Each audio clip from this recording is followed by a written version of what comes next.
Quinn was excited to find out what the crystals he had gathered could be turned into, especially since he had managed to procure 2 extra crystals from the Greylash family. Before, he had been worried he might have to deliberate over 2 demigod crystals or 1 demon tier, depending on what they could be used for, but now he could keep both. With the new armor set, Quinn was hoping that at least one of the demigod tier crystals could be turned into a new pair of gauntlets for himself. As usual, I guess you could say I have some good news and some bad news for you to choose from, although this time I think you could say it's all good news, Alex said, even confusing himself with his own words. In the case of the demigod tier crystals you left me, they're both suited to be made into gauntlets. If I use both, we won't even need to use the energy from any other lesser-grade crystals to power them. These will be the top end of the line of demigod tier crystals, Alex explained with great detail and a smug smile on his face. Of course, I can't tell you what their active skill will be or what the equipment will be like until I actually make them. Quinn was certain that whatever it would be, as long as Alex made it, it would end up being beneficial. Ever since his last pair of gauntlets had broken, he had been using the advanced tier gauntlets. As such, he was looking forward to using gauntlets made of such high-tier crystals.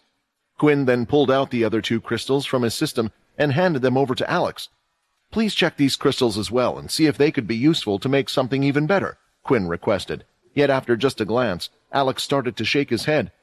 Andrew has taught me a lot, so I can already tell you that these crystals don't have the same quality as the ones I planned on using. I would have to check further to see what they could be made into, but I think it would be better to make the gauntlets out of just the demigod tier crystals. Alex shared his professional opinion. Placing them back into his system was a good enough answer for Quinn. Now, I'm sure you're wondering about the demon tier crystal, and unfortunately, here's the bad news. I can't give you much information, other than the fact that it can be turned into an accessory item. It's up to you whether you want me to make it into a specific form, or I could just trust in my forger instincts while hammering it down to craft the crystal. Alex offered Quinn a choice. Quinn didn't know if Alex was being serious about the forger instincts, or if he was just saying to leave it up to him if he didn't have anything in particular he was looking for. An accessory item? It will add to the overall equipment I have on me without having to replace anything, so in a way that could be a good thing, and accessory items tend to have an active skill 90% of the time. If that's the case, it could very well be a great active skill. Quinn pondered over his choice. In that case, I shall leave it up to you. I'm fine with anything as long as it won't be another mask, since I already have one. Also, I was hoping you could use this. Quinn pulled out a special type of crystal. It was shiny and had a silver color, but it wasn't clear like a regular beast crystal. It was the upgrade crystal Quinn had received from completing the quest. Remember when I asked you about crystals being able to upgrade equipment? Well, that's one of them. Feel free to study it as you wish, Quinn explained. Alex's eyes nearly doubled in size as he stared down at the crystal in amazement. I can't believe something like this is actually real. How can you just hand me something so valuable like it's nothing? Do you know how much this could change things? Where did you get this from? Alex bombarded Quinn with a load of questions, not containing his excitement in the least. Alas, Quinn had no actual answer to that question, because his system had just magically given it to him as a reward. I found it inside the demon tier beast, alongside this strange seed, but it was the only one I could find, Quinn lied, and put the mask from his dimensional space onto the table. I wanted to save it, but I was thinking of upgrading the Emperor tier mask I have. I remember what you said, and if I upgrade one of the set pieces of armor that you gave me, it could ruin the active set skill, so I thought it would be best to leave it as it is. At the moment, I need to improve everything I have as quickly as I can, Quinn explained. Alex started to nod frantically as he continued to hold the crystal in his hand, only now he was making sure not to hurt it, aware of its actual value. The gauntlets will be my priority, since they will be easier for me to make, Alex informed Quinn about his next plan of action. The crystals don't take as long to form, however, the demon tier might take quite a bit of time. Fortunately, with Andrew helping me, it will be quicker than if I had to do it on my own, though. Quinn didn't understand the whole process of making weapons, so he just decided to leave it to Alex. There was no need to tell the other he was in a hurry, or that they were running out of time, because Alex would always try his best no matter the circumstances. After a few days, Sam provided an update, stating that the students had finally boarded the cursed ship, and that a team of potential candidates had been assembled. It was up to Quinn what he wanted to do with those who were still on the planet he was currently on. Quinn was beginning to appreciate how helpful those who had accompanied him had been, and how powerful the cursed faction's members had become, even without his assistance. He also wanted to know if leaving them on a planet next to the Dalki fleet was a good idea. In the first place, this was a Greylash family, and not a cursed faction family. Quinn was currently outside the shelter, and he could see families peacefully walking around. Even Ko and his wife, along with their daughter, were walking with smiles on their faces. I guess I can't be that cruel, else I'll just be turning into the other leaders. Am I just going to forget about everyone on this planet because they are weak? Should I not help just because their allegiance isn't to the cursed faction? What if I was a child raised on this planet, expecting help from those that could? Just then, Quinn received a message that the gauntlets were finally ready. Heading back into the forging room, Andrew and Alex both stood proudly over the forging table, and they had the standard cloth out, covering the items for the grand reveal. From the looks on your faces, I'm going to be quite pleased with this one, aren't I? Quinn asked, feeling like a little kid about to open a present. The two of them just continued to grin at Quinn as he walked up to the table and pulled the cloth down. Underneath, he saw two masterpieces of gauntlets, impressive in design. They both were more simple than the other gauntlets Quinn had in the past. Usually they would be covered in scales and bumps, indicating the beast they had been made from, but instead, these two were cleanly flat, with a black rim around the edges. It looked like it would be a perfect fit for anyone who was wearing it. Quinn picked them both up and immediately equipped them on. Then, using his inspect skill, he checked what the system had to say about them. You have obtained the demigod tier gauntlet, Toximo gauntlet. Passive skill, poisonous blood. Each strike has a small chance of poisoning your enemies. Once poisoned, the victim's speed will decrease. They will gradually lose health and suffer from delusions, blurry visions, and more. Warning, with each strike there is a small chance that the wearer will also get poisoned. Passive skill, immune to all poisons. Warning removed. There were a lot of things to process, but Quinn could see that the gauntlets appeared to be particularly affected by the first passive effect. However, he was worried that the system didn't give him a percentage of how likely it was actually to poison his enemies. In a way, it wasn't something he could really do. On the plus side, it seemed like the passive effect of the gauntlets that would poison the user had been removed due to the passive skill he had earned from defeating the moth. In a way, it was an item that only he could use. As for the stats, Quinn first wanted to see what the active skill of his other gauntlet was. He assumed that this gauntlet was created using a crystal of the poison moth he had fought, so he wondered what he would get from the other crystal. Using his inspection skill, he discovered that it did indeed have an active skill. He just couldn't believe how effective it was. The gauntlets were a strange item that would come as a set. This meant that to get the full effect of the stats from them, one would have to wear both at the same time. Otherwise, the stats would be halved. Usually, several crystals would be used to make a set of gauntlets that all had the same attribute. The good news was that, according to Alex, the demigod-tier crystals were enough to make the gauntlets. He had obtained 2 of them. At the same time, they were similar and different, which was why the colors were different as well. So it was a rare thing what Quinn was holding on to right now, 2 gauntlets that worked together, yet somehow they had 2 completely different active skills. You have obtained the demigod-tier gauntlet, Drainamo gauntlet. Active skill, energy sap. As long as the gauntlet touches an entity that contains energy while this skill is active, the energy will be drained and added to the user. Alternatively, this energy can be used to re-energize the wearer's stamina. An energy drain? And it can restore stamina? Quinn thought as he read the effects. He remembered what Syl had told him about the moth beast they had defeated, how it had caused everybody who touched its fur to fall asleep. Seeing the active ability that must have stemmed from it, it appeared the moth had actually been draining their energy. If I can stay close to my opponents, doesn't this mean I can keep on fighting while weakening them at the same time? With these 2 active skills, I will be able to improve myself drastically, although I would have to hold on to them, so it's not as effective as the beast itself. His stamina seemed to be closely related to using his ki powers, which had often been a problem when he had ended up using them. He would have to test it out, but if Quinn's hypothesis was correct, the gauntlets might allow him to also restore the ki during a fight. However, there seemed to be one clear downside the demigod-tier gauntlets had compared to the advanced ones. The latter's active skill allowed Quinn to infuse his ki to make the active skill even stronger, whereas it didn't seem like adding ki to them changed anything. The chance that the poison would be triggered might increase, but it was seemingly impossible to actually test it, since he didn't even know the actual percentage chance.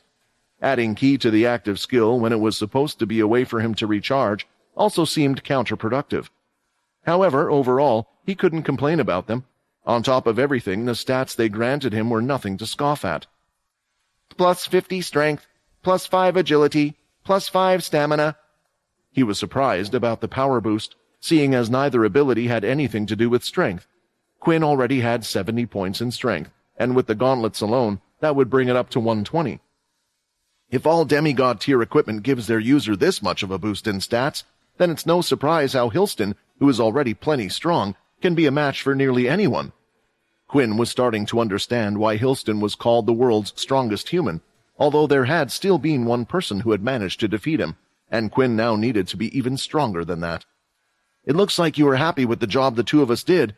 These might be the most powerful gauntlets in existence, Alex boasted.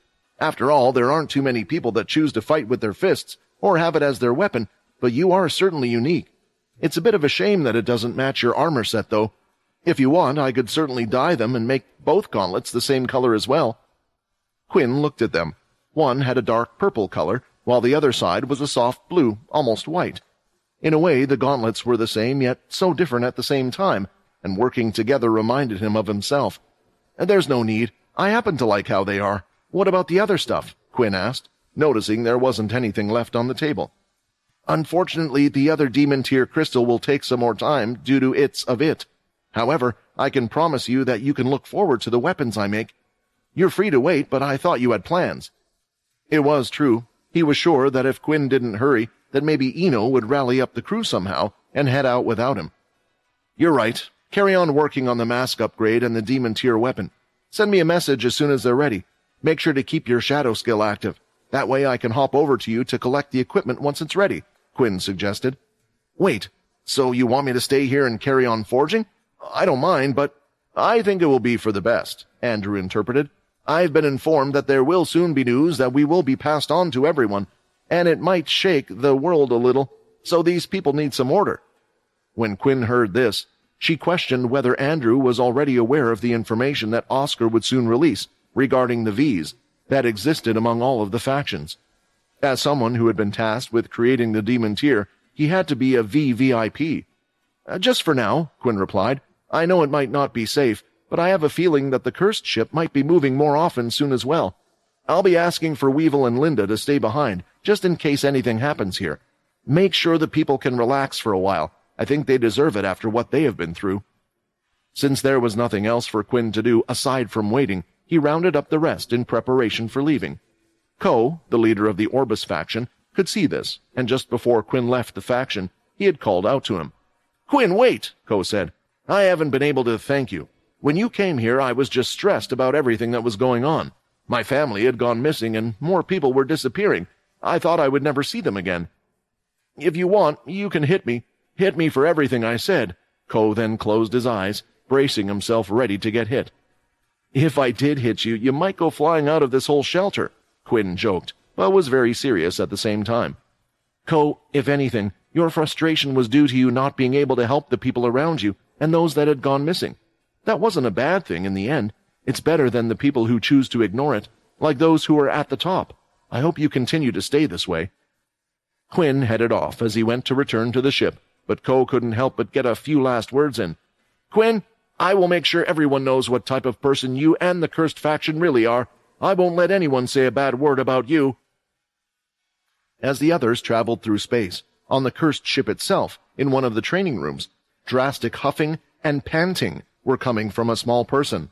He could barely stand and held himself up with his dalkey hand, facing the ground. Come on, Brock shouted. This is the last day the two of us will be training together. Do you really believe you could defeat the Blade Twins if you encountered them once more? Heck, even slowing them down will be a miracle unless you get stronger. After a few minutes and having banged to catch his breath, Logan raised his head, and his eyes were glowing green. Around him there were several pieces of scrap devices, and his body was cut all over in different places. You have a unique soul weapon, undoubtedly a strong one. However, you need to learn how to use it better. For most, their soul weapon is their last resort in a fight, but for you, this will be your constant weapon. Now come, attack me again, Brock demanded. Pushing himself off the ground with his large, dalky hand, Logan flew a few meters into the air and let out a scream. His eyes grew even more fierce. I won't drag the others down. When Quinn and the others finally arrived back on the cursed ship, all of them shared a sense of returning to somewhere they belonged. It was a bit strange to call a ship that constantly moved through space and could therefore be anywhere at any time home, but they all felt this way. They knew that here none of them would be judged for what they had done in the past. They didn't have to watch what they had to say and could mostly do as they wished. Everyone was aware that there was much to be done in light of the Dalkey situation, but it didn't hurt to pause for a moment or two. The people around the base greeted Quinn as usual, respectfully, with many congratulating him on saving the Greylash family and acquiring the Demon Tier crystal. The atmosphere was still light, so it seemed that Sam had yet to inform what most of the cursed group were. He was sure that once the truth was out, the treatment wouldn't be exactly the same. He asked around whether Leo and Aaron had come back, but it appeared that they were still dealing with their own troubles. "Hey, Quinn, can you show me what Alex created for you?" Nate requested as he approached the cursed faction leader. "Ever since I've heard the news that you guys managed to defeat a demon-tier beast, I've been waiting for you to come back and show your new toy." Whenever Quinn was walking around the base, he would put all of his beast gear away, only equipping it when needed. It was the same for all those with the shadow ability. "Believe me, I would love to, but it's not ready yet. Alex is still busy making it," Quinn answered, not bothering to tell Nate about the new gauntlets he had. "This sucks," Nate complained out loud. "I get why you want me to train the people here, but I've already taught them as much as I could about hand-to-hand combat. Initially, it was quite enjoyable watching them learn it quickly and improve themselves, but to carry on and improve even more just takes time. They need experience, and fighting against each other can only get them so far. What I'm trying to say is, Quinn, I'm bored," Nate openly complained. Quinn felt bad. Nate was one of the strongest people on his team, but he had felt that the demon-tier beast would have been too dangerous to take everyone. In many ways, he thought where they were going to go next was also a place only for those who had already proven themselves capable. There was also the issue that they needed to leave behind a strong crew on the cursed ship, just in case they got attacked. At the same time, if he would avoid taking new people with him, then they would really stagnate and would be unable to fight the Dalkey when they arrived in full force. At the moment, there were only small battles, but everyone could feel that there would be a full-scale war soon. Both sides were just testing the ground and figuring out each other's strengths. "Maybe there is something I can show you before I leave this time," Quinn suggested. "I'm sure it won't bore you any time soon, and once you get the hang of it, perhaps you could show it to the others as well." Quinn then pressed his hand on the other's chest. In the past, Quinn had been afraid of doing this, due to him accidentally turning others. The easiest way to show people ki was by making their bodies feel it moving around. Vampires seemed not to have this ki force on their own, yet those that had been turned did, so someone like Nate should be able to learn it. Nate closed his eyes to concentrate on the feeling, and Quinn started to swirl around the energy in his body. "Try to follow along with me. Focus on the energy, and try to push and move it yourself," Quinn instructed. It didn't take long to feel it. He wasn't very bright, but when it came to fighting instincts, something like ki was perfect for him, and he could feel it almost instantly. Then Quinn's hands were no longer touching his body. "What was that?" Nate asked. "I think you already have a feeling on how to use it yourself. Perhaps your fears of studying martial arts have already allowed you to experience it. You just didn't know the name for it. That was ki. Leo was the one to teach me. Just remember this feeling and practice it. Also try to come up with a way of teaching others without doing what I just did. Otherwise, there is the risk that you might accidentally turn them," Quinn said. At first, Nate thought it was a joke, but realized that Quinn was completely serious when he said those last words. Quinn had wanted to teach those on board ki for a long time, but the only way he had learned it was through feeling the process through his body, and that was the only way he had taught it to the other students at school as well. The thing was, Quinn didn't know of a way to teach the others, and he didn't have the time to go around touching everyone. "Nate, hopefully you will become a better teacher than I," Quinn thought. All of the cursed leaders were summoned to the command room, and a meeting was called. When Quinn arrived along with Nate, he could see that most were already there. Thankfully, that included Eno as well, but his calm face from before looked to be more serious, as he displayed a constant frown and his arms were folded. Quinn didn't even know when they had grown close, and the strangest thing was actually the fact that Logan had wounds all over his body. What happened to him? Did one of his inventions backfire or something? When was the last time I saw him hurt this badly? Why didn't he go see a doctor? Quinn wondered. "Is the meeting going to start?" Dennis asked. "Soon," Sam replied. There's still one more person that needs to be here." As the doors opened, one more person walked in on his own, Shiro. He looked frightened as everyone stared at him, but when he saw Quinn, he tried to pretend to be confident and started walking over. "It's good to see you again, and I have to thank you for accepting my request," Quinn greeted him. Shiro looked over at Syl and then back at Quinn. Before, he had been a power-hungry person, but now he had a debt to pay. These people had saved his life multiple times, and he just wanted to be by their side and help them. The lives of Shiro and the others had changed at school after meeting Quinn, and he knew that as long as he helped the cursed faction, everyone's lives would also change for the better. "Okay, it's time that we talk about Blade Island," Sam announced. A man was standing in a large hall far away in the Beast's solar system. His large frame was covered in diamond armor from head to toe, as well as a helmet with slits to allow him to see through it. The man turned around and looked at the large hall behind him. Inside there were around 100 people. Every single one of them is attached to a metal rod sticking out of the ground, chained up.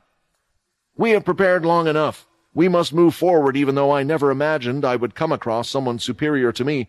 No matter what, we must get Syl back, and this time I will use the power of all the chained here." Preparations were being made on a planet that never experienced sunlight. Bryce has been more focused and determined than ever before since learning that Arthur would eventually come for him.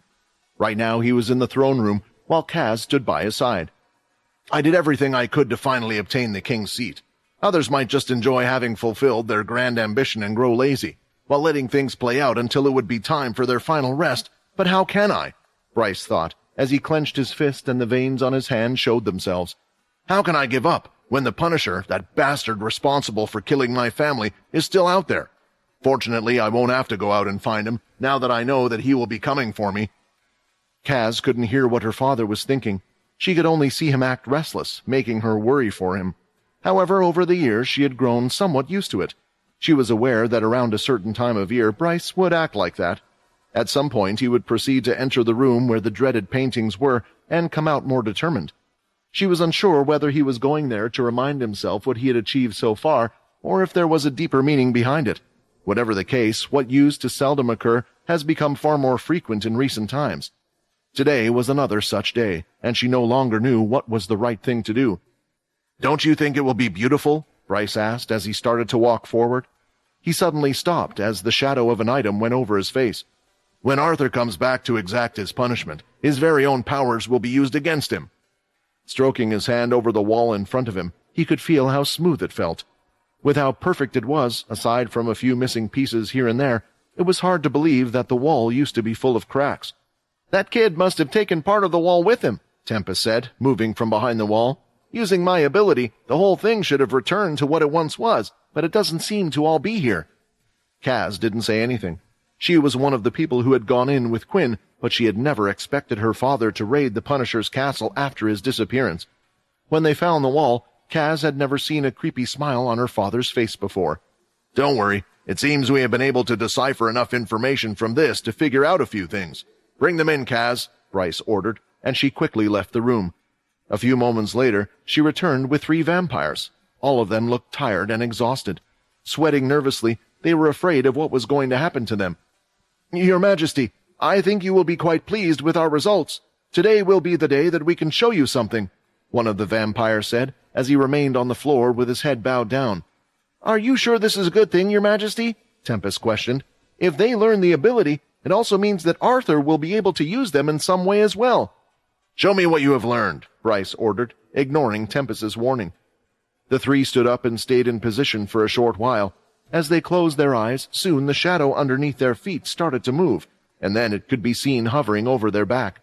Finally, weeks after discovering the tablet, it looked like they had learned how to use the shadow ability. The tablet that had been left in the 14th castle, which showed one how to learn and use the shadow ability, had been moved to the king's castle, and now Bryce had his first set of shadow users. However, even though Tempest had agreed to help the king, he was unsure what the others was thinking. Why would he be creating his own shadow users? One of the main abilities of the Punishers were that they were able to travel to each other with their shadow as they wished. "You 3 have done an excellent job. The vampire race will be proud of you, and your name shall be forever remembered," Bryce said, as a sudden blood spike appeared from Bryce's stomach. piercing the other vampire's stomach. At the same time, from his forearms, 2 more blood spikes had come out, killing the other 2 vampires as well. When Bryce let go of one in the center, he fell to the floor, and a shadowy mist started to spring from their bodies. "Vampires have existed for a long time, but we did not always have abilities," Bryce narrated, as he carefully watched the smoke make its way towards him. He then pulled out a clear, transparent crystal, and the mist started to enter the crystal. Soon the clear color started to fill up. "The world is a complicated thing, and even we don't know all of its secrets," Bryce continued.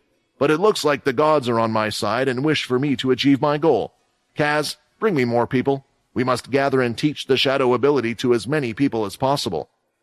However, even though her father had ordered it, she was frozen in fear. Was that her father's plan? Raise more shadow users, only to then kill more of his people? Sacrifice the lives of his own vampires, just to store some strange shadow in a crystal? She had seen him go too far at times, but this was far beyond anything before. "God's on your side, you say?" Tempest wondered. While stuck in his throne room, trying to clear his head, he had received a certain surprise visitor, one that smelled like a human, a strange thing in the vampire world, to say the least. Being able to make it to him without being stopped was the best evidence that the girl was not normal. "I won't waste your time by introducing myself. Just know that I have come to help you," the girl had told him cryptically. "There is great trouble in your future, and without help, you will only fail. As such, I've brought you a gift. The origins of the shadow will originally wish to return to the place where it came from." The girl had pulled out the clear crystal and placed it on the ground.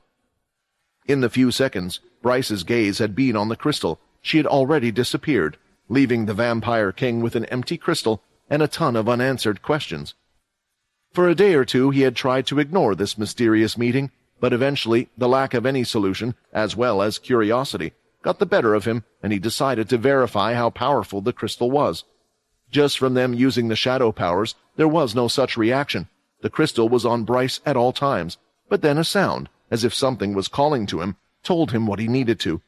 The test with the shadow users and crystal wasn't over yet. Not too far away, the very person that Bryce was prepping for was thinking about him as well. He was sitting on top of a large building with the night sky above, although there was another man behind him. "We are meeting here again. I guess you have just finished with your preparations, and it looks like you have made your choice. It's time for you to move, isn't it?" the man told him. "Indeed, there is no better time, but shouldn't you worry about your own side? It looks to me like things haven't gone the way you thought they would. I told you that you would have troubles with them. You shouldn't have underestimated them," Arthur replied with a sly grin. "I still couldn't find him, but he is definitely out there, but I can't keep looking." "I hate to admit it, but you're right. Make sure to not repeat my mistake. I would hate to lose you. Who knows how strong they have gotten since we have been away," the man cautioned Arthur. "Strong? No, the way I see it, they have just gotten weaker. Well, maybe not all of them," Arthur corrected himself as he stood up. "Once everything is over, remember to keep your promise." Arthur leaped off from the top of the tower, and the next moment his body was covered in shadows. "I disagree, Arthur, although it might not look like it. Things are going perfectly at the moment. My initial plan had never accounted for the fact that you may ever wake up, so thanks to your presence, everything will proceed far more smoothly than I could have ever hoped for. Vincent, if only you were still here to see everything your uncle is about to achieve." The man behind Arthur was none other than Jim Eno, former leader of the 10th family, who not only disgraced himself but also used his chance to redeem himself as a vampire knight to escape with the Dalki. Left alone on top of the building, he started to smile to himself before he broke out in laughter. His imagination had begun to run wild, dreaming about what the future would hold, but then anger struck him, and he punched through one of the walls at the very top of the tower, smashing it to pieces. "The humans need to be gone, and then they will understand the mistake that was made. I just have to continue being patient. We still have plenty of time," Jim spoke to reassure himself. Just as he was about to repair the tower, a large horn sounded throughout the entire place. Large speakers would echo it so it could be heard all over the ship, like a planet. "They're at it again? It's truly amazing how quickly they have become a civilization with traditions of their own," Jim thought. "I should head on over and see for myself how powerful the newly evolved one is." The place most Dalki called home was a giant ship that had been repurposed to suit their needs. Just like its inhabitants, it was constantly improving and had changed drastically once again. In the center was an energy core that would power the large thing, ship, and it was built large enough to be recognized as a small planet as well. It was something the humans had yet to see, always being on the defense. By extracting the different lands from the beast planets that they had conquered, the Dalki had been able to create their own land. It made for different terrain throughout, but was nothing a Dalki couldn't handle. Despite being called a castle, in actuality it was just a crude mountaintop with a few towers built here and there. The Dalki didn't really care too much for architecture due to their beastly nature, and had merely built the structures they had been told to. Most of the living areas had been made with the same materials that vampires had discovered to create. The black-like, hard substance was equal to glathrium, but harder than mold. The entire man-made planet had mainly been created by two people, Jim Eno and the Dalki known as Graham. Standing outside the entrance to their castle, 3 Dalki could be seen walking out, all of them sharing looks of irritation. One was a female Dalki with an extra long tail named Slicer. The other 2 were One Horn and Graham. "It appears another member of our race has evolved and wishes to join the table," Graham stated. "Can't they at least stop obsessing over who is stronger at a time like this?" One Horn openly grumbled. "Oh, have you already forgotten who the idiot was who proposed the stupid rule that any of the leaders could be challenged at any point in time for their position?" Slicer chastised the former, wrapping her tail around her shoulder and resting it there. The 3 of them jumped up several meters into the air with their powerful legs, and each time they would land, they jumped again, covering great distance and moving fast, until eventually they landed in a deep giant crater away from their castle. It was in an empty red wasteland. It looked similar to the opening of a volcano, with the way the edges were bent, yet it was on the ground. When the 3 of them got there, they saw that there was already another Dalki in the crater across from them, and that several Dalki had gathered at the very top edges to watch the spectacle that was about to take place. The Dalki turned around proudly, showing off the 4 spikes on his back. "I have finally obtained my 4th spike. According to the rules, I have come to challenge one of you for the leader's position," the Dalki announced, and the rest of the crowd watching above cheered as well. "It's up to you 2, Graham shrugged his shoulders as he took a step back. "I have already made my stance clear about this entire thing being barbaric. I only agreed to it because it seems like the best method to cause the least amount of infighting as possible. Dread is no longer with us, so he needs to be replaced, and Greenhorn has returned to us barely alive, so it would be good to test him to see if he can replace one of their positions." "Fine, I'll deal with him," One Horn sighed, as he walked forward, but before he could take another step, the large tail blocked his path. "Allow me to remind you that this is our home, and I'm worried you will only destroy it even more. Have you forgotten who created this giant crater in the first place?" Slicer said as she walked forward. As the Dalki saw who he was about to go up against, he wanted to make a complaint. "Graham, I don't mean to challenge you. Where are the others?" the Dalki complained, but before Graham could reply, Slicer was already coming towards him. The Dalki was forced to defend himself. He went to throw in a punch, but it completely missed Slicer, and the next thing he knew was that he felt a sharp pain on his back. "Oh, what's this? Didn't you say you had 4 spikes on your back? Why can I only see 3 then?" Slicer asked, as she brought the other spike to her hand with her tail. When they saw who had come forward, the crowd that had been applauding from above immediately began to scatter. They were already making their way back to return to what they had been doing before. "You were meant to keep him alive. How do you suppose we can fill in our rank if you test them like this?" Graham complained, as he sighed about the loss of life. "We don't need such weaklings who can't even touch me. Since they managed to defeat Dread, he would not have fared any better," Slicer explained herself as she walked off, displaying the 5 spikes on her back. "Even if he wasn't as strong as Dread, that doesn't mean he couldn't have been useful in other ways. Everything we are doing is just for the sake of us being able to continue living, yet there you go killing him for nothing. Slicer, with Dalki like you around, it's no wonder the humans wish to get rid of every single one of us," Graham thought bitterly. "It seems like Slicer is tired of playing games. Let's send her out to make the next move." A banging headache was the first thing she felt, and then pain rushed through her body until it eventually disappeared. However, the thing that caused Erin to finally open her eyes was the smell of something burning, as the scent wafted into her nose. All she could see was a brown ceiling wall, with the light shining in from one direction. No, the ceiling was bumpy and the ground was hard. She tried to get up, but as soon as she moved, she heard the sound of chains rattling by her side, and she felt the heavy weight on both of her arms. The chain is on both of my arms now? Erin wondered, as she looked to her left and right and could see that they had reached the top of her shoulders. Before, she could only remember them being on one arm, and she wasn't even sure how there were enough chains to wrap around both of them. Looking ahead, she was happy to see the person who would be able to answer everything. Leo was sitting by a fire he had made and was in the middle of roasting a few fish over it. She then noticed that the two of them appeared to be in an unusual cave with a beautiful lake visible in the distance. "Looks like you're finally awake. I thought you might be hungry as you've been asleep for a few days now," Leo informed her. "No need to hold back, as you know I don't really eat this type of thing. Oh, and if you're wondering about the chains, I'd always carried around a spare with me just in case it got up to this point." Hearing Leo's words, she was still confused about how they had gotten here, or where exactly here was. Her head was still hurting, but slowly images started to flash into her head. She saw the four-spiked Dalkey and herself getting hit. That was pretty much the last thing she could barely remember. At the time, she hadn't been in control anymore, but she had somehow retained the memories. She thought she was seeing a doppelganger act when she looked at them, but she knew it had to have been her. I tried to hurt you," Erin said, her voice croaking a little. These words were painful for her to say.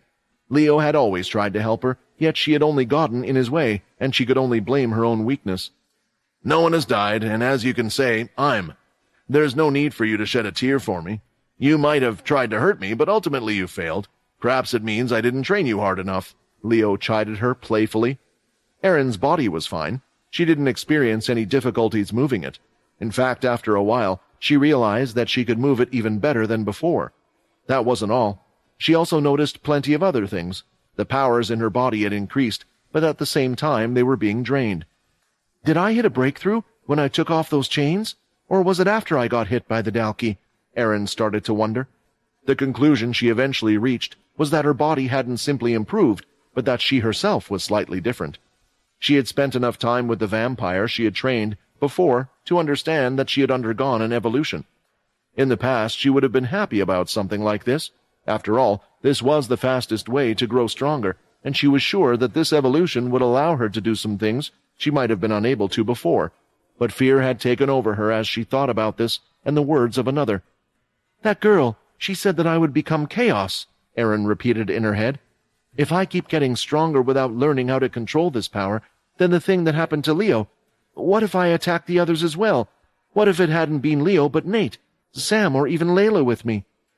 She was having so many terrible thoughts running through her mind that they were ruining her appetite and making it impossible for her to even eat the fish that had been prepared for her. Of course, this didn't go unnoticed by Leo. "Erin, without your intervention, we would probably be dead by now. You saved me, that stranger, and countless others. You were fast, skilled, and calm during the first half of the fight. At the time, your body must have been urging you to go after me, but instead you focused on the Dalkey and did great. I believe you will be able to control the powers inside of you.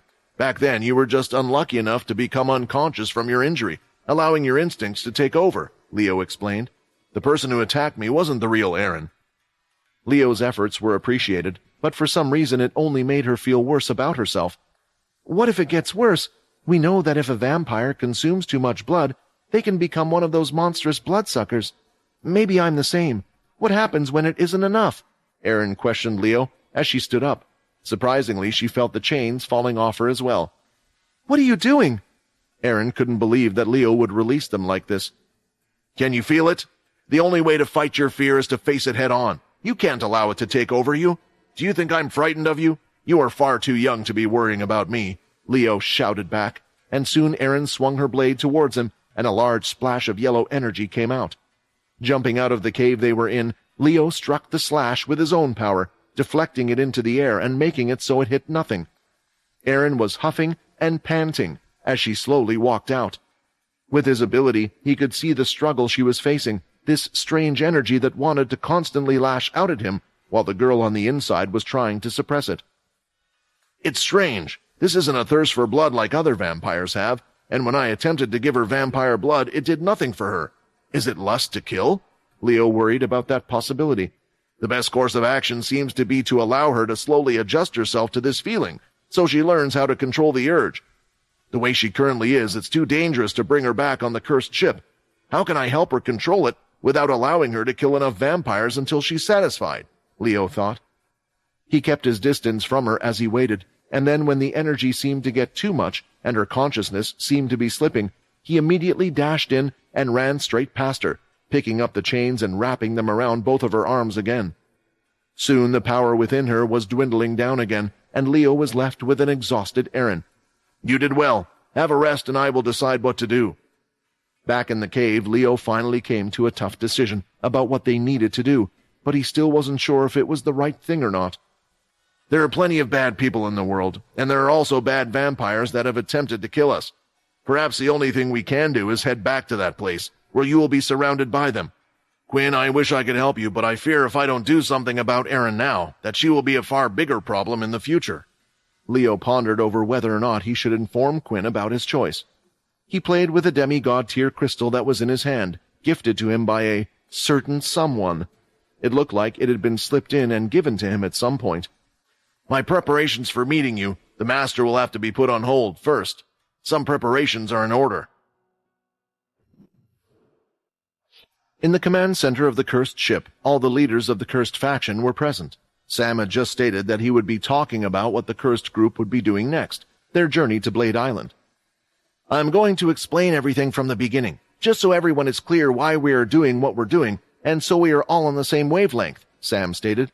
"After all, as leaders of the cursed faction, all of us need to know what's happening just in case we need to support each other, and so none of us feel like the others are slacking in their areas. At the same time, we have a new guest that also needs to be briefed on everything," Sam explained, looking towards Shiro with a smile. He had been told a few small details, but through messages alone it was hard for him to understand everything that was happening. "Blade Island is owned by the Blade family. For those who aren't aware, the Blade family is a strong family that has been controlling the big four families from behind the scenes for years. Each one of them can copy other abilities, and if you haven't guessed by now, Syl is also a member of that family." Some of this was quite shocking for the others to learn, that there really was a family that was stronger than the big four. How had they managed to keep it a secret for so long? However, some things were also starting to make sense to them now. The way people acted once they had learned of Syl's power and discovered his last name. "As you probably have guessed, since Syl is with us, they don't particularly get along, and the Blades aren't the nicest of people. They have abused their strength, and for whatever reason, they didn't even help in the first Dalki War. The main person to watch out for is Hilton Blade, the leader of the Blade family. Thankfully, we have learned from Brock that they are no longer on the island. This means we should be able to complete 2 of our objectives easier than originally planned." Sam pointed to Shiro, signaling him to stand up. He shot up straight away, nervous as all the eyes were on him. Usually when one would join a large faction, they would do simple tasks and work their way up, but for Shiro's first mission, he had practically been thrown into what looked like a very important mission. "The first part of our task is to head to the giant stone tablet, where Ino will see if the tablet contains the ability we are looking for and pass it on to Shiro as agreed." There was a slight pause as Sam was waiting for Ino to raise a complaint, yet the old man did no such thing. After all, this was one of the options Ino himself had presented.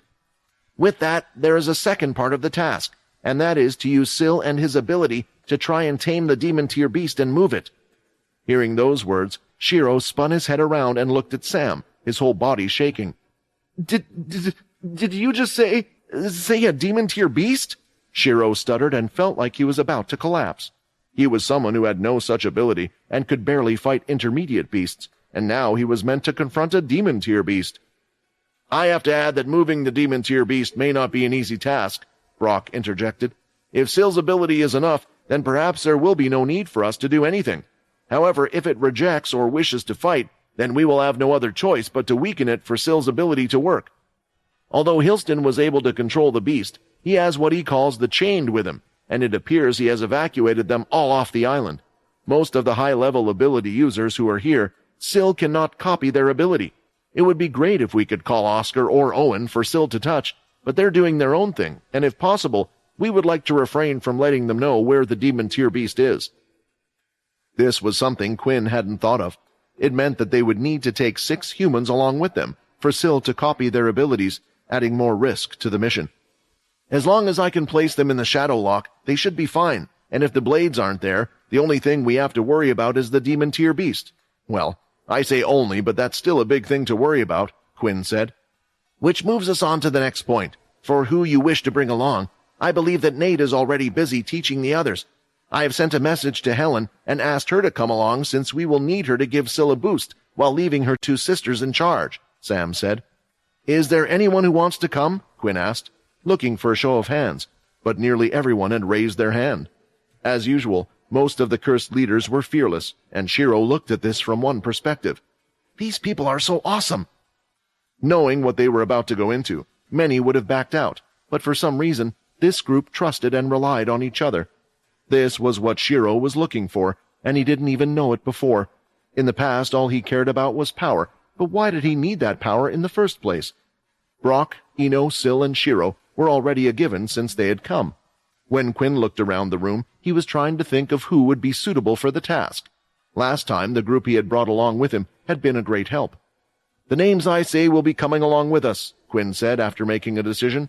"Richard, Brock, Syl, Shiro, Fex, Logan, and Borden. Helen will be joining us as well," Quinn said as his final choice. "Peter, I know you're strong, but that's why I want you to remain behind and continue to look after the Blade kids. I'm worried that while we don't know where the Blade members are, they might come out and attack us at any point in time," Quinn explained.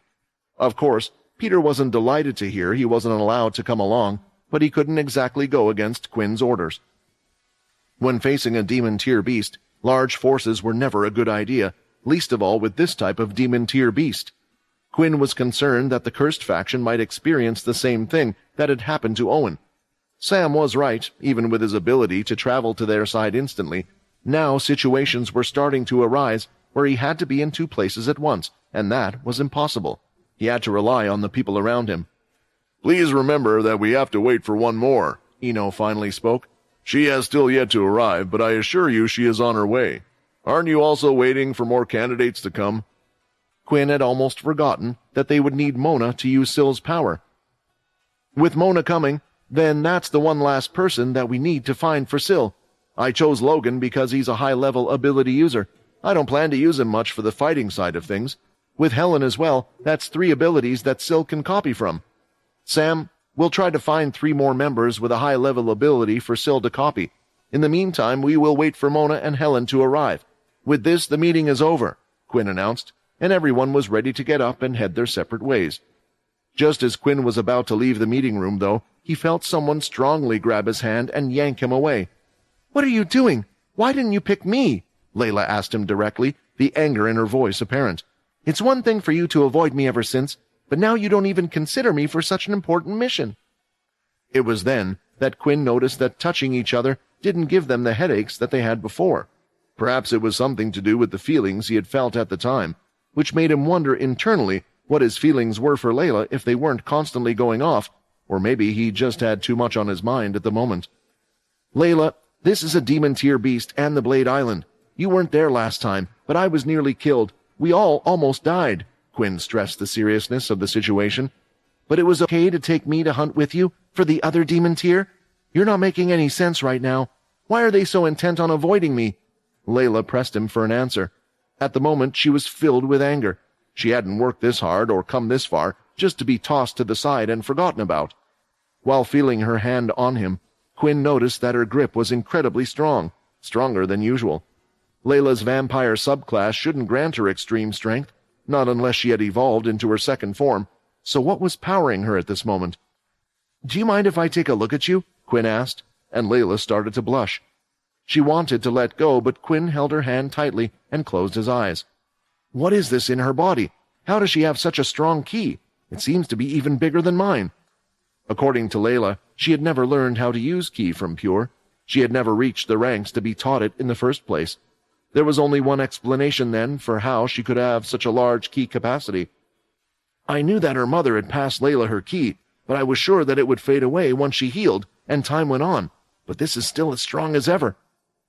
If Layla actually learned to use ki, she could be as strong as her mother, perhaps even stronger due to her vampire powers, Quinn concluded as he smiled.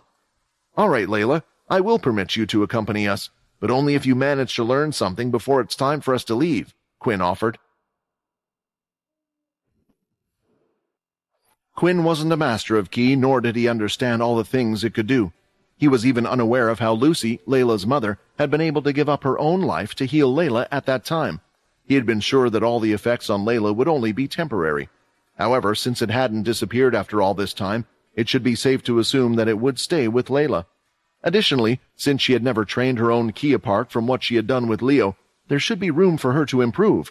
From what Quinn had heard, Leo had said that she was a slow learner. Even with him using all his knowledge, it would have taken her half a year to show any type of results. This was why Quinn had set up a test for her to fail. Right now, checking on her, it looked like the ki vessel was ready to burst at any second. With this new knowledge and knowing how frustrated Layla would be if left behind, Quinn stipulated this condition to allow her to accompany them to Blade Island. She was to go find Nate and learn how to use ki with him, to see if maybe a second teacher would fare any better. If before it was time to leave, she could learn how to use ki to a degree where it would be useful and strengthen her attacks to a certain level, then she should be able to take care of herself on the island. "I didn't take you for such a cruel person," Vincent commented after Quinn had presented Layla with a new goal. She had immediately accepted it, and before he could ever say anything, she had rushed off to Nate. "How is this cruel if I simply don't wish for her to get hurt? I might be unsure what exactly I feel for her, but there is one thing that's crystal clear. I don't want to lose her." Quinn defended his actions. "I know ki can take a long time for some people to learn, but there's still a chance, and she has tried before. With her mother's power inside her, we might even have another cursed monster on our team. We will just have to see how she does." Left alone, Quinn decided to head off and look for Syl. He was wondering what state of mind he was currently in. He had seemed mostly fine during the demon tier hunting expedition, but with them soon returning to his birthplace, it would be normal for him to be nervous or feel all sorts of emotions. Quinn headed to the school area on the cursed ship, a frequent place for Syl to relax, due to him getting along with the other kids from Blade Island. Before he turned around the corner, Quinn happened to overhear a conversation. "I just want to say, thank you, Shiro," Syl said. "That ability will help me bring back my friends." "Please, you don't have to be like this, Syl," Shiro replied, sounding nervous and like he didn't know how to react. "I'm just happy to help any way I can. You know, the second they said it was to help you out, I agreed in a heartbeat. You saved me back then. If I had gone too far, I don't know what would have happened to me, but your words, everything you said, and everything you did have made me who I am now. So no matter what, I will do everything in my power to help you get your friends back. Afterwards, maybe I can also become friends with them." Hearing this gave Quinn a bit of peace. Syl seemed to be as calm as ever, and even thanked Shiro first, something that Quinn had never expected from a child like Syl. Although this was only the first step, it seemed that knowing that Vorden and Rayton were returning would make him happy. Even if Shiro did get the ability, they still needed bodies for the two of them, and Quinn didn't want to use the so-called clones that Ino would create. That would be a temporary fix for the whole solution, if anything. They needed Shiro to learn the ability so they could rely on Ino less, but it was impossible to completely not rely on him. From the sounds of it, Shiro and Syl were about to take a tour of the ship, and with Quinn's worries settled, he could go off to do his own thing. As he walked around the ship, he heard the announcement that the docking bay for the spaceship was opening up. Someone arrived? Knowing this, he thought it would be best for him to also make his way and meet them there, and along the way he bumped into Brock and Ino. "Quinn, I have to say so far things have been going very smoothly for you, but that's because it seems that Jim and the Dalki are completely unaware of you," Ino said as they continued to walk. "At the moment, the cursed faction is just another group that Jim has to worry about, but once he learns the truth of your identity and the reaction you have to all of us, I'm sure you will become a bigger target than anyone else. I just hope you're ready for that." However, Quinn didn't feel the need for it to be mentioned. He was already preparing for the Dalki or Jim to come after him at any second, especially since it seemed like there was a chance that they already knew about Blade Island. When they arrived at the docking bay, Quinn could see that the guests had already exited their ship, and he could smell it instantly as they walked off. 4 vampires were guarding a female in the center who descended in dark clothing and had a large pointy hat on top of her head. It was Mona. So vampires are working for Richard after all. But just how many people does he have under him? Quinn wondered.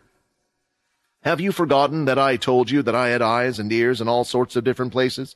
You didn't think all of my work was just done by me and Brock. However, don't worry, nearly all of them are just clones of myself with the transformation ability, allowing them to change their appearance as well. It would be creepy if I just saw myself this whole time." Quinn understood the logic behind that, But if nearly all the vampires that worked for Richard were clones, who was Brock? Who is Brock? Quinn asked, not being shy about the question. Oh, I thought you would never ask. Brock here is an ex-royal knight. He was my royal knight during my time of becoming king, and he helped me a great deal throughout the time. Of course, he used to have a different ability, but I changed it to help us more with our situation. Changed it? Like with True Dream's ability? Quinn asked, since Richard appeared to be in a sharing mood. Not quite. As you know, we have already talked about the tablet more than once. It is a special thing, more so than you know, and it can do amazing things, Eno explained as they continued to walk forward. Quinn already knew that the tablet was indeed special. He had read all about it in Arthur's journal, who had been obsessed with it at one point. That was the probability place for all the abilities that were currently in existence had originated from there. Finally, it looks like I'm out of that place. I never thought you would let me leave, Mona said, when she looked at Richard and Brock. Then she finally laid her eyes on Quinn. I'm surprised you were all involved in all of this, Mona said. He was unsure how much exactly Mona knew. Did she know Richard Eno and the others were vampires, what they had planned to do, or was there something else? He learned that Mona had been brought up to speed through a brief conversation while escorting her to Sam. She didn't know anything about vampires yet, just that the man who had saved her from Hilston was Richard Eno, the great scientist, which was why she didn't fear for her life and felt indebted to him. When she asked about his relationship with Richard Eno, Quinn claimed that he was his grandfather, the only reasonable thing he could say, and she was starting to get a better picture of everything. Mona was informed in full of what they were about to do and why it was necessary, and after everything was finished, she promised to stick by Richard's side, at least until the war was over and done with. That damn Hilston, that kid has one crazy grandfather, Mona said, referring to Syl. I can't believe what he did, but it sounds like he at least got some sort of payback from you guys. I just hope we don't run into him again. Quinn also hoped the same, but he knew that they would have to face him eventually. The best thing to hope for was that it wouldn't happen right now. It felt silly to worry about a human of all things when they were in the middle of a war with the Dalki. With Mona now here, there was only one person left that they needed to wait for, and that was Helen, which meant that they didn't have a lot of time before they were to head off. A short while later, Helen finally arrived. Once again, Quinn had gone to greet Helen as she had gotten off her ship. I'm thankful that you have managed to come here, on top of all your duties, Quinn said. Don't be silly, Helen replied. You're my leader and future husband, after all. I'm not just going to be one of those wives who just sit back and let others do all that work. Whenever you need me, of course I'll be there. As usual, Helen was quite headstrong and upfront, and it was the type of personality that Quinn didn't mind, but just didn't really know how to deal with. Now that Helen was here, it meant everyone was there to embark on their Blade Island trip. It hadn't been long since Sam's announcement had passed. Perhaps 8 or so hours had passed, but Quinn had no choice. Do you mind if we make a stop? Quinn asked, as they took a detour, and Quinn headed to one of the training rooms, where Nate and Layla were both in. As soon as the door was heard sliding open. You! Layla pointed at the woman. I challenge you to a duel, and the loser will have to submit to one request from the winner. Everyone who was needed for the Blade Island mission was now present, so Quinn had gone to the training room to see whether by some miracle Layla had learned how to use Ki. However, he had never expected her to completely ignore him, instead storming right up to Helen and challenging her to a duel like that. Layla has never been this confrontational in the past. She is usually quite a calm and chilled girl. Just what's gotten into her? Quinn wondered. Noticing the puzzled look on Quinn's face, Nate moved over to where Quinn was and pulled him away a little from the invisible sparks that everyone could feel between the two girls. Everyone who had been training just moments ago stopped after hearing Layla's loud challenge. You look like you don't have a clue what you've just done, do you? Nate asked Quinn in a hushed tone. What do you mean? Quinn whispered back. Honestly, Quinn, how can you be that dense? It doesn't take a genius to see that Layla obviously has had feelings for you for a long time. But we were all there when Helen declared that she wanted to go out with you. So what do you think Layla feels towards Helen? By bringing her here, you've just added oil to the fire, and now you have two gorgeous and perfect girls fighting over you. Well, Romeo, you should have decided which one to pick, Nate explained as he punched Quinn on the arm hard. Just like any single guy, it was hard for Nate to keep his pent-up frustrations under control when he saw that the girls who had feelings for his friend were even ready to fight for him. Besides, if anyone could take a hit, then it would be Quinn. After staring at each other for a few seconds, Helen turned away to look at Quinn, who didn't know how to deal with the situation, before she turned back at Layla smiling. Huh, I can already guess what you want me to do if you win. Fine, I accept the duel, Helen declared. At this point, Quinn couldn't imagine a worse outcome for this situation. No matter who won, he would be the one who would need to deal with the aftermath. However, before he could do anything about it, everyone else had moved aside.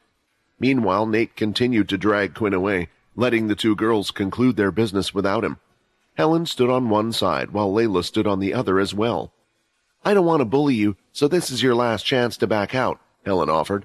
My Daisy faction used to be one of the strongest factions before we were taken over. She was confident in her words. I have been with the cursed faction for a long while, the very group that took over and beat your Daisy faction, Layla snapped back as she checked her bow. Easy there, ladies, we're all friends here. It looks like you might need a little ref to settle your differences. Since I can't afford to see you two girls get hurt, it will have to be me, Nate decided as he stepped forward and raised both of his arms. Before you begin, here are some basic ground rules. No strikes at the other's head or heart area. The match is over when one of you surrenders, or I declare that they can no longer continue, Nate said. Agreed. Both of them nodded. Begin, Nate shouted, as he swung both arms down, and quickly went back to where Quinn and the others were up against the wall. So who do you think is going to win?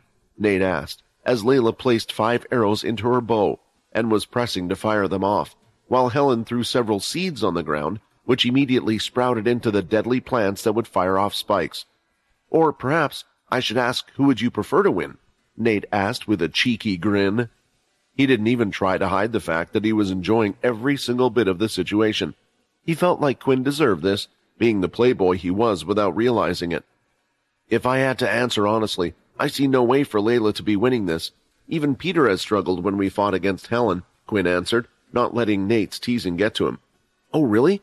Well, I think you might be in for a surprise then, Nate said, as he looked towards a part of the wall. Quinn followed his gaze and found several cracks on the wall, with small holes in them as well. Layla's telekinesis ability was never strong enough to accomplish something like that. She also doesn't have the best beast equipment on either. Could it actually be that she managed to learn how to use ki in such a short amount of time? He briefly recalled that Leo had once tried to teach Layla the basics of ki, but according to him, Layla's aptitude for it had been frankly horrible. She had been an extremely slow learner, and even his best estimate had been that she would need at least half a year of intense training before she might be able to learn the first stage of it. Under his tutelage, she had constantly tried, but she just didn't seem suited for it. It also hadn't helped that Erin had quickly shown off her own talent in that regard, further crushing Layla's ego.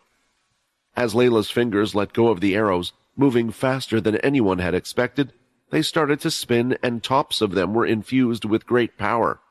The flowers shot out their spikes, trying to hit the arrows, but when the two collided, there was a clear difference in which was stronger, and the arrows continued going forward, piercing right through the stems and causing them to shrivel. Even then, the arrows continued as they went and hit the wall behind them, but a single one had changed direction and was going straight for Helen. You have some fire in you, I see, Helen praised her as she pulled out her whip and snapped it, hitting the arrow by the wooden part and breaking it in half. Her whip was fast enough and strong enough to destroy the arrows without hitting the sharp head. Something that if Layla wanted to win, she had to figure out how to get past. Soon she started to run, but it was at her usual speed. She didn't slow down and continued to pull the arrows, firing them. My best bet is to confuse her. I need to concentrate and use my ability at the same time, but it's hard to do that while also focusing on the fight. Is this what you've been doing all this time, Quinn? Layla thought.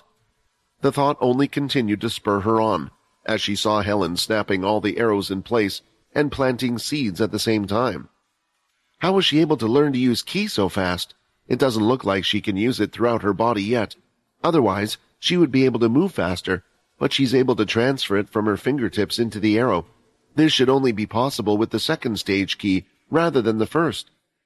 Was it really possible to outright skip an entire stage without any mastery in ki? Look at her fingers. You should also be able to smell it, Nate pointed out. Sniffing, Quinn could certainly smell something. Blood.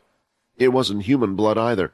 When looking at the training room floor, he could see small drops of blood around the place, and he then noticed the state of Layla's fingers. They were heavily bleeding each time she pulled the string on the bow. That, my friend, is the power of love. Real love.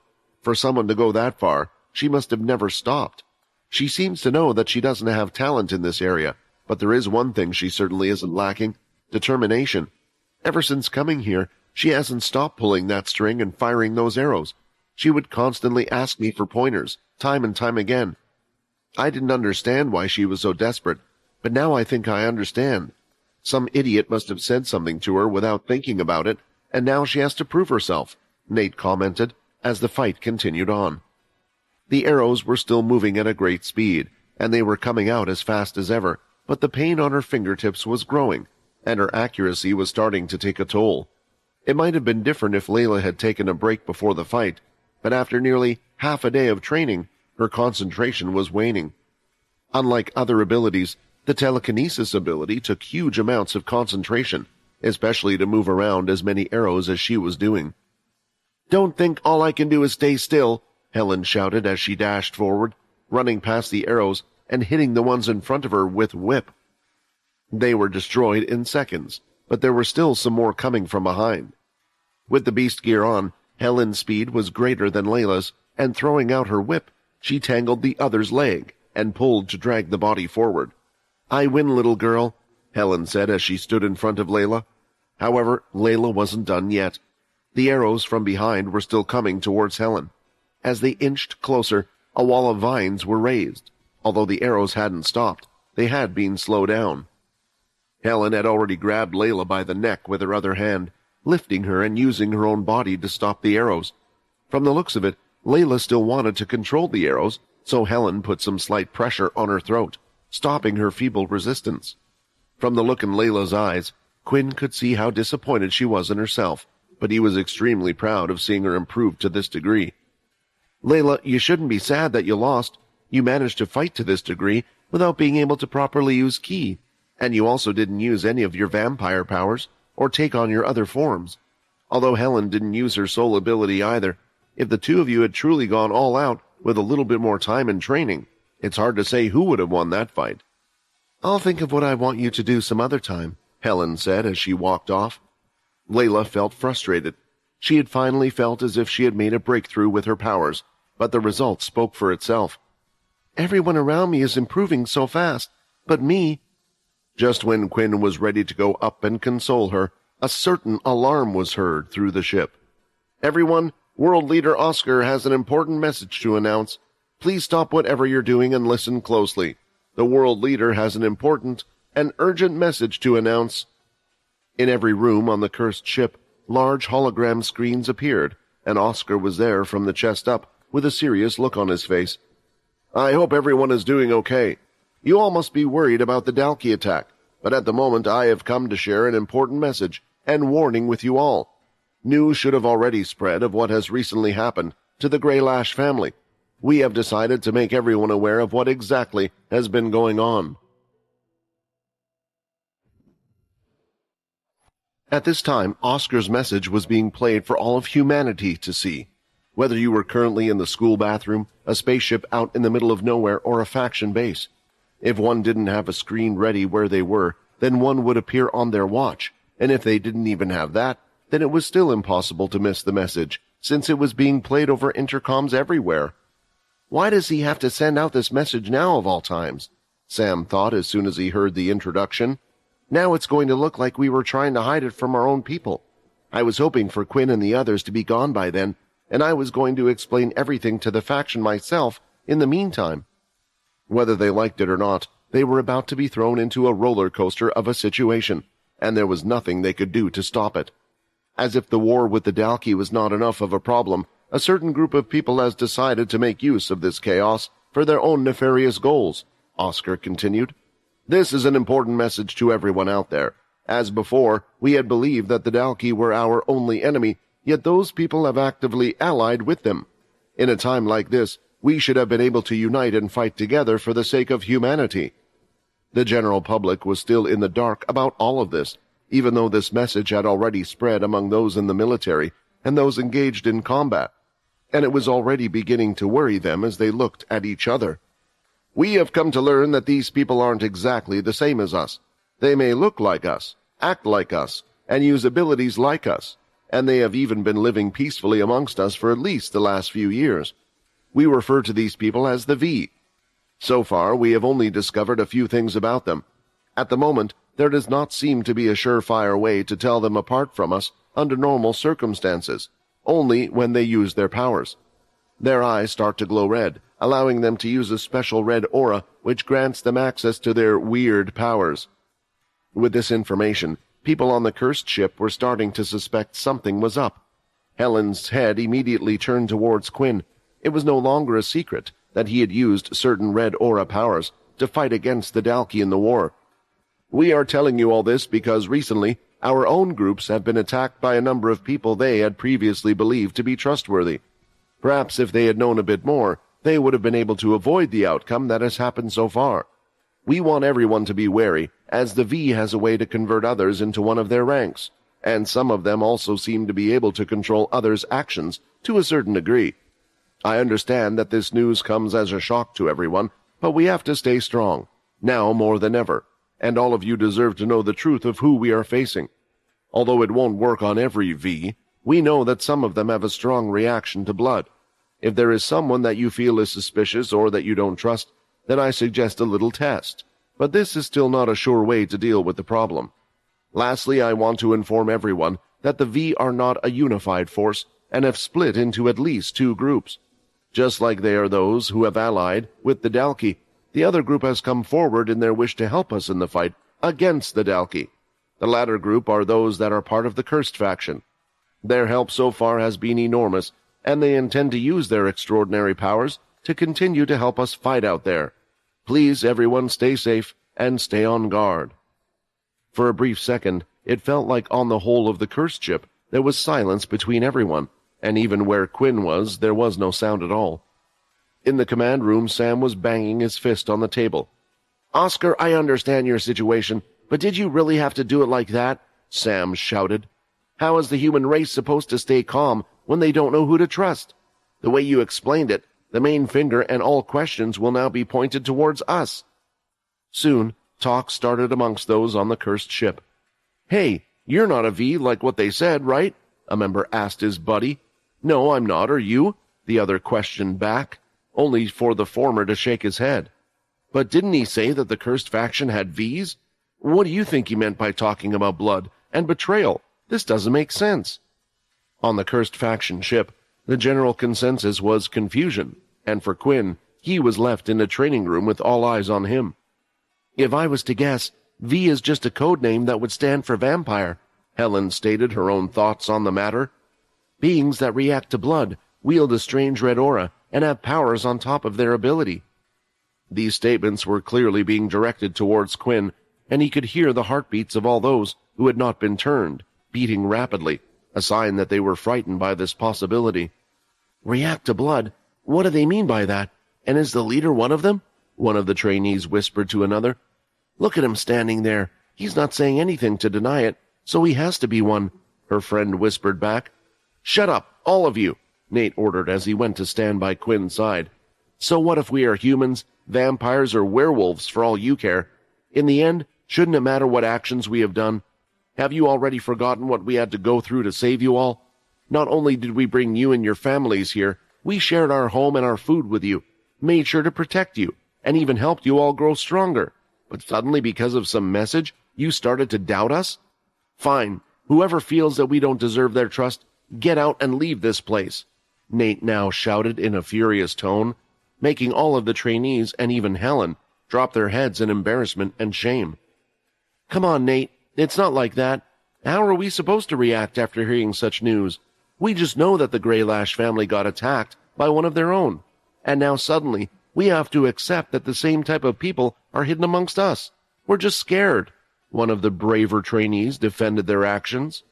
After everyone had heard the message, Sam went around to get a sense of their general perspectives. Just as he had suspected, the hushed comments weren't really in their favor. Some of the people had already realized that the codename V was merely a stand-in for the vampire legend, as they talked about a different race of people they had never heard of. They wondered if those of the cursed faction might actually be working with the Dalki to secretly take them, and how could they trust each other now? How could they trust that the cursed faction was really on their side and wasn't planning on turning on them eventually? I knew something like this was going to happen, Sam thought, as his fists tightened in fury. We'll be lucky if even half of our own faction continues to trust us for not having come out ourselves earlier. A few seconds later, all the screens that had turned off seconds ago all lit up once again, and this time the only one that could be seen was none other than Owen.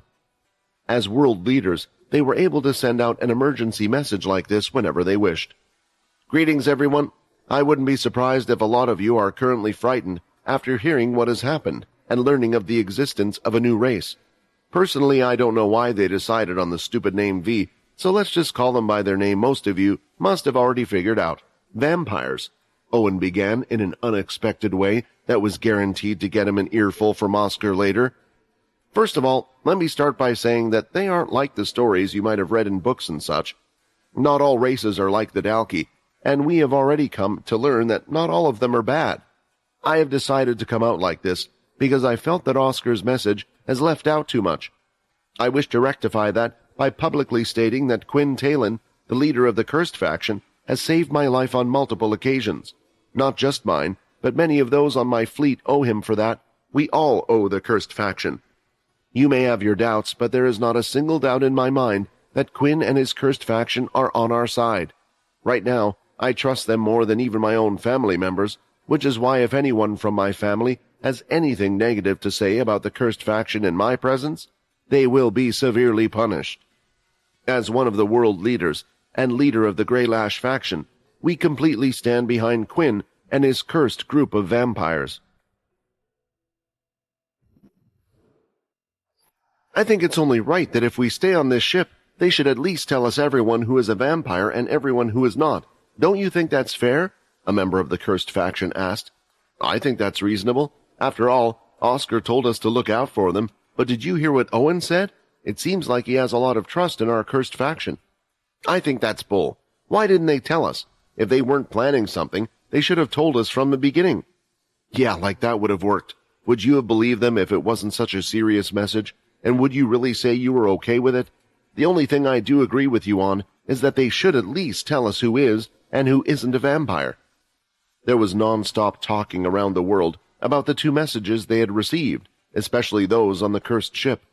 The first mention of the V's had sprouted a doubt in many minds, not trusting those next to them, but there were two parts to this message, as the second one delivered by Owen tried to make sure and make everyone know full well that the Greylash family were on the cursed side.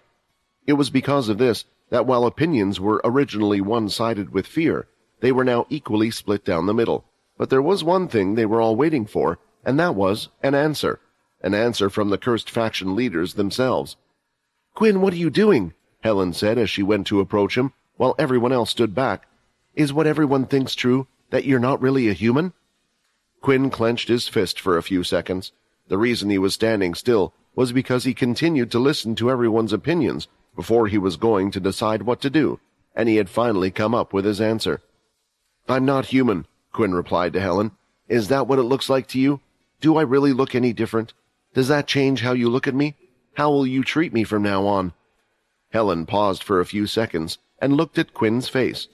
His face wasn't one of worry, but instead it looked more like relief. Relief that a long secret that he had been hiding had finally been revealed. No, Helen stated. I was shocked, of course, but as long as the you I know so far has been the real you, then nothing has changed. With this, Quinn decided to walk past Helen and Nate, with Layla following him along, as they were sure he was about to do something. Whether it be a good thing or a bad thing, they did not know. Helen, I never got to thank you for the beast gear that you handed to me. It was a nice gift, Quinn said. It helped me out a lot, and I hope none of this changes our relationship. Before she could reply, Quinn had already left, and for the first time, Helen was left there without knowing what to say.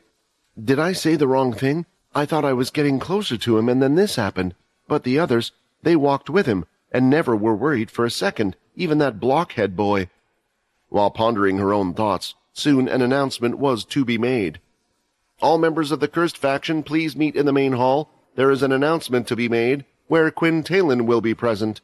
Please make your way to the main hall immediately, Sam stated. Those on the cursed ship were a bit nervous. They had no idea what was about to happen, but at the same time they couldn't exactly just leave either. But as they saw others confidently heading to the main hall without any problems, they too did the same. A few wanted to leave, attempt to go through the teleporters, or steal a ship, but some stopped them. Let's at least hear what they have to say first, and we don't know who is who at the moment or what, some members said. Quinn had directly saved the majority of those who walked into the hallway without any hesitation. There was a time when the whole Parasite faction was poisoned, and Quinn was the one that saved their lives, never forcing them to do something they didn't want to. Some had lost their lives, but their families continued to be supported by the cursed faction, through credits, beast crystals, and housing.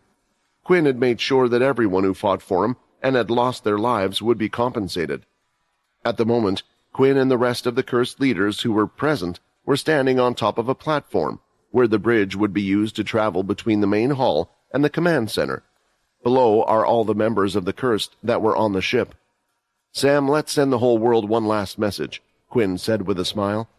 Sam knew what Quinn wanted to do, and he was already prepared. On the platinum card given to them was what could be used to send out a message to everyone, the same way Owen and Oscar did. Sam nodded and Quinn pressed a button, holding it down, and soon his face and everything else was displayed to the whole world. I think after getting a message from two of the world leaders, it's only right that you get another one from the last world leader, the one that somehow has ended up in the middle of all this. I'm going to just say it to you all now. What you have heard is all true, but I want you to think about it. Oscar, Owen, and myself, we are the three that you trusted to lead you up to this point, and they still trust me despite knowing what I am. That's right, I am a V, but I wasn't always a V. I was a human, a weak human who was bullied every day in their school life for never having power, abused by the military system, and shut down for never being of any use in this war, just like many of you out there. Yet, now that I have power, I am in a position of where I am today, but my goal from the beginning has been to change the way the system was. In a way, I believe the system treated those that were weak inhumanly. Yet ever since I became a V, I was treated more like a human than ever before. For those listening, some of them were confused, and it didn't really answer their question about whether they could trust the cursed faction or not. But at that point, Quinn didn't care. He wasn't there to change the minds of everyone. From being in charge of his own faction and more, he realized it was impossible. All he could do was try his best to help those around him and those that wished to help him. These were the people that he would fight for and continue to fight for. For those on the cursed faction planets and this very ship, you are free to leave. You always have been, and that will stay the same. I, with my group of people, will continue to protect all of those in the cursed faction. To me, nothing has changed. Soon Quinn's eyes began to glow red, and everyone could see it on their screens, but it wasn't only his eyes. Sam, who was standing next to him, activated his powers. Layla, Nate, and all the other vampires from the cursed faction stood there with their eyes glowing red. At that point, the broadcast had ended, but those in the cursed faction were left confused, with Quinn taking a back seat. Sam walked out instead. Quinn here saved all of our lives, he said. We weren't originally Vs. We aren't some blood-sucking monsters, and everything will remain the same. We understand you're all scared, and the unknown would scare anyone. If there is anything, any request people wish to make, then feel free to do so. However, while most of you will be busy deciding whether to trust us or not, we'll be busy trying to end this damn war for your sake, and you can thank us later or not. It took a few hours for everyone to calm down, and it even seemed like there were a few arguments and scuffles on the cursed ship, as they argued over who to trust and who not to trust. However, eventually, some just couldn't stand to be on the cursed ship anymore and decided to leave to join other factions. What came as a big surprise, though, was how few people had decided to leave, fewer than 100 or so. Those on the cursed ship worked with the cursed leaders the closest, and it actually helped their cause when they learned that not only Quinn was a vampire. It was difficult to predict whether the rest of the world would share their conviction that the bond they had formed while residing on this enormous ship, known as home, could not be easily broken. Quinn, you just leave everything to me, Sam said. Go out there and do what you need to do. as all of the preparations were ready to head to the Blade Island. Of course, a few hours after the announcement and a few speeches weren't going to settle the hearts and minds of the restless. Nonetheless, Quinn and his group of people still had their own things that needed to be done. Everyone who was told to go to the Blade Island was told to head to the ship docking area, where they would then take a medium-sized ship with all of them, and they would then head off to the Blade Island together. When Quinn arrived, he didn't expect him, Ino, Brock, and Mona to be the first ones there, while the others were still busy getting ready. "It seems like the world is getting surprise after surprise," Mona said, "and assuming since you are related to him, you guys are part of this V group as well." She sighed and placed her hand on her head, as if everything was giving her a headache. "Honestly, with everything going on, aliens, beasts, and super abilities, vampires existing in the world just isn't too wild in my book. I'm just glad you're on our side," Mona said with a smile. Seeing Mona's reaction had settled Quinn a bit. Of course, he was worried about people's opinions. It was hard for him not to be. Everything that he had managed to build up could have crumbled just then, and he had no idea if it was currently crumbling at the moment or not. It appeared that those who held more authority and who had some measure of control over their lives were less afraid. "This is what you wanted, right?" Quinn asked, looking at Ino. "You must know what's going to happen, because you've been working to spread awareness of vampires to the world." Looking back at Quinn, Ino's face seemed quite surprised that he had asked this type of question. "This is what I wanted? If it was, then I would have revealed to everyone that vampires existed a long time ago. Different situations require different solutions, and it seems like it was inevitable that something was going to occur. However, I must say that the reaction wasn't what I was expecting, but I still have many things to see until I make up my mind. Perhaps their reactions haven't been so drastic, because there is a common enemy, and remember, the humans aren't the only ones that you need to worry about." No matter how much Quinn hated Ino, he was right. There was a whole society of vampires on another planet, and some of them didn't exactly want to get along with humanity, which was one thing that hadn't been made clear to them all. Things were fine for the time being, while they were preparing to fight Arthur or debating among themselves, but Quinn would have to intervene if Bryce or another vampire took action. "Will I have to take on the role that Arthur gave up, the role of the Punisher?" Quinn thought as he looked at his system title. Even though he was the 10th leader, he was also classified as the leader of the Punishers. Soon everyone started to arrive together. Syl had come along with Shiro, and both of them seemed to be smiling. It made Quinn feel at peace. He wasn't sure if forcing Syl to attend school at the time was a good idea, but it appeared that he made a new friend in addition to Borden and himself. Logan had entered with little Borden on his shoulder. It looked like once in a while, Logan was still trying to find out a way of either prolonging Borden's human-sized fighting state or making more of the solution from before. In a way, if they could control the demon-tier beast, there was a good chance that as long as the beast was still alive, Logan could continue to create a serum for Borden. Fex had wandered in on his own, which suited him in a way. A person who got along well with everyone, but wasn't particularly close enough with anyone to click with them. Then the last two arrived, Helen and Layla. Quinn didn't know if it was a coincidence, or if the two had met up and decided to come together. The latter was very unlikely, especially with the way the two of them were looking at each other.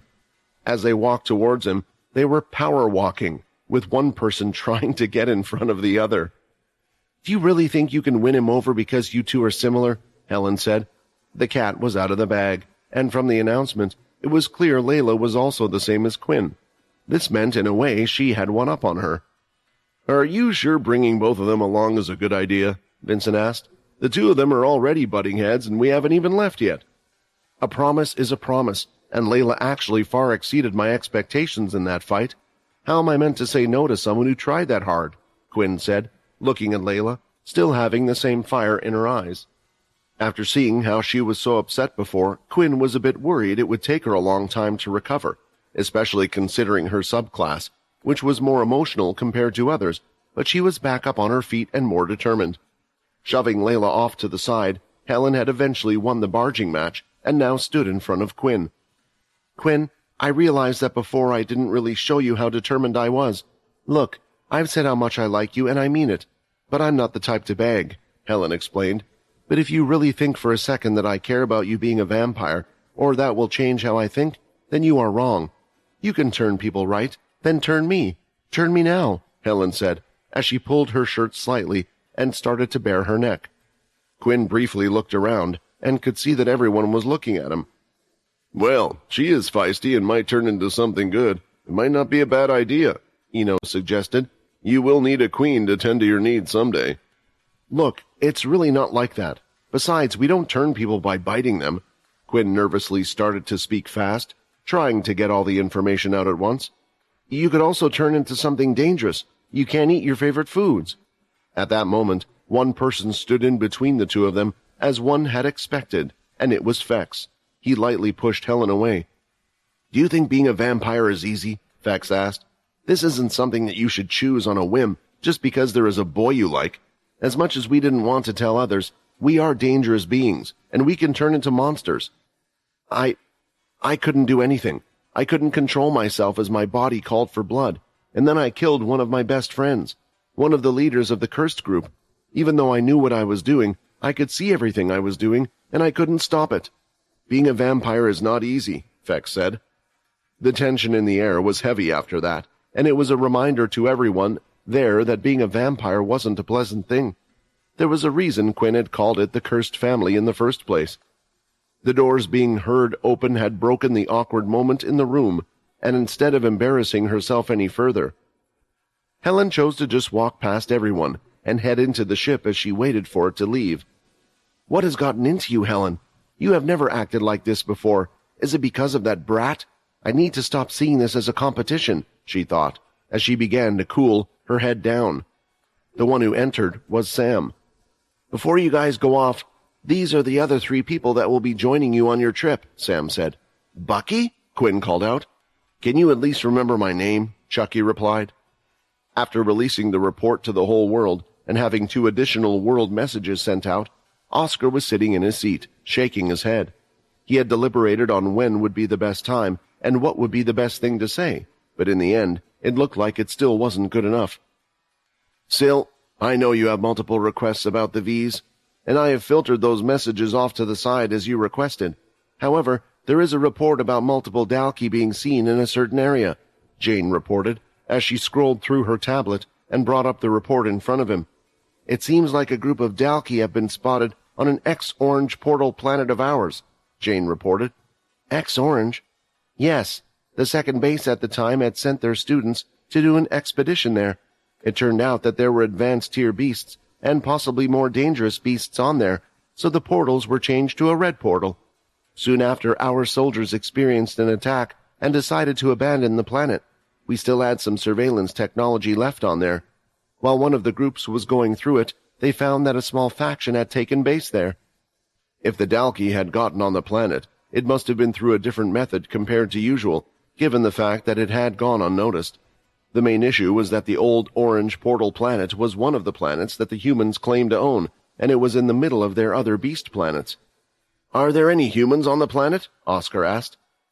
That's the strange thing, sir. It seems like the Dalki are protecting the shelter that has been built there. It looks like some survivors have decided to make it their base after they have survived. We are unable to confirm whether or not they are V's. What would you like to do, sir? Jane asked. After thinking about it for a while, Oscar made a choice. Due to how close the planet was to the other forces, it was dangerous if they were to attack, so they had to get rid of the Dalki. We will get rid of the Dalki. It's time for the Earthborn to move, Oscar ordered.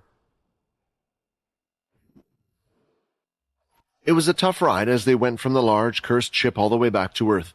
Not because they had run into any problems on their way or anything, but just because the group of people going this time weren't exactly the friendliest bunch, nor did they get along well with each other.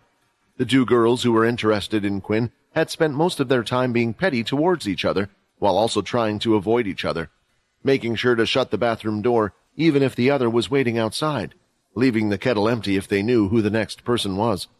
While Quinn occasionally ran into Brock and Eno, they at least kept to themselves and seemed to be planning their own course of action. Then there was also the group of 3 people who Sam had introduced. The first person was Chucky, whose ability hadn't been high-leveled originally, but after the mission of looking after Sil, he had been well compensated.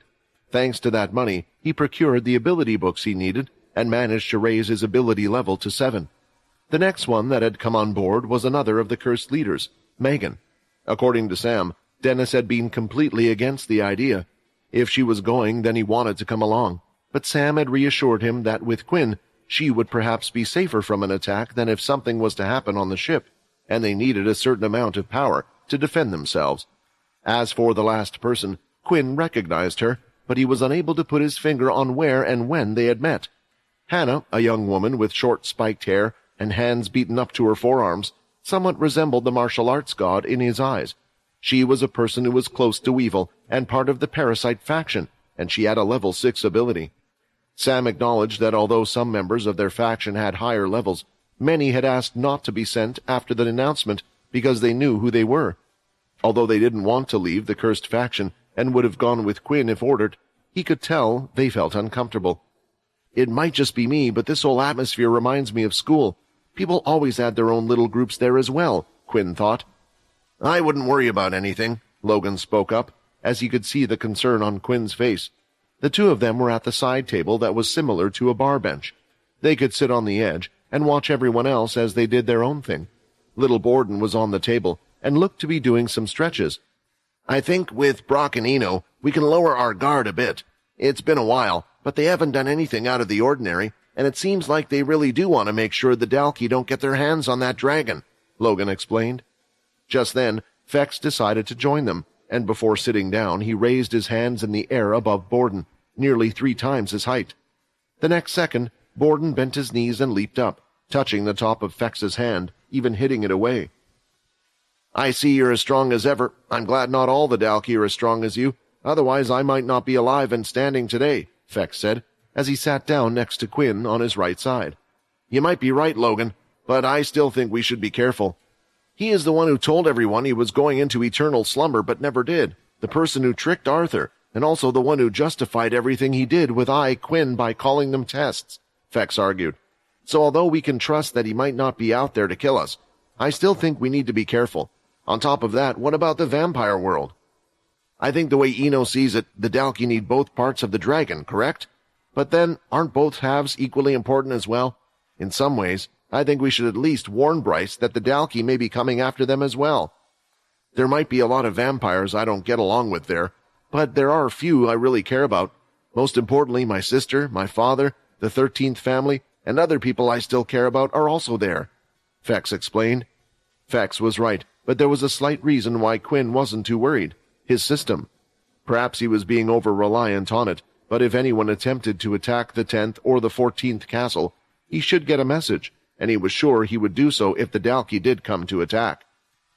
I don't think the Dalki forces are large enough to go after 2 places at once, Logan replied.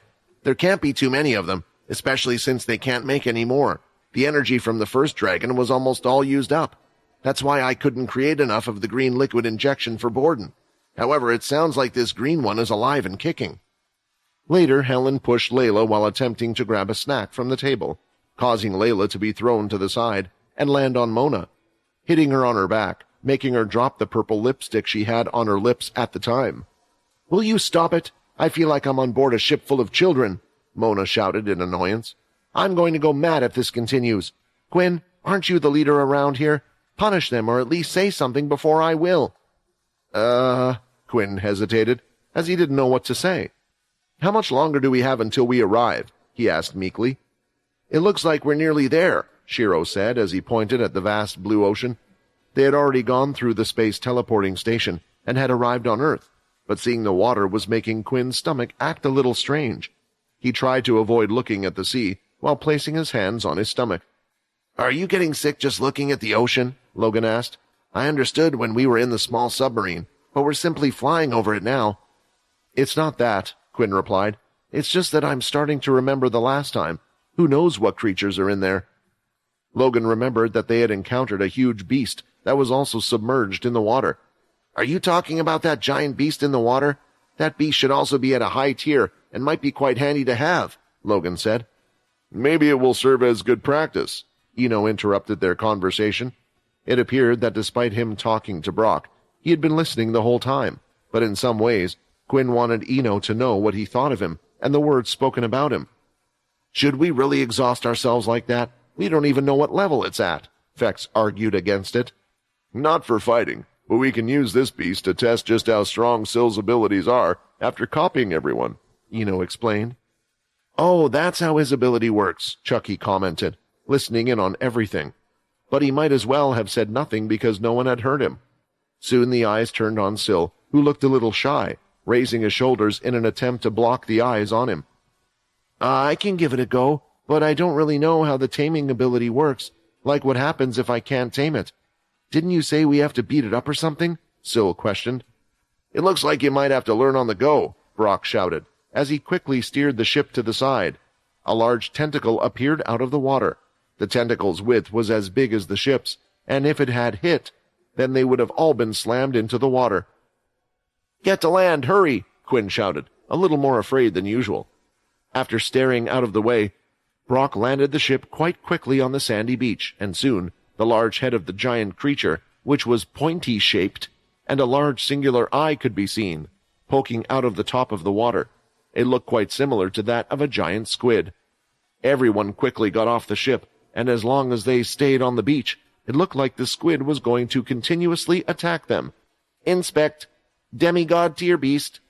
I knew it was strong, but I didn't think there would be something that high tier still on Earth, surrounding the island.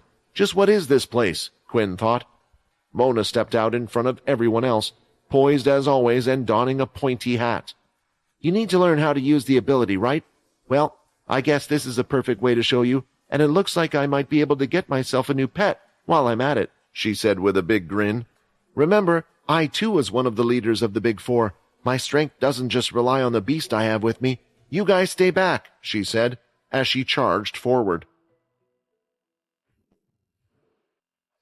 The initial reaction of most of those that were there was to run in and try and help Mona, not because they thought she was weak, but because that was what they had always done since the beginning. They had fought against beasts time and time again, and it was now almost a natural instinct to them. However, not all of them had faced a demigod-tier beast before, and its sheer size had made others think twice. Although not all of them felt the same way, as Chucky, Megan, and Hannah had decided to pop off the forest and hide behind some of the large leaves next to some palm trees. They couldn't help but watch what was about to happen. Hey, they're going to be okay, right? Hannah asked, since she really hadn't seen any of the cursed faction fights for a long time. The last time she had seen Quinn take on an Emperor-tier beast in the desert, this beast seemed to be a completely different story. Don't worry, Quinn and Sill are there, and I think with them two it will be enough. Let's just try not to get hurt, Chucky said, as he carefully touched one of the black balls he carried with him, just in case they did need to do something. Then there was Megan, who was shaking. She didn't want to get involved at all. She had gone away from the fighting scene and had mostly helped out Sam with his duties in the command center. This was due to a dear friend of hers, Mitchell, dying while trying to fight a humanoid legendary tier beast, back when she was still part of the Crows. While everyone who was a leader in the Cursed had improved, she hadn't. I'm not suited for this stuff. I can't. I'm not like them. I didn't change. I'm still human, Megan mumbled as she covered her ears. Sorry about that, Quinn said, with his hand held out and stretched towards her. I'll leave you in a safe place where you can't get hurt. Closing his fist, the shadow lock was soon activated, and Megan could no longer see the beast. As Quinn was going to move on to the other two, they soon stood up and protested. No, wait, they both shouted. We won't get in the way, but seeing you guys, the best of the best, out like this, we don't want to miss it either, Hannah said, speaking for both of them, but Chucky seemingly agreed, as he nodded his head up and down. Quinn placed his hand down, as he thought it would be okay. The two of them weren't weak travelers by any means. It was just that with the job they were doing, only the best of the best could face such things. Wait a second, Quinn. If you're here, who's helping out Mona in the fight? Chucky asked. As he stepped to the side, they could soon see Mona battling against the demigod-tier beast, and she was doing so alone, without the help of the others. They were all ready to rush in, but Mona had made it clear that she could battle the beast on her own. I think she will be okay, Eno said, and hearing him say these words, they had slightly agreed to stand by for the first few moments. One of the large tentacles came down, ready to crash down on Mona, chucking up a large amount of water. When it was about to hit her, raising her arm, a small type of purple see-through shield appeared out of nowhere, like magic. The tentacle had swung hard, trying to smash her, but it looked like it had almost bounced off. That's not an ability, since she has the beast-taming ability, So it must be an active skill, Quinn thought. It looks like a strong one as well, even though her clothes don't look like the usual type of beast gear. Mona was covered in a thin cloth. At first he thought it was just a fashion statement along with the hat, but it wasn't the case at all. Next, though, Mona leaped up in the air, dodging another tentacle swipe, which summoned up a wave of sand in the air. She was then soon hit from above with another, but it seemed like she was expecting it, as the purple shield had appeared above, blocking that as well. However, the force from the hit above was used, and Mona allowed it to propel herself into the beast's other tentacle on the ground. Throwing out a fist, she made an impact on the tentacle, piercing its skin and causing black blood to fall. Soon she started to run up the tentacle. Now the beast was weary, as it had felt pain, and was unable to attack Mona while running up its arm. Instead, it flung its tentacle high, trying to shake it off, but as it did, she leaped off and hung onto another one. "What in the world is she doing? That looks so scary," Hannah said with her mouth left open. It was strange.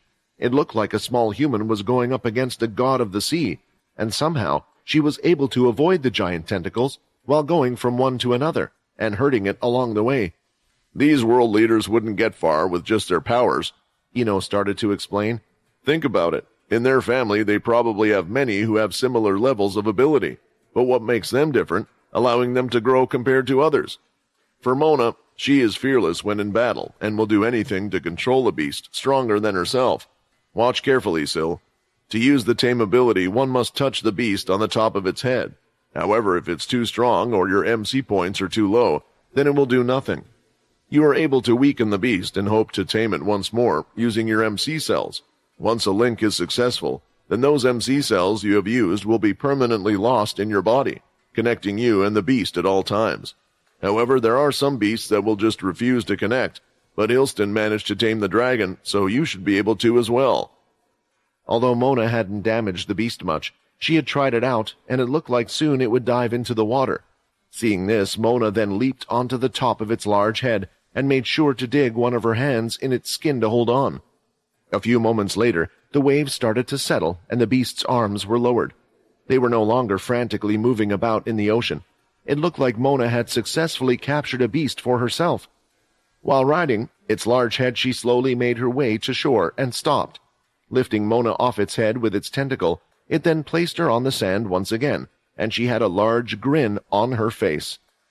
"After my last demigod tier beast was defeated, I thought I would never see one again. Looks like I'm in luck," she said. "Although if it needs to be in the sea, it will be quite hard to move it and use it outside of battle. I wonder if it can survive on land." "That was really impressive," Layla said, as she had eyes of admiration. She couldn't believe how fearless Mona was. "Your beast equipment, which seems to be at a high level to block the beast attacks, must also be at the demigod tier level." Mona looked at Layla and was about to ignore her, but she had these large puppy dog eyes that nearly made it impossible for her to do so. "My gear is impressive, but if I hadn't used my active skill to block one of those attacks, I would have been done for. I don't usually like to do that type of thing, but after seeing it move like so, I thought I could do something, and no demigod tier beast has never rejected my powers before, so really all I needed to do was get on top of its head." Saying all these things just made Mona sound more impressive, and made Quinn wonder how many MC cells she must have to be able to control a demigod tier beast. "Are you able to control a demon tier?" Quinn asked. Mona took a while before answering the question. "Well, if that were the case, then we wouldn't need this fella here, would we? Honestly, I don't know. I haven't been lucky enough to ever meet one, but the person before me, who was once on this island, was said to have the same level of ability as mine. The one that Hilston took as a chained, and I don't think she could control the beast you are looking for." It was hard to imagine how much of a difference a demon tier beast really was compared to a demigod tier. In all honesty, the tier with the most varying powers of strength was the demon tier beast, because humans hadn't made a rank higher than that. Perhaps one demon tier beast could be twice as strong as the other. What Quinn did realize was the fact that the ability Mona used worked similar to his Shadow Eater skill. The weaker the vampire was, the more chance the skill had of working, and this was the same with the beast. "Let's just hope Syl can do this without us needing to fight it. Then we don't need to find out how strong it is," Quinn thought. "This dragon is far stronger than that guard of a beast, Quinn. I think you should prepare yourself for a full-on battle if need be," Ino said. as if he could read his mind. Leaving the sandy beach meant that Mona would have to leave the new beast, which she had just tamed, behind. She did a few tests with it and called it up onto the land. This was when they realized the sheer size of the beast, as a giant shadow had been cast all over them. The water had made it look a little smaller than they had all imagined. However, it was clear to Mona and the rest that although it could stay out of the water, it couldn't move as fast and didn't look too well. The good news was that she could transport it and bring it along with her, but unless it was in the water, it would be difficult to actually use it for combat purposes. So in the end, for now, Mona would leave it in the water while keeping the connection with it. According to Mona, she could give it simple commands, and although no words were communicated with the beast, she could tell how it was feeling. When giving commands, these feelings would be passed on, and she generally knew what it wanted to communicate. Now walking through the forest, most of them couldn't stop talking about Mona's actions against the beast. "I can't believe I got to see one of the big four fights," Hannah said. "She's an inspiration to us girls everywhere. I knew there had to be a reason beyond her ability. She was the only girl that was accepted into the big four.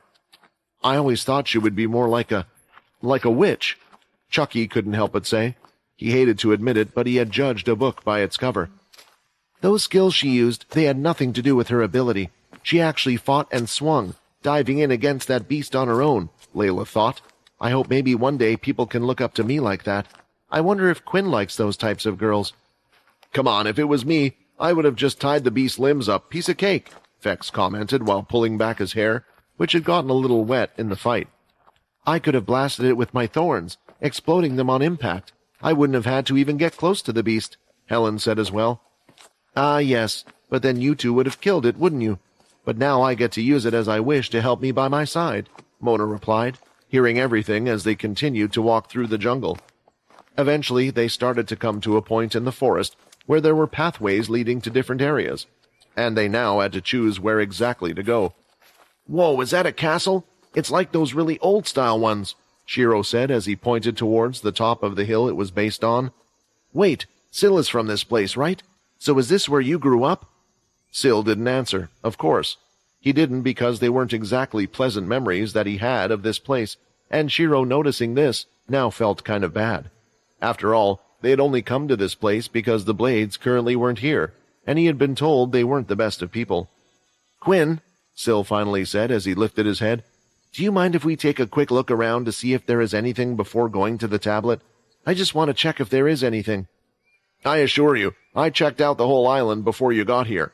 I even went to the large tablet where the dragon seems to be remaining," Brock said. Even with that answer, it seemed like Syl wasn't satisfied. "I think it will be okay," Quinn said. "After all, it doesn't look like the Dalki is here. Maybe we jumped the gun, but I don't think a couple of hours looking around will hurt us. If it does, well, then it just means we would be in an even worse situation fighting the Dalki and the demon tier beast." After hearing this, Syl's face lit up, and everyone else seemed to be fine with looking around the island. They were in no rush to face the demon tier beast. The temple was the first location the group chose to visit because it was nearby. It appeared to have sustained some damage from the battle between Peter and Vorden and the other people here. "What is this place? It looks like some type of school, and a fight broke out or something?" Helen said, as she looked at the giant hole through one of the doors. "As you all know, the temple is no longer in use." Brock explained it like he was some type of tour guide to the rest of them. "During my time here, I witnessed everything that went on with the Blade Island. Those that were children of the Blade would learn their abilities and be sent here for training. Then, when they had trained long enough, they were faced against each other in a battle royal, until only one survived. The last one remaining would be allowed to enter the castle." Everyone was stunned by Brock's words, and how they were spoken so casually, as if he were talking about a movie. But then realizing that he was telling the truth, and noticing the blood marks in certain places, they were devastated. They couldn't help but look at Syl differently. "I can't run away from my past. It's okay, I need to be reminded. Let him continue," Syl said. "Wait, so all those kids with the same ability as Syl, are you saying they came from here?" Chucky asked. "Yeah, that's right. Actually, the one who wanted to save them all no matter what was Vorden," Quinn said, "and that's why we're going to get him back." Although some didn't know who Vorden was, or what they were talking about, it seemed like a sensitive matter, so they chose to avoid it. They didn't stay at the temple long, so the next place they went to was the castle. As they entered, they looked around at how grand and vast the whole place was. It seemed impossible for just a single family to live in such a huge place. As you are aware, this is the Blade Castle, where the main family members resided. I was under disguise as the head butler here, and was in charge of all the Blade servants that would work here. As they continued to follow Brock, he eventually took them down to the dungeon, but it wasn't a typical dungeon. It was more of a large empty space, with hundreds of metal spikes dug into the floor. "What is this place?" Layla said, as she looked in horror at everything around her. It looked like a room that was designed for torture. "This is what the Blade refers to as the Chained. If you can't guess, this is where they would chain up those ability users they thought were useful to them. Not only top abilities, but unique, original ones as well. The Blades wanted to find a way to overcome that weakness, because they could only copy a limited number of abilities at once. Still, this was a temporary measure. It always seems like Hilston is searching for more, but he never did explain what it was," Brock continued. "You mean even you don't know why he did all this?" Quinn asked. "Yes, I have no idea. Why had he created so many children with his own DNA, hoping to look for someone stronger than himself? It made no sense to me, and it was almost as if he was beyond obsessed. When Syl eventually appeared, that obsession died down a little, and instead he chose to go after Syl. I'm afraid no matter where Syl is, eventually Hilston will try to find him." If this was the case, then Quinn needed to be ready for him. As they were to leave the dungeon, Mona stayed there for a few seconds. Her family members had also spent some time down there, and she couldn't imagine how they must have felt. "I hope you're still alive, and I promise I'll pay back that man for what he did," Mona thought, as she went out of the dungeon with the rest. The last place left to visit in the castle was the throne room. Here they could see a large dining table. Syl remembered this table well, as it was where the family always had to eat together, pretending to be happy. At the side of the room, at the very back, there seemed to be different pieces of a mannequin. One had just a chest, another just a leg, and so on, for each individual human body part. "What's all this?" Vex asked, as he picked up the mannequin, which only had a human chest and instantly collapsed to the ground. He quickly picked it up, just in case it was something important, and just gave a cheeky smile at the others. That was what was used to display Hilston's demon tier armor.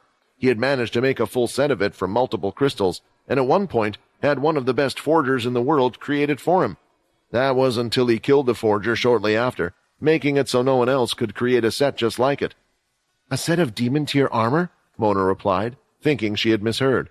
"You mean it isn't just a random demon tier beast equipment placed together, but an entire set? Did he come across a group of demon tier beasts or something?"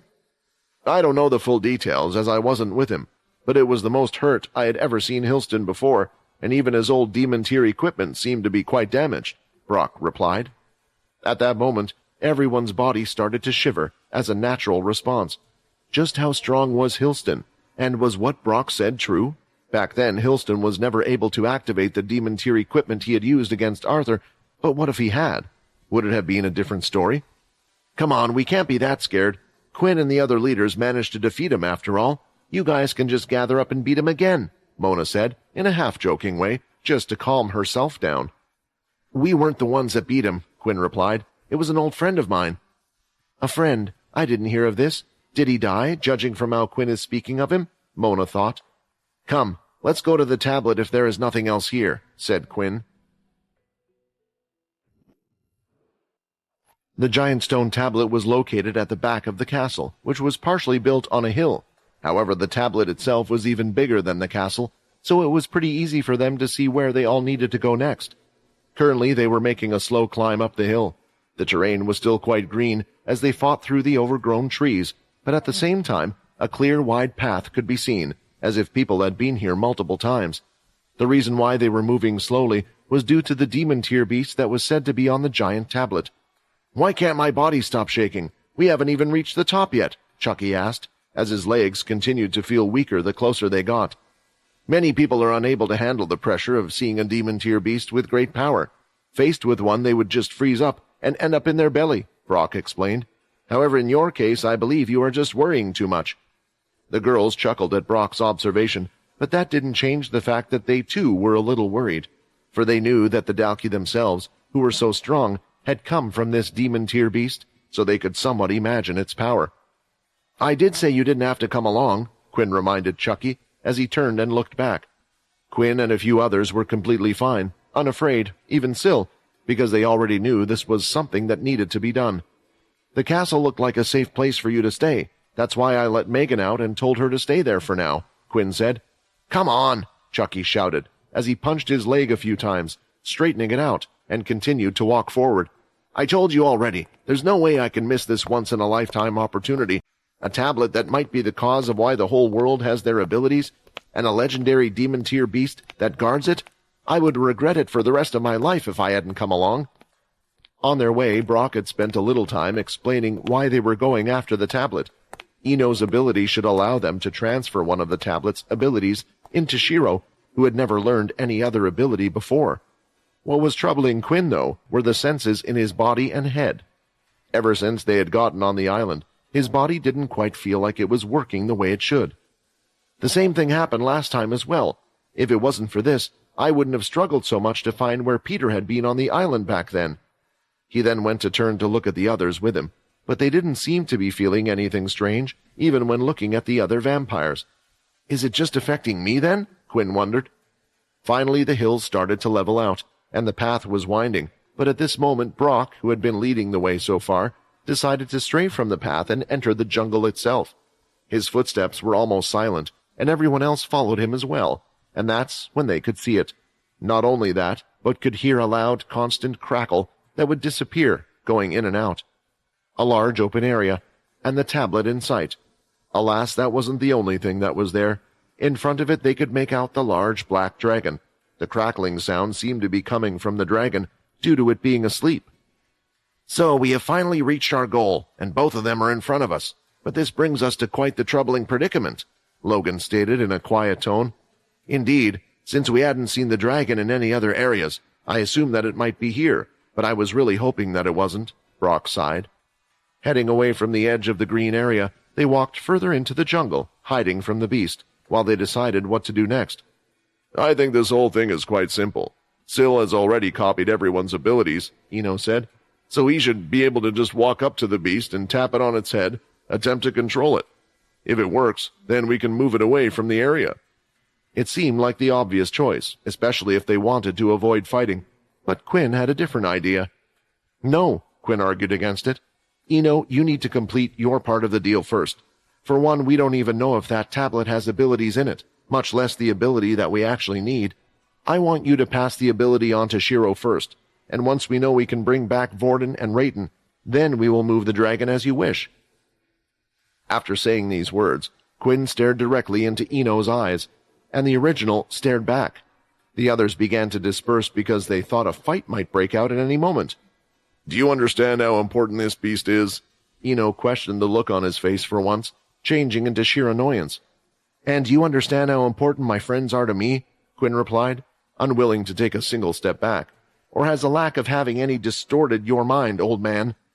Whoa, Quinn is being a bit feisty, don't you think? Thex whispered over to Layla, but she paid less attention to what was being said, instead concentrating on Ino, ready to jump if he made any sudden moves at Quinn, prepared to use the chain lock skill to hold the old man down. Similarly, Borden had leaped onto Syl's shoulder as well, pounding his fist. It was clear that no one other than Brock was on his side. Fine, have it your way. I did promise you that I would help after all, but I still think the easiest way is for us to have Syl move the beast, Ino conceded eventually. Perhaps, but you can't fault me for having trust issues regarding you have given your history. We still need to build on our relationship, Quinn said with a smile, adding that he was sure he was going to annoy the old man, but he just ignored it and continued on. Now that we have decided to try to reach the tablet first, that still doesn't help with our first problem, Logan pointed out. The dragon is in the way of the tablet, and although we can sneak past it, it will be a disaster if that fails, and there is a very high likelihood of it somehow being able to sense us once we are closer to it. How about a distraction? Helen suggested. One group will make some noise in the vicinity. Once the demon-tier beast chases after them, another group goes to the giant tablet. I think the lady has made a fine suggestion, Ino agreed. It will take me a few moments to complete the transfer, so it would be best if the beast was taken as far away from the tablet as possible. After much discussion, the group decided that they would be split up into two. One would be the distraction for the demon-tier beast, while the other would protect Shiro and Ino while they were doing their tasks. This team needed to be equally strong, as they were worried that as soon as Ino touched the tablet, or if they were noticed, the dragon could possibly sense it and return. Chucky and Hannah, since they were only there to provide powers for Syl, remained in the forest area. As they were still persistent, they didn't want to go into Quinn's shadow. The group that would be working to protect Shiro and Ino consisted of Brock, Syl, Borden, and Helen, while the distraction group included Quinn, Mona, Logan, Fex, and Layla. Before leaving, Quinn gave Shiro a tap on the shoulder and turned on his shadow in case of an emergency. "Syl, if you see anything suspicious coming from the two of them, I'm counting on you. I know how strong you are and how much you don't like Ino," Quinn whispered. "You know, with age, my hearing doesn't get any worse. I can hear just as well as you," Ino commented. The group went back to where they were originally, so they could peek through the greenery, and stepping out was the distraction group. The reason Quinn wanted to be part of the distraction group was because he was worried about just how strong this demon tier beast might be. Stepping forward, when they were around 100 meters away from the beast, Layla placed her arrow into her bow and stretched it as far as she could. "Should I use Ki?" she asked. "We need to get annoyed, so go ahead," Quinn replied. She let go, and her powerful arrow was sent flying filled with energy and was going right for its front leg that was covering part of its face. As it hit, the tip was stuck on the hard skin, and the wooden part of the arrow seemed to collapse in on itself, breaking it, as the force carried forward but hadn't pierced the skin at all. "What the? I used quite a bit of my Ki, the same amount that destroyed the training room wall, but it can't even pierce its skin." Layla was flabbergasted. Since it had done no damage, they were unsure if it was enough, but they didn't want to get any closer. They needed a head start if they were to stand any chance of avoiding a full-on confrontation. Seeing the arrow didn't work, Quinn stepped forward, and instantly the eyelid of the beast opened, and a sharp-shaped yellow eye could be seen. "I think it's awake now," Fex shouted, as he had already started to run away. Although it might have looked as if Fex had just fled at the first sign of the demon tier beast waking up, the vampire had done something before his strategic retreat. He had carefully timed it so his red aura string would shoot out, wrapping around the dragon's legs, buying the rest of them additional time. While running, he was also leaving behind several needles on the ground with a string attached to them. As long as he used his blood control, he could make the string rise and wrap around the beast's legs. Unfortunately, the effectiveness of that was vastly limited. As soon as the dragon stood up on all four of its legs, it immediately snapped as if it wasn't even there in the first place. "These days, as the beasts we fight get stronger and stronger, it's like my string is becoming more and more useless. Isn't there any way to increase its strength?" Fex wondered, but now was clearly the wrong time to think about anything but the demon tier beast on their heels. Fex wasn't the only one who had gotten a head start. Logan had made sure to stay further in the back, already equipped with his speed suit, and had passed Fex on his left. From the higher-tier beast crystals, he had been able to upgrade his 3 different types of suits, and his speed suit had improved significantly. But there was one thing different about it. The spiders that had transformed into the suit had done so around every part of his body except for his Dalki arm, leaving it in place. Soon after standing up, the dragon let out an almighty roar that felt like it had the power to shake the entire island. At least the ground beneath their feet had started to vibrate, and they had no choice but to cover their sensitive ears, as they felt like they were going to burst. The pain they experienced from that single roar alone had been sufficient to make them collapse on the floor for a few seconds, even those that had run quite a distance already. "Hey, kid!" Mona shouted as she was one of the few that hadn't started running yet. "You wanted to find out if I can control that thing, right? If I succeed, then we won't even need the help of the blonde boy, so throw me out." Quinn was still recovering from the effects of the roar that had already summoned his shadow to defend him. On top of everything, he had the suit of armor that had been gifted to him by Helen, which improved his speed greatly. He had stayed behind for 2 reasons. 1, in case the dragon would have continued to guard the tablet instead of chasing after them, and to chase after them, he would need to do more. And 2, he was the fastest out of everyone there, so he could cover the most ground. Yet Mona, who was quite fast with her beast gear on, had just asked to be thrown towards the dragon. "Are you crazy? That thing will eat you up," Quinn argued. "Just throw me, you wimp," Mona shouted back. "Don't hold back on your strength. As long as you throw me fast enough, I'll be able to make it to the beast." Quinn thought this was the most absurd idea he had ever heard, but for the time being, the system caused him to give it some thought. Why hadn't the system given him a quest yet? This was a demon tier beast, sure, it didn't seem like it had any special abilities like the demon tier tree, but this was clearly a powerful thing, so why didn't it give him any type of quest, even one to survive? It seemed like the dragon was still gathering its bearings, and Mona was already by Quinn's side, ready to be thrown. With the new gauntlet strength, I can do it, Quinn thought, as he picked up Mona by her 2 feet with one hand and then pushed her forward as hard as he could. He made sure to keep going with all 200-plus stats of his strength to push through until the very end with his fingertips, even though his neck's veins were bulging. You asked me to throw you as hard as possible, then I'll do just that. Even Mona had not anticipated being launched at such a high rate, and the G-force was pounding her hard. That damn boy, just how strong is he to have such inhuman strength, she thought. Oh, that's right, the boy isn't human anymore. In an instant, she had been launched at the large dragon's neck, and with her hands, she held onto one of the dragon's scales. The force from the throw was so strong that she needed to grip the scale tightly to not fly further. Her fingertips felt like they were slipping. Damn you, Quinn, that was a bit too fast and hard, she thought as she finally pulled herself onto the dragon's neck, just under its head. Then, quickly acting fast, she pulled herself up onto the dragon and was now on its head. Let's see what I can do. Mona hyped herself up as she touched the beast on top of its head with an open palm. Whoa, is she really going to control it? Chucky thought, as they continued to watch everything from what they perceived to be a safe distance. Perhaps there wasn't a need for the plan after all. Falling from such a height unconscious will kill her, Hannah thought, as she looked over to the original team to see if they could do something to help her, but they knew there was no need because the best person to help her was already close by. Before she touched the ground, a shadow portal had opened, and Mona's falling body quickly disappeared inside, now in the shadow space. You're a brave person. I understand why you were a world leader and why you had so many people following you. Maybe I can be the same, Quinn thought, as he looked the dragon in the eye. Using all his strength, Quinn threw out his arms in an X shape and fired off 2 large blood swipes, which went straight for the dragon. Unfazed, the dragon started to run towards Quinn, not caring about the attack.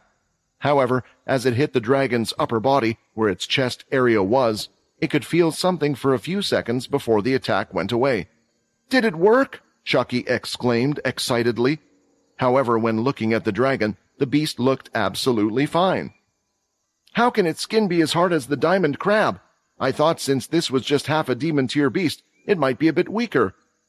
After it had stopped for a few moments, seemingly surprised that it had been able to slightly feel the attack, it resumed its charge towards Quinn. Each step was heavy and shook the whole place. Seeing such a colossal beast charging forward, Quinn no longer tried to fight it, but made use of his great speed. I need to slow it down, or it will catch up to the others as well, Quinn thought, as he turned and activated his Shadow Path skill. It went out, spreading on the ground, wider than usual, but as long as it hit one of the dragon's legs, it should slow it down. But it was at that moment that it leaped in the sky, avoiding the shadow completely, and was now flying up, high in the air. Was I the only one who forgot dragons could do that? Fex asked, but judging from the silence and the blank faces of those next to him, he wasn't. I mean, just because a creature has large wings doesn't mean they can always use them. With its targets locked on, the dragon was ready to punish whoever had disturbed its sleep. The group continued to run, and as Quinn went by the others, Layla hopped on Quinn's back. With his strength, she was practically weightless, and she could continue to fire arrows high up in the sky at the beast. She tried to aim for its eye, but a flap of its powerful wings would make the arrows useless. Any ideas on how we're going to beat this thing? Fex asked. Remember, our goal isn't to beat it, but just to buy time for the other group, Logan said. So far, I think we have achieved our goal. Their distraction group had successfully lured it away from the tablet, and if its desire to punish them hadn't been enough to make it follow them, Layla continued to harass it with arrows certainly did the job. Quinn just hoped they could keep this up without anyone getting hurt. Looks like it's our time to move, Eno said, and everyone in their group hurried toward the tablet, aware that time was of the essence. The longer they took, the higher the likelihood of casualties in the other group. Shiro, you need to press with both your hands. I will do the same. Don't worry if you feel a strange sensation in your body. That's just the MC cells inside your body adapting to the ability, Eno instructed. Now let's see if the ability we're looking for really is in here. The two of them pressed their hands on the tablet, and Ino quickly began to search for the ability. It took some time, but a smile appeared on his face as he found it. Bingo! Looks like we're in luck. It's time to give you your ability. At the same time as this process was going on, the distraction group noticed that the dragon had turned its head and was looking right in the direction of the tablet. Crap! We have to stop it from getting back to the tablet, no matter what, Quinn shouted. A little while before Quinn and the others arrived at Blade Island, there was a certain question that had been on their minds. If the demon-tier beast was so important to the Dalki, then wouldn't it be better to just kill it? If they managed to kill the beast, or at least one half of it, wouldn't that stop the Dalki from prolonging their lives? Wouldn't it turn into a simple waiting game for the human race? All they would have to do would be to outlast the Dalki until they would die by reaching the end of their lifespans. However, according to Richard Eno, doing so was practically impossible. In the first place, the demon-tier beast used to be a two-headed dragon which could split itself into two. This was what it had done when originally fighting against the vampires. Naturally, the vampires had done their utmost to kill it, but all attempts had ultimately failed. It seemed that the only way to kill the beast was to either kill both halves at the same time, or let it die when it combined into a whole again. Unfortunately, the beast would always split into two halves when it was on the verge of dying, and then flee in opposite directions.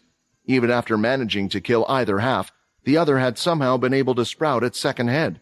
In the end, they had just captured one half without killing it. All of these thoughts were currently running through Quinn's head as he saw the dragon turn towards the tablet. He was reminded that even if they were able to kill the beast then, there was no guarantee the other half of it in the vampire world wouldn't regain consciousness and become whole once again. Still, this beast is too dangerous, and I have to stop it somehow, Quinn thought, but the dragon was high up in the air. Quinn! Fex called out. Follow me! As quick as he could, Fex threw his needles into the trees and also made sure pieces of string were left behind so they could be used as platforms. Quinn quickly followed until he reached the top of the tallest tree. Layla was still riding on Quinn's back, but even from this distance, it didn't look like she could reach the dragon with her arrows. Quinn, let me give you a boost, Logan shouted, as he quickly followed after the two of them. Drop me, Layla requested. Fex will catch me. Everything was happening so fast, but he needed to trust his teammates. Doing a small jump, Quinn was in the air for a few seconds before he landed on Logan's Dalki's hand. Then, with all the strength Logan could muster, he threw Quinn as hard as he could, while Quinn also pushed off, kicking from his feet. Even with Logan's strong Dalki hand, his whole body was flung back as a result. Damn you guys for making me do so much work, Fex complained, as he quickly used his string to grab his two falling friends. Layla hadn't even looked behind, instead stretching out her hand toward Quinn. I know it won't be much, but I'll do what I can to help you reach that dragon as well, Layla thought as she pushed herself to the point where all her MC cells ran out. Quinn looked like a shooting star through the sky, but there was one giant problem. He couldn't exactly change his direction mid-flight, and the dragon was slowly turning its body away. It's about to fly off. I have to do something, Quinn thought, and extended his shadow to latch onto the dragon's tail. By shrinking it afterward, he was eventually able to reach the dragon's back. I have to figure out a way to slow it down somehow, Quinn thought, or make it plummet down. Wait a second, can't I do that? He looked at the white gauntlet on his hand and pressed it down. When the procedure was finished, Shiro was back at the tablet, stunned, staring at his hands.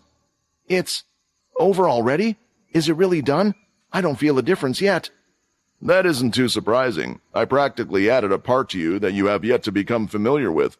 Normally you would have an ability book to guide you, but since we have neither that nor someone who could teach it to you, I'm afraid you will have to undergo quite a bit of self-discovery.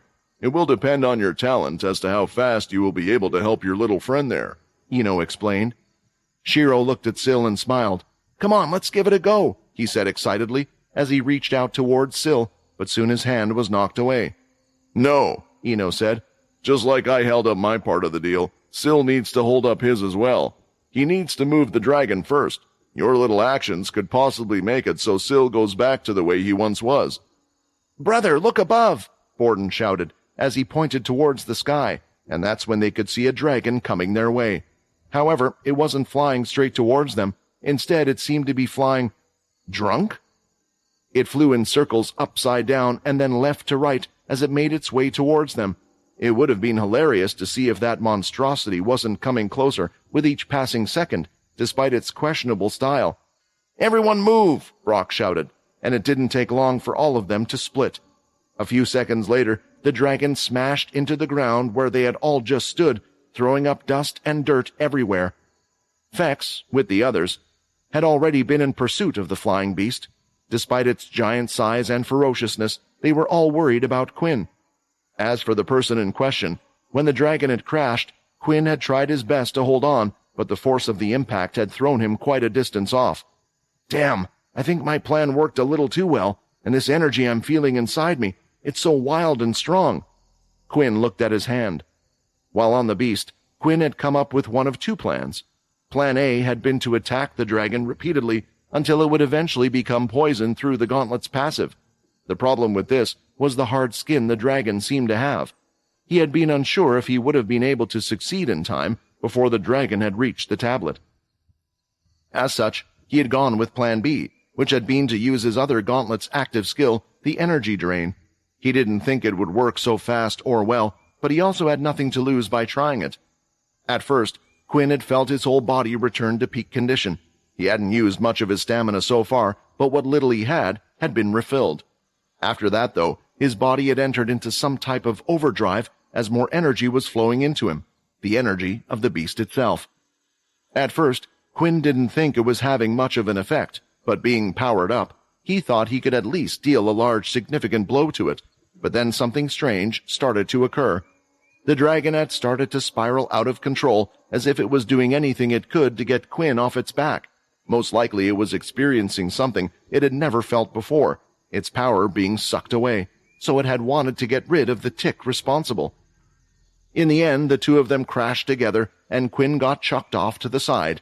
He was in the middle of making a recovery getting up, and when the others had arrived from the other direction, they could see the dragon creeping towards Quinn with its large head moving towards him, fury clearly written on its maw. Quinn backed up a few steps and realized that the tablet was behind him, and that's when something strange happened. The dragon stopped in its tracks and stayed there. It blew out air through its nostrils, which hit Quinn like a wave of great heat. "What's going on? Why isn't it moving closer? Why did it stop its attack?" Quinn wondered. The good news was, it didn't look like it was going after any of the others as well, and was just continually staring at Quinn. He took a few steps to the left, and the dragon's eyes followed after him, ignoring the others. He then took a few steps to the right, and it did the same. "Why, aren't you attacking me?" Quinn asked, thinking the dragon could answer. But it couldn't, for it was nothing but a beast. The others watching were wondering what to do as well. Was this the perfect opportunity to attack it altogether, or should they let it go? "Is that why it doesn't attack? Is it worried about destroying it?" Quinn thought, as he walked up to it. He was scared to turn his back on the dragon at first, as he turned his head around a couple of times, but it looked like it wasn't going to move any time soon. "Just what is going on? I need to find out," Quinn mumbled, as he pressed both hands against the tablet, and then the whole tablet began to light up. As soon as Quinn laid his hands on the tablet, it began to shine in a bright blue color, lighting up the place around them. The others were in shock about all the things happening. First, the dragon, a beast that was known for its violent nature to kill anything in sight, had not attacked Quinn, and now this. The reason why they were so surprised was because even when Ino had touched the tablet to grant Shiro his abilities, nothing of the sort had occurred. Logan and the others had reunited with the other group in the jungle. They had a good view of things since the dragon wasn't blocking their vision. Logan looked at Ino for a possible explanation, but the look on the old man's face was genuine. For once, he was as clueless as everyone else. Quinn continued to leave his hands on the tablet, as he felt an energy connecting with him from the inside. "This feeling, it was so disturbing at first, but now it helps keep me calm. But why does it feel so familiar? Is this how everyone feels when they touch the tablet?" Quinn wondered, since he hadn't been there to witness Ino before. "I guess nothing will happen, though, since I already have an ability." "This young one already has power, and he is unlike the man from before, so there is nothing he can gain from me here." Quinn heard a voice that he was unable to recognize. Quinn turned to see where the voice was coming from, but found that everyone was simply staring at him. None of them had uttered so much as a single word. The voice echoed a bit, similar to when Jill would send him messages via the telepathy ability, so he tried to direct his thoughts at the tablet. "Who are you?" You can hear me?" the voice asked in shock. "Damn it, it's like speaking to Vincent all over again," Quinn thought in mild annoyance. All those around him continued to watch him. It was clear to him that he was the only one able to perceive this voice. "I don't know who this Vincent is, but you're the first one I'm able to converse with," the voice replied, now curious why that was the case. It seemed like, just like with Vincent, the voice had access to its thoughts while he was touching the tablet. Since Quinn had only been able to hear the voice after touching the tablet, he could only assume it was either the tablet itself or someone or something left inside it. "Are you the tablet?" Quinn asked, as it was the fastest way to find out, instead of racking his brain. "Do you really think tablets can speak, or were you just born like this?" the voice asked in derision. Listening to it for a bit, it sounded as if it might belong to a middle-aged man, not too old nor too young. "No, the tablet is merely a tool. I don't know how much you know, but all the abilities that humans currently possess originally came from me. At one point I decided that my time was up, and my final gift to the world was this. My mortal body should have long since perished, but I never expected to still be somewhat conscious when I gave up everything to be placed inside of here." It was pretty hard for a person to believe, but Quinn had read the diaries of Arthur and heard Eno's explanation. All the abilities supposedly came from this tablet, and now Quinn was hearing the voice inside pretty much confirm that to be the truth. "Are you some type of god? How did you leave the world with so many abilities? Did you really come up with every ability, even the shadow ability I possess?" Quinn wondered. For the first time, the tablet seemed to pause before answering. "Shadow ability? I'm afraid I did not possess such an ability, but someone I knew back in the past did. You must have received it from him somehow. As to your question, no, I'm not a god, although I managed to become far stronger than any of the gods during my time." The man started to laugh. This made him seem like quite the arrogant person in Quinn's eyes. While it was interesting to talk with him, he really didn't know how much this person could help him. Perhaps it was time to think of a way to deal with the dragon. It might have stopped its attack because of the tablet, but there was no guarantee it wouldn't revert to a wild beast once they were further away from it. "Wait," the tablet spoke out. "While I have your attention, I must tell you something very important. Leave that dragon be. That dragon came here on its own, weak at first, but its energy slowly recovered. It must have been attracted to the energy of the tablet without realizing it. However, now that he is mostly recovered, I've been able to communicate with it somewhat, maybe because we are similar. For now, the dragon has agreed to protect the stone tablet. You see, if the tablet gets destroyed, then that also means that all abilities will be lost.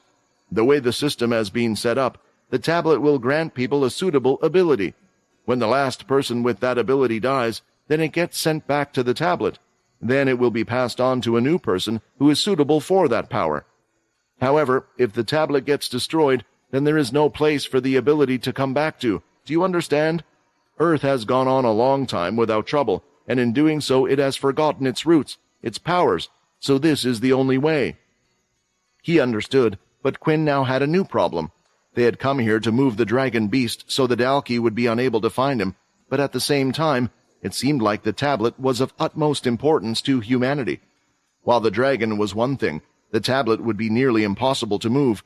The better option would be to protect this island at all costs. "Honestly, you wouldn't be able to defeat the dragon even if you tried," the voice on the tablet said. "I assume you being here means you know a bit about this island, but not even the man who was here before had a way to control him. I don't have complete control over the dragon either, but at least it listens to me somewhat, although it's hard to say how much he listens to me and how much he just instinctively chooses to hunt down intruders on the island. I know you are young, so you might think you are strong and invincible, but believe me, you are not strong enough to deal with it. If you try and force the dragon to move elsewhere, then I will be unable to help you. You can be sure that it will fight you with its full force." "The dragon hasn't been taking us seriously yet?" Quinn was shocked. "If that's the case, then it's no wonder how the Dalki could be made from the dragon." What was even more amazing was that the vampires had somewhat managed to defeat it. It made him wonder what type of forces had been sent out by vampires to deal with the beast. I was wondering, since you seem to have been this all-powerful special being and all, can you help us? I mean, you gave everyone the excuse that you wanted to save them. Right now, we're in serious trouble, and it might end up with the extinction of the human race. So is there perhaps anything you can do to help me?" For the second time, the tablet paused again.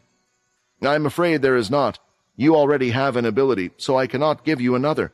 I was born strong, so there is nothing for me to teach you in terms of skills, magic, or the sort. The only thing I can give you is information, but I fear my information stems from so far back that it would hardly help you. What I can do is convince my scaly friend to let you pass unharmed, though." It was a bit upsetting in a way. Usually with such a big event comes a big discovery. Quinn had expected something more, an opportunity to obtain some rare powers, but if there was nothing that could be done, then he would just be happy with the "get away from the angry dragon" card. "Why did you choose to speak to me?" Quinn asked, before letting go of the tablet. "I didn't choose to speak to you. There was a reaction when you touched the tablet. It has never happened before. As I said, you are the first person to be able to hear my voice. As to why you, your guess is as good as mine." Quinn didn't know what really came over him at that moment, or what answer he had been expecting, but he had thought that maybe there would be something to it. Perhaps he had read too many fantasy books about a chosen one, or a prophecy that needed to be fulfilled to vanquish the evil of the world, but it was nothing like that. "Before you go, I would like to ask you for one last thing. Since you are the first person who I have been able to speak to, it would seem rude to not even learn your name," the tablet requested. "My name's Quinn Talon." "That name? It's a very good name," the tablet replied. Quinn had the feeling it had more to say, but it had apparently chosen to keep those secrets to himself. Alas, there was nothing he could do to pry it open. Letting go of the tablet, the bright light dimmed down until it eventually disappeared. Quinn turned to the others, and now he had one more thing to do. Somehow he needed to convince Ino that moving the dragon wasn't the best choice. Naturally, Quinn had also wondered about the name of the mysterious being he had been talking to. With how boastful the voice had been earlier, it was actually quite surprising that he hadn't introduced himself. However, the tone of the other's voice after Quinn had introduced himself made it clear that the conversation between the two was over.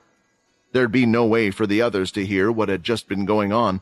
They had only seen Quinn place his hands on the tablet, which lit up, and after a while he had let go. Walking away, the dragon continued to survey Quinn with its eyes, but the vampire felt far less nervous. The voice on the tablet had seemingly kept his word, and the dragon didn't attack him.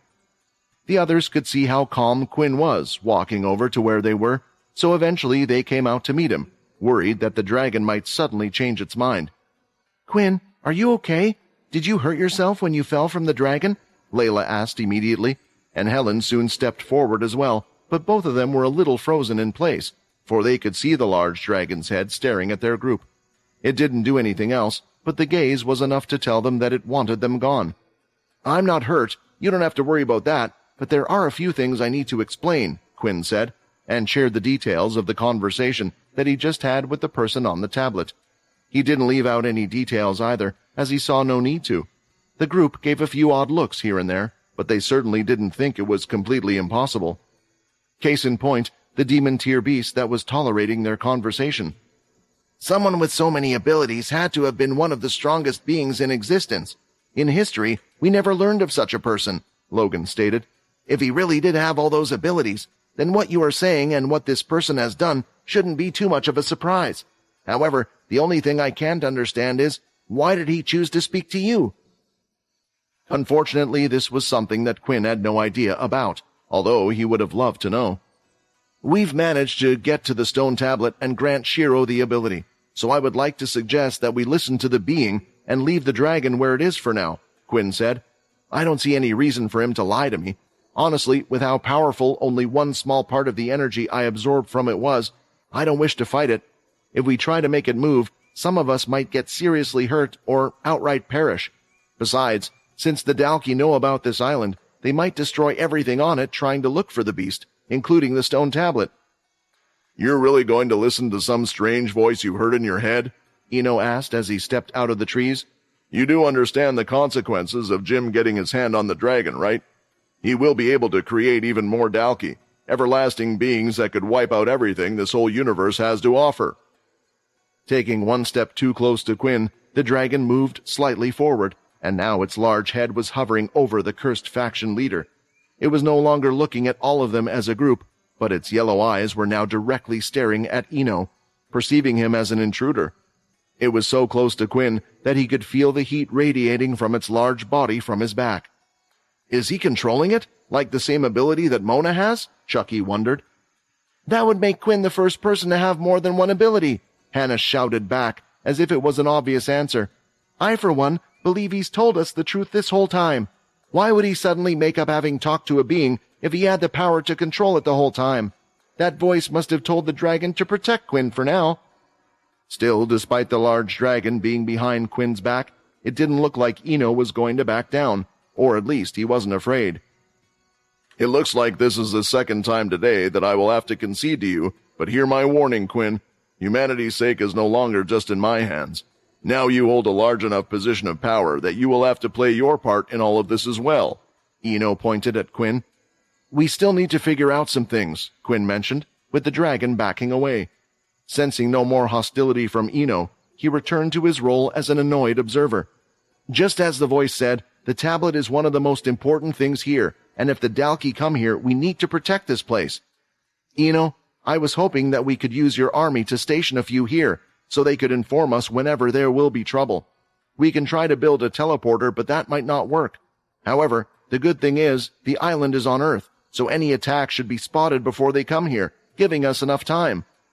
Ino didn't give Quinn an answer, nor did he show any signs he was going to agree. He was an obstinate old man, but Quinn had known him for long enough to know that he would at least agree to this, especially since he would want to maintain his hold on the dragon at all costs. Can I request something? Logan asked. Since the dragon seems to be a little bit tamer compared to before, do you think we can attempt to take some samples from it? I wish to use its blood to try and create more serums for little Borden. I mean, I can try, Quinn thought, as he went back and placed his hands on the tablet once more. Unfortunately, for some reason, nothing had happened. The tablet didn't light up like last time, and he was starting to wonder if he had gone mad just seconds ago, until... New quest received. Learn more of your past and return to this place once more. Learn of the Talon family's history. Huh? Quinn thought the last thing he expected was for System to give him some type of quest. After all, what did his family's history have anything to do with the tablet? I guess we can try and see if something will work, Quinn said nervously, looking at the dragon. I don't mind staying here for a couple of days. We can use the castle as a base, Shiro suggested, and I can use that time to try to learn how to use my ability. It looks like it will be a while before I'll be able to help out Syl anyway. After much discussion, they decided on a few things. Ino had agreed that he would send a few of his own vampires here, and they would look after the place, keeping them updated on any changes to the island. In the meantime, Shiro would practice the use of his ability, at least sensing how to use it, since Ino was keeping a close eye on him and Syl. Lastly, Logan was busy trying to extract a few samples from the dragon. Now that there was no longer a misunderstanding between them and the beast, Logan was able to extract a sample directly from inside the dragon's mouth. Of course, he hadn't done it alone. Since it seemed that Logan had been instructed to protect Quinn or had taken a liking to him, he had asked Quinn for his cooperation. The beast had turned out to be smart enough to understand what they wanted, and after an annoying puff of air through his nostrils, he had opened its snout. Quinn entered the dragon's mouth first. When they saw it didn't shut on him, Logan came over. This was one of the few areas that didn't have the hard scales that seemed unbreakable. Otherwise, Logan would have never been able to get a sample. Meanwhile, the rest had decided to rest inside the castle. They felt far safer, staying away from the demon-tier beast. Heading over to the large canteen, Quinn had decided to pay Logan a visit, who was currently using it as a lab. I hope everything is going okay, Quinn asked. Don't worry, once Ino comes here with his people, we can head back to the cursed ship. I know there is only so much you can do here. Logan was visibly frustrated because he had found what he had been looking for a very long time, but he lacked the tools to properly examine it, making him feel much more impatient than the others. If you're not busy and have nothing to do, can you carry on with that request of mine from earlier? We need to keep looking, and hopefully, by then, Shiro will have mastered the ability somewhat, Quinn said. Are you planning to go behind Ino's back then? If so, Will we move the beast before we find what you are looking for? Logan asked. Before leaving to see how Shiro was doing, Quinn replied, You have to remember, if it works the way I think it will, then Syl will still have all of his abilities in place. While walking over there, he did have a thought in his head about Shiro's new ability. If Shiro can extract minds or spirits, whatever it is, and place them into other bodies for Borden and Rayton, does that mean something can be done for Vincent as well? It would be nice to get you out of my head. Vincent seemed silent about this request because he honestly didn't know how to feel. He had already made peace with the world, and spending time watching over Quinn had been a pleasure he couldn't have imagined to get. It would be nice to speak to you person to person, Vincent replied. For a long time, the tension hadn't been quite the same in a particular shelter, a shelter that looked unusual compared to others, for the houses, people, and shops lived high above the trees. However, if one was to look at all the people walking around, none of them had a smile on their face. Instead, their faces showed great concern. If they had the choice, they would try their best to stay inside their homes. There were a lot of people outside right now because of a meeting that was going to happen in one of the bigger houses. It was the highest house in the shelter, and also the largest. Using the bridges that would take them from one platform to the other, a group of people was now heading their way there. Inside the place, the leader of everyone, who was named Ruby, stood on a small raised wooden platform. She had dark-colored skin and curly hair that was braided down to her waist. She stood there holding a spear with the head of it stuck into the ground. As the room was getting filled, mumbling between everyone started already. What are they even doing here? Do we know yet? I can't sleep well at night knowing they are just right outside our doors. But they don't seem to be attacking us. Has there been some type of deal that has been set up? And they have been here a while without saying much at all. And where is Arthur? Wasn't he meant to protect us from things like this? Silence! Ruby shouted, her voice carrying loudly over everyone. After hearing that name, she immediately wanted to end the discussion there. I know everyone is scared, worried, and has a lot of questions on their mind. The worry has only been building up. It feels like we can't catch a break, and everyone who we have ever trusted has abandoned us. As soon as Ruby started to speak, the rest immediately shut up. The way Ruby spoke, she took control of the room with her voice in an instant. The Dalki, I don't really know why they are here. The human race has been at war with them for so long. We have learned that they are the enemy, but we have seen what they have done so far, Ruby continued. The beasts that regularly attack us, they have for some reason defended us. They have stayed near our borders of the shelter, but haven't harmed a single one of us. Saying all this, Ruby had to pause, and her fist could be seen tensing over the spear. But they are the enemy. How many of us have known someone that lost their lives in the first war? I know the army abandoned us, but we wouldn't be in this place if they never attacked us, a man shouted and argued, and it looked like a lot of them agreed. I know, Ruby shouted again, silencing them all once more. But tell me, do you all trust Arthur? He told us that no matter what, they will protect us from whatever is to come, whatever the outcome of the war. As long as the Dalki do not harm us, then I think that we should leave them. Just as she was about to finish her sentence, the whole room started to shake, and a loud bang was heard from the outside. Immediately, they all grabbed their spears and started to rush outside the world. I knew that the Dalki would eventually attack. We have to defend ourselves at all costs. It might just be a beast. They have been coming more often lately, another one said. Ruby knew that this wasn't an attack from the beast, nor the Dalki. It sounded more like someone had fired some type of laser. When they finally went outside, they could see the chaos that was unfolding. While the Dalki were defending the shelter, mechs were dropping in close by, and nearby outside, power users were using their abilities to battle the Dalki. It's the military! They have come back to save us! The men shouted. It certainly seemed that way. There had been no reason for them to arrive after all, but Ruby disagreed that they had come to save them. They could have come a long time ago and transported them to another shelter or planet, but that never happened. She feared that the actual reason the military had decided to come here was that they wanted to get rid of the Dalki, which would be bad news for her. Why?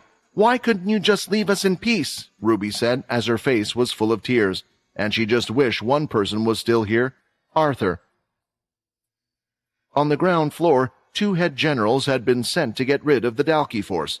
They were unsure how many Dalki were at the shelter, but the order was quite clear.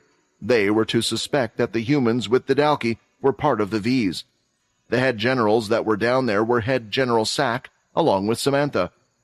"It looks like this might be quite an easy task," Sack said, "bringing both of our forces in. It looked like Oscar wanted to deal with them quickly. I guess it makes sense because of where the Dalki are. How did they even get here in the first place?" "Sack!" Samantha shouted. "We are both head generals, and you decided to go against my suggestion. I suggested it would be best if we could find a way to know if the humans really were V's or not." "And risk our people getting caught?" Sack replied. "Then the enemy would know about us, and a whole platoon would have died for no reason. This was the best decision, as you can see." Even though Sack had his reasons for doing things, she didn't like it. After Oscar had released the information to the whole world, there seemed to be two types of reactions, either those who are cautious around others or those who trust no one, and Sack clearly preferred to trust no one. Soon the humans realized this fact as well, as a mech had dropped down on top of one of the wooden platforms and was pointing its laser arms directly at the humans. "Watch out! The army! They are attacking us as well!" Ruby shouted, but no warning would save their lives. "The Dalki! They are really protecting us from some reason. And the army! Why are they attacking us?" the people thought. "What do we do?" All of those in the shelter were now confused. The ones meant to be protecting them were trying to kill them, and those they knew as their enemies for a lifetime were now saving them. In the end, what choice did they have? They could only join the Dalki as they fought for their lives. "I guess it's time we finish this up. Why don't you and I join the battle?" General Sack said as he looked over to Samantha. "We could have a friendly competition. If I kill more than you, then why don't you take me up on a date?" he asked. "I would like to take you up on that offer," a voice said from above, and soon the Dalki had landed on the ground, shaking the whole area around them. As they quickly recovered their balance and looked at what had landed in front of them, they could see one thing, a single horn sticking out from its head.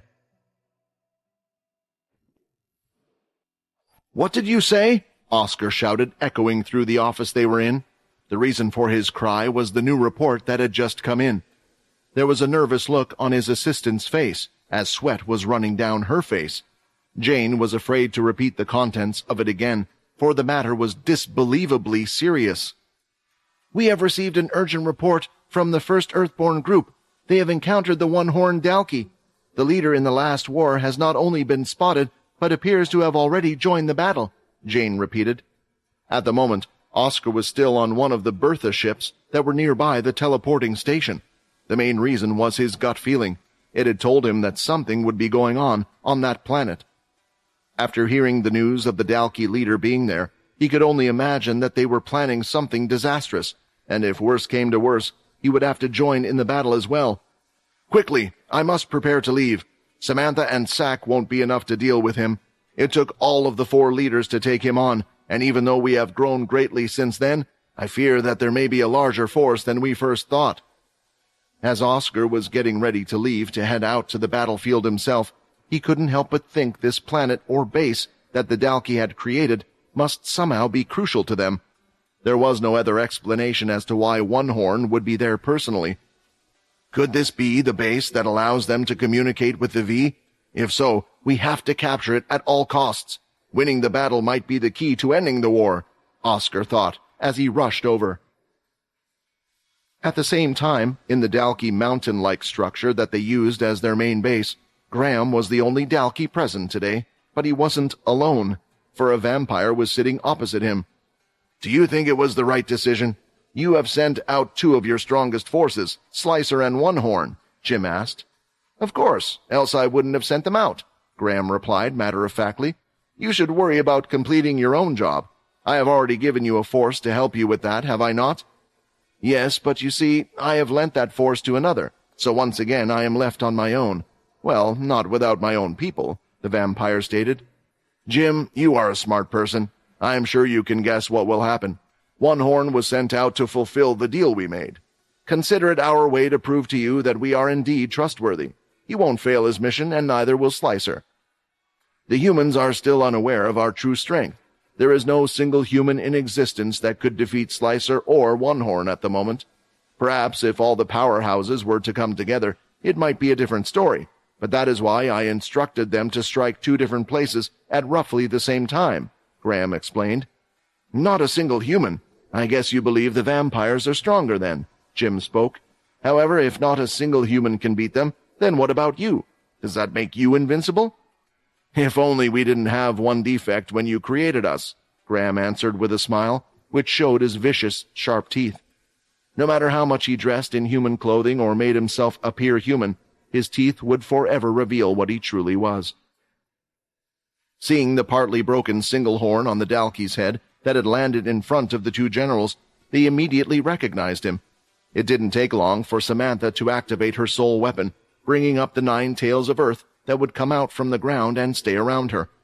As for General Sack, his power stemmed from his nearly invincible body, and he needed to get up close to the Dalkey. Charging in, Sack leaped forward, pushing off the ground and throwing out his knee with full force.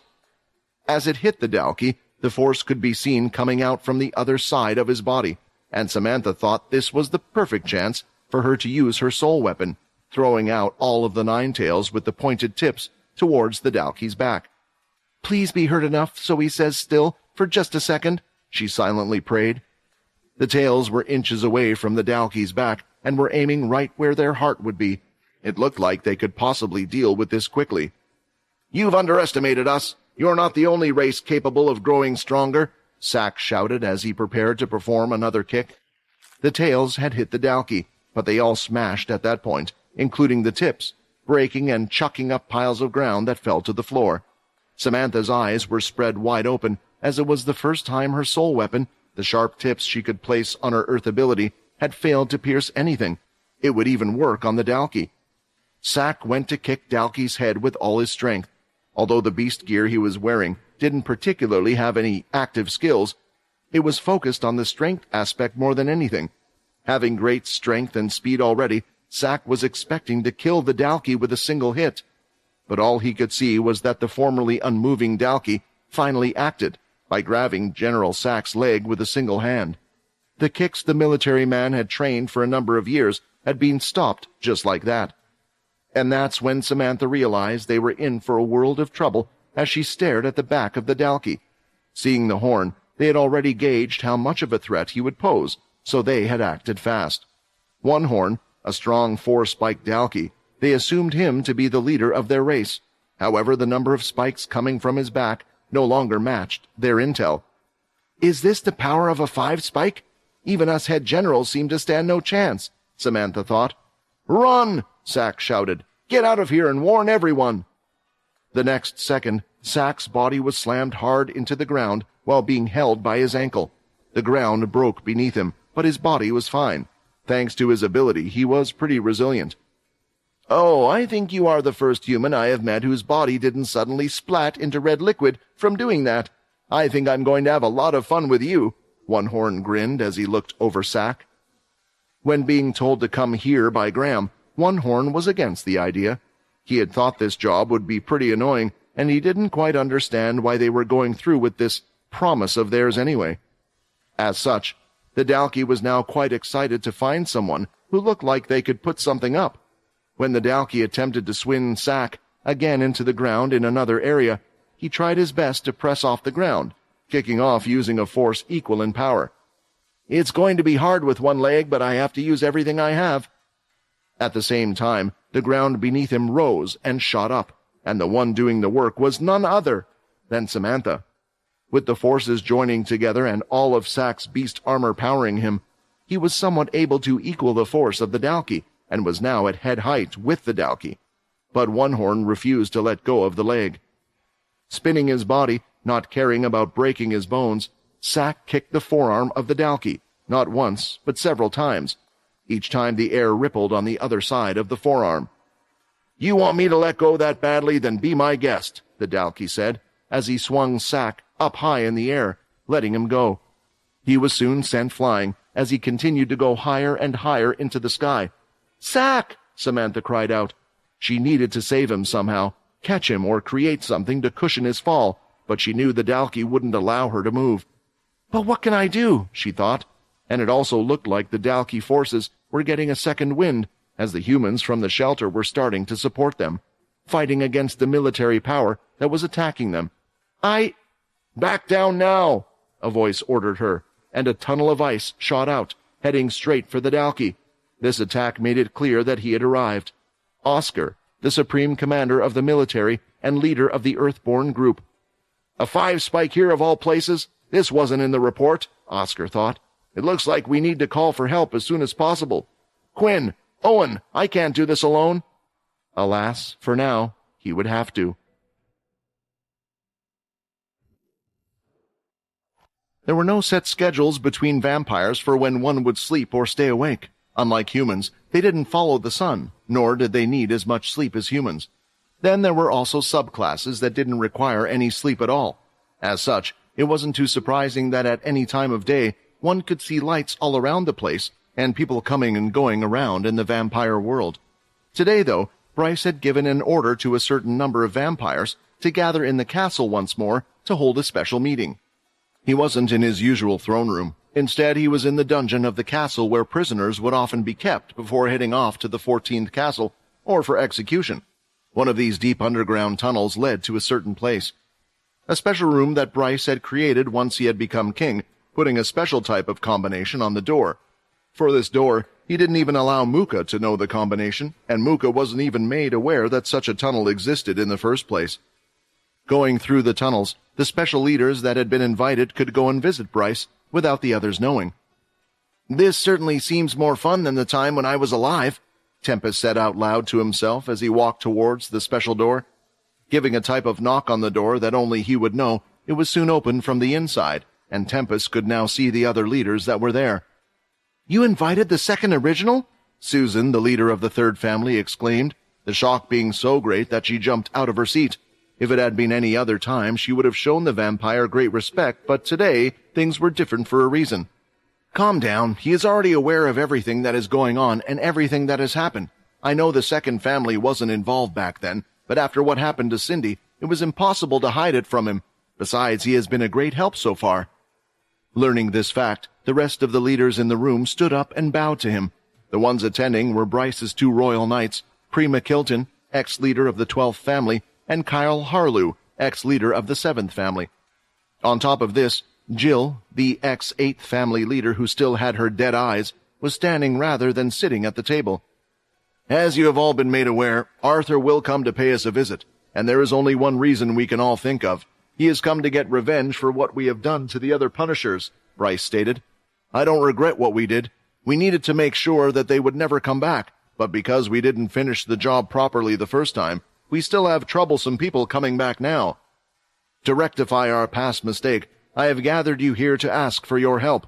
I know a lot of you have not informed the new leaders in your family about your past, and I don't blame any of you. If we had succeeded in the past, we could all just bury this event as a part of history, but since our old friend will come to pay us a visit, we will have to deal with him. Any vampires that you see as expendable, please send them my way. I have already exhausted my connections to the first family, and I'm aware that Muka already knows that something is up. If the first family's number gets any smaller or we go out to create more newborns, people will certainly start to ask about it. The room remained silent after Bryce's request. This group of people had hardly met up before Bryce had become king, but at least then, the ex-first family leader had treated them as equals. All of them were here because they had committed the same sin, but now that Bryce was king, although he had asked them for this, his tone had made it clear that it was just for appearance's sake. In reality, it was pretty much an order. What do you plan to do with these people? Susan asked. It sounds like they may never be brought back. I'm fine with sending you criminals or people who disobey rules, but if you can promise me they will come back, then I'm happy to send you others as well. Some of the others agreed with this. They too feared that maybe the vampires that they would send to him would forever disappear. It certainly sounded like that based on the way he was talking about the first family. Arthur is strong. Have you forgotten how much so? Bryce replied to them all. It would be great if that man would only believe himself to be untouchable. But he came at all of us at the same time. We would all be dead by now if he hadn't left of his own free will. And even the old king had been unable to do anything about it. Our only hope to stand up against him is that he will believe that we are still weak. that we won't have any solution to stop his shadow powers, but with your help, I will. As for your people, no, they will not return, Bryce admitted. I will make sure that they will be remembered as heroes, but without sacrifice, we can't win this upcoming battle. It worried them a little, the way Bryce was speaking. As the king, shouldn't he care for the well-being of the vampire race? Didn't they all agree to get rid of the Punishers, so that no vampire lives would have to end? So then how could he so easily ask for the lives of their fellow vampires? Still, it also felt like they had no other choice now. After getting involved in the past, they could no longer be forgiven. Arthur, as the leader of the Punishers, might have chosen to postpone punishing them for their crime once, but it was nigh impossible for something like that to happen again. If there was only a way to convince the other leaders that Arthur is the villain we should be fighting against, Tempest spoke. I think it would increase our chances, don't you? Besides, then there would be no need for you to worry about certain leaders teaming up with the Punisher. The others found it odd that the second family was working with Bryce. After all, the second family had not been involved with the matter of the Punishers back then. Oh, if you have a suggestion, please share it with us all, Bryce said. I think he will be surprised by seeing some old faces reappear in front of him again, Tempest said. Over at the 10th Castle, Paul had been doing his duties as the Vampire Knight quite diligently. The human soldiers had built up a good relationship with those in the 10th. It seemed like most of the distrust had gone away after Quinn had been hailed a hero. This had made Paul's job a lot easier than before. Sitting at his desk inside the castle, Paul was going through paperwork, reminding him of the days when he had been in the military without any abilities. It was one of the reasons he had been able to adapt to the situation quicker than most. He also had the likes of Xander and Timmy helping him out. Quinn, there has been no report from you. I hope you still remember the request I have made. I know you will look after all of our families, but I can't help but worry that the war has already started. I'm not sure how busy you will be, or whether you can still protect them all at that time, Paul thought. At that moment, the mask that he mostly kept around his waist started to vibrate, and he was wondering who could be calling him at a time like this. Sam had given him a few updates about the current situation in the world, but he also missed out on many. Perhaps it was because he knew that Paul would want to get involved if he knew too much. When answering the call, it had come from someone unexpected. I see. I think that is possible, Paul replied, as he stood up from his seat and started to head to the throne room of the 10th Castle. There, Paul stood in front of the teleporter. He pressed a few of the buttons on the front, activating the teleporter, and soon it started to light up as it was activated. He waited a few seconds, and coming through the teleport, 2 people could be seen. Welcome back. I didn't expect to see the 2 of you return first before the others. Is everything okay? Paul asked. It was an unexpected return for us as well, but necessary, Leo replied, with Aaron following him from behind. It came as quite a surprise to Paul that the one who had requested a return to the 10th Castle was none other than Leo. He was sure that the other Vampire Knight would be helping Quinn out to the best of his abilities, especially since they were going up against the Dalki. Who better to have by your side than someone who has the experience of fighting them in the past? However, as soon as he saw the other person next to Leo, he began to get a rough idea of what led them here. Aaron's usual blonde hair had turned black, but that wasn't the most prominent thing that stood out about her. That would be the pair of chains that were now covering both arms, clearly tied up in a restrictive way. On top of that, he could see that Aaron's arms were still twitching. What's happening to her? Is it some type of disease? Paul wondered. Leo has always had a soft spot for his students, but Aaron seems to go even above that. I just hope nobody will ever use that against him. Paul knew this well. It was the whole reason he had given up his humanity in order to protect his platoon that he had originally arrived with him. There are some matters that I need to deal with. You haven't told anybody about our arrival here, have you? Leo asked. No, Paul shook his head. You wouldn't have asked me to bring you cloaks if you wanted your presence to be known, now would you? Ever since that event, our faces are quite well known all over, so take these and cover up. Paul handed over the cloaks, but as he was about to present it to Aaron, Leo snapped it from Paul instead. It was just the confirmation he needed to know that something was definitely up. Perhaps even Quinn didn't know what was going on, judging by the strange way Leo was acting. Thank you, Leo said hastily. I'm sorry to have left you here with all this burden on your shoulders. If there is anything I can help you with, I will be happy to do so once I'm done with my own task." "Perhaps this is payback for me not looking after the second base so well," Paul shrugged, smiling back at him. Although Paul was the one who had originally hired Leo, they hadn't really gotten around to talk much like this, and who would have thought they would be in this situation at the moment? "The leaders are seemingly preparing for something, and there has been less infighting than usual, so there actually hasn't been much to do. Just concentrate on whatever you came here to do, and perhaps after that it would be best for you to go and assist Quinn." "The fact that things are that calm is a little unsettling in itself," Leo commented, before he and Aaron quickly wrapped themselves in the cloaks to set off. "Why was I so on guard when I looked into that girl's eyes?" Paul wondered.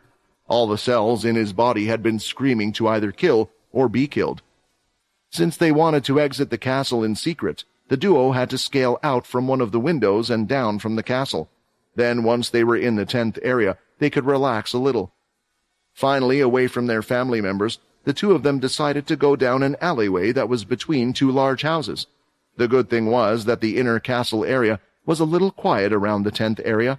It looked as if Paul had kept the requirements for entering the inner area quite strict. "How did you feel when you met Paul? Was it similar to when you were around me? Or is being around more than one of us worsening your condition?" Leo asked. "Worse." Aaron kept her answer short, as if talking alone was taking a toll on her while she was holding down her urges. "Ever since we entered, I can feel everyone. Imagine the entire place being filled with blood." Although she couldn't make that comparison because she didn't know what it was like to be addicted to the blood, and Leo didn't know what it was like to be like Aaron either. "For now, try to get used to the feeling. This might be the quickest way for you to learn to resist it. You're in a world where it's plentifully easy to get. Then when we are back on track, you should be fine." Leo tailored off because he could tell the energy inside her was growing by the second. This was the only choice he had, and if this didn't work, he needed a backup plan. Leo didn't know much about the vampire world, and he didn't know many people he could trust that might be able to help him in the situation he was in, but there was one person. In the 13th castle, Silver was performing her normal duties and was walking down a grand hallway. Suddenly, someone appeared directly in front of her, someone whom she hadn't seen for a while now. "Leo?" Silver asked, a little stunned. She hadn't gotten any news about him returning, and in the next moment she saw the cloaks.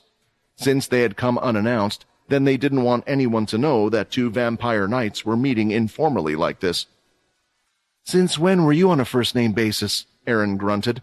Ignoring Aaron's sass, Silver pulled the two of them into the closest unoccupied room, which happened to be one of the bedrooms. The female vampire knight quickly locked the door behind her, not that it would stop a vampire from coming in, but would give them time to escape, or Silver could just answer saying it was her inside taking a rest.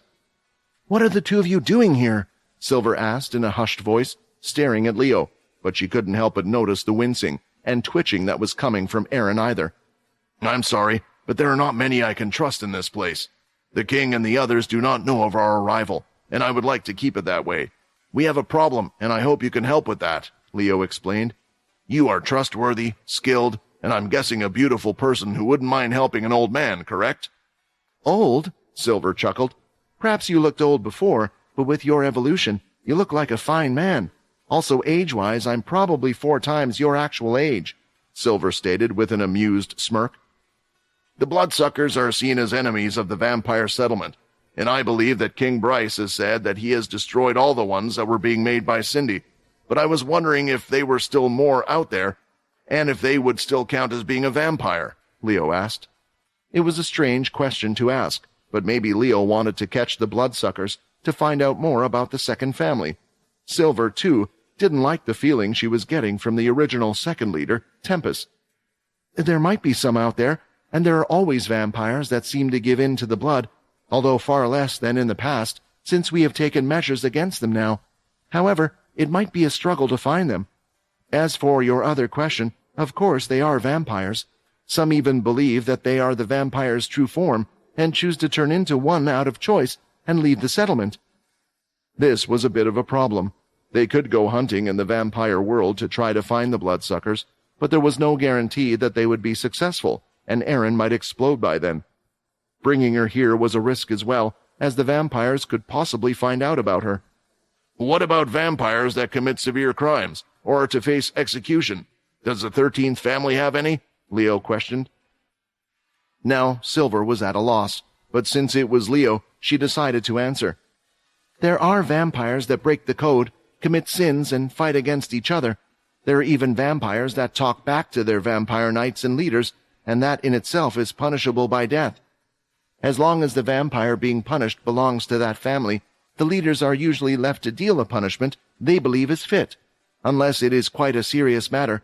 This is why even though we are limited to a number of vampires per family, new vampires are born to keep up the numbers.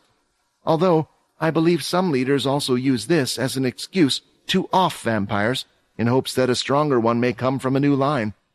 As for vampires that commit crimes, they are mostly dealt with by Muka. It might be best if you talk to him if you are trying to find someone. During the whole time the two of them were talking, Leo kept turning his head back, looking towards Aaron. They needed to move fast. Thank you for your help. It's time we leave. I shall repay your kindness in the future, Leo promised, as they quickly opened the window to the room, and the two of them were ready to jump off the ledge. Aaron was to climb onto it first, but she soon turned her head to look at Silver, and her glowing yellow eyes were seen. Leo quickly gave Aaron a little nudge before jumping off as well. Yellow eyes? A search for vampires or bloodsuckers? No, this can't be, Silver thought, as she figured out why they had asked those questions. A few days had passed since Quinn and his group had arrived on Blade Island. They had learned quite a few new things during their stay, and some dynamics had changed within the group. For one, Quinn had no idea what was taking Eno's people so long to arrive at the island. Whenever he had asked the old man, the only answer he would get out of him was that they would be here eventually. It appeared that they had to either be coming from a very faraway destination, or were making sure that no one could see them while on their way there. The demon-tier beast had returned to his original spot in front of the tablet. For most of the time, it seemed to be napping, only waking up briefly whenever Quinn would visit to see if there was any information he could get about his family, or if the tablet would speak to him again, but it never did happen. Since the plan to move the dragon had been abandoned, Helen had decided to leave ahead of everyone else. Quinn had instantly agreed that it was vitally important for her to head out there. After all, just like Owen was out protecting the planets the Greylash family owned, it was the same for her. Helen was the one that was in charge of protecting most of the cursed faction planets. Who knew when the next large-scale attack from the Dalki or the Gym would occur? Mona had been let out and was updated on the situation. She seemed okay, but still didn't really know what happened. Usually if she couldn't take over, she wouldn't pass out like that, but she wasn't keen to try out again so soon. However, their days on the island weren't totally wasted. The island was full of strong beasts that the others could use as a form of training. Currently, seen coming out from the forest area that was just in front of the entrance to the large castle, Fex could be seen dragging a beast that looked similar to a boar. Its tusks were nearly as large as its whole body. Whoever ended up on the wrong end of those would never be able to get off them. Fex continued to drag the boar that was wrapped with his red strings across the ground, and eventually cut off the string from his hand, leaving it to wiggle around a bit on the floor. Phew! Finally the second one, Fex said, wiping the sweat from his head. I don't know what you want to do with these things, but it would be a lot easier if I was allowed to just kill it before bringing it over. Trying to capture a beast alive is a massive pain. All right, Shiro, it's now your turn, Quinn said, as he gave him a small nudge forward. On the ground now, there were two different types of beasts. One was a giant frog with 6 eyes on its head that was also wrapped around with the same red strings. Both of them were advanced tier beasts. Even if they were to escape, it wouldn't be much of a problem for the people there to deal with them, but Shiro still looked nervous. To him, these were deadly beasts. He inched closer and closer with both his hands out, walking towards them. You can do this. They need you to do this. You've been practicing a lot, and I think I've got the feeling down, Shiro mulled to himself. Remember what that book said. While searching the castle, the group was in luck, for when the Blades had left the island, nearly everything in the castle had been left behind as well. It seemed kind of sad in a way to see so much history left behind in such a place, but it looked like Hilston didn't care about it at all. There was an entire grand library filled with information on top of information. After searching through the books, they managed to come across a type of diary. It had details reporting how certain abilities functioned as if they were testing things, and one of them was Shiro's current ability. It seemed like every chained ability they had was stored in that library filled with these notes, and it contained crucial information about each ability. After handing the book to Shiro, Quinn asked Syl if he could keep all the information. It felt wrong to just take something when it wasn't his, and a member of the family he was taking it from was right beside him. Syl hadn't even hesitated to agree. He didn't care for the books, and he wanted to forget everything about the place anyway. Doing so, Quinn put all of the books in his dimensional storage. These weren't ability books. They didn't tell the user how to cultivate the ability, but they did tell them what the abilities were capable of. Thanks to Shiro learning Ki, he was more in tune with his body than the average person. He could feel the changes that were happening as he activated his ability, and thanks to the information in the book about what was possible, he could already do a few things. It made Quinn wonder if Pure ever did learn abilities, it could make them stronger than others.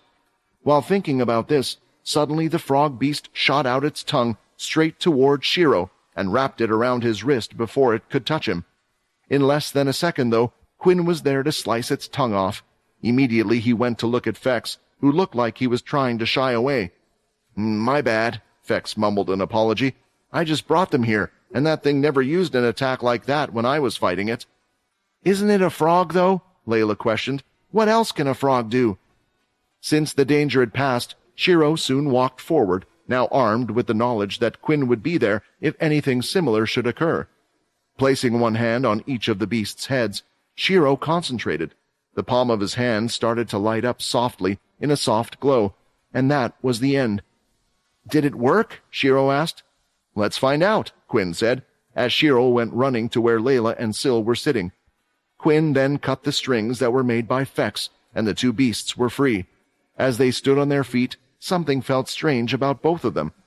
The boar beast attempted to jump on its back legs, hardly making any distance whatsoever. It would also constantly pull out its tongue as if it was tasting the air. As for the frog beast, it looked like it was trying to figure out how its legs worked. "Bwah!" Fex burst out laughing, and so did the others by the seats. It was quite a funny scene. "Well, that's good. It looks like you're getting the hang of using your ability. Now let's try to put them back, their minds into their original bodies. After that, we can try to just transfer the mind of one into the body of the other," Quinn suggested, as they continued to test out Shiro's ability. But before that, Quinn could feel that he was getting a call from a certain someone. Placing the mask on his face, he answered. "Quinn, this is Sam, and I have an important report to make," Sam said over the voice in a serious tone. "Go on," Quinn replied, worried about what might have happened for Sam to react in such a manner. "Dalki were discovered on one of the planets owned by the humans. Oscar sent out 2 of his forces, and in the end, he even had to join the battle, because One Horn was there as well." 2 groups, and Oscar went there himself. How many Dalki were there, he thought. One Horn was probably the most described Dalki to all of humanity, and he was the personification of why they feared the race. "Does Oscar need help? Has he asked us to come to the planet?" Quinn asked, but there was silence for a few seconds. "He did, but there was nothing we could do. Before we could even send out reinforcements, the fight was already over. Humanity has lost their first battle against the Dalki." In the first major attack of this second war, Quinn successfully defeated the invading Dalki with minimal losses on the human side. A 4-spike Dalki had invaded Earth, yet had been unable to progress further from the original spot where it had landed. While dealing with the rest of its forces, another 4-spike Dalki had been so badly defeated that they were forced to flee. Of course, the cursed faction leader had managed to save the second fleet of the Greylash family. All of these wars could be seen as victories for humanity, despite the defeats they had suffered on their side. So what did the loss mean? Due to how important this was and wanting to know more details, Quinn quickly gathered everyone on the island. They moved into the main castle throne room and sat around a dining table that was already placed there. Next, Logan placed a device in the center of the room, and a holographic display of Sam appeared in the middle. With it, everyone would be able to hear the message and receive the details of what had occurred without the need to repeat it over and over. There is quite a bit to explain, and soon this information will be revealed to the public. Quinn, you and Owen were asked to be the first people to be contacted and this information to be passed on, so I want you to think carefully about what you want to do next, Sam said. Everyone in the room was seriously listening in, including Eno and Brock. It all started when some Dalki were discovered on one of the beast planets owned by Earth. It is centered quite fairly in the middle and not too far away from Earth's portal station. Because of this, Oscar decided to treat it as a serious matter and sent out his men to deal with it. Quinn, Fex, Layla, and Syl, you should already be familiar with this planet. It's the orange portal planet you all went to on an expedition. Immediately, both Quinn and Fex looked at each other, for it wasn't just the planet that their school had gone on an expedition to, it was also the planet where they had awakened Arthur from his sleep. The Dalki were found there, and the Dalki are there as well. Does this mean, could Arthur really be working with the other side? Just what could they be doing there? Quinn wondered. Why didn't the Earthborn group ask for the Greylash faction or the Cursed faction for help? Chucky couldn't help but ask. It's a good point to make, but it was because they didn't think they needed to. Their scouts estimated for there to be only 1 or 2 dozen Dalki, a number that 2 fleets should have been able to beat. There were also rumors of humans living at the settlement in peace, which made the Earthborn group assume they had to be Vs. They sent out 2 head generals to deal with the situation, Samantha and Sack. In the end, the Dalki known as One Horn showed up there as well. Oscar had already predicted something like this might have happened, so he stayed in the vicinity.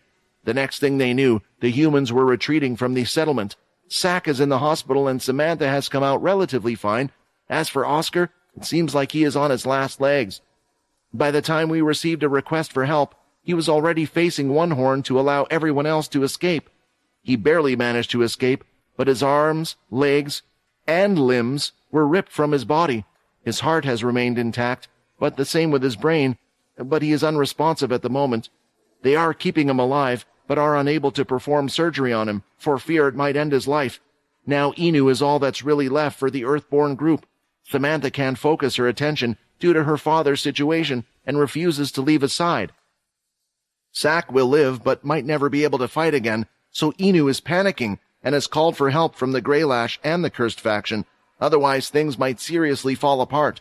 I concur with his opinion that this base has to be important to them. The plan is to launch a coordinated attack with you and Owen, and for Owen's response, he is waiting for your reply first. Didn't Aaron and Paul tell us about the people on that planet? They are not vampires. They were the people that Arthur was with at the time. So why are the Dalki there as well, and why haven't they killed them? Maybe if we go to the place, I'll find out why Arthur did what he did. Decline the request to attack the Dalki, was the first word out of Eno's mouth after hearing what had happened.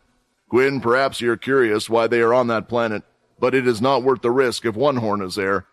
One Horn, even if he isn't the strongest Dalki in existence, he is at least the primary reason why the humans, or even vampires for that matter, have little hope of winning this war. Think of what happened to Oscar. He had a demon-tier weapon with him and 2 head generals by his side and still ended up in that state. I agree, Mona said, who had mostly been recovering in the castle after suffering from trying to take over the demon-tier beast. All of the leaders in the past fought against One Horn, and we still weren't able to kill him.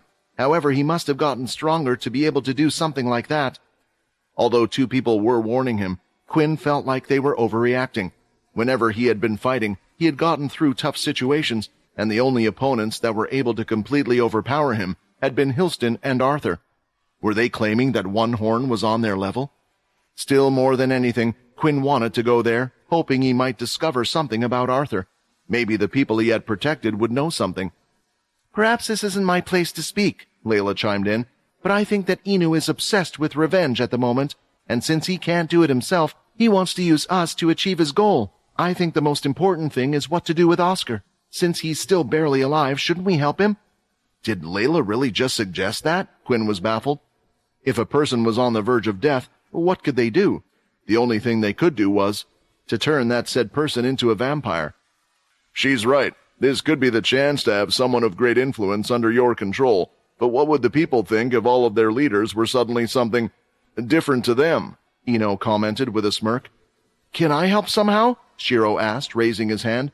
If I can move Rayton and Vorden into a body, doesn't that mean I can do the same thing to Oscar? We haven't tried your ability on humans yet, though. We don't know what you can do, especially on someone who is unconscious or brain dead. Maybe Oscar is still alive, but his head is gone, Vex replied.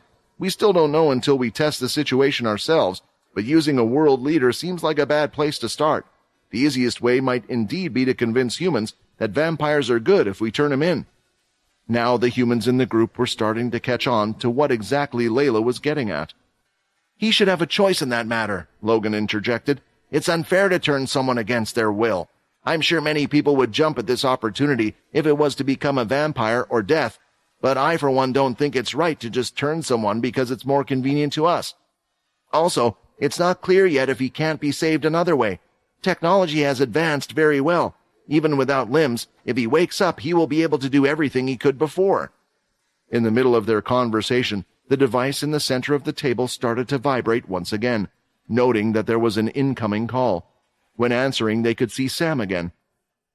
I know I haven't given you enough time to decide what to do, but that is not why I called. Quinn, the request that you have asked, we have finally been able to find one. A humanoid demigod-tier beast. Finally, Quinn thought, as he looked towards Shiro. Sam's second message kind of flew right above everyone's heads. Barely anyone had paid any attention due to the first message pertaining to such a serious matter that they were all still thinking long and hard about before. Sam, while you're still on the line, I have made a decision. I want you to report back to Head General Inu and Owen Greylash, Quinn said in a serious tone after having listened to the opinions of all those around him. Everyone turned towards the center of the table to listen to their leader's next words. Tell them that the cursed faction will not participate in the mission to get rid of One Horn, Quinn stated. A lot of them were holding their breaths, but in all honesty they felt relieved that Quinn had decided to abstain. Most of them had been worried about what would become of the cursed faction if Quinn might suffer a similar fate to Oscar. I would also like you to convey my personal advice for Owen and Inu to refrain from attacking the place. If my hunch is right, the Dalki there won't be doing anything anytime soon. Attacking them will only cause more trouble, but I also want to make one more thing clear.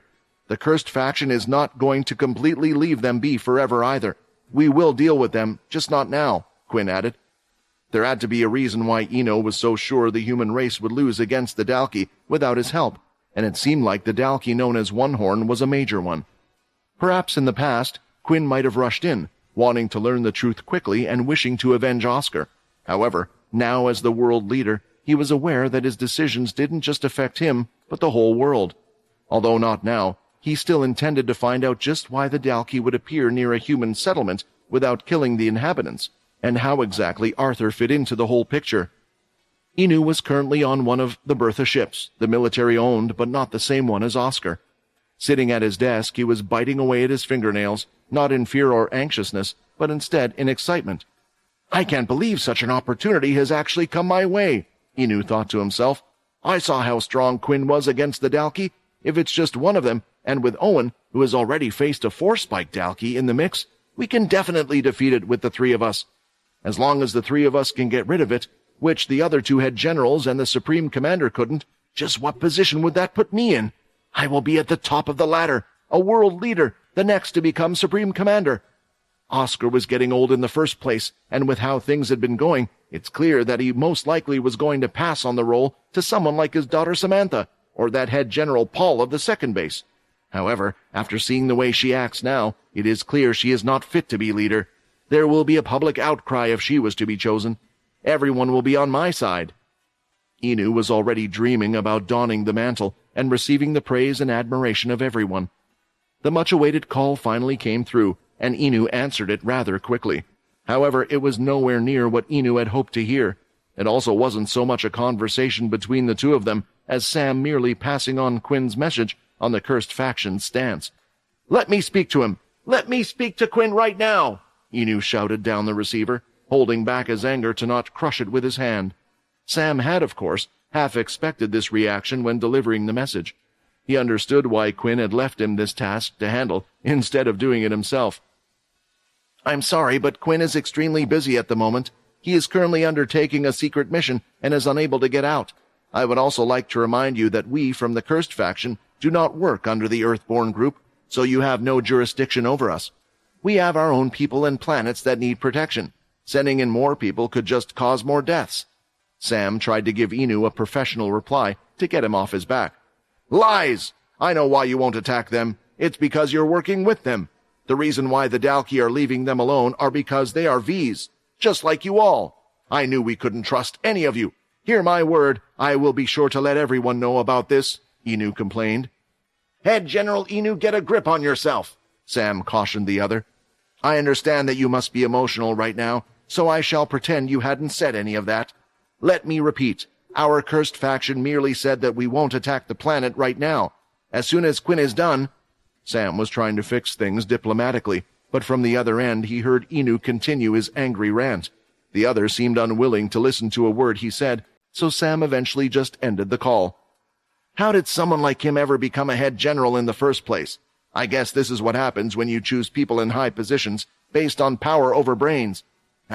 We still need to keep a good relation with the Earthborn group. I have a feeling that all three groups will be needed to save us all, Sam thought. He sighed and opted to call Inu back later, once he might have calmed down to smooth things over. Fortunately, delivering the message to Owen was a completely different experience. I'm sure he had his reasons, Owen had said in an understanding tone. I also was contemplating what to do after what has happened to me, but I think the cursed faction might know more about this Dalki situation than us, so I will trust him. Back on Blade Island, after the call had ended, Quinn wanted to do a few more things with Shiro. They were still waiting for Richard's people to arrive, and after a series of tests, he thought that Shiro was truly ready. Nearly the whole group were back outside in front of the castle, and had continued where they had left off with the tests. The only problem is that you need to touch the person to use your ability. It's similar to the beast's taming ability and Sill's ability as well, Quinn summarized, as he had some concern written on his face. Quinn, I have to ask, what was Sam going on about before? Layla asked. About how he had found a humanoid demigod tier beast. Do you need its crystal for some reason? Quinn looked around to check if Eno or Brock were nearby, and then sniffed the air, but it didn't seem like they were around. He then smiled and shook his head.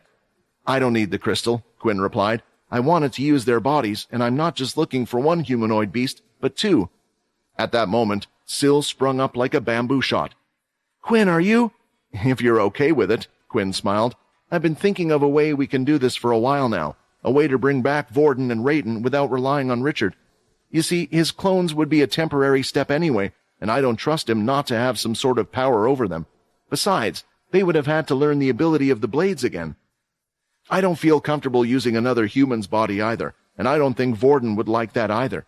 So I asked Logan and Sam for a request, and they've been searching for a long time now, and it looks like they finally found one. Why do you think I've been asking Shiro to do so many tests on the beasts here? I need to know if his ability would work on beasts just as well as they did on humans. The worry was that if we were to put a human mind in a beast, since they are not like humans, maybe that would cause some problems. If it did, then we would just have to get Shiro to put them back. I thought, what's the closest thing to a human that could survive for a really long time? Why not a humanoid beast? Their intelligence is great, similar to humans, and some can even speak, especially at the higher tiers. Quinn shared his thoughts on the matter. Everyone's mouths were left wide open as they couldn't believe their ears. Quinn was really suggesting that they put both Vorden and Rayton into the body of a humanoid beast. Now all we need to do is check if Rayton and Vorden are still in your head, Quinn said, looking at Sill. A lot of time had already been spent waiting on Blade Island, but there didn't really seem like there was anything the group could do. Quinn was getting more and more frustrated with each passing day, especially now that there was a potential way to help Vorden and Rayton. He kept himself busy during his free time by reading through the notes that had been left behind about the abilities that Hilston had kept. Since they weren't ability books, he was unable to use the system to instantly learn the information and had to go through them the old-fashioned way. In those peaceful moments, Quinn felt reminded of being a student who was cramming to prepare a presentation for the class. Still, they needed to progress and move forward, so Quinn eventually went to Eno with a request. Eno and Brock would usually spend their time on top of one of the castle's 4 towers. Today's choice had been the East Tower. As far as Quinn could tell, the 2 older men seemed to be just staring up into the sky. The dragon no longer needs to be moved, and a lot of time is being wasted. While we are just waiting here, the Dalki out there are constantly out on the move. I think it's best if we leave this place, Quinn said after he had arrived. "Have you come here to ask me for my permission?" Eno asked, without so much as changing his lying posture. "In case you've forgotten, you're your own leader. The goal of this mission was to complete your side of the deal, but we have already agreed that it's for the best to let the dragon remain here, at least for the time being." Quinn hadn't forgotten the supposed hierarchy, but due to Eno being with them for a while and him being the person Quinn had searched for the longest time, it felt weird to just decide to do things without him. Besides, Eno always had something to say about Quinn's decisions, so he was surprised to hear this now of all things. "I've come here to inform you about our next course of action. So what are you planning to do? Are you going to come with us, or do you want to wait for the others?" Quinn asked. "We will stay here," Brock answered as he sat up to face Quinn, while Eno continued to stare out towards the sky. "I and Eno have evaluated the cursed faction long enough. There won't be much of a difference with us being there or not, and at this point, I think my master has something he would like to say." Brock then bowed down and stepped aside, holding his hand out. Eno took Brock's hand and got up, facing Quinn. "Congratulations, Quinn. It looks like you're indeed the one I have been waiting for. Now I don't want you to get too big-headed." Eno praised the cursed faction leader. "After watching you for a while, you seem to have the talent to end up in all sorts of situations. Although I'm still not sure if I should say you've been blessed by a god of good luck or one of bad luck considering the constant things that you face. Now with the state the human race is in, you are really the only person I can trust to stop the Dalki. You've heeded my warning, and you have many people around you that will help. You know what you need to do. When the time is right, I will have someone come out and seek you, but remember, Quinn, you are to complete your side of the bargain no matter what. When we need to move the dragon, you will do so with Syl's ability or without it." The conversation was over, and Quinn was free to leave, but as he did, he couldn't help but wonder what Eno meant by his words. Did he know what Quinn was planning to do? That he was going to try and bring back Vorden and Rayton before moving the dragon-tier beast? He somehow had known many things before that he shouldn't have been aware of, but at the same time, that knowledge hadn't been omniscient. "Richard did help create the system with me and Logan's family," Vincent commented. "He was also able to override it that one time, which means that perhaps he has a way to access your system and see everything you were doing, in some type of way." If that was true, then that was a scary thought to have. This system was what had allowed Quinn to grow stronger in such an incredibly fast way. It had helped him along the way, but it was a fact that he didn't have complete control over it. Perhaps one day it could be used against him, which made Quinn think he would have to look for a way to get rid of it at some point. "I'll need to learn to be less reliant on the system. Even without it, my body can still work using most skills. Still, there are some things like the soul weapons and more that I can't use without it yet." In the past, it had been beneficial for Quinn to learn how to use the skills himself, rather than relying on the system. It would solve the slight delay in time that he had when activating skills through the system. So it just made more sense for him to learn how to use the abilities properly.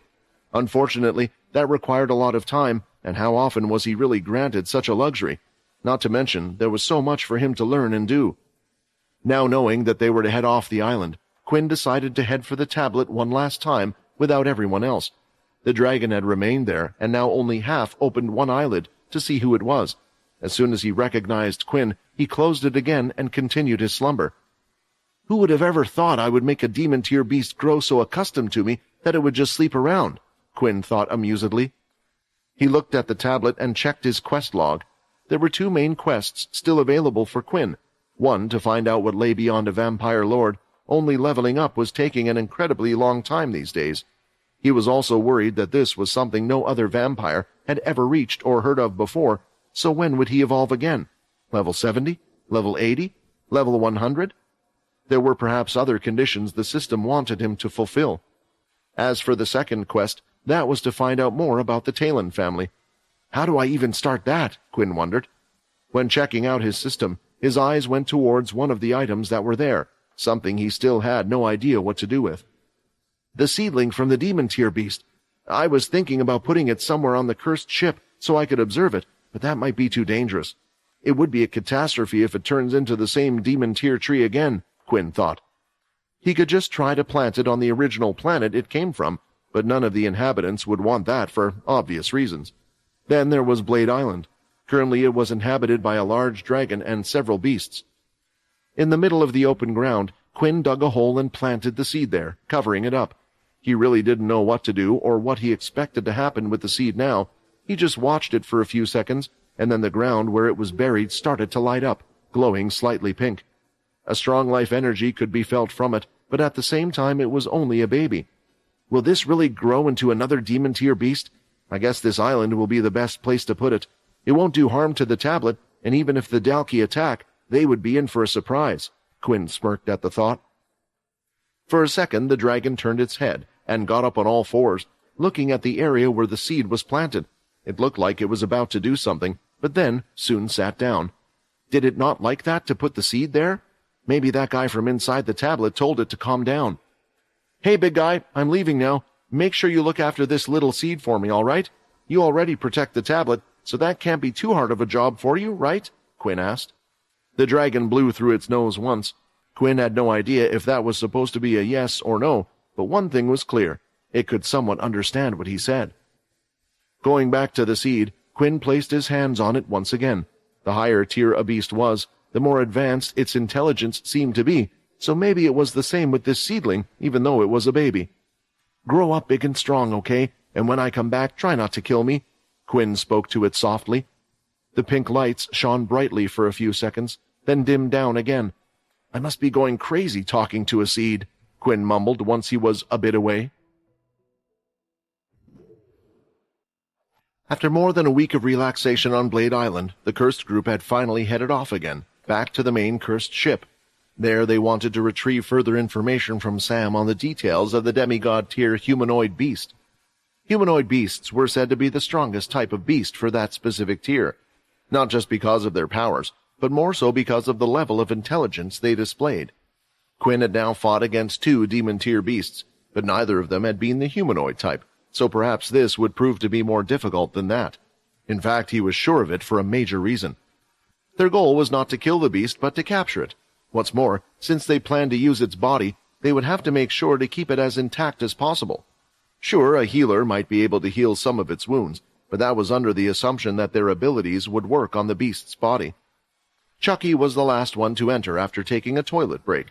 The room was mostly silent, and Quinn could be seen reading a book. As for himself, though he didn't really have anything to do, so he decided to go to the bar-like setting area and chat with the others. So I heard that the demon god tier crystal is also near the Earth station, right? Chucky asked. Does that mean you're going to pay Oscar a visit before landing, or on the way back? Quinn placed his book down after folding a corner of the page to remember where he was, and looked up at who had asked the question. Chucky didn't exactly have a memorable voice. We will make a stop before confronting the beast. Perhaps Shiro might be able to do something after all, and we can also take the chance to take a look at the others, Quinn replied. It should further prove that our relationship is not just a superficial one. There is just one troublesome person I would like to avoid. That person was naturally Inu, the head general that was currently in charge of the Earthborn group. Despite Sam doing his best to smooth things over, it had been apparent that the others didn't trust them for refusing to get revenge on the Dalki. Shiro was still practicing using his ability.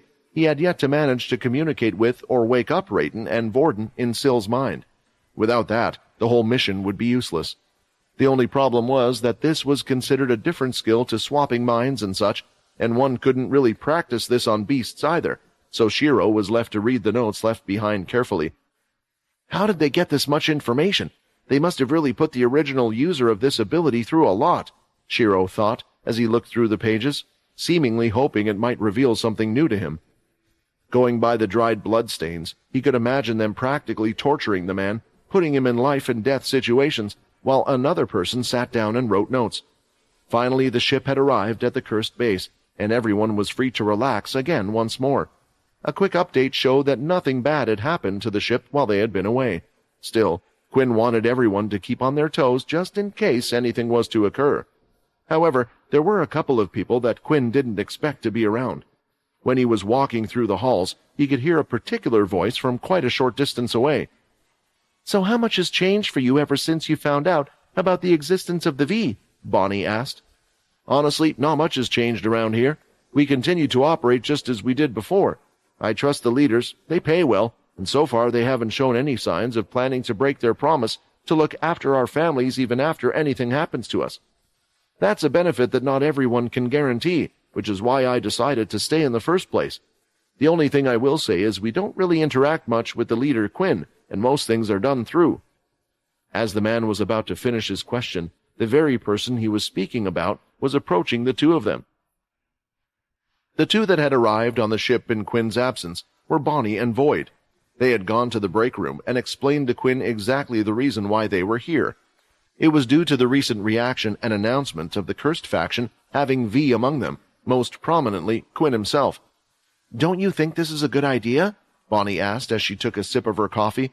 "People are scared after the reveal of the V, but as if that wasn't enough, they have also been told that you are our supposed allies. Is it any wonder that most don't know who they are meant to believe now? By showing them the daily lives of those in the cursed faction and telling them what you guys are planning to do, this way people will be less fearful of you." With his hands trembling as he passed Quinn a cup of coffee, Void approached as she was finishing her sentence. Of course, Quinn placed it right down on the table. He knew Void was just trying to be polite, but he didn't drink that stuff. It was at that point that Void started to realize all the different small actions of Quinn and certain other people on board. "If you are wondering, I just drink blood and meat that has been cooked quite rarely. We can also taste the alcohol as well," Quinn said with a smile. "You can put that in your little interview if you want to spread the word out." Quinn was trying to be a little playful, and it drove home how people viewed them. The fact was, even Void was scared of him right now, so he couldn't imagine all the others that were out there as well. "I assume Sam has already given you permission, so I don't see any reason to revoke it," Quinn sighed. The secret was out, so what was the worst that could happen? "Actually, I was kind of wondering about that, Quinn. We heard the news about Oscar. It hasn't been announced yet, but are you going to go and try to save him?" Bonnie asked. After what had happened with Owen, Bonnie and Void actually paid a visit to him first, and Owen couldn't shut up about the apparent miracle that Quinn did on him. How he had saved him when no one else could.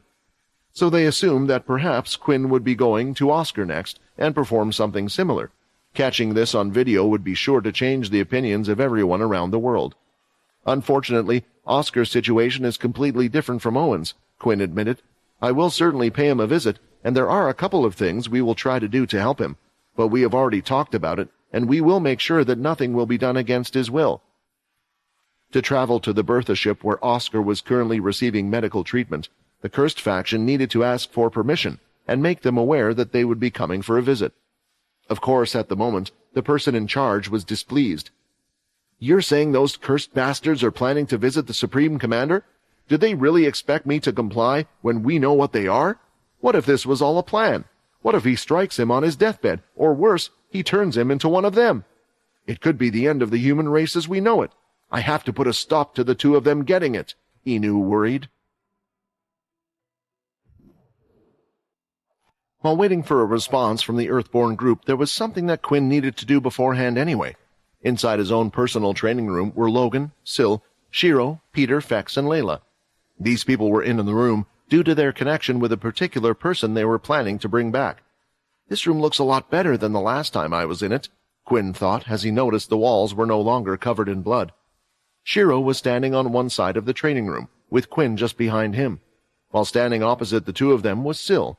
Everyone had gathered because today was the day when they were going to run a little test, a test to see if they could wake up Vorden and Rayton, who were inside Syl's head. "If it doesn't work, I won't blame you," Syl said. This had come as a surprise to everyone. Syl was actually the one trying to comfort someone else for a change. Hanging around with Shiro and making a new friend really did help him out. "I don't want Syl to go back to the way he used to be. If we get back Rayton and Vorden, only one mind can be present at a time, and maybe Syl will just go back to the way he was before. This is just a test for now, and we will definitely move them later." "Right. I think I have the hang of it now, but it might take a few tries for it to work. I've never done this before," Shiro said. He wasn't worried about using his powers. It was more that he was concerned about disappointing Syl and everyone around. "We have determined that there should be less risk at this point," Logan stated. He was looking at some information on holographic screens that would appear in front of him. A copy of the notes was on display, giving him everything he needed, placing it in his database to bring up whenever he wished. "Using this type of skill with his ability only requires you and another user. There is little room for problems to occur. Perhaps the worst thing that could happen is that the two of you switch minds. Then we would have another problem on our hands.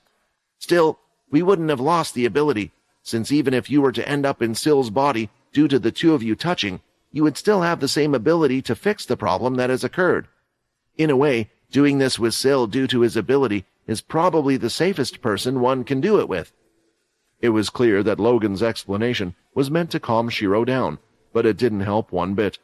Still, he had practiced for this day and placed his hand on top of Syl's head.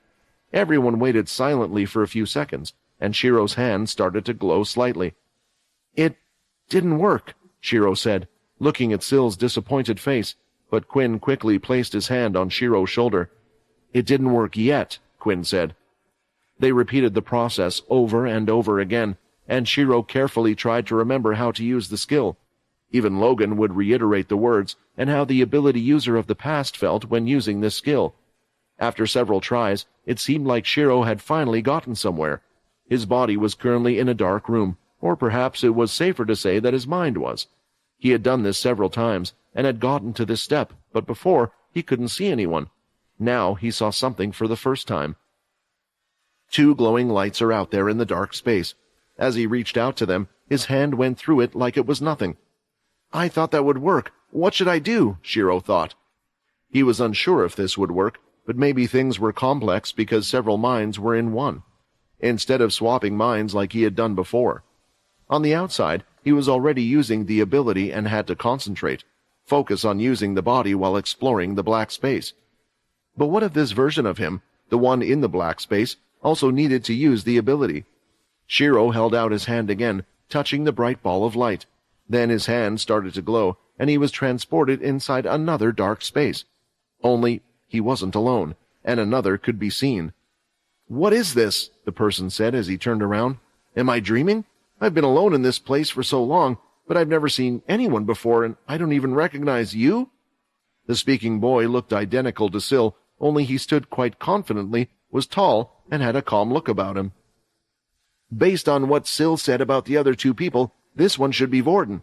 He said Rayton would start cursing at me the second I entered. My name is Shiro, and I'm part of the cursed faction. Quinn sent me here to see you. He's been looking for you for a long time now," Shiro said. At first, Vorden was taken aback, but then the largest grin possible on his face appeared. "They've been looking for me, and this whole time as well? What good friends!" Vorden replied as he wiped his face with the sleeve of his shirt. "My ability has allowed me to come here. I think we can bring you back to the way you were before, so the 3 of you can occupy Syl's mind.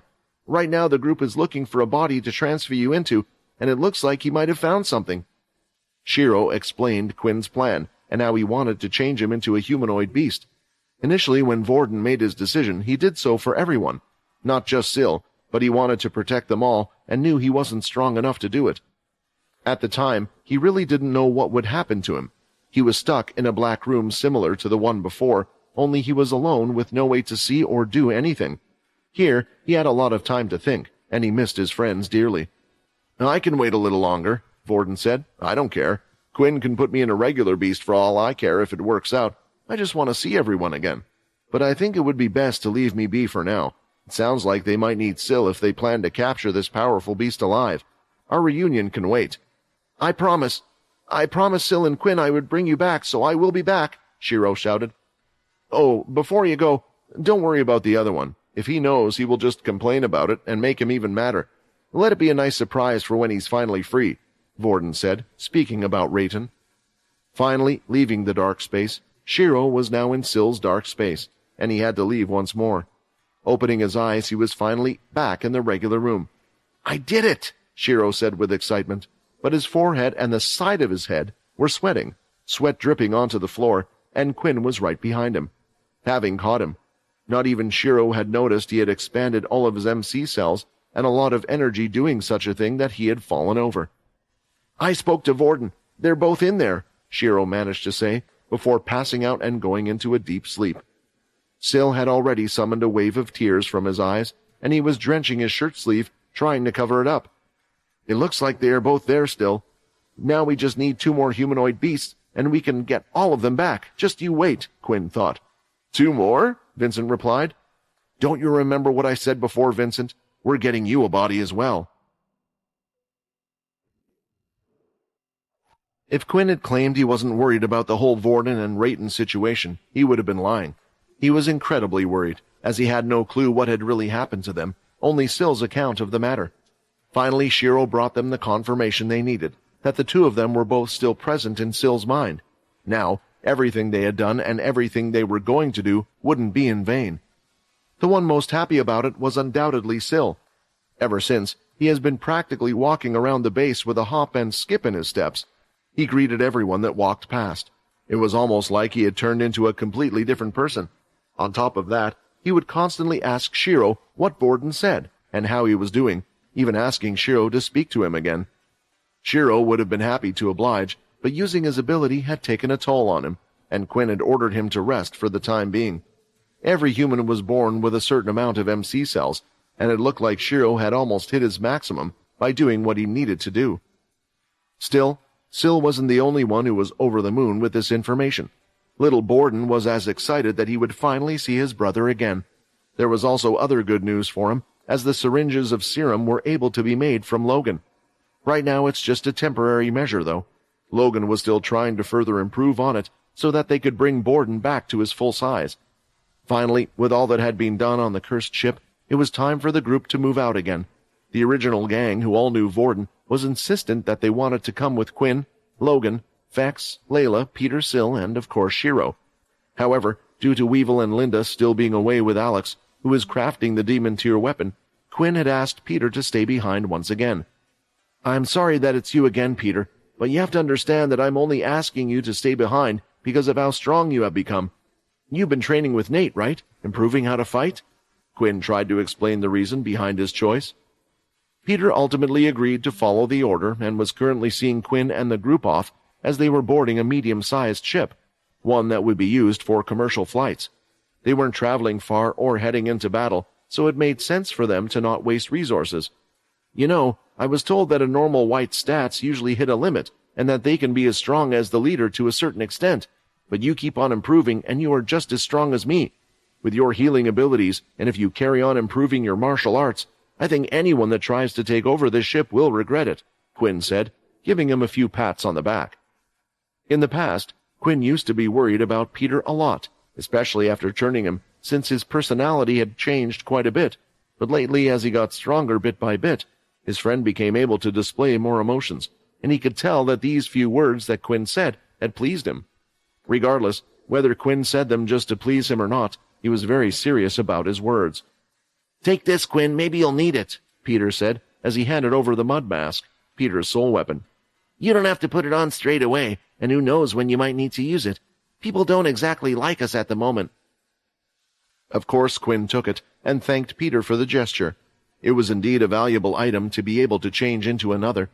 Using his shadow, the mud mask was one of the things that could be stored just like any other regular item, so Quinn could equip it when needed.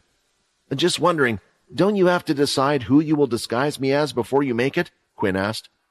What was his name again?" Peter thought. "Bucky."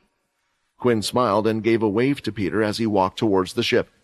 "I think it's Chucky." There were two more that were on board that wasn't exactly a part of the cursed crew. There was Bonnie and Void, who wished to document everything he was doing, at least him meeting Oscar. The ship was off and started to head to the Bertha ship that Oscar was a part on. The message had been sent, and the Earthborn group had already accepted their request. Getting some information from Sam. The demigod-tier humanoid beast had been discovered on one of the Earthborn planets. "Just our luck that the demigod tier had to have been found on an Earthborn planet. Couldn't have been one belonging to the Cursed faction, or the Greylash," Quinn sighed internally. Although the good news was that everything they needed to do was close by. During the trip, Bonnie and Void were looking over the video that they had uploaded. It was doing well, and was currently the most watched and hot topic at the moment. The little documentary they had done on the Cursed ship asked about how the crew had felt living alongside the Cursed faction's V. The only problem was that the comments weren't exactly positive about the whole thing. Of course, those from the Cursed faction are going to talk good things about them. Maybe they have some blood plant going on where they take their blood, or they're being forced to give those types of answers. What was the point of this? This whole thing feels like propaganda. Why are we just getting the view of the people from the Cursed ship? Did anyone else notice that the leaders hardly said anything? The Cursed faction was a strange group that always seemed to gather attention in one way or another. There were always people that felt their methods were contradictory, so they didn't have the perfect record. Bonnie honestly wanted to change that, but one video alone wasn't enough. The whole world is watching and wanting to know what you will do next, Quinn. You need to make them believe you can help them, Bonnie thought as she looked towards him. Finally, the ship had arrived in the area where the giant Bertha ship was, and it could be seen ahead, but there was something strange going on. As a fleet of ships had also come straight towards them, around 10 small ones. These weren't regular ships or a commercial one like the one Quinn was currently flying with no weapons. These ones were agile and used for combat. Then in front of them, there was a larger ship that was currently a quarter the size of the big Bertha 1. It was what the military had used in the past, before the Bertha, to transport a number of troops. "This is Sergeant Malcuris of the Earthborn Group speaking. I have been instructed by Head General Inu for you guys to make a little detour before heading to see the Supreme Commander. Please land on the strip in front of you beforehand." Looking at the situation, Logan went to a console and looked at the radar around them. They could see that the fleet of ships came from the front and began to surround them in a type of circle. "Quinn!" Logan turned around to tell him that this whole thing reeked. "I know, something is up," the other casually replied. The two of them were already making preparations to prepare for what was about to come, as Quinn went to grab something from a different room. Then, all of the ships finally circled around them. The lasers had lit up from each of the ships as they powered on. "I will get rid of the V!" Inu shouted. "Fire!"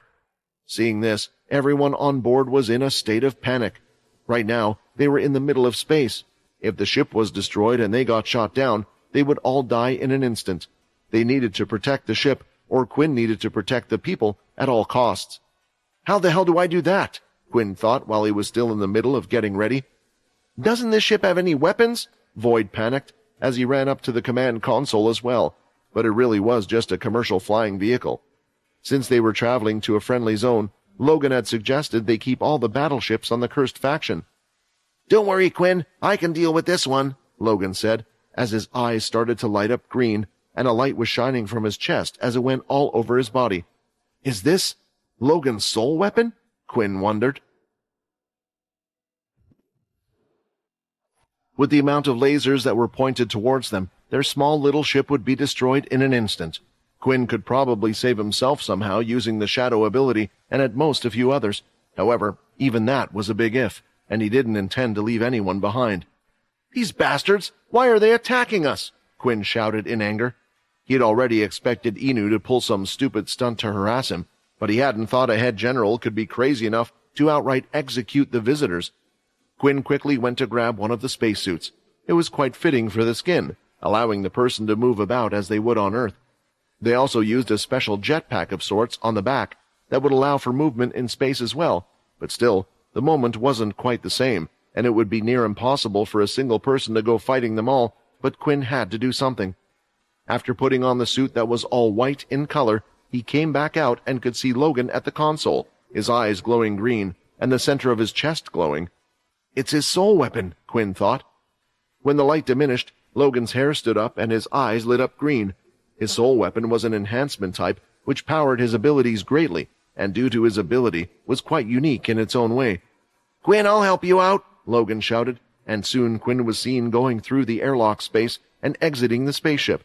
He quickly used the jets to propel him forward and climb himself up onto the ship landing there. "Damn it, it would have been useful to have learned how to use this thing during my second year of school." Quinn regretted not having had this opportunity, as he slightly overshot where he wanted to go, but seeing a piece of the ship sticking out, he was able to grab on and pull himself forward.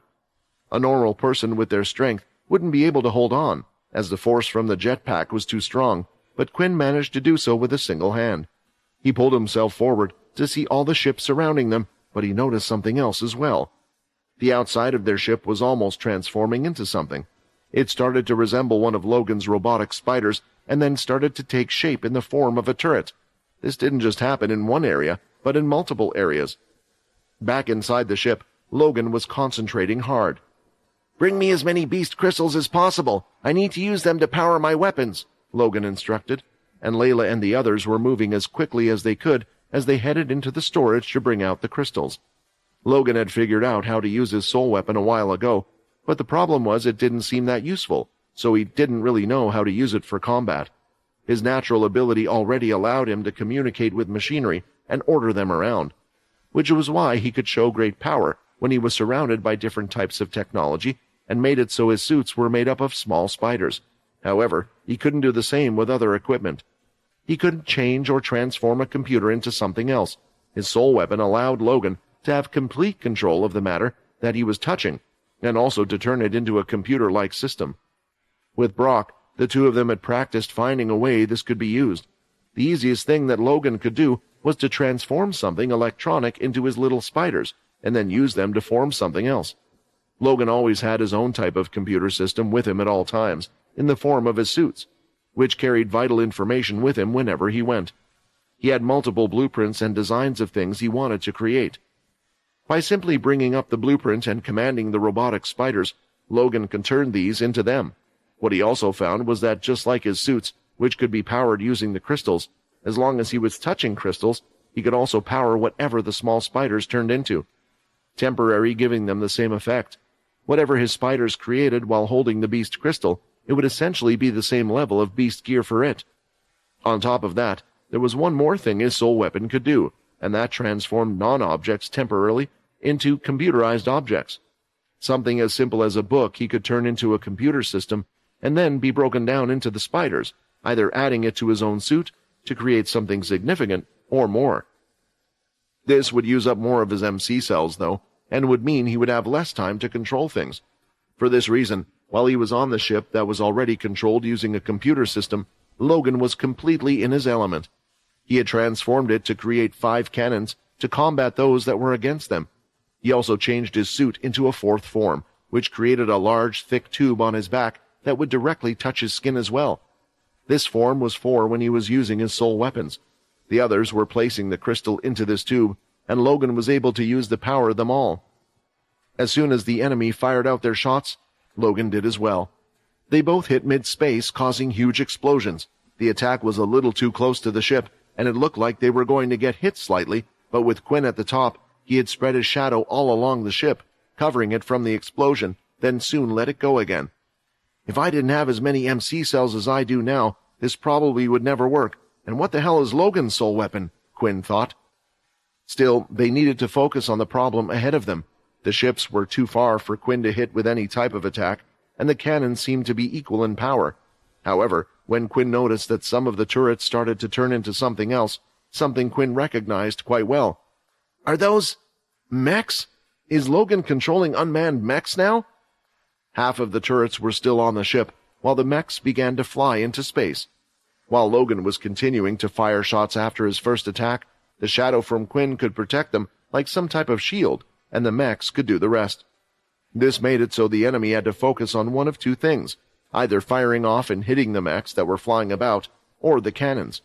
No matter which one they would choose to focus on, the other would destroy their ship. This had worked out perfectly. Some of the ships started to move to avoid the mechs, but then a shot from a cannon destroyed them. Quinn was blocking some of the shots being fired from the other ships with his shadow, while Logan continued to fire, controlling everything at the same time.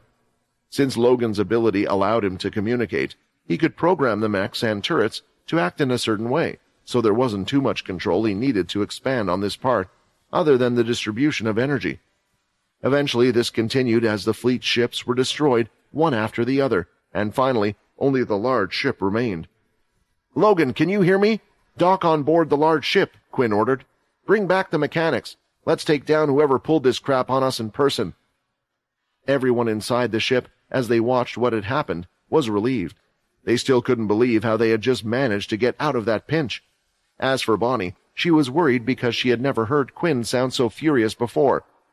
"I remember what Arthur told me.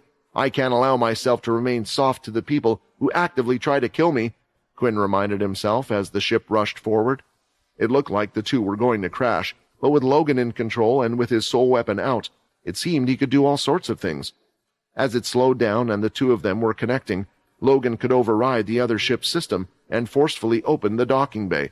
Then they finally landed inside.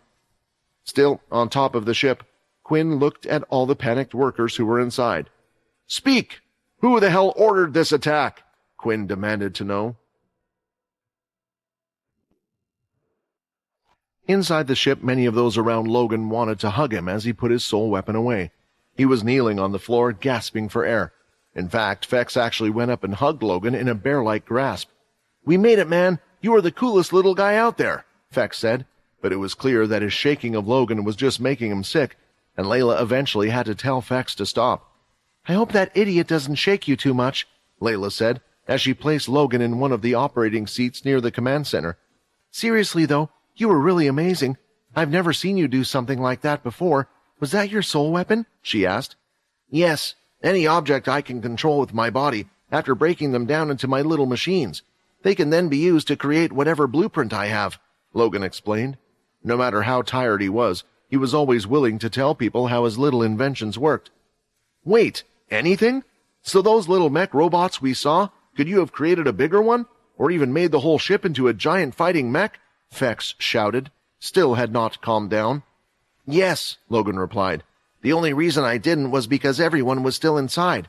I can use those robots to even improve my suits, just as long as I have the crystals to back them up. I guess it's an advantage because I can keep changing the forms, unlike when beast weapons are produced, but a disadvantage since the beast crystal's energy will be completely used up."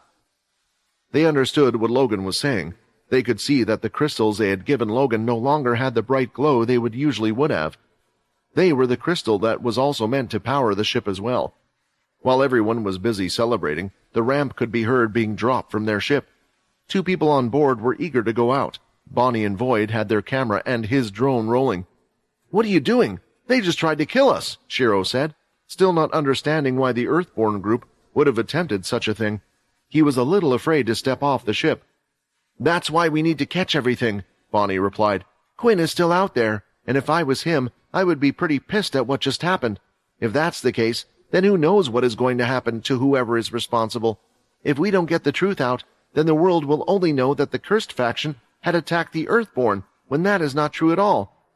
"Don't worry about that," Logan said, having recovered a little as he got up from his seat. "The ship has an auto-record function. I thought something like this might eventually happen. I managed to record everything, including their voices on the intercom before the attack. I'll pass you the video along, and you can make a nice edit." With the ramp down, everyone decided to head off the ship along with Bonnie and Void, and they could see Quinn standing there with his shadow behind his back. Fex was carrying Logan on his back. They couldn't leave him behind in the state he was in. He had his Dalkey hand, but who knows what could happen. "Is no one going to answer me?" Quinn asked, his voice echoing off the metal. "You just attempted to take our lives, and I can't even see the person responsible?" The men were unsure how to act at that moment, but there was one thing for sure. The fleet they had just sent out, all the men on board had been killed, and they knew what Quinn was. They started to remember the speech Inu had given to them all beforehand. "They are not like us. They are not human, but V," Inu said. "If you give them a chance, they will take not only your life, but that of your family as well without a second thought. Look at what happened to Oscar and Sack. This was all because they chose to trust the V." Due to these words ringing in their heads, they immediately started to attack with their multiple abilities. The Earthborn group was composed mostly of the original military personnel, so the majority had the once military-exclusive Earth ability. "A monster! We can't hurt him, he's a monster!" they shouted as they continued.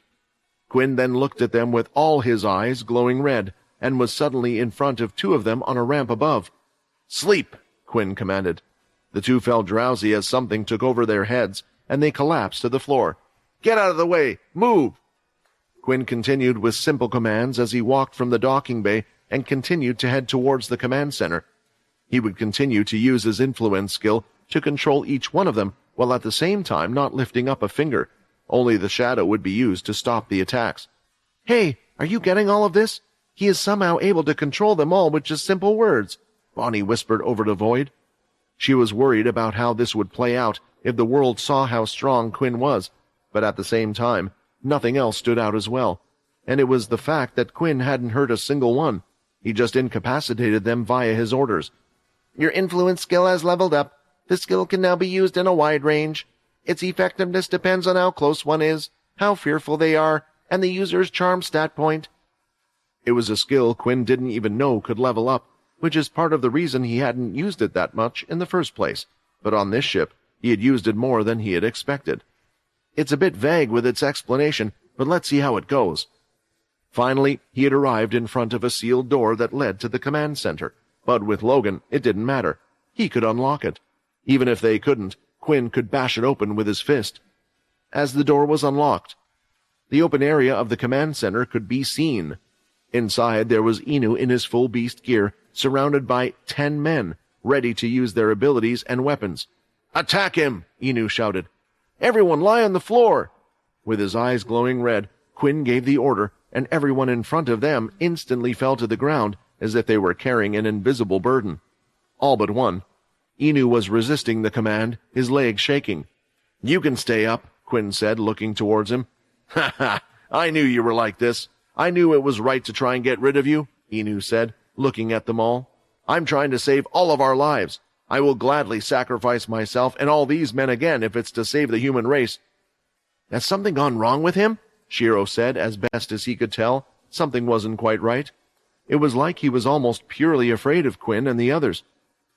"From the first time we met, I've never liked you," Quinn revealed. "But back when the Dalki attacked, before you knew what I really was, you would come by my side and help me fight them. We both worked together side by side, killing the Dalki. What's so different now? Shouldn't the enemy of your enemy be your friend? Why should it matter if I'm human or not?" Quinn asked. "Isn't the answer obvious? You were working with the Dalki.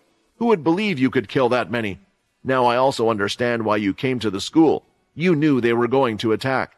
You even told us beforehand. I should have known then. That fake Richard Eno you sent, the two of you. No, all the V must be working together," Inu shouted, and continued to laugh while shaking in fear. He knew at this point that he could do nothing to stop Quinn. "Back then I saw you save the children and help me fight against the Dalki," Quinn said. "Deep down you must have thought to have done the right thing for the sake of humanity. I can't exactly fault you for that." For a brief second, Inu had stopped shaking, as there was a sign of relief ahead. Was Quinn really going to let him go? Maybe he had been too rash with this attack, but he could build up trust in the future. He could get rid of the V easier then. His only mistake had been that he had never expected them to fight so well in space, but as long as he was kept alive, he could come back again. "However, when you attacked our ship, you didn't just go after my life. You went after the life of everyone on that ship, my comrades, who are all dear to my life, and I cannot allow that to happen again." Right behind Quinn, everyone was watching him, waiting to see what he would do. It was an important moment, but they trusted Quinn with whatever decision he was about to make. At the same time, Bonnie and Void were hot on the group's heels, filming every moment of what was happening. So far, Quinn had been calm enough to not kill anyone on board the ship. Will he also let Inu go, even after attempting to kill us all? Honestly, if it wasn't for Logan and Quinn back there, I and Void would have died as well.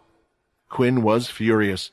He could have snapped Inu's neck there in front of everyone, and he was angry enough to kill everyone involved as well, but he also knew that somewhere deep down, the soldiers were just scared and felt like this was the right thing to do in their minds.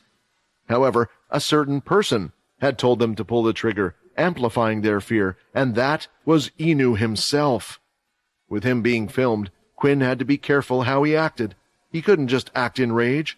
Sure, he could ask Bonnie and Void to delete this part of the video, since it wasn't broadcast live. They would probably comply as well, but then there would be questions. Either way, people would find out about what happened today, and if they only had footage of the first half, then rumors would start to spread. Often, rumors were worse than the actual truth. What do I do with him? I can't just let him go free, Quinn thought, his eyes still glowing red. The anger and fear were being directed at Inu. No words had been spoken, and he wasn't silent due to the influence. Inu knew that if he made a wrong move or tried to escape, he would be finished off in a second. Do I let Oscar deal with him? But we don't even know if Oscar will wake up again. I could use his body, then we wouldn't need to hunt for another humanoid beast. This person is trash and useless anyway, but that would mean Shiro would have to get involved.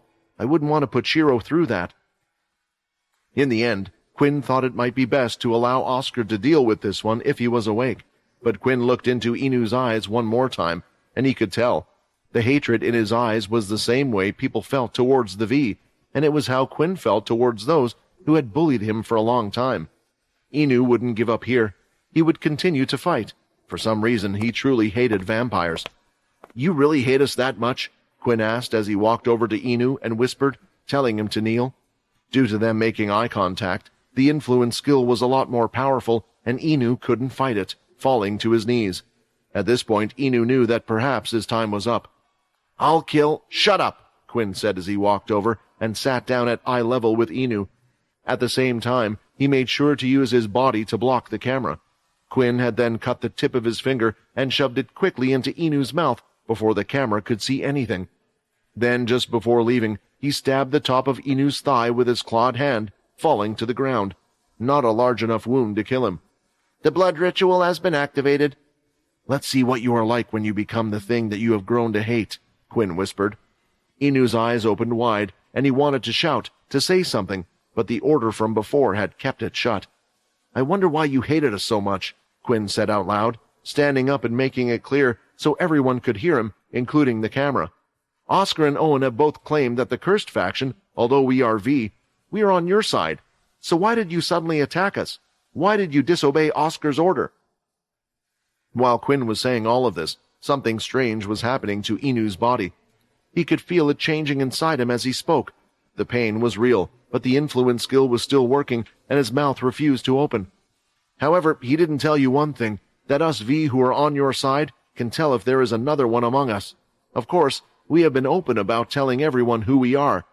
Now that we have come here, I have come to realize that the reason you so badly wanted to make out why you were against the V is because you are one yourself.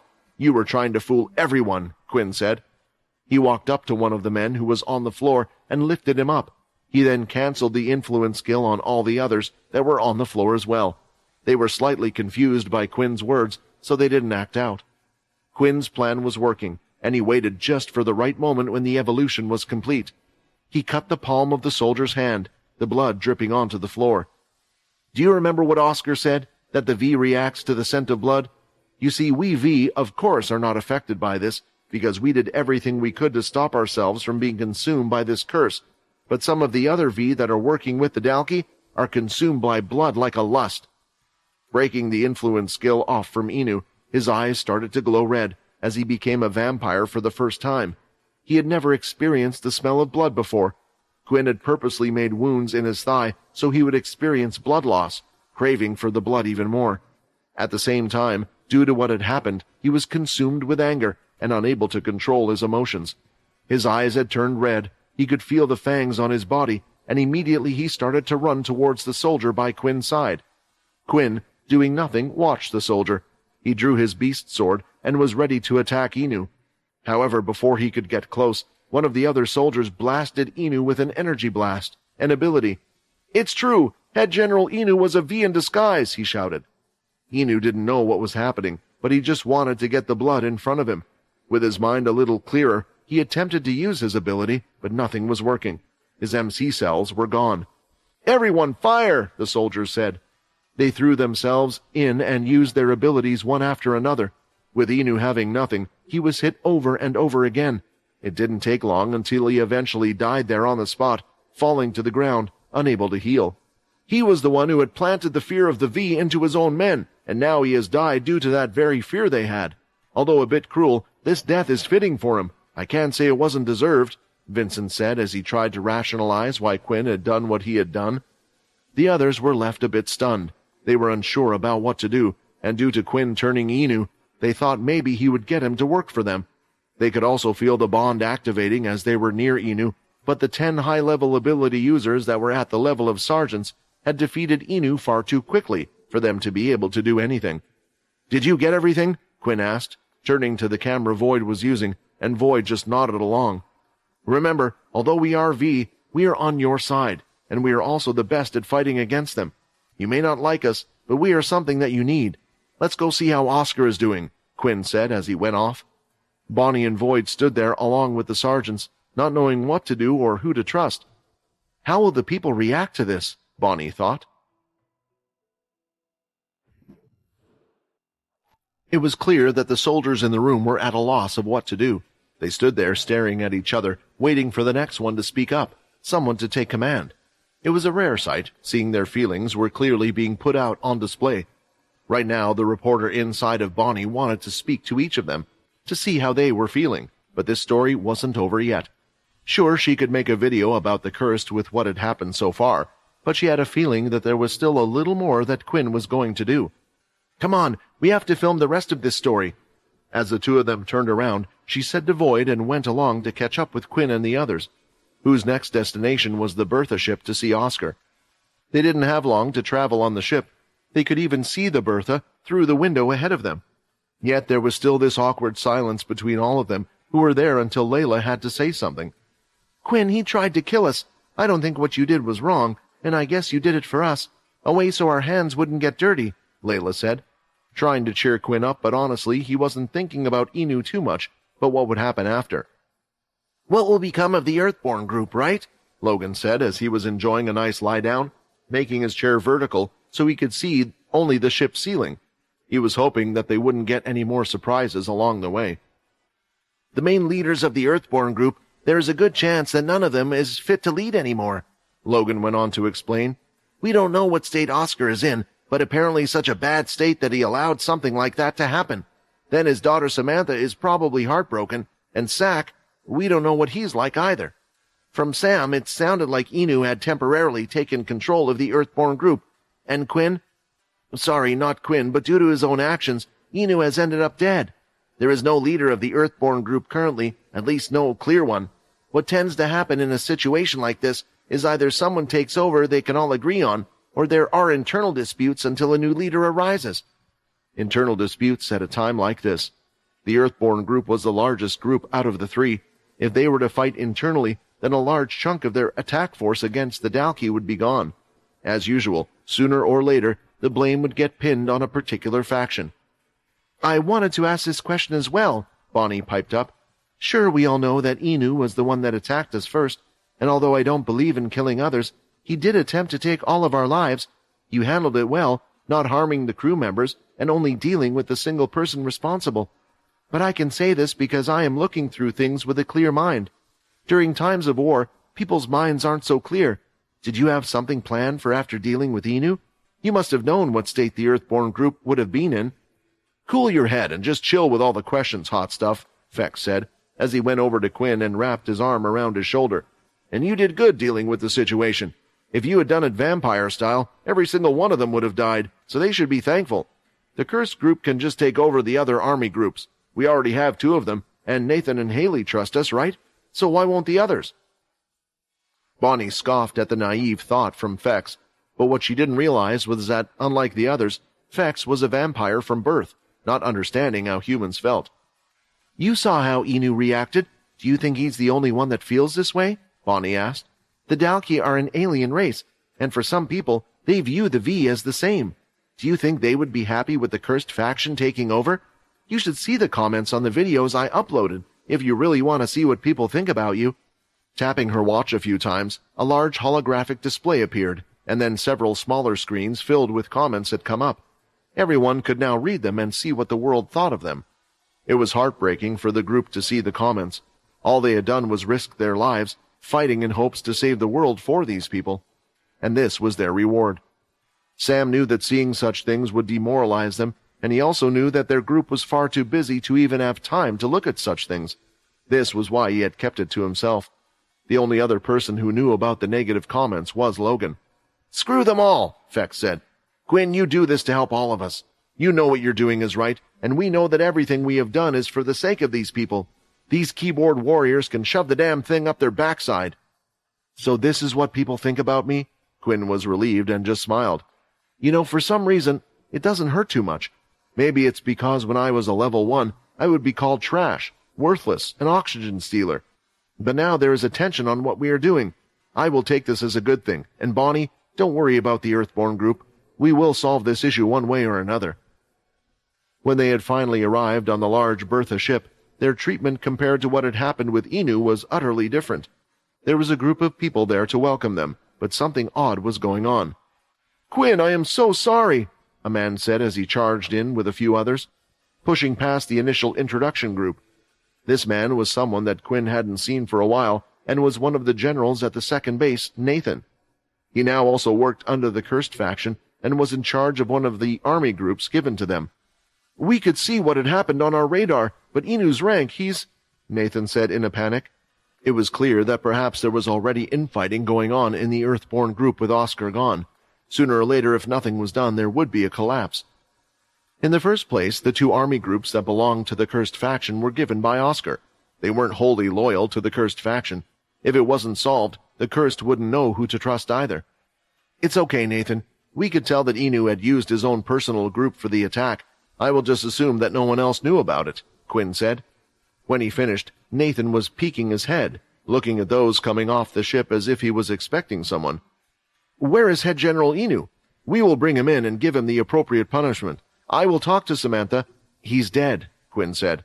Bonnie has the video of everything that went on and can explain things later. Please take me to the others right now. We should worry about those who are alive. Although Nathan was shocked, he felt like it had to be true. He wanted to ask more questions, but there was a certain air around Quinn and the others. It was as if the group were in business mode. I understand, Nathan said. The group were quickly brought to the medical bay.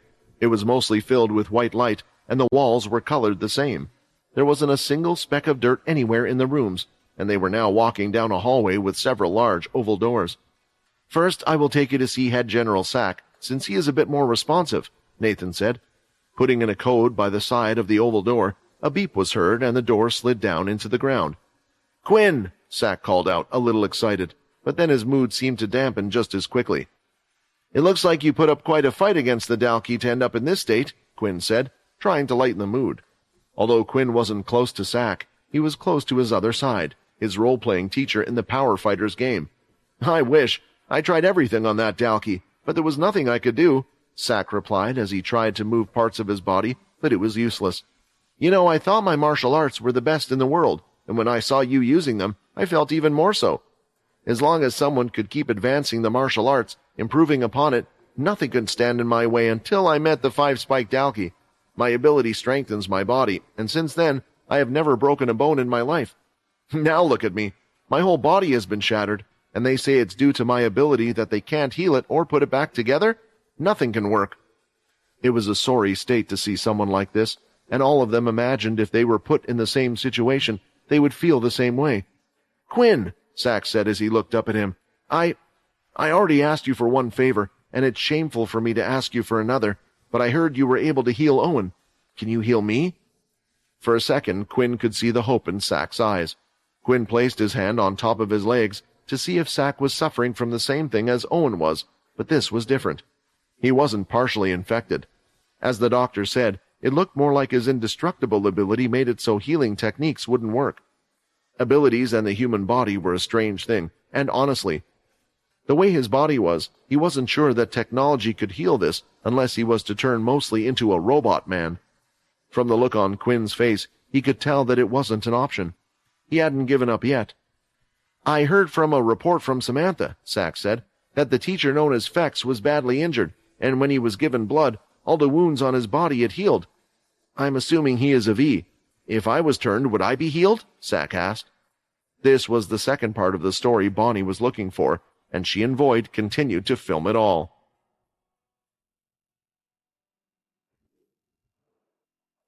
After seeing how Inu reacted after finding out what the V were, Quinn was sure that most other people would share his underlying fear of the V, so much so that he never imagined that Sack would voluntarily ask to be turned.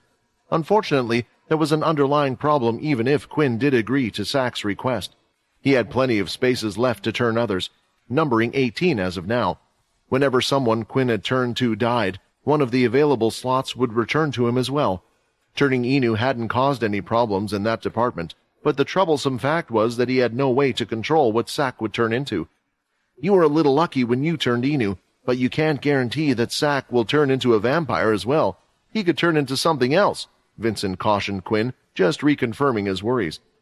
During the mass turning of Paul's men, one of them was turned by Quinn who had ended up a Wendigo, and they had no choice but to put him down before he could cause any damage to those around him. From his experience, the most common results were halflings and vampires, depending on the strength of those who turned. Still, there had been a few who had turned into something different.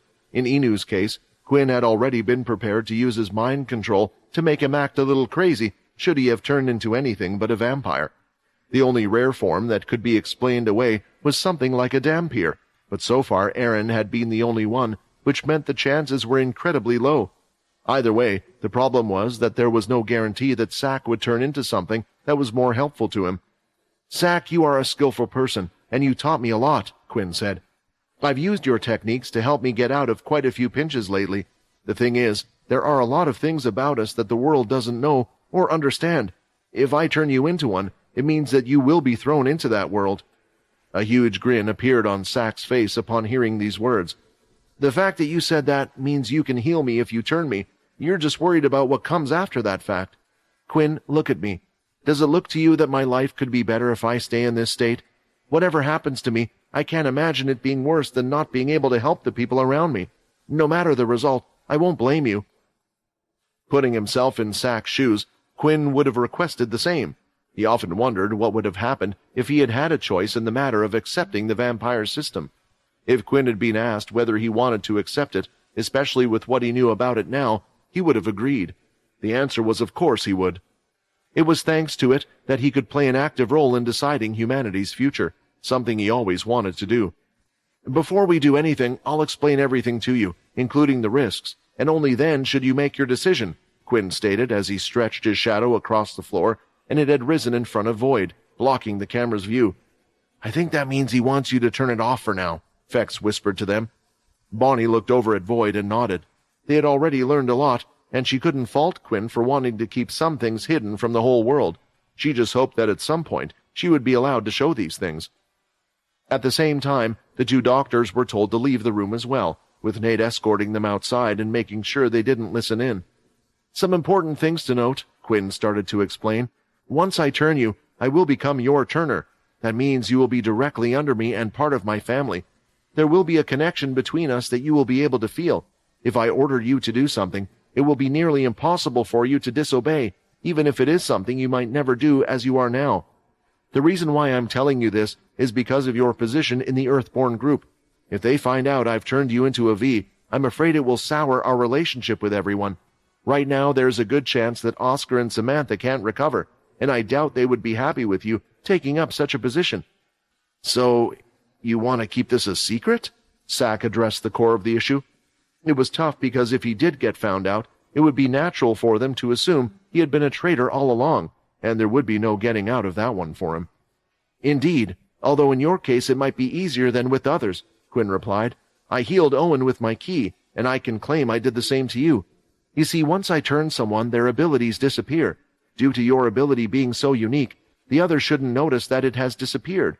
On top of that, there's a good chance that if your ability isn't original, you might still be able to relearn it, but I can't guarantee that.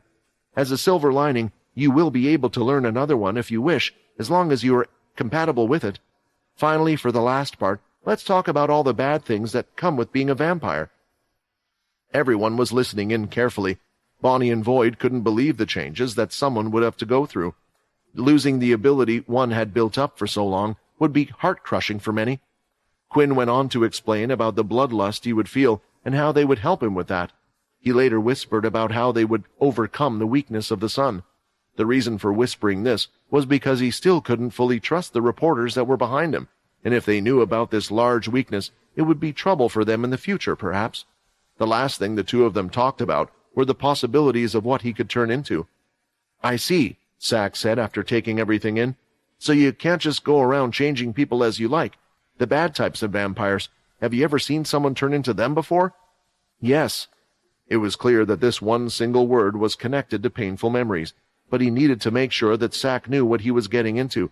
It would also be unfair to give him percentages of how likely it was to be turned into something bad or good. "Let's do it. It sounds to me that there are more upsides than downsides to this," Sack answered. "Perhaps I can surpass a point I could never reach before. On top of that, if I do become a vampire, I can sniff out all the traitors that are within the Earthborn group."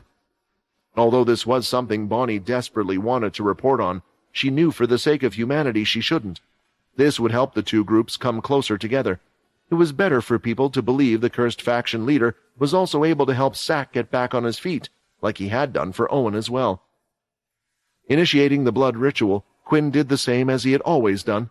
When the process had begun, there was something different this time compared to all the rest before. There was no screaming coming from Sack's part. It was clear he was in pain, but he was fighting throughout it, and didn't want to make any noise. He shouldn't become a ghoul or a Wendigo, but I can't guarantee that to be the case. Most likely, if he is like Leo, Paul, and Inu, then he should turn into a blood ritual successful. You have successfully blooded a vampire. The tension from Quinn's face was gone as he saw the successful sign and that there was going to be no trouble from what Sack would turn into.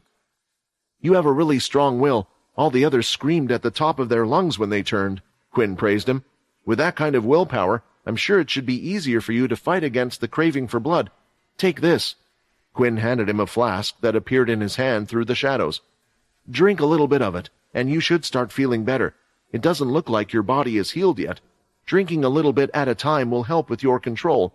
At first, you will want to gobble the whole thing up with the state you are in now, but if you can resist it, then in no time you will have no problem being around others, even when blood has been split.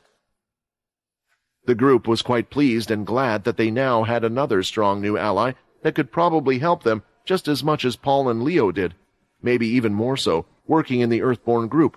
Just as they were getting ready to leave, Sack called out to Quinn.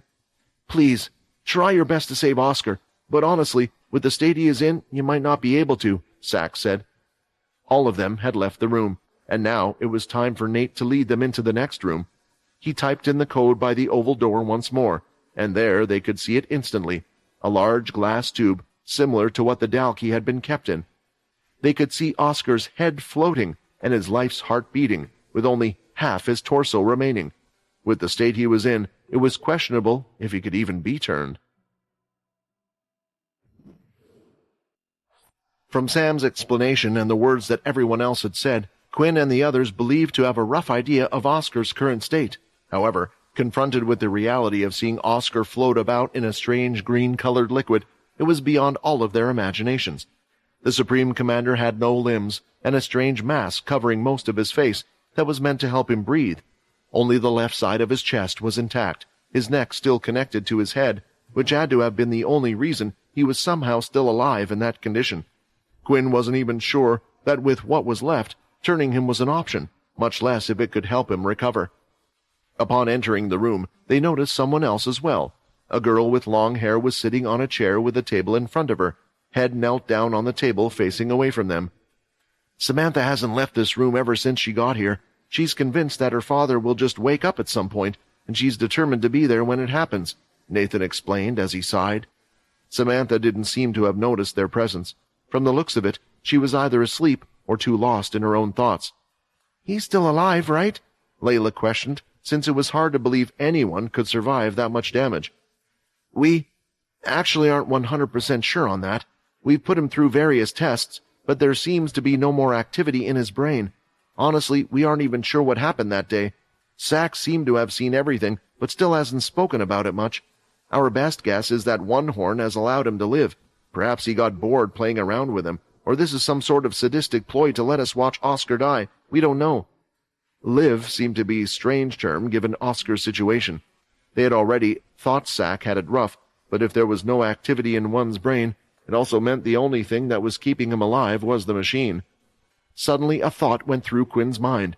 The Dalkey not finishing him was possible, but there was no way they would allow the humans to keep his weapon. His demon-tier weapon? Quinn asked.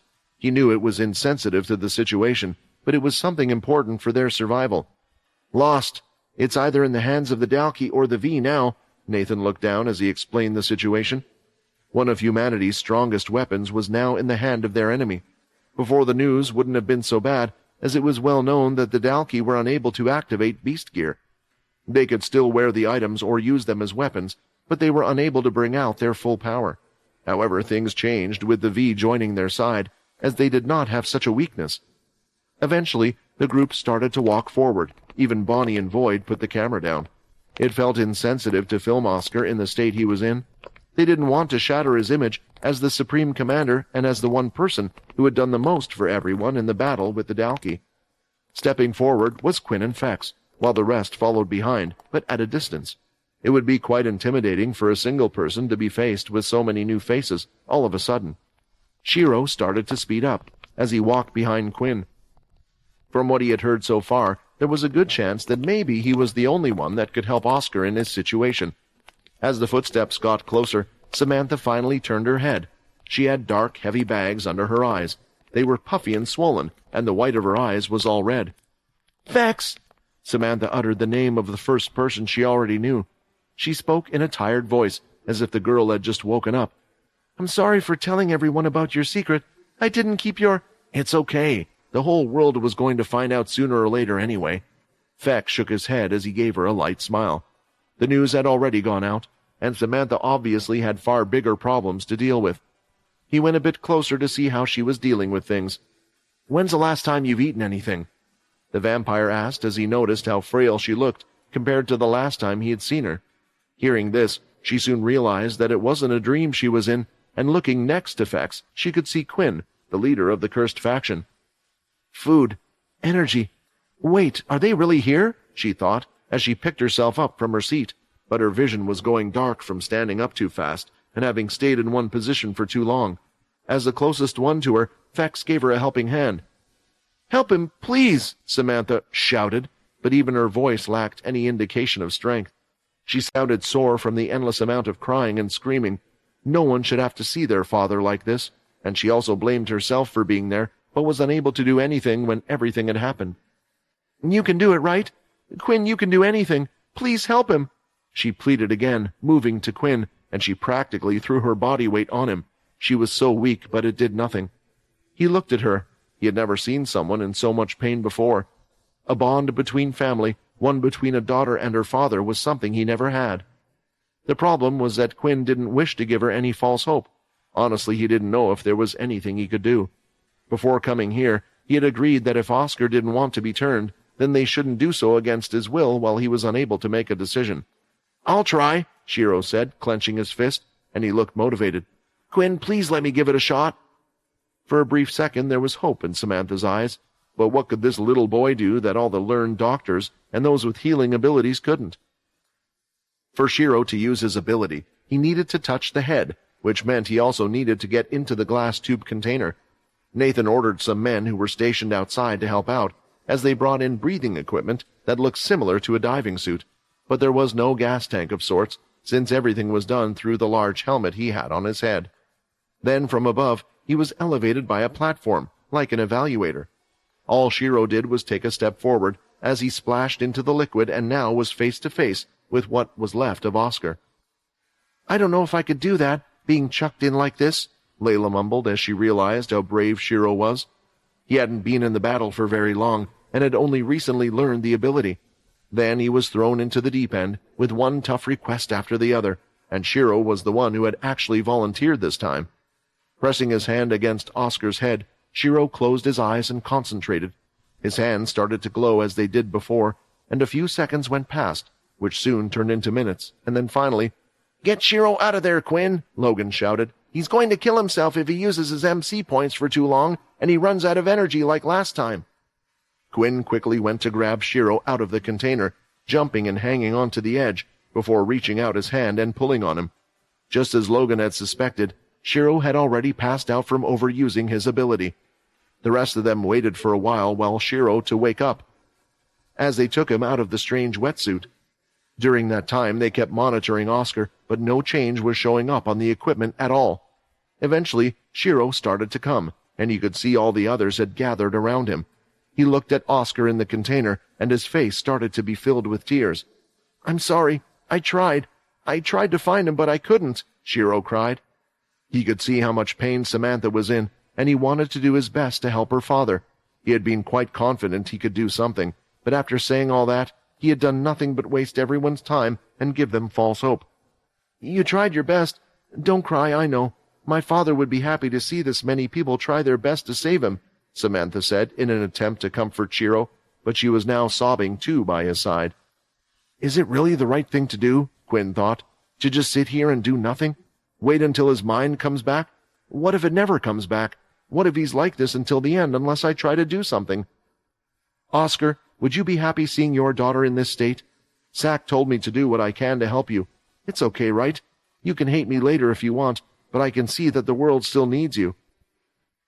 Quinn climbed into the tank, and this time he was in the liquid, but he wasn't wearing any special type of suit like Shiro, nor did he need the mask as he simply held his breath shut. It didn't even feel like much of a problem to him, and it was possible he could have stayed in the water for hours. Quinn then released his blood, intending to start the blood ritual, when a sudden message appeared. "Error. Blood ritual is unable to activate."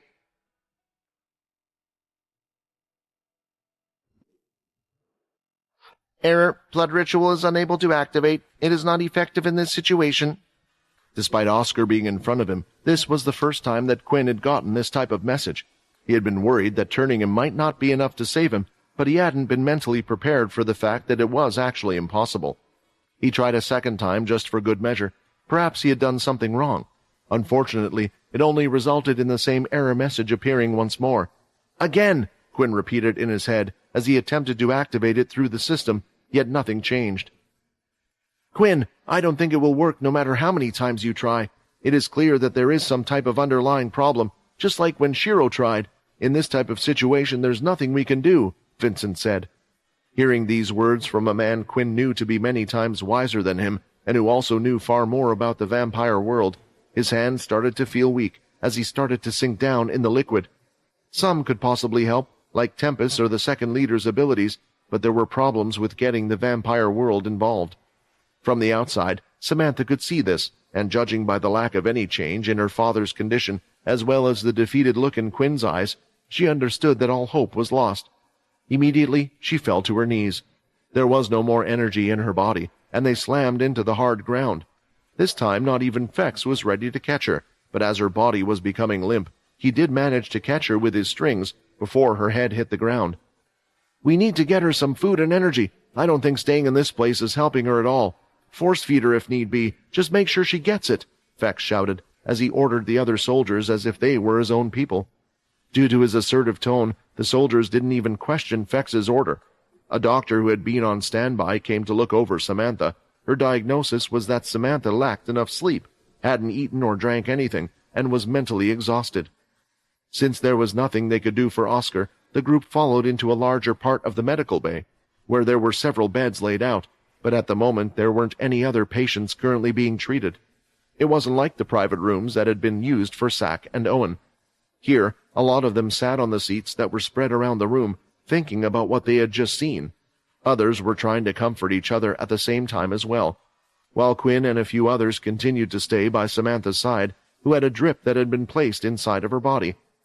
"You really couldn't turn him?" Fex asked, breaking the silence. "I don't really know what happened. I don't know if it's my fault or maybe something else.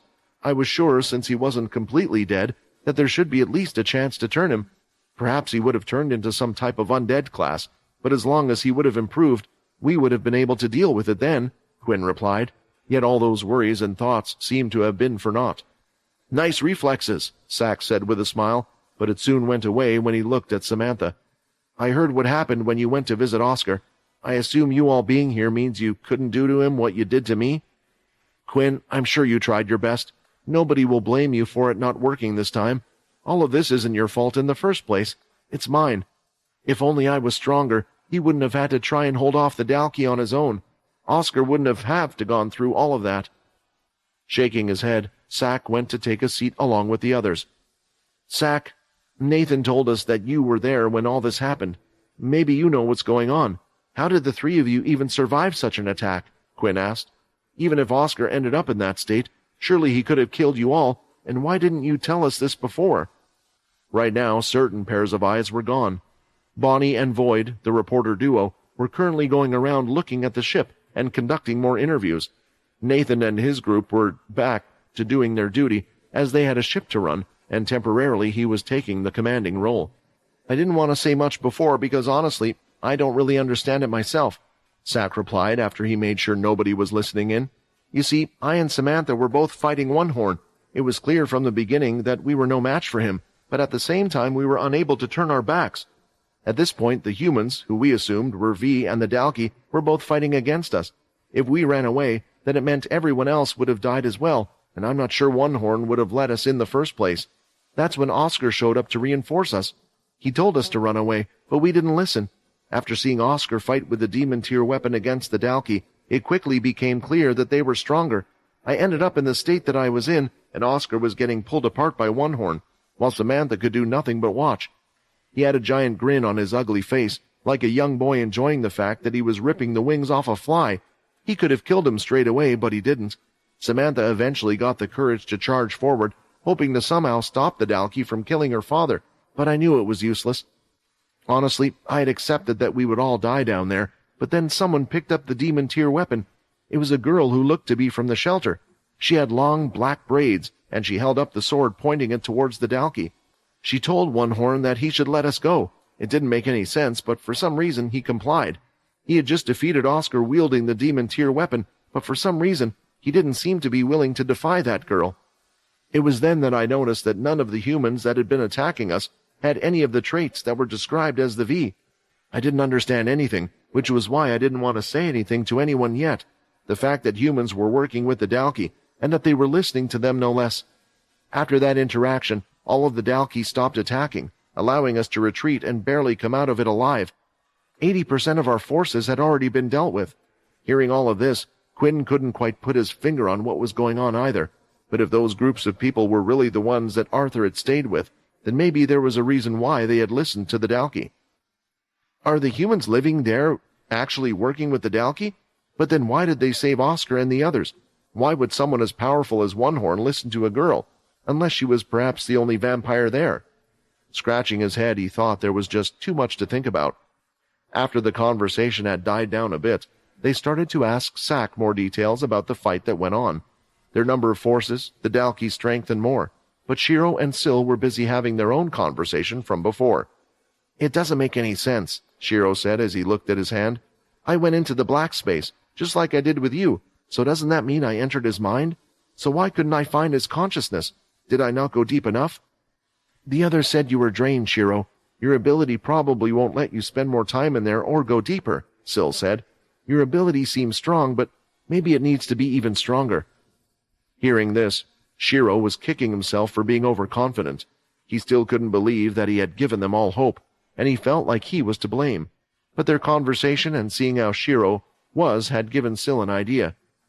"Remember what I just said, about how maybe your ability wasn't strong enough? What if I said there was a way to make your ability stronger by using my body?" Syl offered, placing his hand on his own body. It took a while for Shiro to process what Syl had just said. What exactly did he mean by his body? Whatever it was, he had certainly caught his attention. "Do you mean you're going to try and use my ability to search for Oscar instead?" Shiro asked, still a little confused. He did know that Syl could copy his ability and amplify it by using the MC cells from other powerful users. "That won't help in this situation. Your ability is too unique. It doesn't share any similarities to any elemental ability or anything else I've used before, so I would have to learn how to use it from scratch, just like you. You're the only one with experience." Syl shook his head as he explained. "No, you're It might have some problems." Shiro stopped himself midway as he was about to say the forbidden C word among those from Blade Island. It was a warning that Quinn had given him, and he was glad he caught himself. "Are you saying that you want to copy my ability and then switch minds, so I'm the one controlling your body?" Shiro asked to confirm whether he had correctly understood Syl's intentions, since he considered the plan to be very risky. Syl just nodded in place. "I can guess that Quinn wouldn't allow this, so we have to try and do it without him. Look, even if it doesn't work, you need to practice your power on human bodies, including moving their minds. It's not like a mind can just get lost. Worst case, I get put somewhere, but you will still have the ability to help out." Judging by how quiet Shiro was, one could tell that he still wasn't convinced to give it a shot. Sure, if it did work, Shiro felt like he could do something amazing. But he had already failed once. He was afraid that he would fail again, and that something could happen to Syl if it did. "There are already 3 of me in this body," Syl continued to persuade Shiro. "If you don't want to switch minds, then just temporarily go into mine. The worst-case scenario then would be you being in my head, and together we can always put you back. I know you want to help, and I want to help you, Shiro." An internal debate was going on in Shiro's head, and that's when he heard a few groans coming from the side. It was Samantha, and she was finally waking up after resting and getting some needed nutrients in her body. "What happened? Where am I?" she asked as she touched her head. Samantha had a huge headache, and it felt like someone was pounding the inside of her brain with a hammer. Everything that she had put in the back of her mind was coming back to bite her at once. Then when she saw everyone who was in the room, she started to remember what had happened again. "No, no, no, no," she repeated, readily shaking her head. It was as if saying that word over and over again might allow her to escape the reality she was currently facing. The others ran to her side to try to calm her, but nothing they were saying or doing was having an effect. "She's just going to hurt herself more if things carry on like this," Feck sighed, as he bound her arms and legs with his strings, but through her struggling, the needles from the drips had been displaced. "I'll help," Layla offered. At least in these situations, she had a surefire way to deal with the problem for a short time. Seeing the fog above her head and surrounding her body, Layla consumed it all, placing it inside of her. Unfortunately, it wasn't a permanent fix. Hopefully, as time went on, they could help her quell the negative emotions that would be returning in due time. Having absorbed her emotions, Layla now experienced the same pain as Samantha. As for the previously struggling girl, she felt at peace for a few seconds, which was enough time for her mind to relax and once again return to sleep just like before. "Is that going to keep on happening?" Quinn asked, frustrated that he had been unable to do anything for her father. "Different people deal with trauma differently," Layla answered. Honestly, she was already beaten down before all of this. I guess she was holding out, still hoping in some way, but now... "Let's do this. Do you have enough abilities already stored up for your MC cells?" Shiro asked. "It's become a habit since school to touch people as much as possible, so I can see their strength and what abilities they have," Syl replied. "Wait, don't Quinn and the others have super hearing? Wouldn't they have just heard everything we said? How do we keep it a secret?" Quickly shutting his mouth, Shiro realized that their secret plan had long since been foiled. "Don't worry, I've been around them long enough to know how good their hearing is. One of the abilities I've obtained was a sound barrier. It's been active the moment I came to you," Syl replied with a light smile at Shiro's antics. With the two of them agreeing, they left the room, making an excuse that the two of them needed to go to the toilet. Quinn, seeing this, just thought it was a little cute that the two were now attached by the hip together, although he did feel it was a little strange for kids that age. Guess girls aren't the only ones who go together, Quinn thought. His mind was occupied with other things. Finally out of the room, they immediately headed towards where Oscar was being kept. Guards were standing outside the door, and Shiro was struggling with what they would do. But Syl didn't go into the room, and instead walked past the door and took a left turn down the hallway. When Shiro followed, he couldn't see where Syl was until he popped half his body through the wall. "Another ability?" Shiro asked, thinking that it was kind of cool to be able to use so many different abilities at once. Deep down, as someone who had only recently learned an ability that wasn't really suited for fighting, he still wished he had learned the blade's ability, and this was just making him even more jealous. "All right, it's time," Syl said, walking up to Shiro and closing his eyes, unafraid to wait. Why is Syl so unafraid of doing this? Shiro wondered. Still, Shiro had to remind himself why he was doing this. Pressing his hands on Phil's head, they started to glow. Trying to do what he needed to do seemed harder than just entering one's consciousness, where he had to connect the two dark spaces in their heads together. It was as if he had to activate his ability twice, and then shove one room into another, so now they both shared rooms. Then, when Shiro could see Syl, he tried explaining to him, asking him to move far away from each other. When they were no longer at a distance where they could see each other, Shiro now had to also disconnect with these rooms. When Shiro opened his eyes, the first person he could see was him, or more accurately, his own body, which he had never seen in this way before. "It worked," Shiro said, pointing and now looking at himself from all sorts of different angles. "So this is what it looks like when people look at me through their eyes. It's nothing like looking in a mirror at all. Do I really look so wimpy?" Syl looked at himself and could tell that it had worked well, and he just gave Shiro a thumbs up. "I knew I could trust you. After all, you were the person that promised to bring back Borden and Rayton." At the same time, the alarm started to ring, and the whole room started to slash red. "Quick, Shiro! The others will be here soon!" As he said that, mere seconds later, Quinn and the others entered the room. They could see Shiro on the ground floor next to some type of control panel, and someone else in the glass tub. "What is Syl doing in the container?" Feck shouted.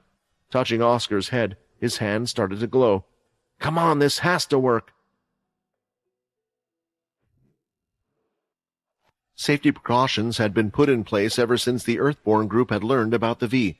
Guards were stationed on the outside, and an alarm system was set throughout the private medical rooms, which was why, as soon as the alarm sounded, Sack knew straight away what was going on. At the time, Samantha had been so worried about her father that she had requested that only a certain few people be allowed in. After the group had left, only the patrolling guards were allowed on the inside. As a second precaution, the alarms had been reactivated. When they banged into the room, everyone had expected to see some of the crew members, who turned out to be one of the V, but they were now shocked to see two of their own, Shiro and Sil. The fact that Sil was the one putting his hand on Oscar inside the water-filled tank only added to the absurdity of the scene. "What are they trying to do? Is someone controlling them?" Sack asked as he was ready to rush forward and pull Sil out of there. Before the group could move, though, a certain boy stood in their way with his hand spread out. "Stop! Shiro is doing something incredibly important right now. We can't trust him," Shiro explained. Some of them were left puzzled over Shiro's words.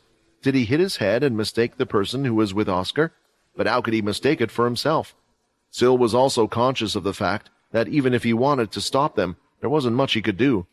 Shiro's body was weak, and the only ability he possessed wasn't suited for combat. However, lucky for him, there was one brainiac among their group who was quick to put the clues together. "Did the two of you swap bodies?" Logan asked. Judging by the situation, the two of them were attempting to bring forth Oscar's mind. Either Sil had copied Shiro's ability, but then the mix-up of names didn't make sense, so it could only be that Shiro was currently inside Sil's body and was making use of it. "What? Are you planning to try again?" Vex asked, and all Sil did was nod. After activating the ability, Shiro could see himself in the black room alone. There was no one around, and he was able to walk more freely without much trouble. Before, he could feel some of his energy slipping away the longer he was in the space.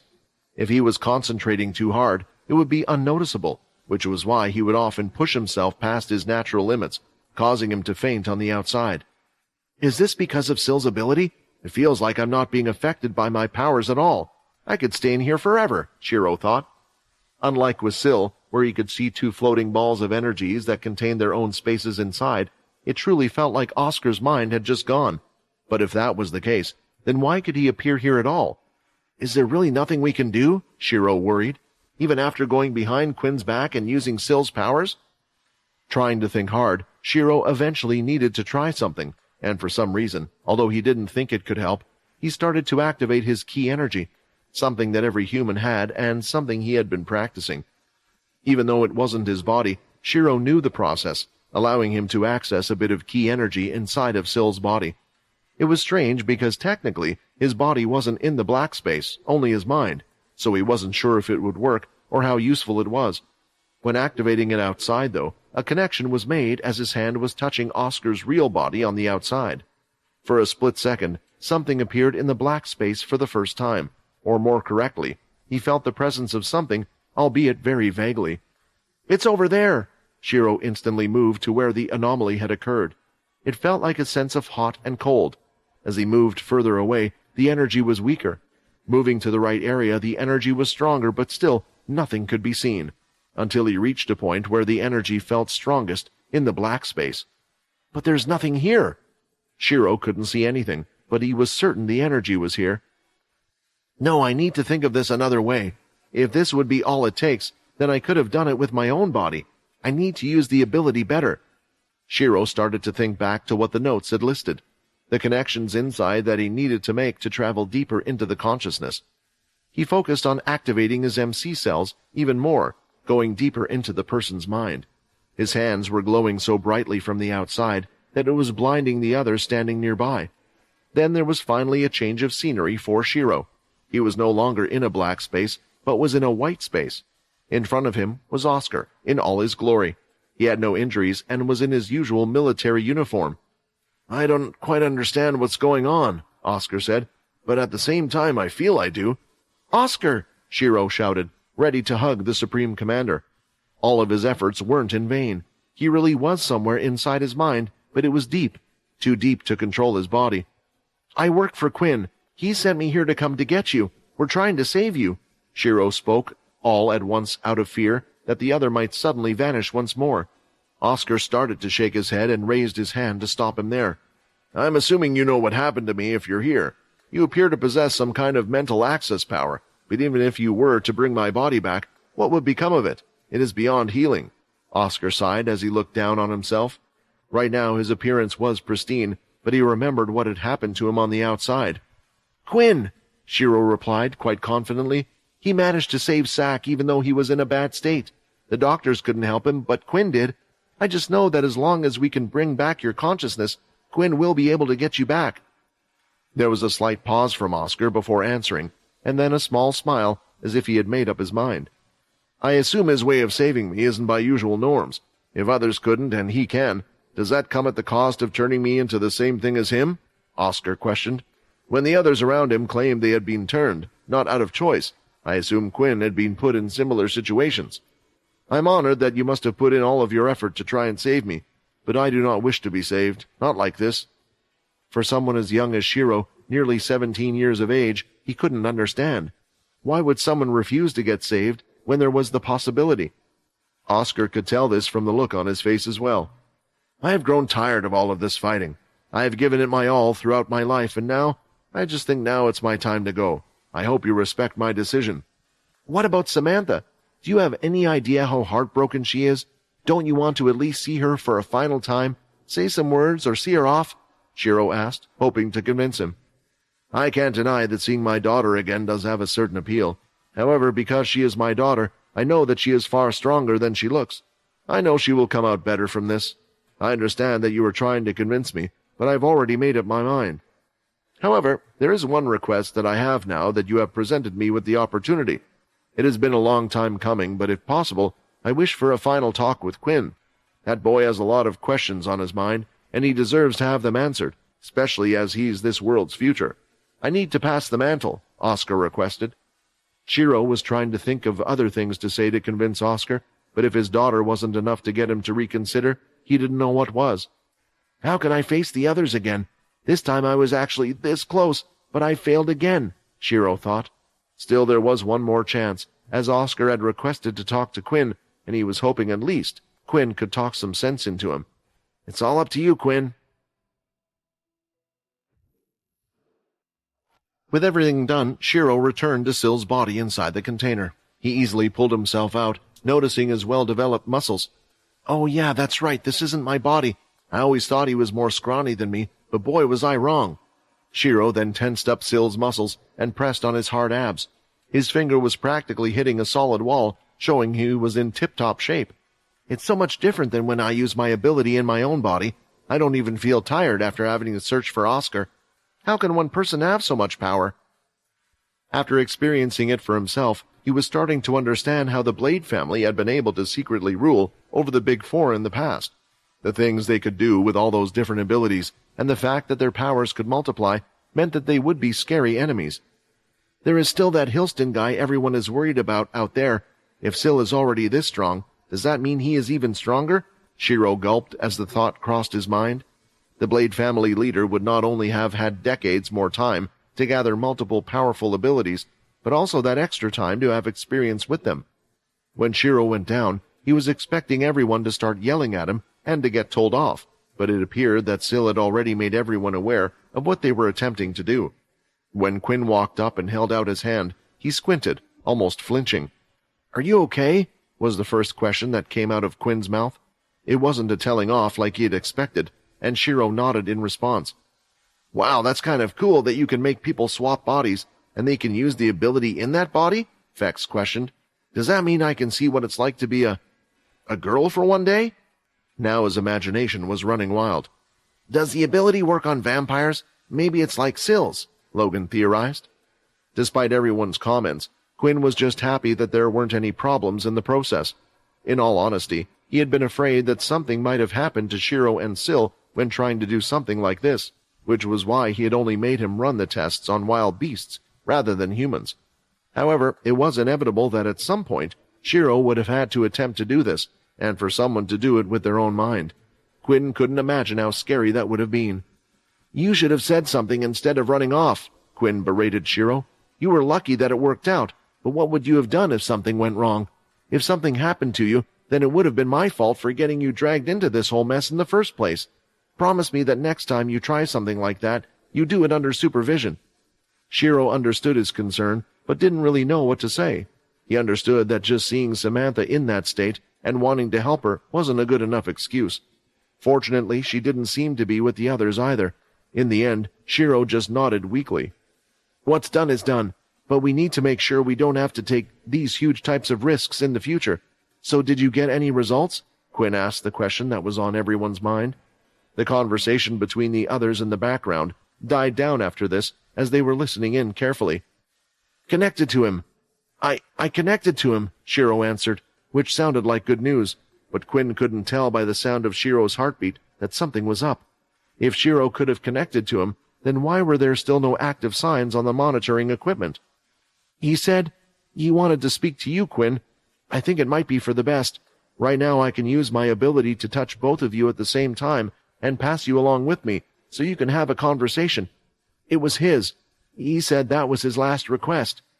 At first, Quinn thought that it was quite a risky thing to do.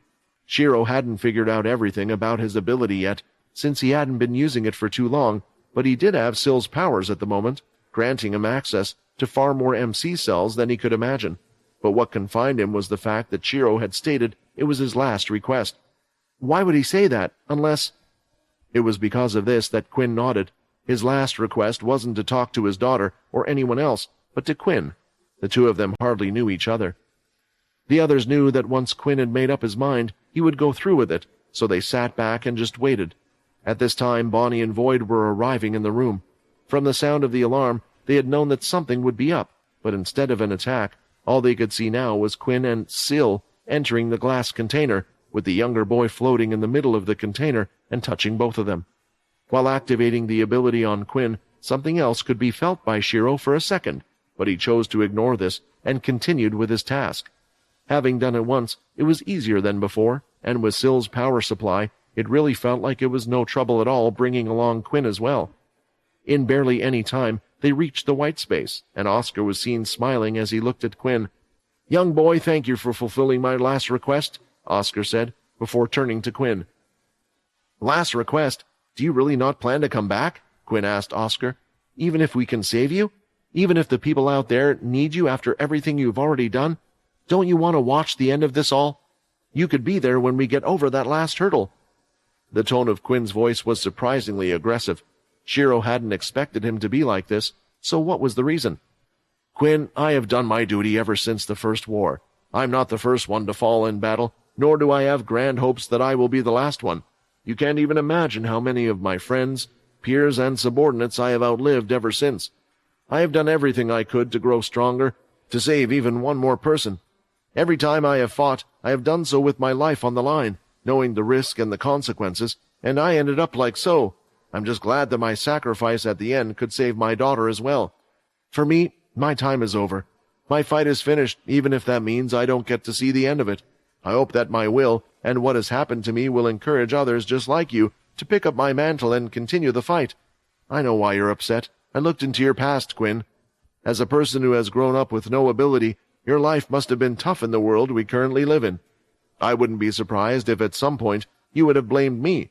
As the Supreme Commander, I must have appeared as a living embodiment of how the world had turned out. But the truth of the matter is that the people decided it to be this way. With the war against the Dalki upon us, the strong stood out, the weak relied on us, and some people decided to take advantage of that. As a single person, I was able to change what everyone wanted and expected, so I did my best to contain the strong, so the war between ourselves wouldn't break out when it mattered most.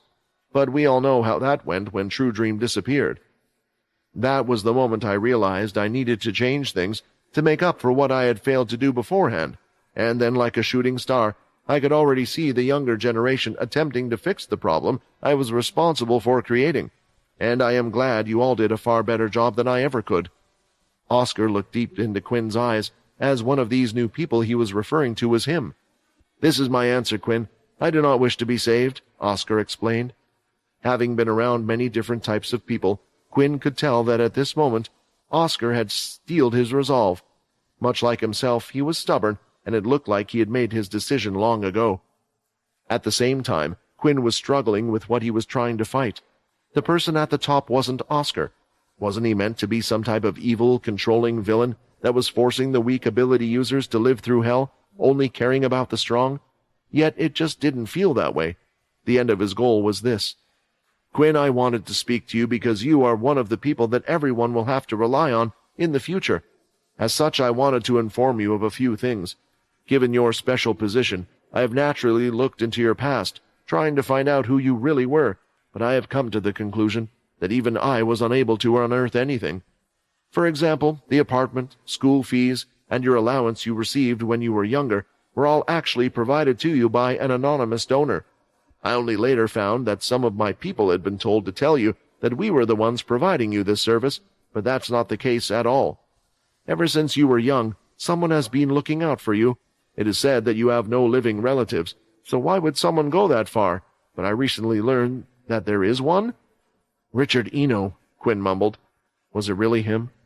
Did that also mean that the military weren't the ones that complied with his family's wishes and had given him the system book? Did Richard actually have it all along? Had Richard been watching him since he was a child, young even? Then what about his parents? If he was watching them, why didn't he protect them and give the book to one of them during the First War? Thinking about this, Quinn thought about the quest he had received to learn more about the Talon family. "Do you have any more information?" Quinn asked. "I tried to search for what was relevant, but as someone who didn't really leave behind a strong impression until after military schools, there was not much I could find. I am sure that Samantha must be struggling at the moment, but I know she will come out stronger from this. Take this as a selfish request of a father, but try to help her cope with this until she gets better. Perhaps you can ask her to help you retrace your past for you afterward. I also have to burden you by explaining to her that my wish is to say goodbye to this place. The longer she tries to stay attached to this form of me, the harder it will be for her to pull away, which only delays my peace," Oscar requested. Shiro knew now that this was the real end of Oscar. Not even Quinn would be able to convince someone like that to come back to them all. These were the final words of the war hero, and Shiro was there to listen to them, even though he felt like he was unworthy of it all. "Goodbye, Oscar. You can rest now. You did what you could, and I will try to do the same," Quinn said, as he offered the man one last handshake. Both looked each other in the eye, Oscar with the kind smile of a senior, and Quinn with the bitter smile of someone who wasn't ready to let go of the hand. Alas, eventually Shiro reminded Quinn that using his ability took a toll on his body, even though they both knew that shouldn't be the case since he was currently in Sill's body. Still, Quinn let go, and both of them left the white space. When Shiro made the disconnect, they found themselves in the liquid again and raised themselves out of it. Both of their faces were filled with thoughts, and even though the others were dying of curiosity to know what happened, so they let them be until they talked on their own. However, Shiro was left wondering one more thing as he looked at his hand and looked at Quinn's back. "I'm sure of it after seeing inside of Sill. Why were there two consciousnesses inside of Quinn?" The conversation with Oscar had left Quinn with quite a bit to think about, especially the information he had learned from him about his past. Quinn had in fact had moments where he wondered about his upbringing, the things he had been told, and the reason why his parents had given him a book he had never seen or heard of. Did Eno really support me during that whole time? It wouldn't be the first time he had hidden things from me, Quinn wondered. Of course, asking Eno was an option, but since Quinn didn't fully trust him, and the old man hadn't come forward on his own to share that information, it would be safer to find out about his past as a member of the Talon family on his own.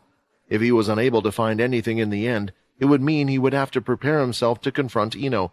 I really don't want to do that.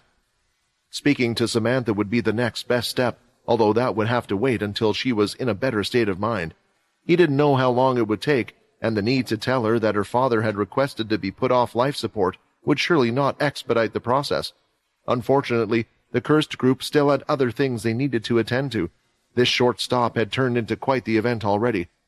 I wonder, is Richard still on the island, or would his helpers have arrived by now?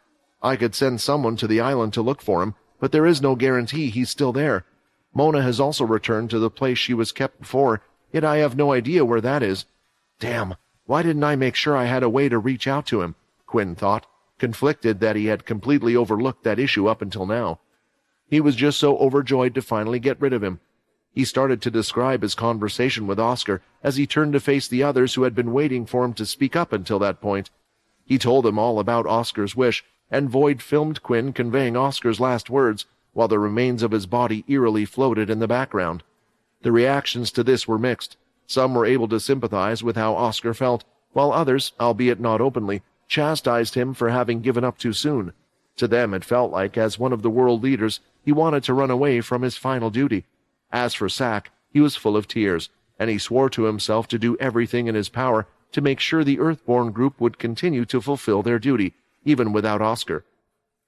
Despite Quinn wanting to move on, there were a few pressing matters that needed to be solved before they left, so he proposed to hold a meeting.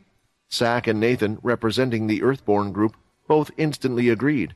Technically, the two of them were also part of the Cursed group now, but in a way, this would just make things easier to control and should ensure that no more incidents like Inu's attack would occur. Samantha had woken up again, but everyone felt it would be better to let her rest some more. As such, nobody had told her anything about this meeting. It took place in one of the many empty rooms of the ships, but it was apparent that this was an impromptu occasion. Some were leaning up against the wall, with most just standing as they talked to figure out everything that they would need to do. "I think it's a good idea, but we'll need to find someone trustworthy to organize the rest of the Earthborn leaders for now," Sack said after they had concluded. The plan they had agreed on was to have Sack board the cursed ship and stay there for a while. Sam would then get someone to teach him everything there was about being a vampire, controlling the bloodlust, getting his sun ring, and learning a few of his new skills. It was the best place for him to learn all of these things. The excuse they would give was that there was a need to discuss the future of the Earthborn groups, now that Oscar and Inu were gone. "I can keep everything we said here a secret," Nathan said, "but what about the reporters? They will eventually have to break the news to everyone. It's clear that they wish to show the cursed faction in the best light, but there needs to be a good timing for all of this. At the same time, we can't wait too long. Otherwise, rumors will start to spread, and people will find out that way." So much had happened, and so much shaking news would have to be shared with the public. Had General Inu trying to kill the cursed group, turning out to be a V and perishing, yet all that paled to the revelation about everything pertaining to Oscar. "The Earthborn group is still in your hands," Quinn stated. "I will let you and Samantha decide when she is ready. I think it would be for the best to only inform the public about Oscar once there is a proper replacement for him, someone the people will be able to accept. That being said, we will have to tell Samantha sooner rather than later if we want her to recover from this. We also need her approval to turn off the machines for Oscar. She at least deserved to say goodbye to him while he is still with us. As for the reporters, they should reveal the truth of what has happened with Inu first. That will keep the public busy for the time being. They have decided that they will be traveling back to the cursed ship, just to film a few more things before doing so. I have left it down to them to coordinate with Sam. He is the best person to figure out the timing and what to show and what not to show." With all the things worked out, the group was now moving along quickly. Bonnie and Void had gotten on board one of the military ships to head to the cursed faction ship alongside Sack. The head general had left one of his trusted sergeants, who would be working closely with Jane, Oscar's top assistant, in charge. He had also requested to receive regular updates on Samantha's situation and wanted to inform her personally about Oscar's choice. Before they left, Quinn checked the ones that were left in charge just to make sure they weren't V. Even after sweeping the whole ship, they couldn't find any at all. Still, Quinn reminded them that they might have had someone with an ability that could control others. This meant that they still needed to remain vigilant, even if there weren't any V on the surface. For this reason, Sack left one of his people behind to look after the base. There was no problem with that approach, since he would have been the next best person for the job anyway. After all, ever since Nathan had been asked to work for the cursed faction, there had been a general dislike for him among those from the Earthborn group. Everything was just better this way, and so the group was ready to focus on their original task, the hunt for the demigod tier beast. Shiro and Syl had returned to their original bodies, and they were now all aboard the same ship they had arrived in. The reporters had left, but Nathan had chosen to accompany them. "You guys will need to be careful once we arrive there," Nathan warned. "I know we're all on the same side, but this shelter originally belonged to head General Inu's people. It's a military shelter, so there will be mostly military personnel and their family members. Even though the news hasn't been spread publicly, I'm sure that someone must have already informed his people that Inu is dead. So don't be upset if they start treating you a little rough." Quinn pulled out the mask from his dimensional space and held it in his hand. It was the mud mask given to him by Peter. "I guess it might be time to use this. It would be troublesome to get into any more unnecessary fights, especially against people who are meant to be on the same side," Quinn thought. After speaking to Oscar and having Sack on his side, he now felt that the Earthborn group was more of a part of them. They weren't the enemy, There were just a few bad apples that had spread their thoughts to others. Also, they seem to be suffering at the moment. It's one of the few planets where the shelter is still hunting and collecting crystals, but their collection rate has been dropping. On top of that, they have been getting into skirmishes here and there, Nathan explained. Skirmishes with people? Logan asked, overhearing the conversation. Indeed, for some reason, there are members of Pure on the island as well. The others looked at each other, and Quinn had a dreaded thought on his mind. According to Leo, Aaron, and some information from Brock, Pure was trying to create a beast they could control. If this was true, did that mean Pure was after the very same beast they were? It had been a while since Quinn had heard any news from Pure. He had been far too busy dealing with his own problems. Leo hadn't thought about them much since the last time, because it had nothing to do with something he was personally dealing with. Are they really going down this path, making the same mistakes the vampires did? Quinn thought. But then again, they probably had no clue that the Dalki had been the result of the vampires trying to create a food supply for themselves. This demigod-tier hunt might be harder than we thought if they are also involved. Quinn was still internally debating whether he should appear in disguise himself or not when he arrived at the Earthborn shelter. In the past, it would have been fine for him to turn up, and they would have respected him as a world leader. However, tensions were currently sky-high between all groups after the reveal of the V's existence, especially among those belonging to Inu who had just lost their figurehead. The final nail in the coffin was the fact that Pure was there. Their movements might drastically change if they were to learn that the leader of the cursed faction would be turning up, since they should still hold a grudge against Quinn, killing one of their single-digit leaders. Finally, Quinn used the ship's bathroom and put the mud mask over his face. It started to wrap around him and change his body. A few seconds later, the one who exited the toilet wasn't Quinn, but Chucky, a person so plain that he wasn't memorable to all but his close friend. He had pondered over what the others should call him now. Just calling himself Chucky would be confusing, and looking in the mirror, Bucky was the name that kept repeating in his head for some reason. Bucky cleared his throat, so everyone turned around and could see the new, improved him. "What do you think of the new Bucky?" Quinn asked the group. "Shouldn't you have picked a different name than the person you look like?" Fex asked. Shaking his head, Quinn was getting quite tired of answering this question, but he couldn't blame the other person since he had made that mistake a few times himself. "His name was Chucky, so Bucky is indeed a new name," Logan clarified in Quinn's stead. When things were starting to quiet down, Shiro noticed that Quinn was looking in the mirror quite often to check out his new appearance. Shiro understood that feeling well, since he had recently been in Sill's body. It was an indescribable feeling looking at oneself and seeing someone else entirely. However, that wasn't the reason why Shiro was closely watching Quinn. When the other turned, he suddenly saw Shiro standing right behind him. "Quinn, I was wondering if you had a bit of time.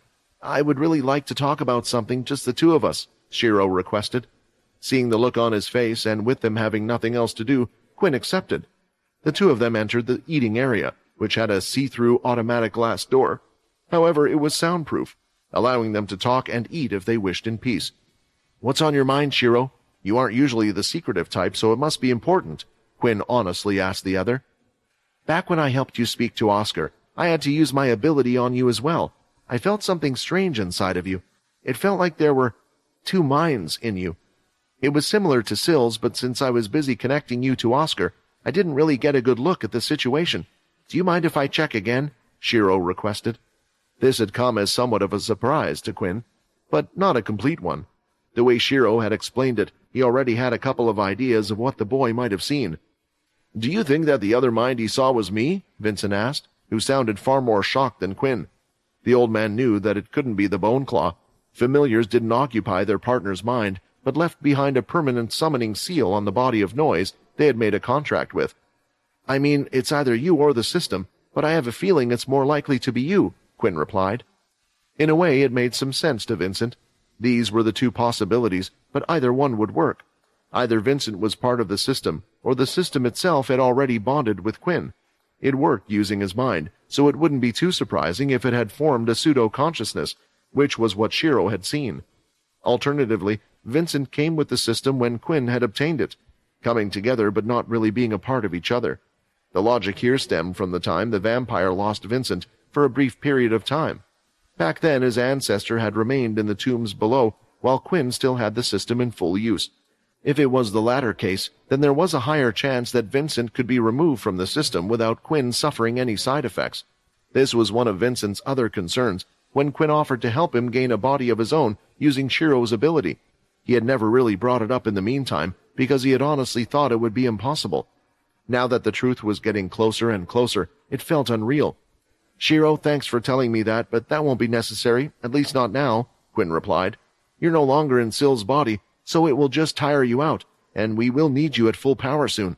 I already have a good idea of what you saw, so you don't have to worry. It's something, or rather someone, that won't harm me. I will tell you about it when the time is right, okay?"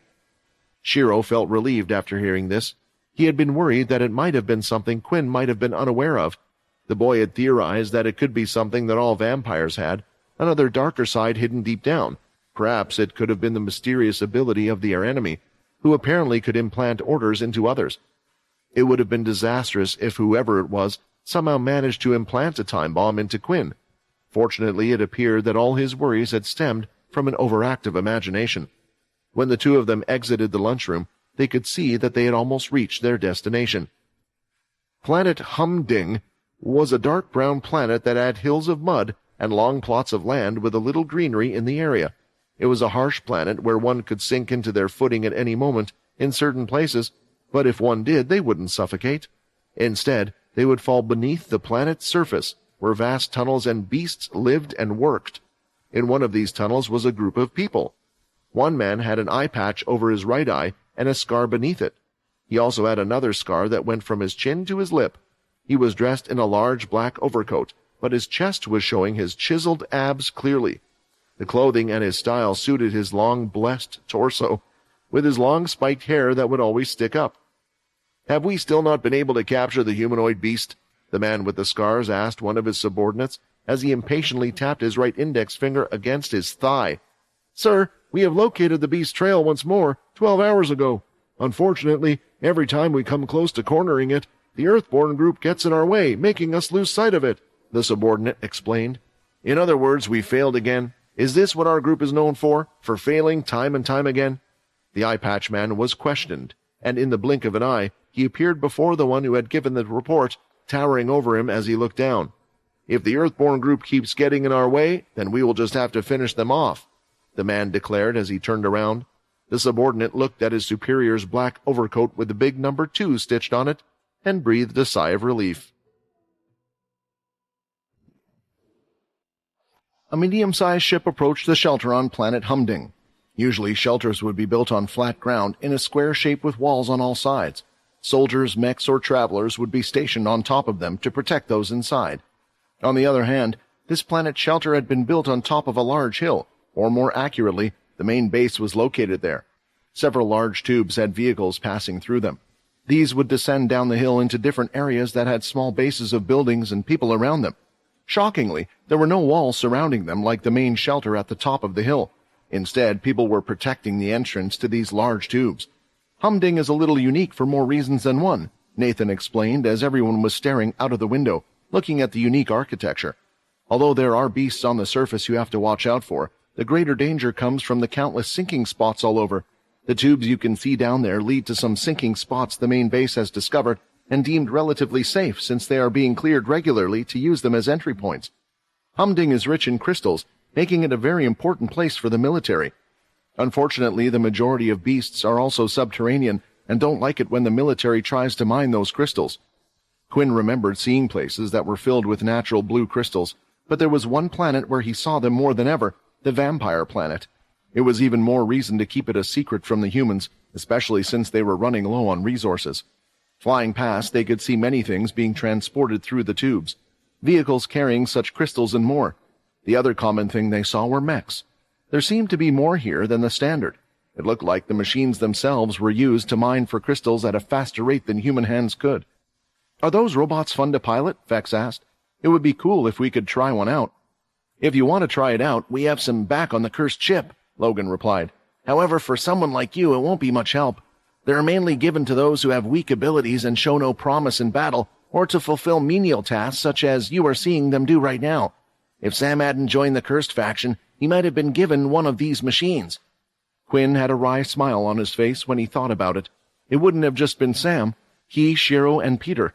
Without his system, they would all have been viewed as being too weak to fight the Dalki, and would have been forced to learn how to make up for their weakness by using the mechs. Instead, they were all allowed to do so. When they reached the main shelter on top of the brown, dark mud hill, they noticed something else going on as well. 2 mechs seemed to be battling it out against each other while wielding giant beast weapons. Surrounding them was a crowd of soldiers who continued to cheer at the top of their lungs. "The colonel is a bit of a mech enthusiast, so if you want to try one, then he might let you," Nathan said. The shelter had been made aware of their presence since Nathan had called ahead of time. They knew that the ones that were coming were part of the cursed faction, but they had naturally not been made aware that the cursed faction leader himself would arrive, nor that those who came were particularly close to Quinn. Once the ship landed, there was the normal greeting that was to take place. Nathan saluted a man who was dressed in a black army uniform and had a golden badge on his side. "I am Colonel Molitar Longblade," the man stated, looking at the others behind Nathan, although his greeting to Nathan wasn't as formal as to the others. Instead, it was as if Longblade was just talking to his own soldiers. Looks like Nathan was right. Since these guys were under the Inu, it's already great that they aren't too openly hostile towards our cursed faction. I'm glad Peter isn't here, Quinn thought. "While you are here, you are under my command. I run this shelter, I make the rules for this shelter, and everyone has to obey, understand?" the colonel commanded. The others looked at each other for a second. They certainly weren't used to this kind of managing style. They were actually all leaders of a faction that was of equal size, and yet it wasn't something that anyone in their cursed faction imposed. Still, they all looked at Bucky, who quickly replied by saluting, "Understood, sir." Instead of openly challenging his authorities, it was smarter to play along for now and let Nathan handle everything later. Seeing their leader act like that, they all mimicked him. According to Nathan, Longblade used to be a head general under the old system. He had been in charge of one of the 8 bases, but after they had reconstructed the system with just 3 head generals, his group got put under Inu. After their display, the colonel seemed to be in a better mood, and he personally showed them the place where they would be staying while on Humding, also providing them with information they needed. Walking through the shelter, they could feel the eyes of everyone staring at them. "Hey, aren't they from the cursed faction who harbor that dangerous V? Yeah, I recognize that girl. How can we allow such criminals to walk out of here so brazenly? Head General Inu wouldn't have attacked them for no reason." With Quinn being disguised, the only V they could identify from the broadcast was Layla and Fex, who therefore naturally got the brunt of angry and evil stares. The others had gotten a pass. "We have to deal with this in that other place, and now here too?" Layla weakly complained to those near her. Their current treatment was very similar to when they had been to the vampire world. To now suffer it in the human world as well, did they truly not belong anywhere? While walking around, they could see a group of soldiers who had entered the base and were injured. They were being rushed to one of the large buildings, which appeared to be their medical facility. The wounds, though, didn't look like ones that were made from beasts. Some of those looked like powers and beast weapons. "I guess it's true that Pure really is here," Quinn thought. "Hey, do you notice something about all the soldiers here? They all have swords with them as their beast weapon," Fex whispered. "That's because the sword is one of the best weapons out there," Longblade clarified, overhearing them from the front. "I'm a master swordsman myself, and my skills have saved me time and time again on the battlefield. As the one in charge of this shelter, I have been teaching everyone how to defend themselves with the best weapon." Longblade sounded proud of that fact. Quinn certainly understood how strong a great master swordsman could be, but he also thought of somebody who could probably put all of the people here to shame.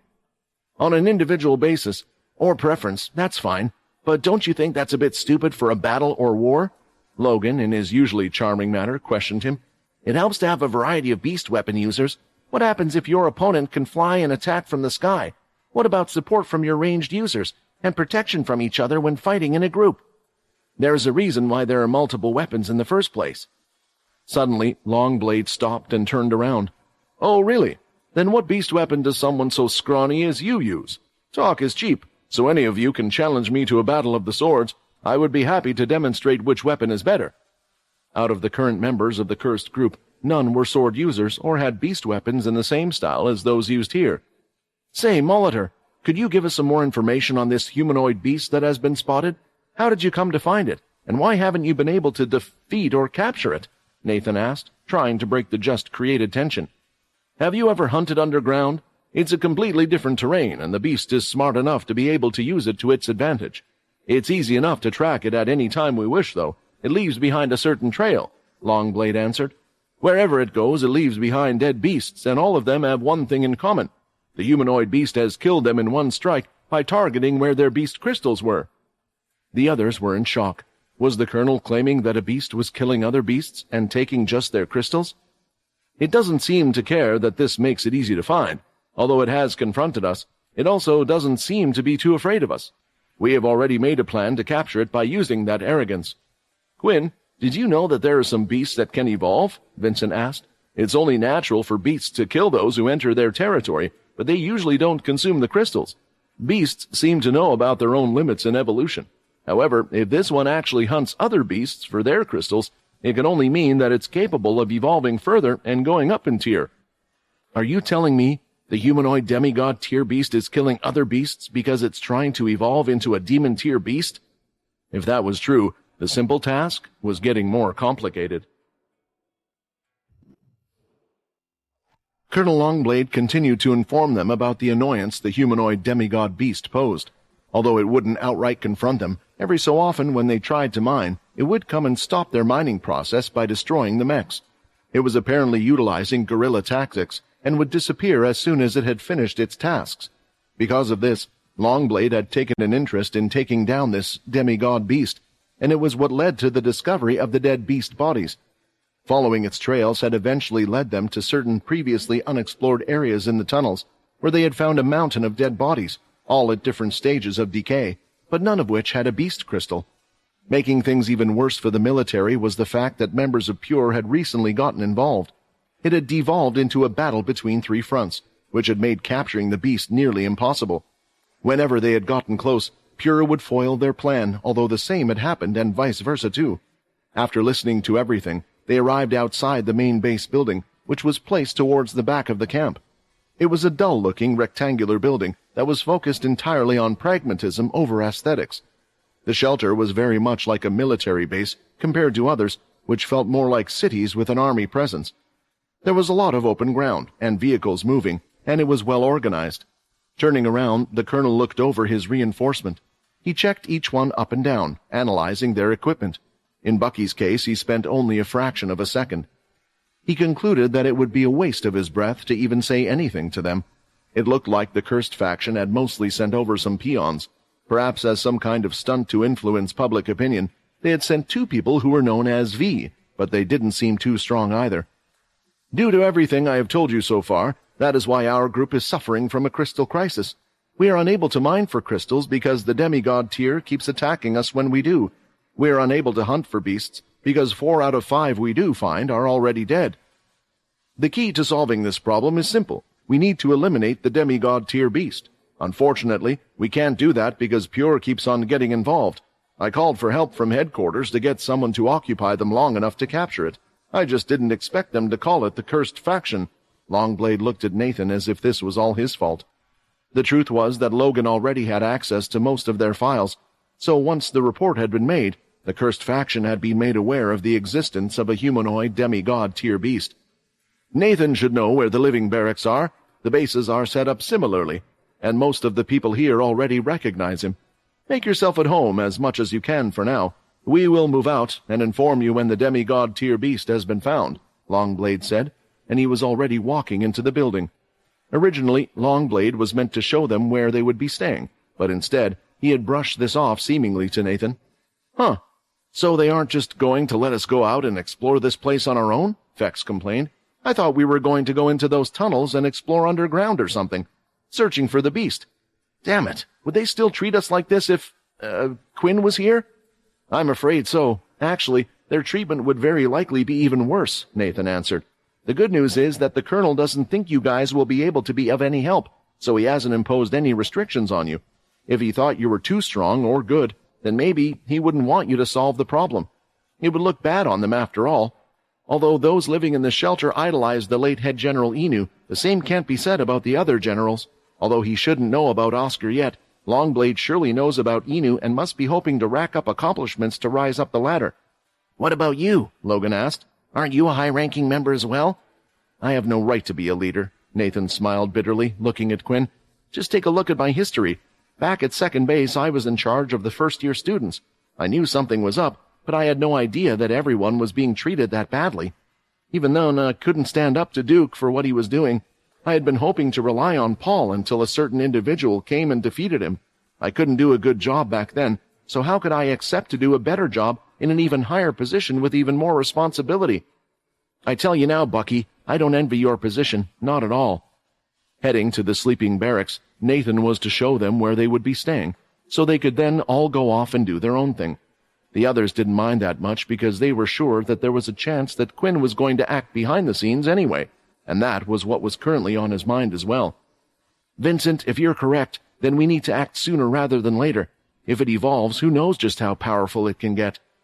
Speaking of beasts, on their tour, they encountered several captured beasts of all different shapes and sizes being carted around in special cages.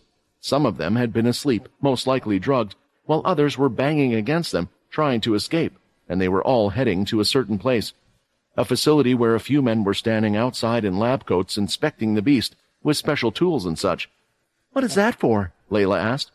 "I'm not entirely sure. It's not normal, by any means, for beasts to be inside a shelter.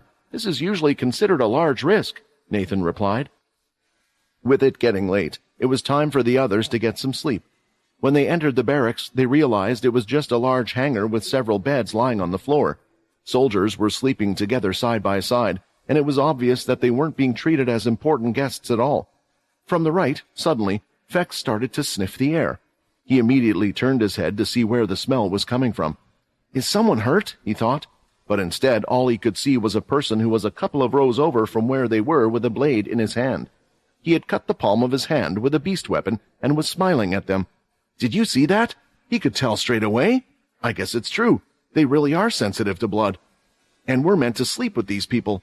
General Inu sacrificed his life to take out these guys, and we should be doing the same." Due to their sensitive hearing, they could also hear all that was being said to them. "Do you really think it will be safe if we stay here?" Layla asked. "What if they attempt to do something?" "I don't think they will have done anything. If they did plan on it, they would have done it when we first arrived like General Inu did," Quinn replied. The smell of blood was getting stronger in the sleeping area, which was strange since the injured would stay at the hospital to be treated. There shouldn't be any open wounds either, because they had healers. That's when Quinn noticed that more and more people were playing tricks on them, cutting themselves. It was a strange resolve. It took a lot for a person to cut themselves, especially due to something as petty as this, but it was the fear in them. They were doing it as some type of test that would make them feel better. A rumbling noise had come from one of the groups, and the one it happened to come from was Fex. His body was reacting to the sweet smell of the blood around him, whether he liked it or not, and the looks of everyone around them were filled with fear. "What's going to happen now?" Layla thought. "Yeah, now of all times, you know what? If I put a bunch of freshly baked cakes in front of you, wouldn't your stomach rumble? We practically starve ourselves every day to get used to this empty feeling," Fex said. When Fex spoke, he was speaking quite loudly due to his anger. Layla was trying to get him to shut up, as there was a horrid look on the faces of the soldiers closest to them, to the point where they had their fingers twiddling over their blades.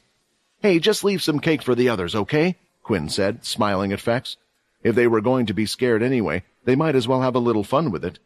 Because of all the stares they were getting from the others, Fex, who didn't need much sleep, had agreed to keep an eye out for them while the others could get some shut-eye. Then, in the middle of the night, Quinn wanted to do some investigating on what he had seen earlier. He was planning to see just what they were doing with all those beasts in that lab. "Shadow Cloak activated." Quinn activated Shadow Cloak, making it easy for him to escape and get out without anyone noticing him. It was the same for entering the facility. All he had to do was enter when someone else was walking inside or coming out, and that didn't take long at all, as a beast was being carted and dragged by 3 men through the facility. Following where they were taking the beast, eventually they arrived in a room, where a man in a white robe and heavy gray beard and hair had a digital tablet in his hand. "This is the last one for today, sir," one of the soldiers reported, and quickly left the room after. The doctor went up to the beast in the cage, which looked like a giant dog the size of a tiger, with bulging muscles and fur going along the top of its head to its back. According to his inspect skill, it was an intermediate-tier beast. Quinn followed the researcher to the corner of the lab, where there was another beast. It also had the appearance of a dog, but it was half the size of the first one. It looked similar, yet at the same time different. Using the inspect skill, he was told that this one was apparently a basic tier beast. "Let's hope it works this time," the old man mumbled to himself as he started to play with his 2 fingers and hovered around the right spot, closing one of his eyes as if he was aiming something. A second later, all of his fingers extended outward, piercing right through the intermediate tier beast. Turning his hand left and right, the old man yanked his arm and held a beast crystal in his hand. "Studying to see if the crystal's freshness affects the beast in any way," the old man spoke into a recording machine as he went over to the basic tier beast. As he got closer, the beast started to act more violently and wild, growling and attacking his case. "Do beasts eat crystals, then?" Quinn wondered while looking at this sight. It seemed obvious that the doctor was attempting to feed the intermediate crystal to the smaller beast. Perhaps it was trying to do the very thing that Vincent had talked about with the demigod tier beast. Seeing that the beast wasn't inclined to eat the crystal, the doctor then started to close one eye, aiming again for a certain spot. Then his fingers extended again, placing the crystal in a certain area that looked to be where the beast's stomach would be. After escaping the beast with his fingers, the doctor stitched up the beast using his long fingers. Even when the beast would try to hit them, they would stay there strong as if a baby was trying to whack away an adult's hand. It appears that despite the difference in tiers, a single crystal of a higher tier beast is insufficient to force an immediate evolution in the lower tier beast. The basic tier beast will be put under surveillance for the next 48 hours to check for any changes indicating a possible evolution. Should there be no signs of evolution, the experiment will be repeated to see how many crystals are required for evolution to occur. Personal thoughts. As of now, it does not seem practical to use higher-tier crystals for lower-tier beasts. Using the crystals of the same grade might mean the process will take longer, but could be more cost-effective. The researcher recorded his findings before he yawned. Soon after, the researcher left the lab, leaving Quinn alone with the basic-tier beast. Pure? Earthborn? It's like everyone is running their own experiments. Some people might think the cursed faction is doing the same with vampires, the way things are going, Quinn thought. He searched the room for anything of use, but it seemed like most of the information was stored on computers and more. It would have been more useful if Logan had been here instead of him. Then there was the basic tier beast lying on its side and looked in great pain as it moaned there. It looked sick, unable to move, and only its belly was moving up and down. Maybe I should use my inspect skill again. It will tell me what state it's in, Quinn thought. Inspect. Basic tier beast. Condition weak. Evolution available. Current progress 48%. The inspect skill. It actually worked like that. This means that it's true that beasts can consume other crystals to evolve, but I have no clue how many crystals they used. Even with the intermediate tier crystal, it didn't evolve. But then why didn't it show its progression the first time? Is it only after consuming the crystal, and while it's in this state, that it's being affected like so? When first entering, Quinn had used his inspection skill on both of them. Both of the beast's states were green in color and good condition. Now the beast was in a weak state. Quinn looked around and pressed his ear up against the wall. It didn't sound like anyone would be coming back soon, and the doctor even seemed to be done for the day. Because of this, he decided it was best if he just observed the beast for a little while. In doing so, he had learned quite a few things. For one, the beast evolution progress wasn't yet complete, as the percentage bar had increased during his observation. It had reached 52%. Then something strange happened. Quinn could no longer see the percentage of the beast's evolution when using his inspect skill again. Not only that, but the beast was now also recovering until, eventually, its state was good again. This information could be really useful for us when trying to catch the demigod-tier beast.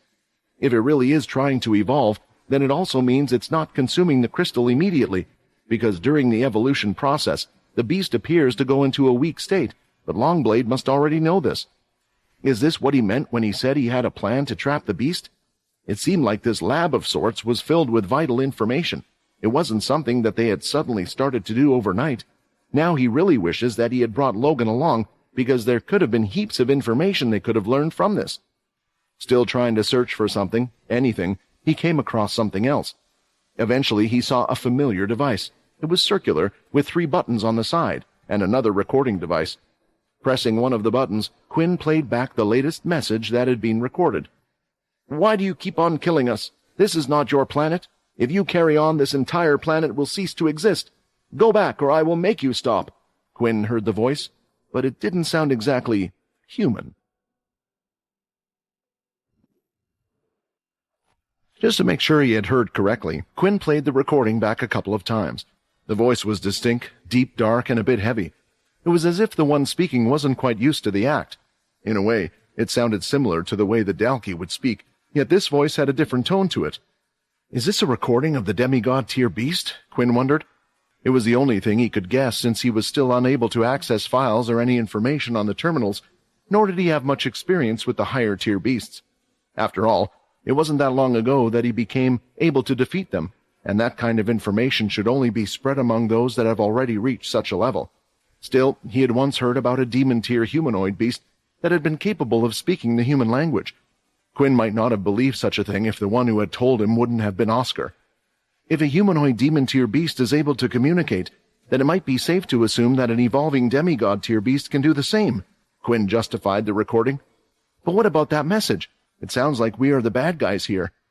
Beasts were known as aggressive beings. They would attack anyone who entered their territory, be they fellow beasts or humans. However, this one sounded sad and angry at the loss of its fellow beasts. What's even more interesting was that it hadn't outright attacked them, but had apparently given the Earthborn group an ultimatum. Are humanoid beasts that different due to their intelligence? It wasn't just worrying about the other beasts, but about this planet as a whole.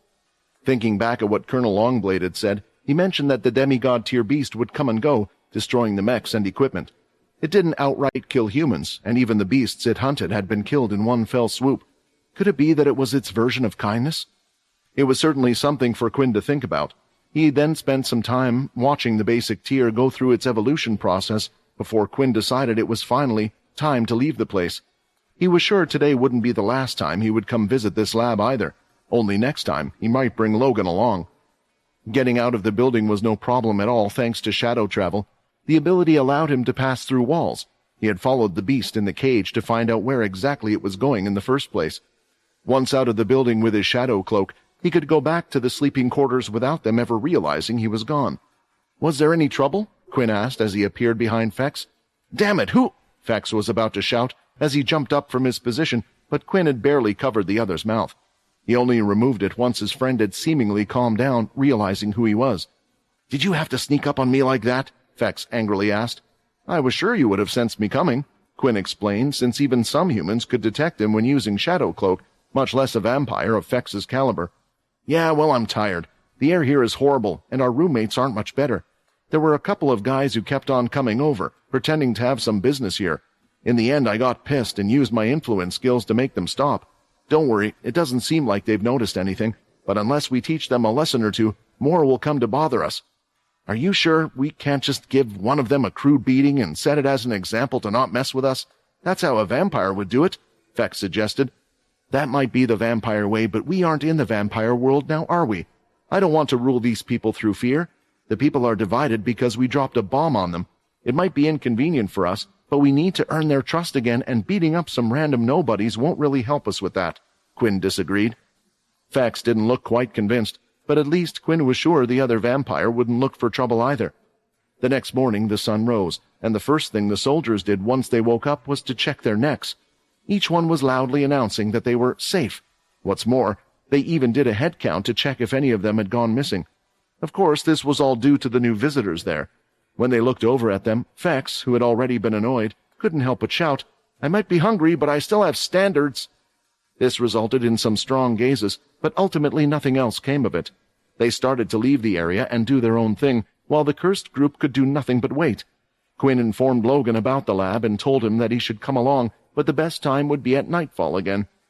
With nothing else to do, their group walked around together, and they were quickly drawn to the sound of loud cheers coming from a certain place.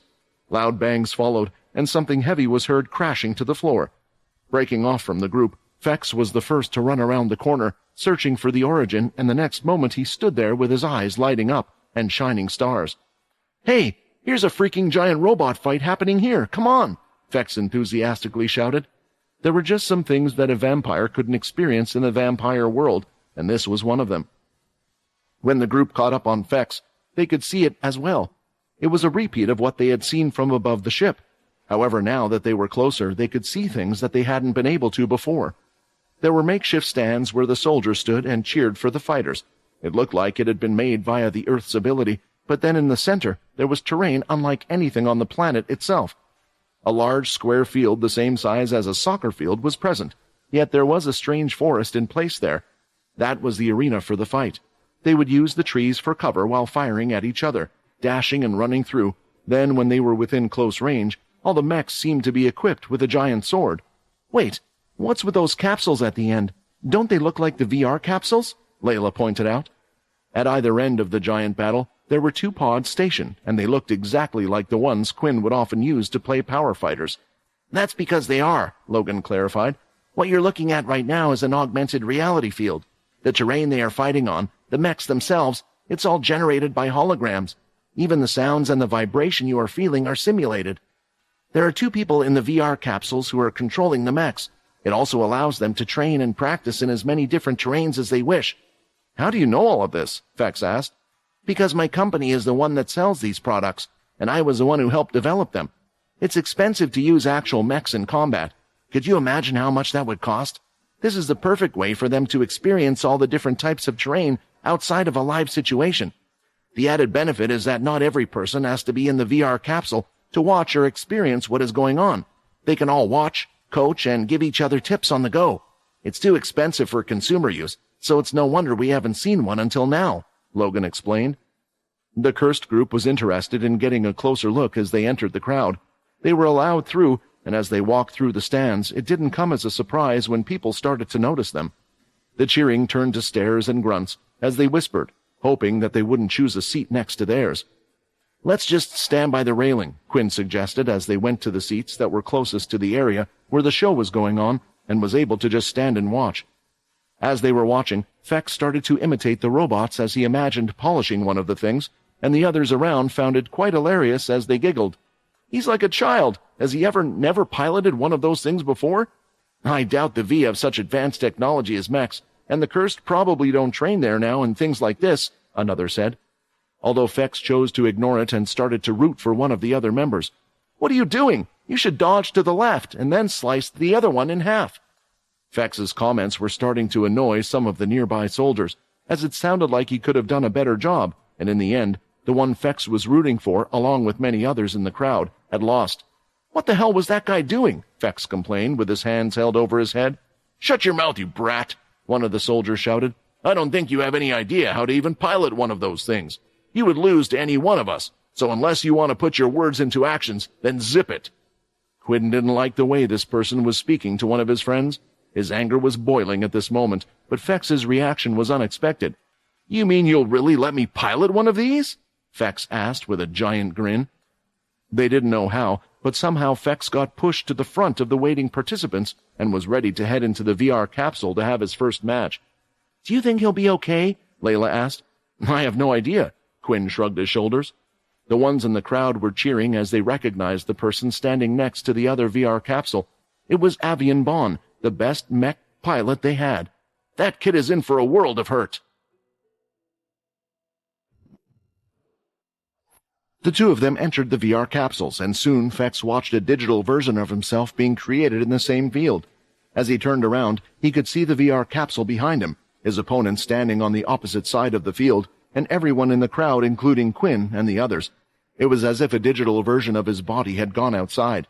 Soon, the AR field started to generate new terrain, an orange, dry desert with several large cannon openings and closings.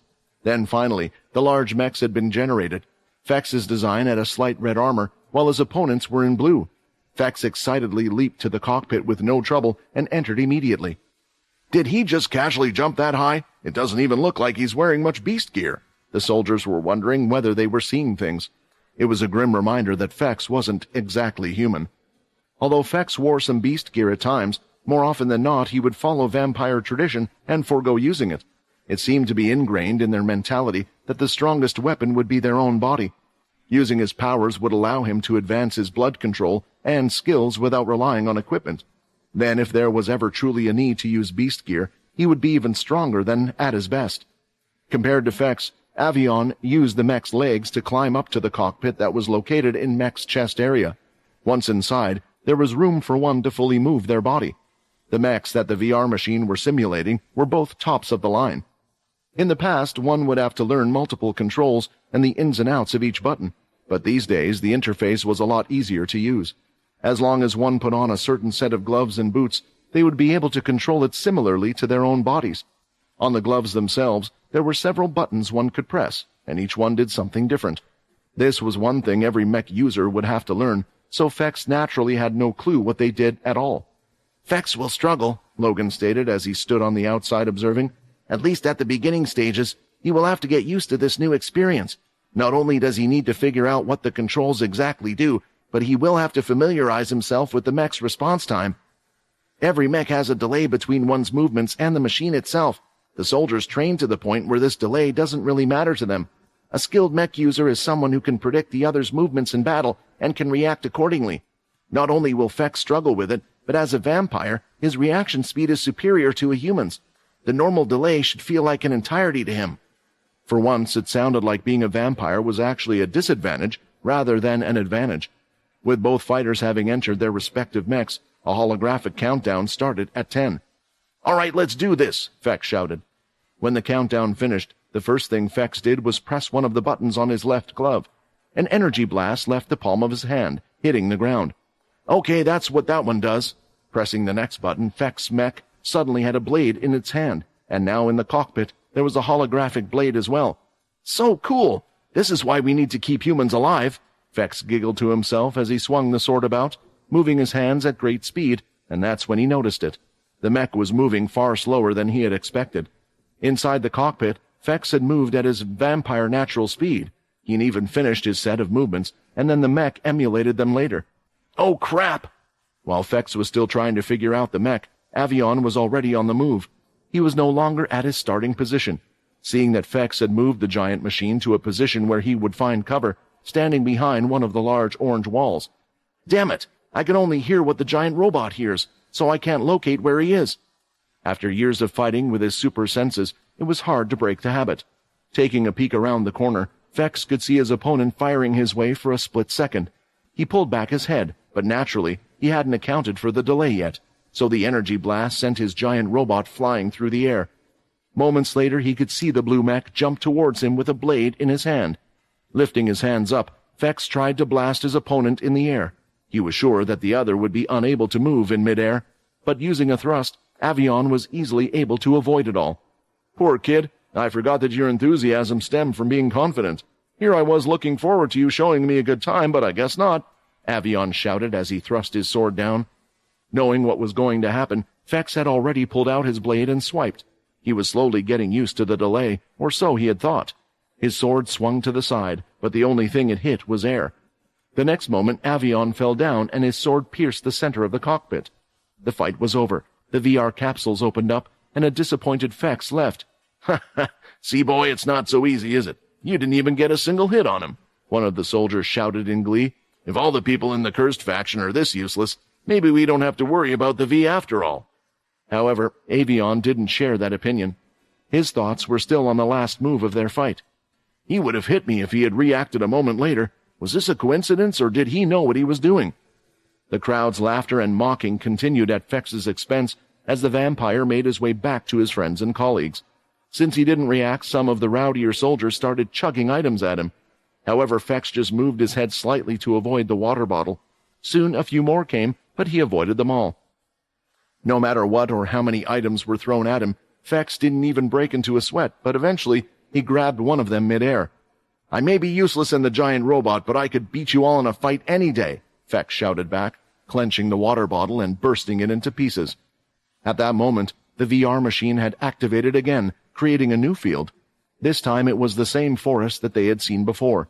This would only happen when someone had entered the VR capsule, but who would do such a thing? Until the other person entered the VR capsule, they wouldn't see who had exactly entered on both sides, and they were wondering just what to do. "Why didn't you stop him?" Shiro asked. "You saw what happened to Fex. Do you think this would be any different?" "Of course it will," Quinn replied leisurely. At that moment, Fex had returned, and he noticed that one of them was missing. He wasn't the only one. The soldiers, as well as Avion, noticed the same. Quickly, his peers were cheering for their best pilot to teach them another lesson. The pilot had no problem with that. He turned around and entered the capsule, and the soldiers began to cheer him on even louder than before. Finally, the machines started to do their thing, as they created digital copies of the two of them. That's when the whole crowd could see what looked like a middle school boy out on the field. It might be a different story for anyone else, but how can Logan lose when it comes to a fight in machines? I hope the soldiers win easy on the cursed group. I don't need any of their blood on my hands right now, not unless we are underground and there is plausible deniability at least. Colonel Longblade thought as he left his office in the main base shelter in the morning to enjoy the nice day. Besides, I should even thank them for getting rid of Inu. I always knew his own incompetence would be the end of him one day. I just never thought it would be like this. It's a bit strange that they still haven't announced it yet. Could there be something else going on? Although it doesn't matter since the news is already spread around this base. Until his scout teams returned from the tunnels to report back, there was not much else to do for the military leader, so he decided to visit a certain place. One of his favorite pastimes was to head down to the AR field. As soon as he arrived, the soldiers immediately saluted their superior and led him through to the special seating area reserved for him. It was located midway down the stands, and the seats had a special red cloth with a gold outline placed on them, similar to a makeshift throne. The surrounding seats were also free because they all knew who the main seat belonged to, Colonel Longblade, the mech enthusiast who spent most of his days watching battle after battle whenever he wasn't leading any expeditions or teaching swordsmanship. Oh, how come Avion is down there? Did he change his mind, or did one of our soldiers actually grow competent enough to be worthy of him participating again? Longblade asked one of his favorite subordinates. Negative, sir. One of the Cursed faction members has been complaining about the performance of one of our pilots, so we invited him out to the field to teach him a lesson. Due to the disrespect that was being shown, we requested Avion to show off the difference between both our factions. As expected, he defeated his opener swiftly. The man who had answered him stood to his left, with another one to his right. These two were in charge of the AR matches, which was why they knew all of the details of what was going on, and then they had also been the ones that pushed Fex up the list. That makes sense, but why did Avion just climb back into the capsule? Longblade questioned. The two men quickly looked at each other with worry, and finally, the one to the colonel's right broke the news. Another person from the Cursed faction has entered one of the capsules, although we have no idea how he was able to access the machine or start the match without our approval. Perhaps there is a malfunction. In any case, we have already reported this problem. Nevertheless, there does not seem to be any problem with the actual equipment itself, so it should be more likely a software issue. Now that Avion has entered again, another match looks like it will soon begin, the man explained. They half expected Longblade to be upset, but instead he had a smile on his face. The only thing he was upset about was the fact that he hadn't arrived earlier to have watched their best pilot school a member of the Cursed faction. At least I will get to witness something fun today. It's not every day that we witness someone as skilled as Avion fight. It is a shame that he has no talent with abilities, so his skills aren't so great outside the mech, but inside the machine, he is a combat genius. Someone like him can only truly be appreciated here, Longblade mused. The countdown for the match was about to begin, as Logan and Avion both got into their mechs. Some were supporting Logan, who was a little nervous, while the soldiers did not worry at all. They thought the small child must have just gotten out of school. Piloting the mech required a great deal of physical strength as well, as one would get hit and injured. Stopping suddenly and moving about one would have to take the massive amounts of G-force that went with it. Which was why they couldn't just imagine someone like Logan doing well. "Doesn't it take a lot of skill to pilot a mech?" Shiro asked. "I mean, I know Logan is great with technology, but you have to know how to fight in them." "That shouldn't be any problem," Quinn replied confidently. "Logan has his own unique ways of dealing with things sometimes. Don't forget he's a man of probability, so he wouldn't have gotten in that mech if it wasn't convinced he could beat the other guy and get some revenge for Fex." The match began, and immediately the two of them started to run forward with their mechs. Both of them dodged in and out of the trees. "Now what would be the best method to crush someone of his caliber?" Logan deliberated. "Should I beat him in a skill competition? With my ability, I could ask the mech to battle on its own, but he should be too skilled to be easily beaten, which means there is only one sure way to win." So far, the movements from either side have been cautious. There had been a few shots of energy blasts fired here and there, but the only targets hit had been the trees. "This person's movement is a lot better than the last one," Avion judged, "but when it comes to combat, no one is better than me." Just then the Earthborn pilot spotted Logan running towards him with his mech. It was a direct path where trees weren't going to help any time soon. "Got you," Avion thought, as he raised his hand and was ready to fire out a blast, but then something strange occurred. His hand lit up, but it felt like something was off. "Shouldn't it have fired by now?" Avion was confused. He knew mechs better than anyone else among his peers. It should be impossible for him to make such an amateur mistake as to misjudge the timing. Before he knew it, Logan's mech had dashed forward and was directly in front of him, knocking the hand away.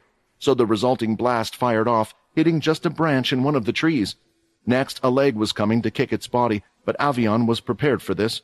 He was ready to use his thrusters to reposition himself. However, once again his timing was off, allowing Logan's kick to connect and damage the outer hull. "What's going on? Avion's getting slaughtered out there." "Did you see how fast that mech moved? Since then, do thrusters activate that fast?" Although it was unnoticeable for those in the crowd, it wasn't unnoticeable to Avion's mind and body. He had practiced in the mech to perfect the timing to the point where he felt like his body was actually in sync with the mech, but was suffering because it was currently out of sync. "The one sure way to beat you," Logan thought as he lifted both of his hands, and they started to light up. Getting off the ground, Avion quickly moved his mech behind a large tree to take cover. "Is to use my powers." With that, he shot out a blast with both of his hands, aiming right for the tree. Of course, Avion had played the game thousands of times, so he knew that this tree would be able to block the energy blasts. When it hit, the tree broke, and the blast hit Avion's mech right in the chest. "What? But that's impossible! The tree should have blocked the hit!" However, the attack hadn't stopped there as it started melting through the metal, and eventually the notification screen was seen, ending the match right there and then. "What just happened? I've never seen anyone do that with an energy blast before. Did he finish the person off with just one enemy blast attack? Is that really possible? I've seen mechs get hit countless times by blasts. Even in the chest, it's never ended the match like that, but it has to be something the game is capable of. Perhaps there are things we don't even know about them." What they didn't realize was that Logan Green was the creator of the game. With his powers, he was able to do whatever he wished. If he wanted to modify the thrusters and grant them a quicker launch time, then he could. If he wanted to amplify the power of his blast, then that was no problem as well. Lastly, if he wanted to alter his opponent's mech, he could do that as well. Did Avion just lose? I never thought I would see something like that, and the other guy didn't even seem like he was trying that hard. Who is that kid? Could it be that the cursed faction had some legendary pilot we'd never heard of before in their midst? The crowd was left stunned, as they never expected the match to have gone that way. At the end of the day, this is just a game and we do everything we can to win. In the real world, it will be the same, Logan thought to himself as he left the VR capsule. I think that last move made it a little too obvious that you didn't really play fair. Quinn was slightly worried. Standing out from the crowd was Longblade. As the mech enthusiast he was, he knew exactly what those machines should and shouldn't be able to do. He had never heard of such functions. Walking down from the stage, the military leader entered the arena before Logan could leave, and now the two of them stood in front of each other. Do you really think you could fool me? Longblade asked. Why don't we see if you can do that same trick again, but in real battle? He had his hand ready to pull out his sword, yet it was more of a threat since he never expected Logan to accept it in the first place. When trying to pull it out to further intimidate, it felt like it was stuck. Turning around, he could see an insignificant young man. He had seemingly appeared out of nowhere on the arena floor and held the sword's shaft from behind. I'm sorry, but I don't like it when people draw a weapon on my friends. Although Colonel Longblade wasn't using his full strength to draw out his sword, he still found it strange that someone was able to stop him by just using their bare hands. I don't see any beast gear on him, but he must be holding the scabbard hard enough to cause it to flex inward, trapping the sword itself. Is that even possible with a human strength? Could it be that he has an ability to increase his strength? Longblade wondered as he seized the stranger. Someone with this kind of strength and skill should be known far and wide by now. Information on the cursed faction wasn't widely available for anyone outside their faction. Still, Head General Inu had recently conducted a special meeting for high-ranking officers, so they would ingrain certain prominent members. Looking at this person, Longblade was unable to associate him with any of them. No, it's my fault for judging him with human standards when this person is from the cursed faction. We already know that some of their members are V, but there was no reason for them to give us a full list. For once I agree with Inu's approach. It might be safer to assume that every single one of them is a V, the colonel concluded, and intended to reevaluate the other members at a later point in time as well. With neither one of them budging, the military leader released his grip on his hilt. What's your name again? He asked. It's Bucky, sir. Our cursed faction's higher-ups have tasked me to make sure that not a single member of our group is hurt, at least not by fellow allies. Quinn smiled as he explained. It was impossible to pretend to be a nobody at this point, so going with the flow, he had decided to appear as some sort of trump card. Hearing this, Longblade started to laugh and looked over the winner of the last match, staring at the metal plate covering one of his arms. It wasn't unusual in this day and age for people to replace their bodies with robotic parts, but then he noticed something. Now that I can take a closer look, I should have realized my mistake. We were told that the Green family was working for the Cursed faction. I just never expected them to actually come out on the field. Forgive me for being so rude earlier. Longblade apologized with a gentle bow. The whole crowd started to gossip about each other as they heard the name Green family. Although not a part of the previous Big Four, their influence hadn't been too far off, having created a number of systems for the world. The only thing that was not many people knew that Logan worked on more game-like projects compared to the ones his parents worked on. Be it as the creator or with his ability, he had no problem changing it the way he wished. However, that only strengthens my belief that there was foul play involved. Longblade stated that he intended to stir something up. Now that Quinn was on the field, though, Logan no longer had anything to worry about, and he just walked past Longblade. As a military man, you should be aware that a win is a win. It doesn't matter if one defeats their enemy through an honorable one-on-one fight, teams up on the enemy, or utilizes traps. A loss in the real world means death. I would love to see people making excuses like that when they are dead, Logan declared as he continued to walk off. After learning who Logan was, there wasn't a doubt in people's minds that he had somehow cheated.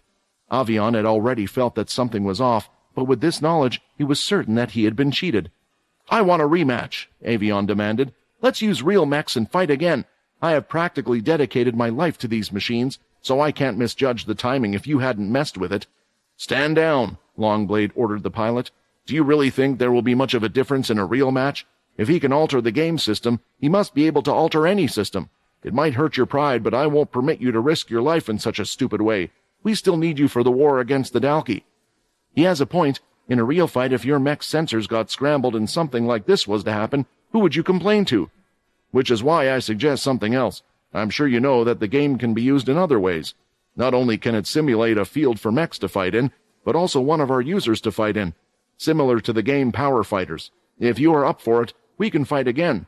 In the real world, you could do nothing to alter our fighting skills with your abilities, so I hope you wouldn't claim it was fair to do that again if you were to alter yourself and your opponent in this match. What do you say? Longblade offered. It was a troublesome request. Of course, they could just decline this little game. After all, even though Logan could fight, he wasn't the best to go against someone who used beast weapons regularly. Even if he did use the system, the Colonel would call it out straight away as soon as he noticed something off, possibly stopping the match midway. Well, there's really no upside to this whole thing, Fex complained, who was still sulking in the stands.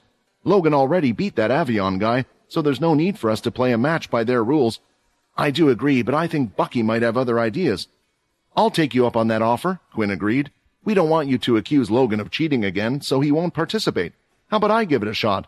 After all, I am a member of the Cursed faction as well. Any objections?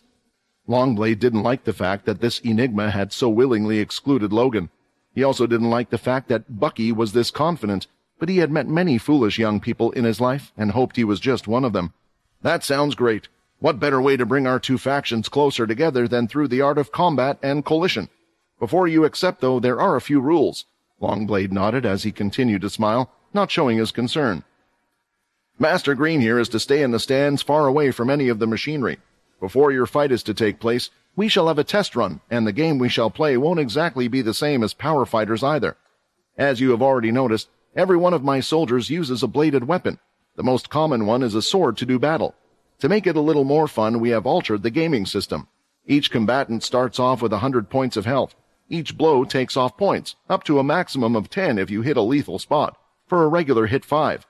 I know in the real world one would die from a stab to the heart or the head, but this is all for us to improve our skills. After all, there are some foes we face that don't die even after suffering such an injury. So what do you say? Logan, who was still there, didn't like it. Nobody in the present cursed group used swords as their weapons. With all things in the Colonel's favor, Logan expected Quinn to refuse or at least make some demands of his own. I'm in. Shall we start now? Quinn asked with a smile. It came as a surprise for most of the cursed, and they were wondering just what Quinn was up to. Leaving the field, Logan didn't even have time to ask, but Quinn just gave him a thumbs up as he neared the stands. Excellent. I'm very pleased we have someone who doesn't shy away. Longblade bellowed out as he turned and made his way to the other side of the field, yet his fake smile soon turned into a frown. Is he this confident because of what he is? We have to win this fight to prove to the people that the V is something that can be dealt with. Most are afraid of the V and disgusted by them. There's only a select few that isn't swayed by the countless rumors that going the cursed will turn you into a V and give you great power. Whether right or wrong, Longblade had his own reasons for wanting to win this fight.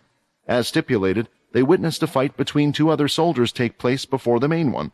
The field had changed once again, this time into a stony area with several large rocks and pillars all around. The two of them used their swords, and the field reacted as it would in real life. Each slash against the rocks would cut and break them, and even the attacks against each other would simulate the pain and reaction their bodies would feel. The only difference was that once the pain disappeared, the wound would heal instantly. At the same time, everyone could see the health bars above go down as each opponent struck each other. I see. Well, it seems I've learned a lot watching them. As for Quinn's reason to wanting to fight, it was actually quite childish.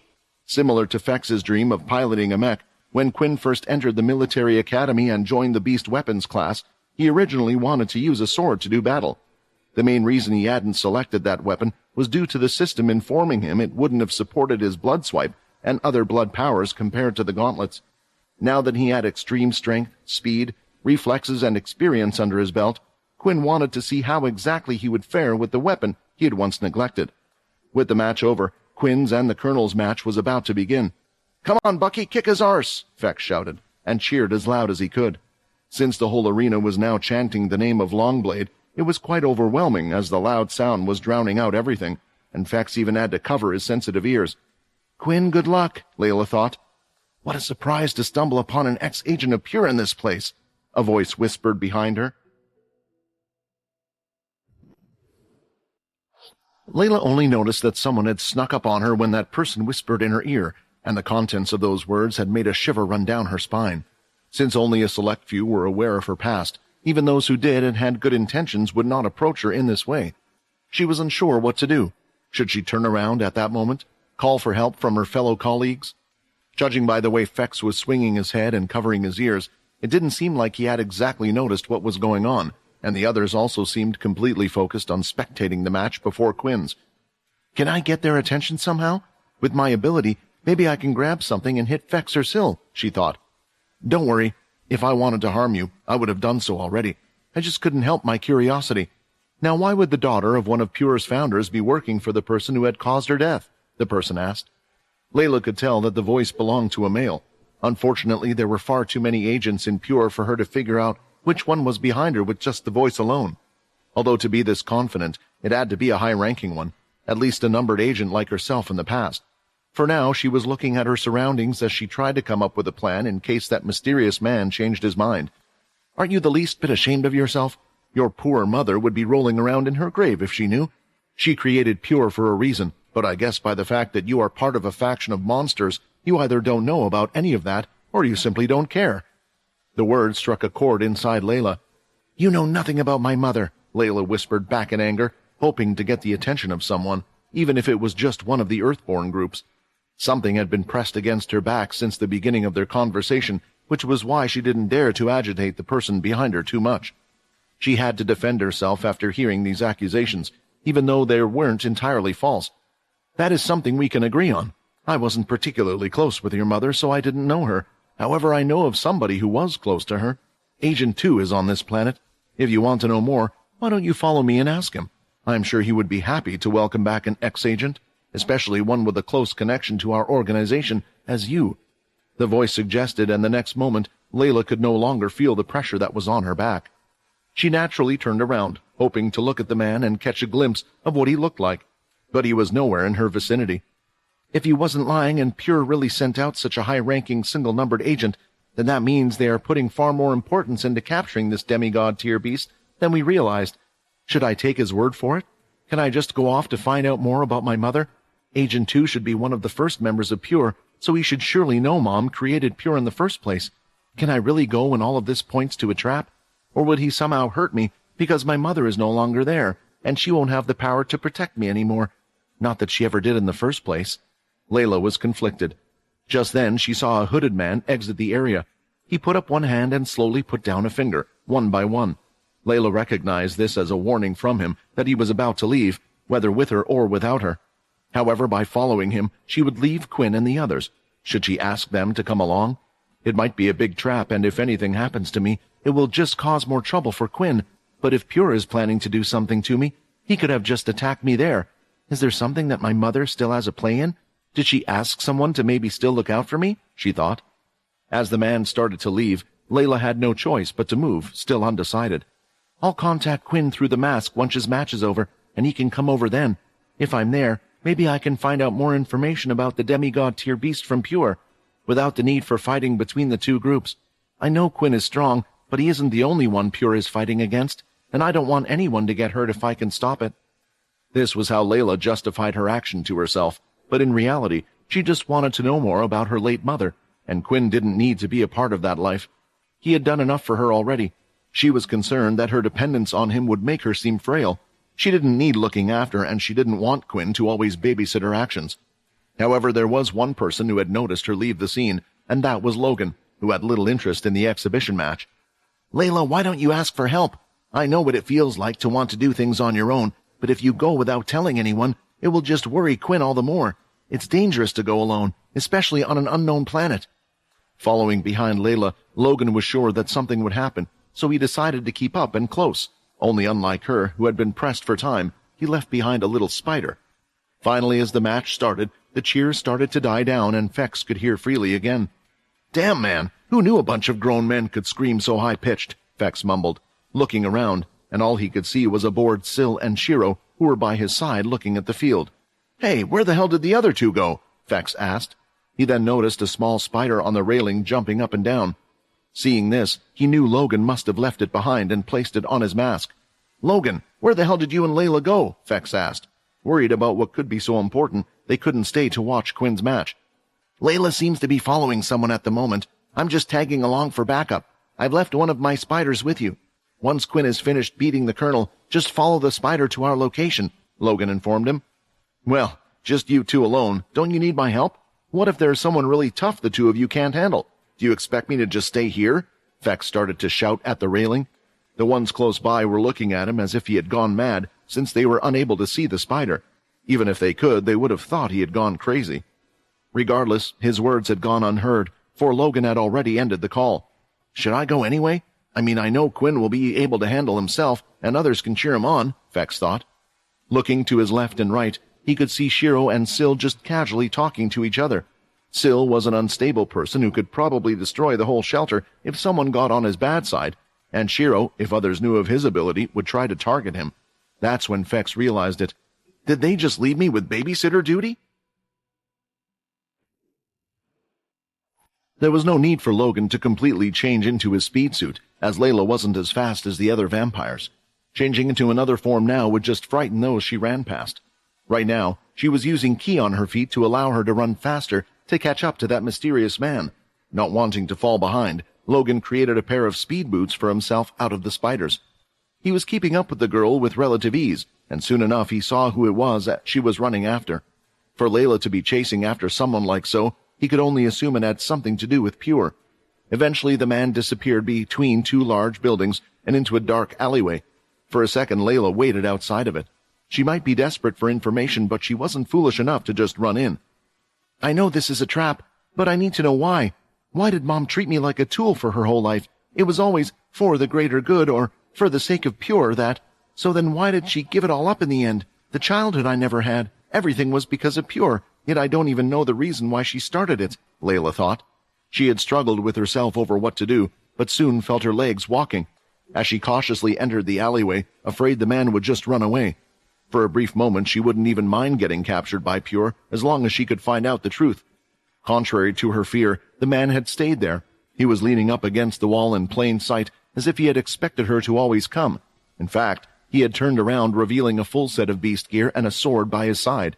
He then pulled off his robe to reveal a number on his shoulder, one that displayed the number 11 in black ink, a tattoo that was wide and thick, a proud symbol. Double digits, but not too far off from being a single agent. Just how much manpower has Pure sent here? And why would you tattoo your own agent number on yourself? What happens when he ranks up or ranks down? Layla wondered, taking a step back.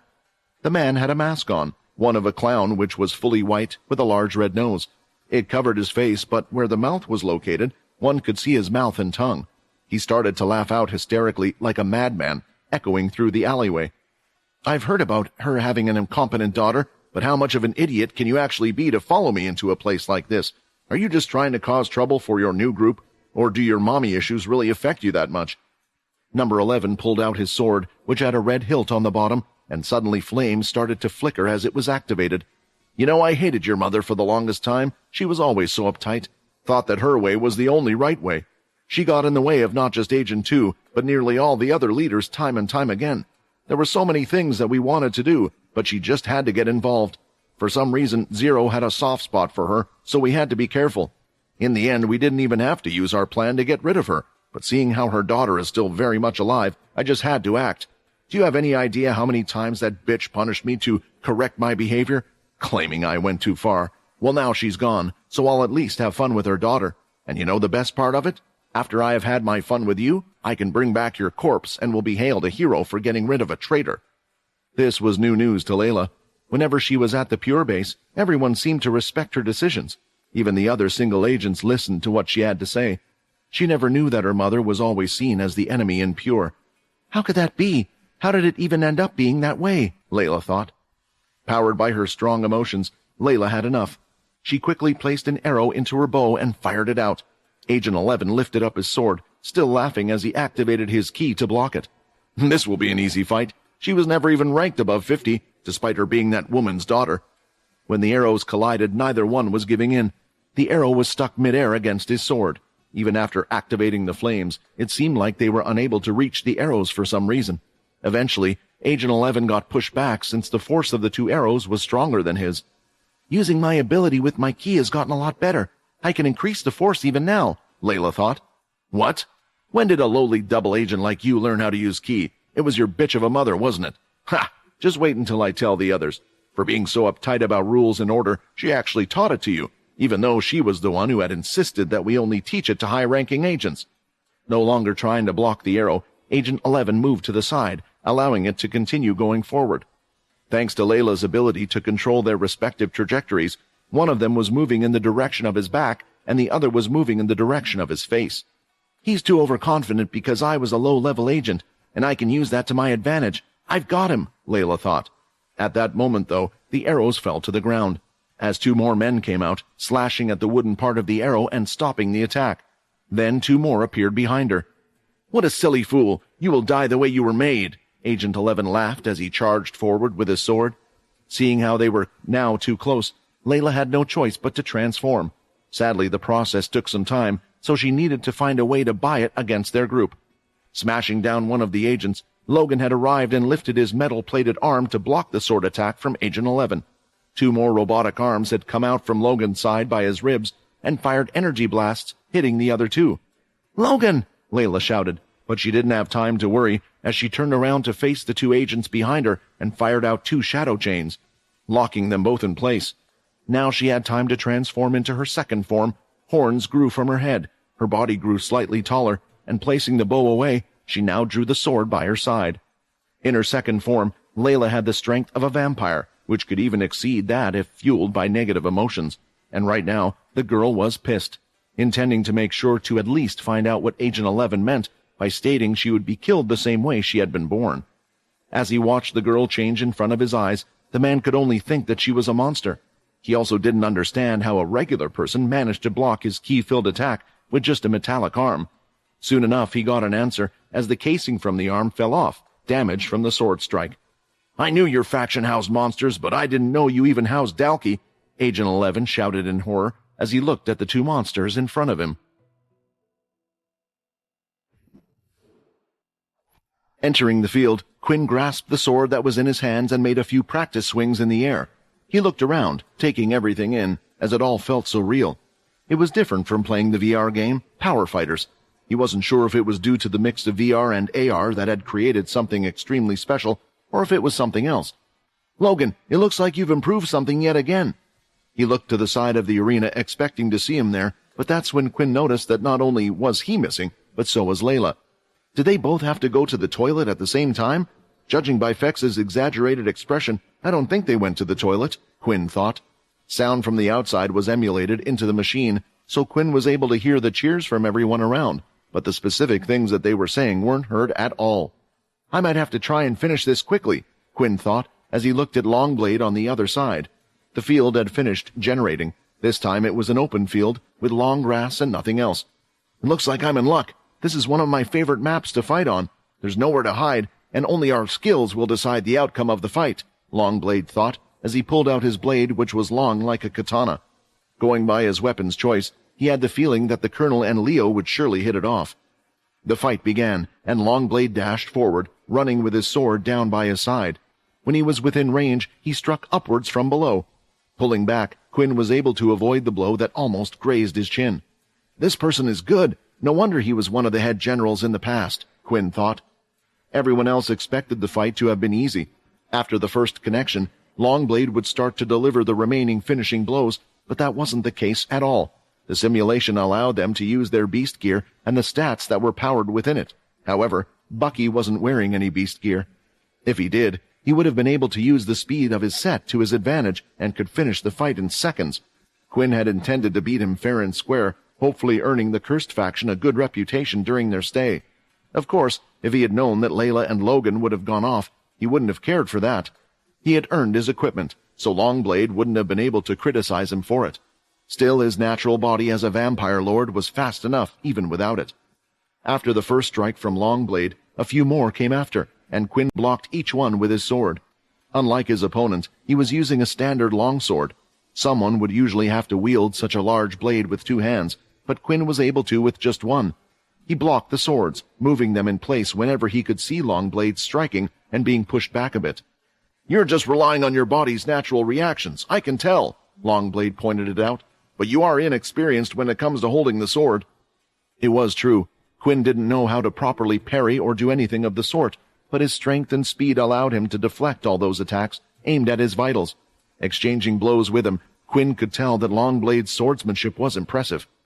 "I have fought against someone better with the sword than you. I thought I could learn something, but I guess not," Quinn sighed, as he struck, not holding back as fast as he could towards the side of Longblade. The attack was too fast for him to react, and he had been hit. With the system emulating the power in the strike, Longblade felt the pain and was sent across the field. The only thing he could do to slow down the attack was to dig his blade into the ground. How fast was that attack? Longblade wondered. When looking at the game screen, Quinn saw that the Colonel's points had only dropped by 5, meaning it wasn't counted as a lethal blow. "I see. The system is going to make him recover from this, so it looks like I'm just going to have to hit him a few more times," Quinn concluded. At the same time, Longblade stood up, but he hadn't lost hope, for he had an ace up his sleeve. The use of abilities wasn't exactly banned from the match, so there was one thing he could do, as his eyes started to glow. In the alleyway, a sword was shining brightly as it was covered in flames, but it was doing nothing against his opponent. Logan could feel only a little heat from the sword he was blocking with his Dalki arm. "The cursed faction seems to be just full of monsters," Agent 11 shouted as he placed more ki into his blade, making the flames brighten more and ready to strike again. But then Layla barged forward and struck with her sword. The two powers of ki clashed, creating vibrations through the air. "Logan, let me deal with this one," Layla requested to show off her large teeth. In a close-range fight and a battle of strength, her second form was better suited than her third form, and she was just hoping it would be enough. "Well, little beast, at first I wanted to kill you, but I guess you still might have some use for being kept alive. Too bad for you, we don't need you in one piece." Agent 11 let out another crazy laugh as he swung his sword again, managing to cut Layla's arm. It wasn't deep as the girl managed to pull back, avoiding most of the blow, but her body wasn't healing like it usually would. "Is this the second stage of ki?" Layla wondered as the clown started to bombard her with his attacks. She knew how to use the second stage of ki to a certain extent, but she was unable to use it on anything but her arrows. Unfortunately, her arrows were not enough to deal with him, but she wasn't faring much better with her sword. She wasn't a master swordsman either, but he seemed to be quite skilled. Soon the attacks were building up on her body as she was cut more and more in different places. "I hardly used the second form. I should have practiced with the sword more instead of using my arrows," Layla chastised herself, but now was the time for regrets. She knew that would have to wait until after the fight. The only reason she was doing okay so far was because she could still power her sword with the first stage of ki, making her strikes powerful. Nonetheless, the difference between the first stage and the second stage quickly became apparent. Coating his sword with the second stage of ki, he was able to chip at Layla's sword, which was at the king tier level. Both swords were made from the same level of quality crystals, yet Layla's weapon continued to suffer until it broke. "You're finished," he shouted. With nothing else to use, she decided to block the attack with her bare arm. Afraid that something would happen, ki started to run through her veins, and she used what power was in her body to allow it to do so.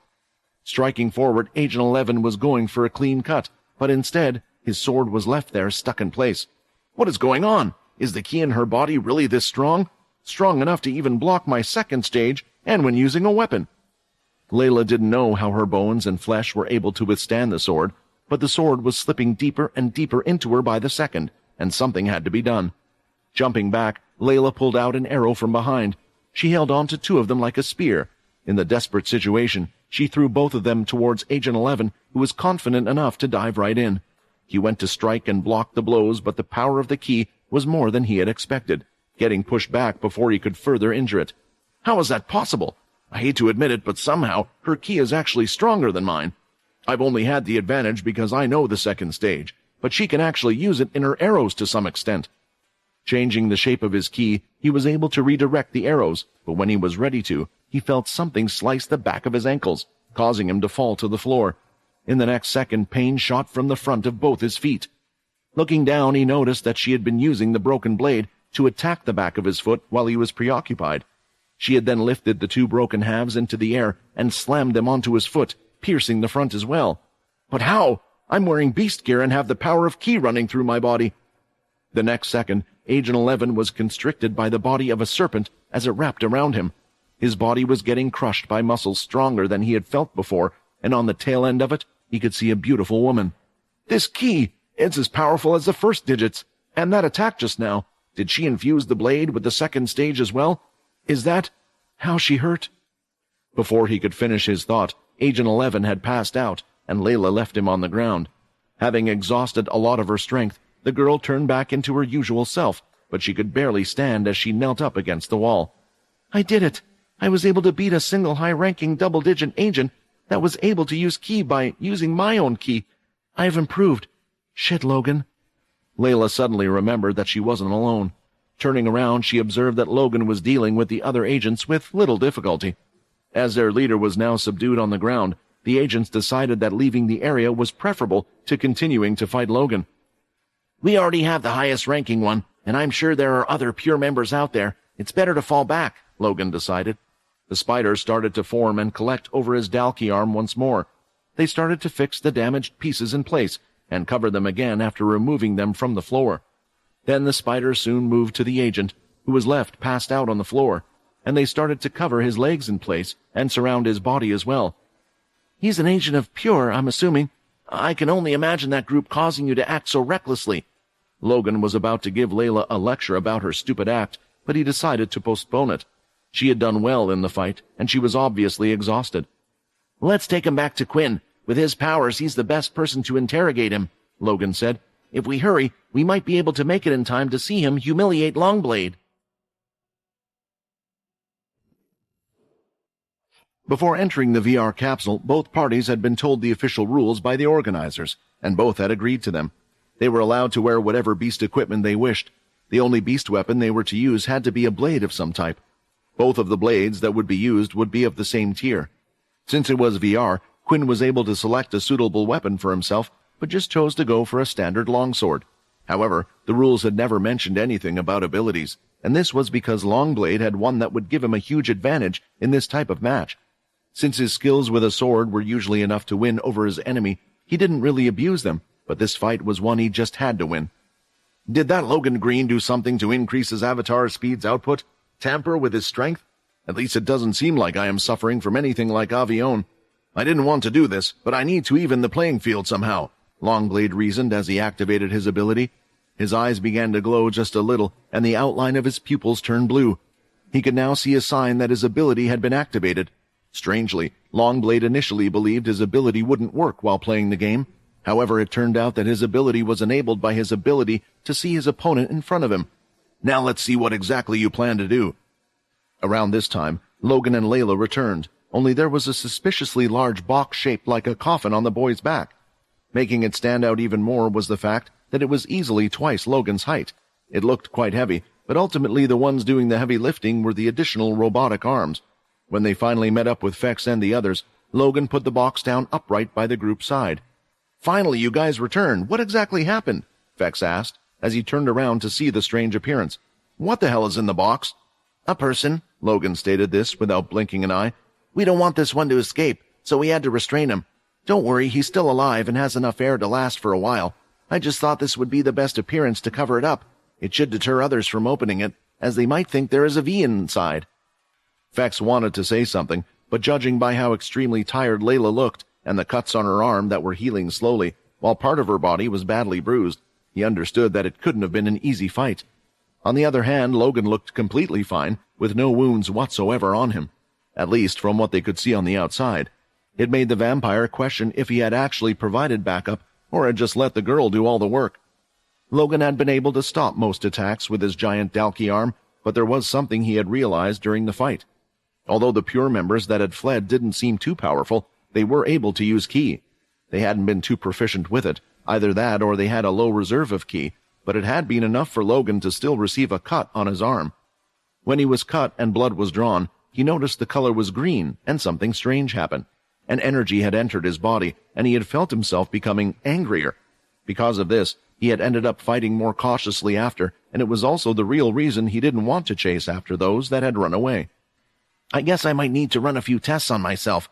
Otherwise, I could become a liability to the whole group. In Borden's case, he stated he felt an energy rising in him whenever he was injured, and his anger was always directed towards those that hurt him and not the others around him, Logan thought.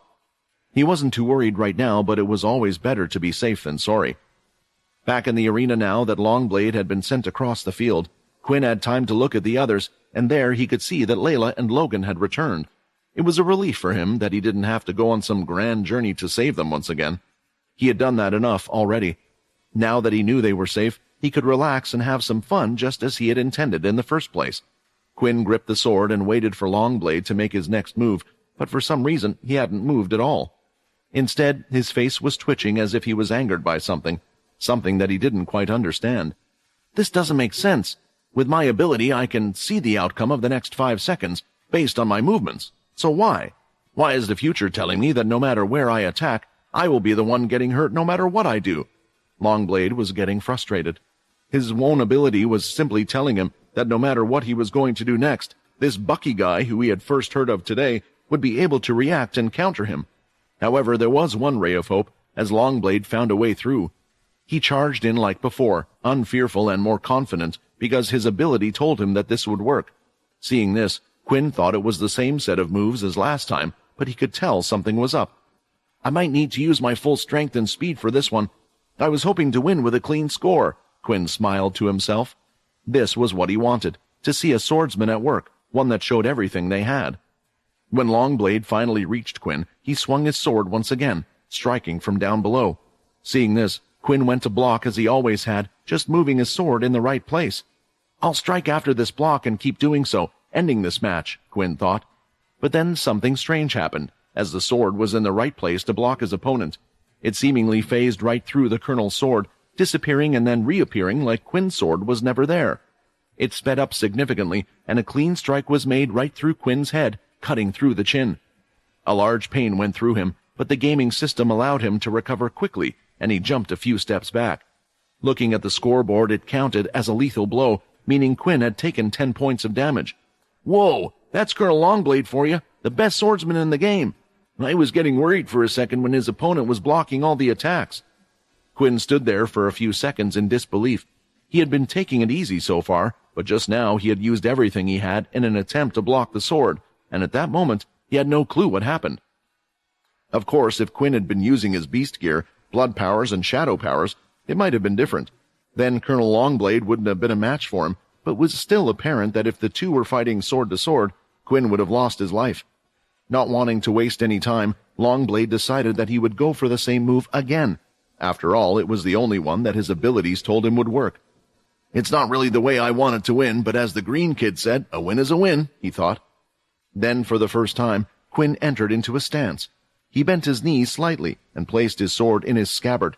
He made sure his fingers firmly gripped his sword, waiting for the right moment.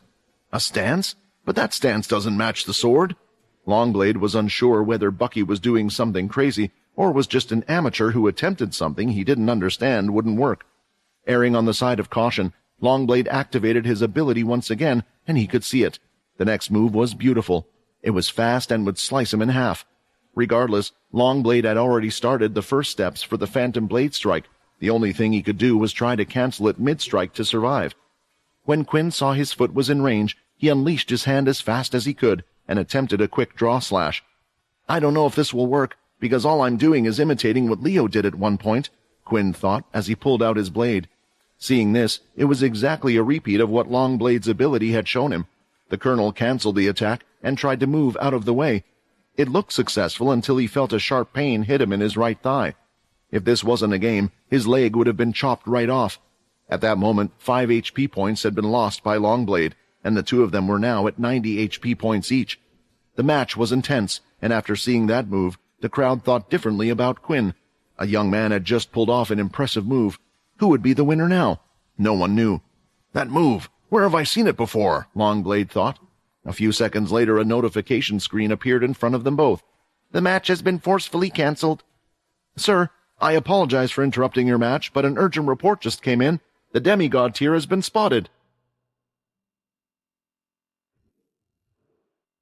It appeared as though the entire base began to mobilize as soon as the information about the sighting of the demigod tier beast was made public. Even the lab was busy, and soldiers, together with researchers, could be seen pulling out the beasts. The non-military folk all came out to cheer the soldiers before they set out. By the time Quinn and Longblade had left the capsules, half of the arena had already left. The first thing the colonel did was to wave over Bucky, who appeared by his side nearly instantly. Well, that confirms it. He actually is that fast. I was sure that Green Boy had pulled some trick on the VR machine, but unless one has trained for years and has perfected their body over time, no one should be capable of such a thing. It's actually scary to think how fast he would be if he had put on some decent beast gear, Longblade thought. Using his ability, he could see that there was nothing he could do, even with his favorite sword against the unarmed boy. Bucky would be able to counter him no matter what he did. The military commander felt something even more terrifying emerge, sending a chill down his spine. If Longblade attacked this person right now, intending to kill him, he would be defeated by him with his bare fists. I didn't know the cursed faction had someone who was so talented in martial arts and the way of the sword. You said your name is Bucky, correct? That movement you pulled at the end looked a little awkward but familiar. Who is your teacher? Longblade asked. The aggression and arrogant tone that had been present in Longblade's tone upon their arrival had disappeared. Quinn didn't know about the other Earthborn soldiers, but it became apparent that he had at least earned a bit of respect from this man. As for how to answer the question, right now he wasn't Quinn, but Bucky. As for the last move, my teacher's name is Leo Suyan, Quinn eventually answered truthfully. The second Longblade heard the person's name, his eyes lit up, and now he understood why the move looked so familiar to him. Leo Suyan was someone he admired greatly. Longblade, although a middle-aged man, had been inspired to pick up the sword due to seeing the war hero Leo in battle. He had previously relied on weapons in battle, but they had failed him when facing the Dalki. One day he had the fortune of being saved by the blind swordsman, allowing him to witness Leo's swordsmanship. It was one of the reasons he vehemently defended the statement that the sword was the best weapon one could have, and why he had insisted on teaching it to those under him. Does that mean Leo is with the cursed faction? He asked. That was when Quinn also realized that not everyone seemed to associate Leo with being part of the cursed faction. He had never been seen in public with them, and he had naturally refused all sorts of interviews.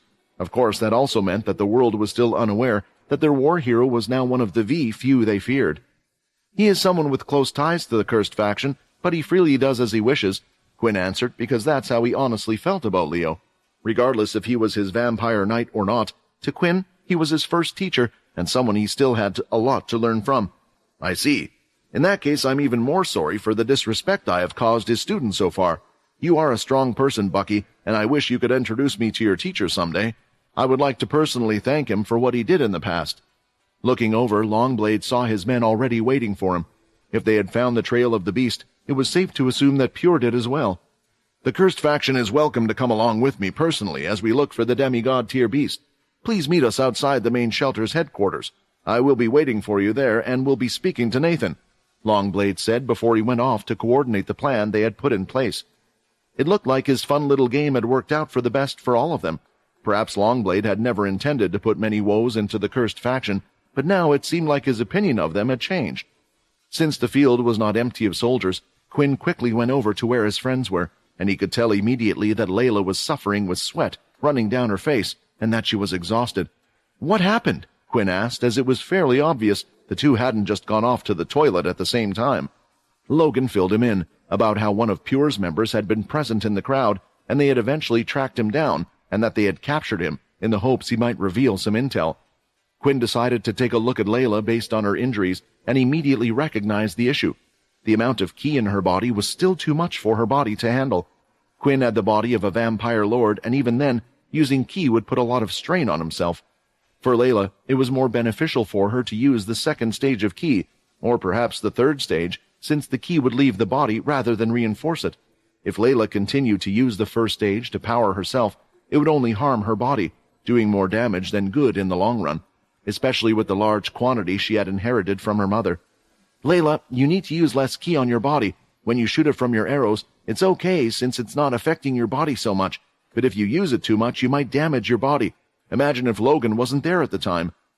The rebound on your body was too much, and any other pure members would have been able to hurt you." It sounded and felt like to Quinn he was telling off a child. The thing was, Quinn didn't really understand why Layla had gone after him in the first place, because she hadn't explained what exactly Agent 11 had said about her mother. Still, she knew she had done wrong, so she listened to him without complaining. "Vex, I think it would be best if you stay here for now and looked after our captive. Maybe you should take him somewhere quiet and ask him the question we need. How many pure members they have, what their goal is, and so on. Being a high-ranking agent, he should know a lot," Quinn ordered. Vex honestly wanted to pretest. He wanted to go with them but understood. Since Pure was most likely also going after the demigod tier beast, carrying another person around would be a huge distraction. If anything, while no one was keeping a good eye on them, it was the perfect time to do some investigation of their own.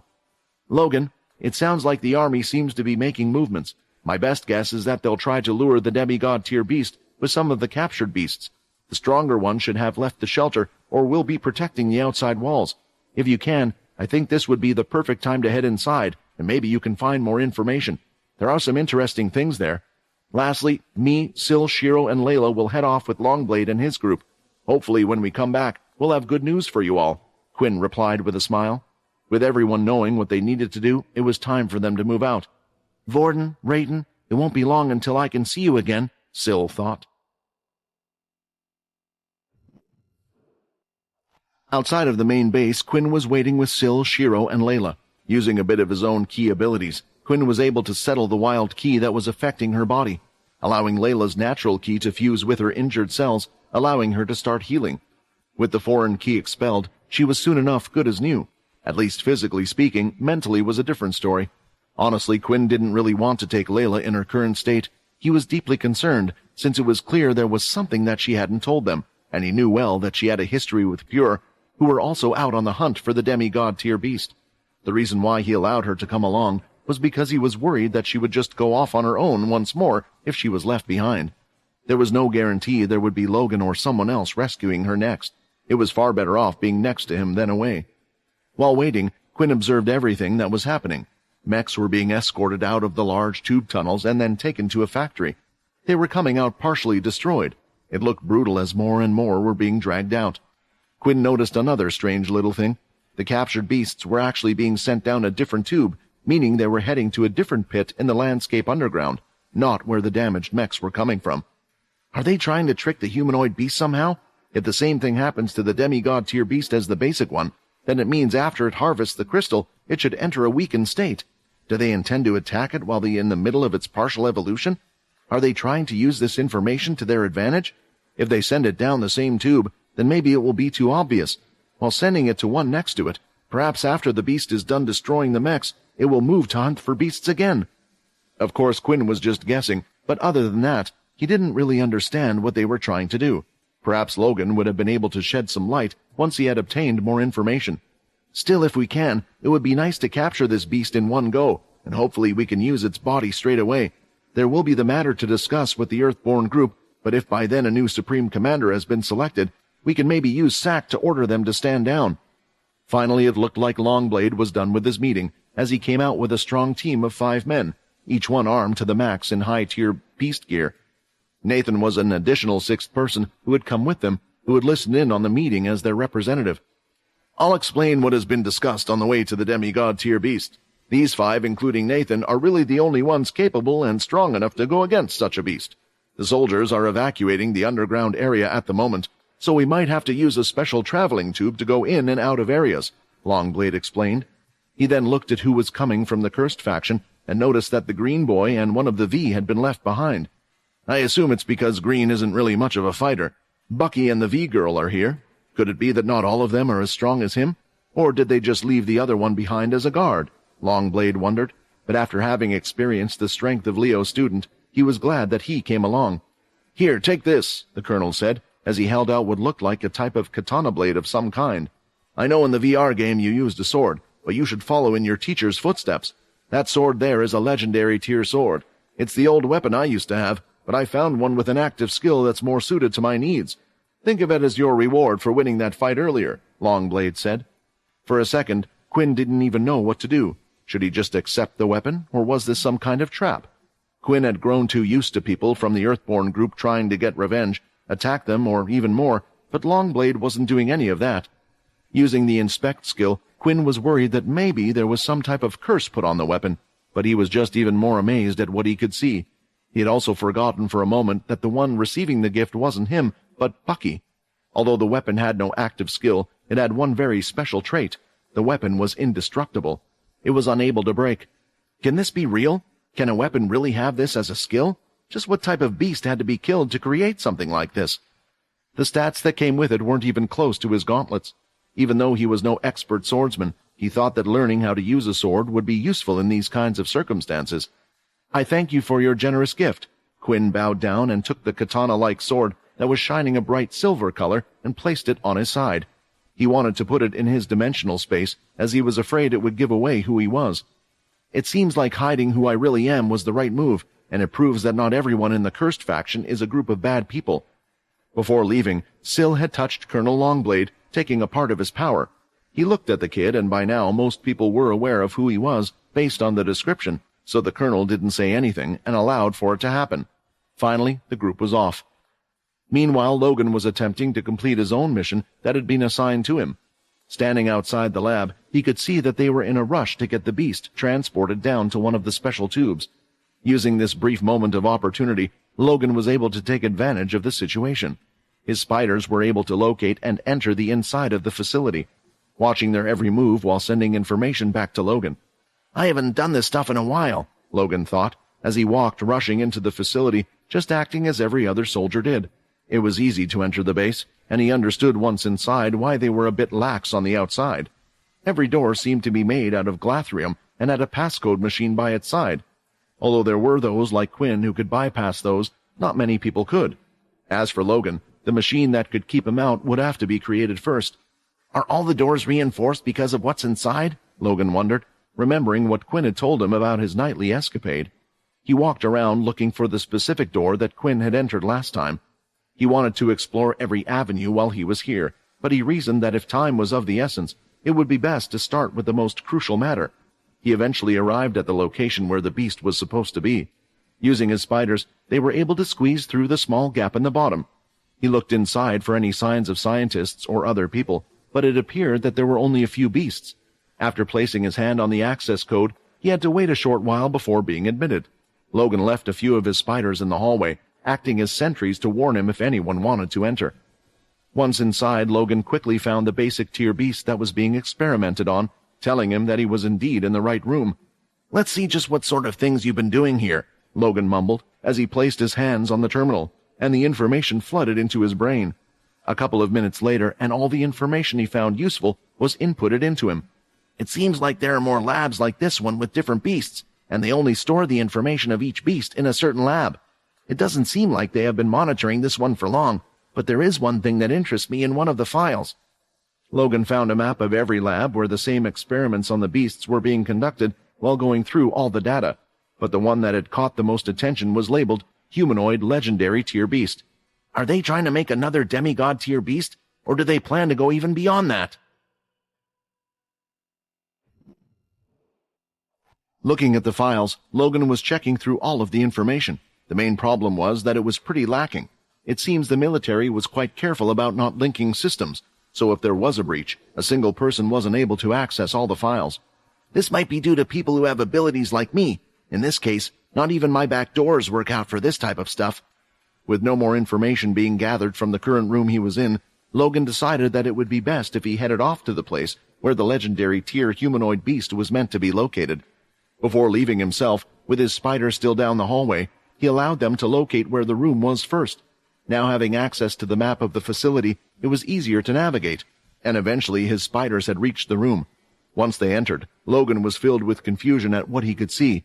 Is that real? Without just the spiders, I won't be able to access any information from the terminals.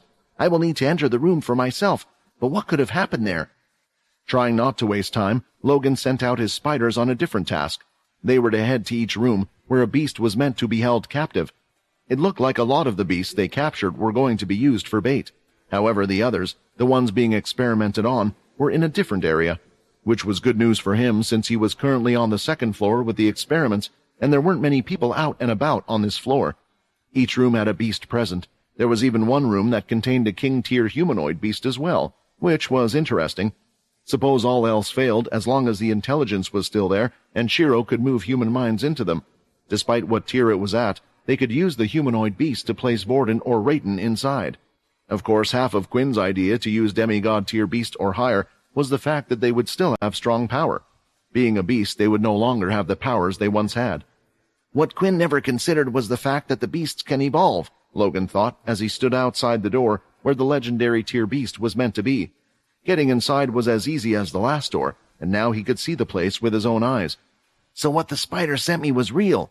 Logan looked at the scene in front of him, thinking, the whole lab, compared to the other ones, was destroyed. It looked like they had a strange circular container that was centered in the middle. The front half of it had been ripped apart and chucked to the side. Then there were several containers on the outside as well, with glass on the floor. On top of that, nearly everything else in the room had been ripped apart or destroyed, but one terminal remained, the one that was required for the door to be opened. Let's hope there is still some information that I can gather from here. Pressing his hand on all the terminals, Logan was able to extract some information, but a lot of it was unretrievable. With the odd bits of information he did obtain, he did learn something. The beast that was contained here was the first project they were working on. It was the oldest compared to all the other experiments. I thought that they started experimenting on the beast to find a way to get rid of the demigod tier beast, but the reports don't match up. This beast was captured way before the demigod tier even started appearing. Searching for more information, Logan knew there had to be something here, since this was the first experiment. Perhaps the reason why they were doing this in the first place. Then finally he found two vital pieces of information. One was a recording of what happened on the last day of the experiment. There were no more dates after this, and the other was why they were running these experiments in the first place. That's what the facility was being used for? It was a project to upgrade the beast to create stronger crystals. They were trying to find the most effective way to make the beast evolve to create stronger weapons. It makes sense, since for one, demon-tier beasts are hard to come by and very dangerous to kill.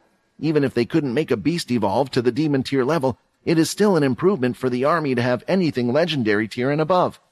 In all honesty, Logan couldn't fault them for what they were trying to do. They were just trying to use what they had to their advantage. Although it was cruel for the beasts, in a way, what choice did humans have? They were in a desperate time, and if they didn't do this, their lives would be in danger.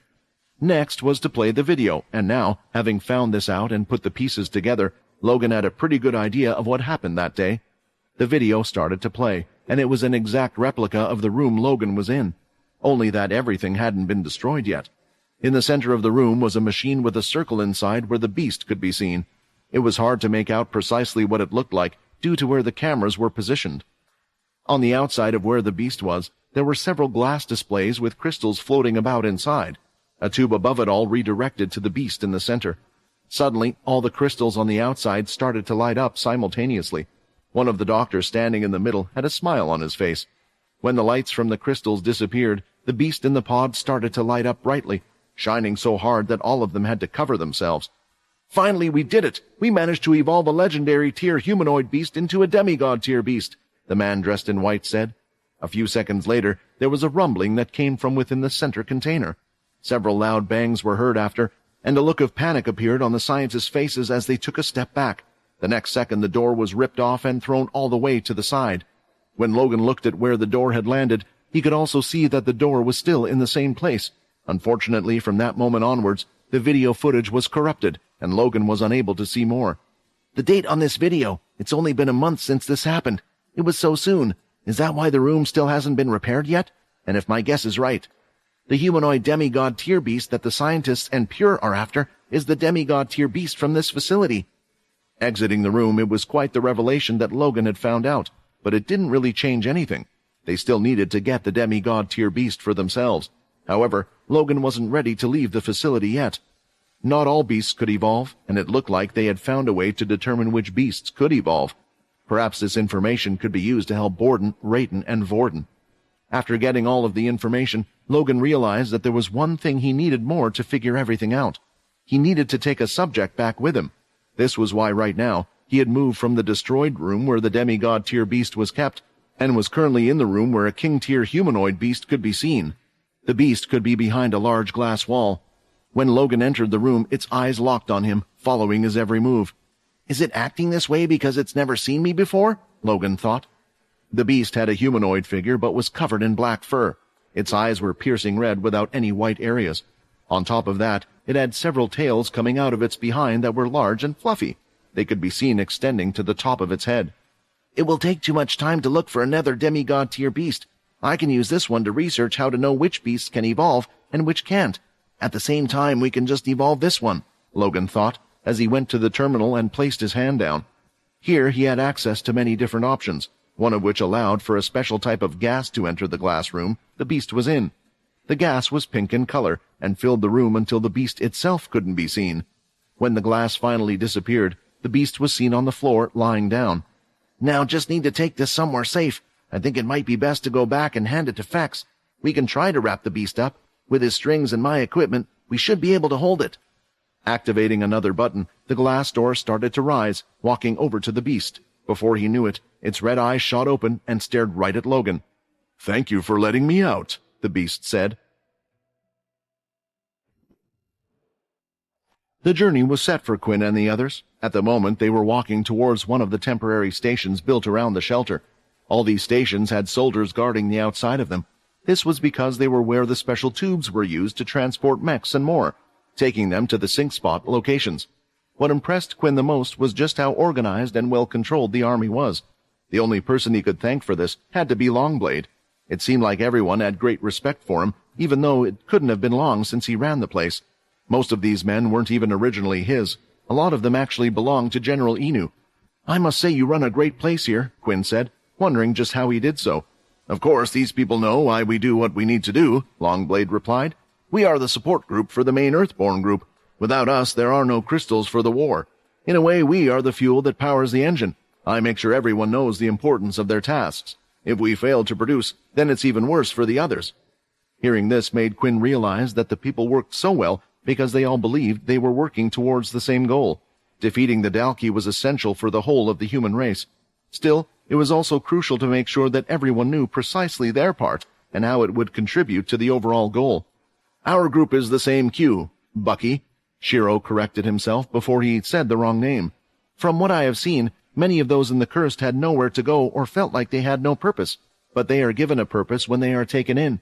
On top of that, we have a leader that cares for us, and it feels like he will do anything to protect us." The reason Shiro spoke up was due to the look that was on Quinn's face. He could see he was in deep thought after hearing this. "Are you talking about Quinn, the Cursed faction leader?" Rafer asked. The man who asked the question, his full name was Rafer Lyle. He was a large man who wore a heavy set of armor from head to toe. His shoulders were nearly as broad as the length of Quinn's whole body. He was so big. He was one of the sergeants currently working under Longblade, and he was one of the few who did not have a bladed weapon. On his back, he had what looked like a lance. However, rather than a single point as its attack, the lance had 4 bladed edges that ran down to the tip. I have heard a lot of things about him, about how powerful he is. A man of that strength, I would love to see him fighting up front, Rafer said with a big smile. But isn't he a V? Another soldier asked, who was originally a high-ranked A-class female traveler called Joy. She was on the opposite end of the spectrum, wearing light armor and having 2 thin blades on her back as well. Did you guys even know about it before the announcement was made? I just don't know how I would feel.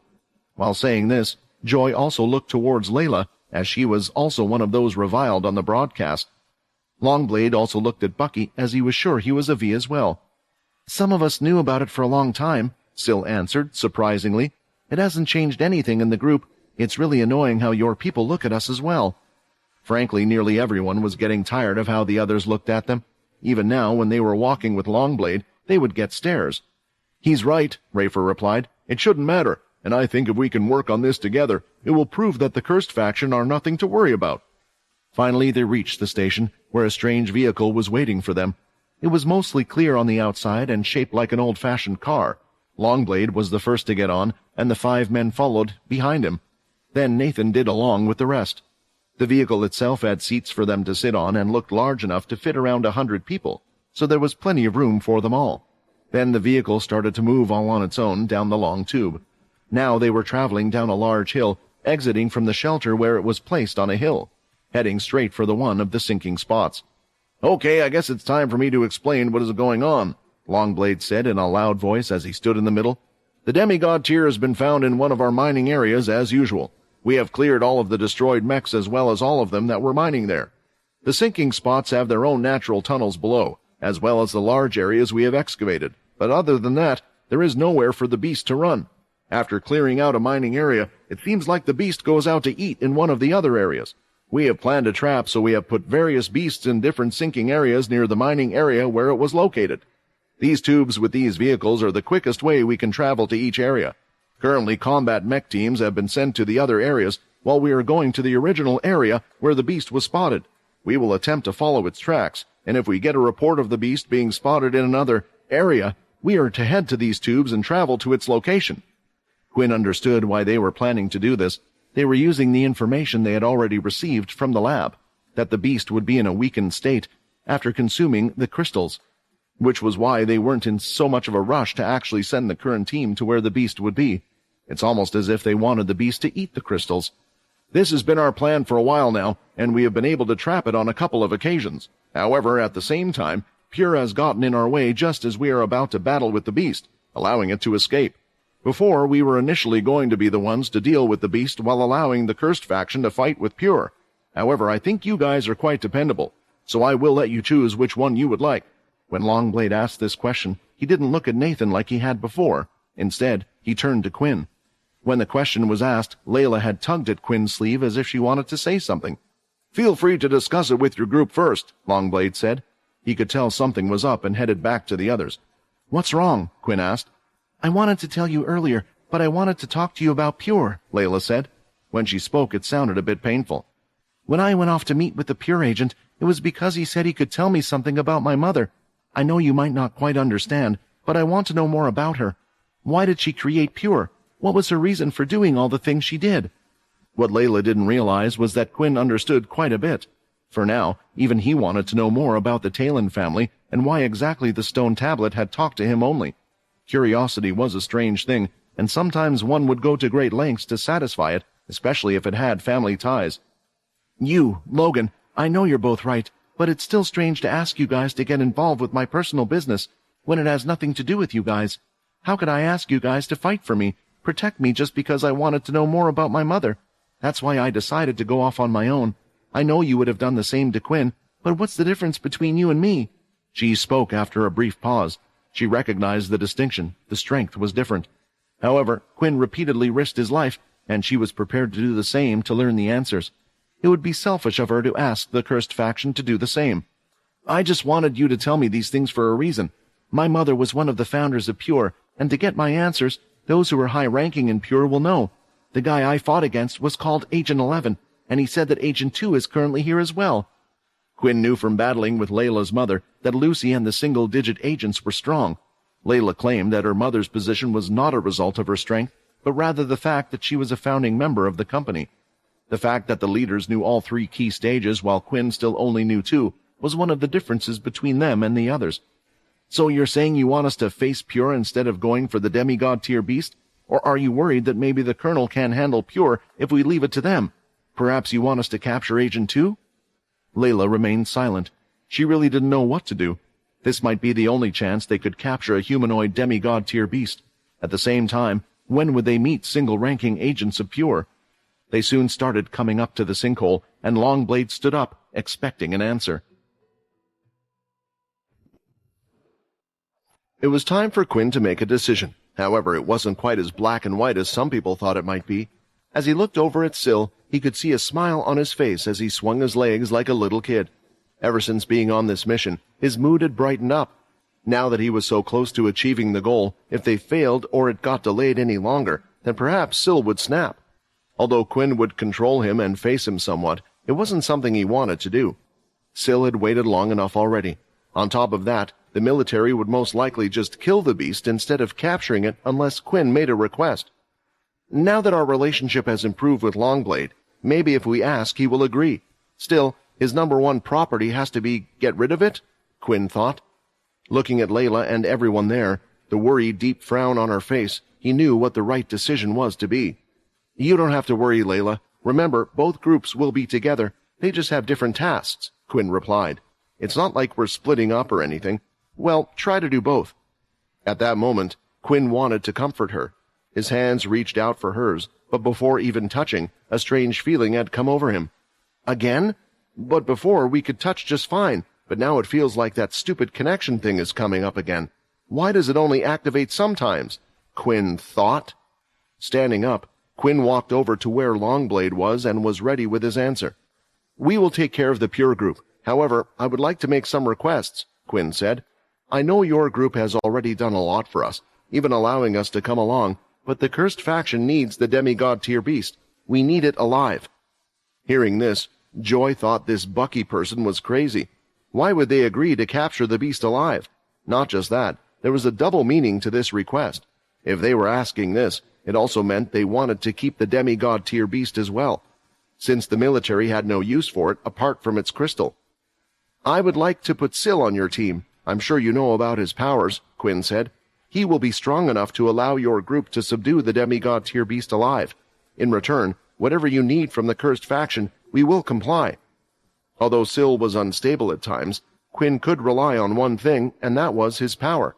Knowing how important this job was for him, Syl would make sure it would happen by putting it in his hands. He could see that Layla would go for the Pure members, and Syl would go for the beast no matter what. So in his head, it was he who needed more help. Still, if he finished one job quickly, he could help out the other as well. Longblade paused for a few seconds, not answering, while he looked at his people and the others. The demigod tier beast has hurt a lot of our people. They will be upset to hear that the creature is in the cursed group's hands, and a demigod tier weapon would greatly improve our group's strength, especially a humanoid one. Whatever you give in return will need to be of equal value or greater, Longblade said. Do you have the authority to promise us this?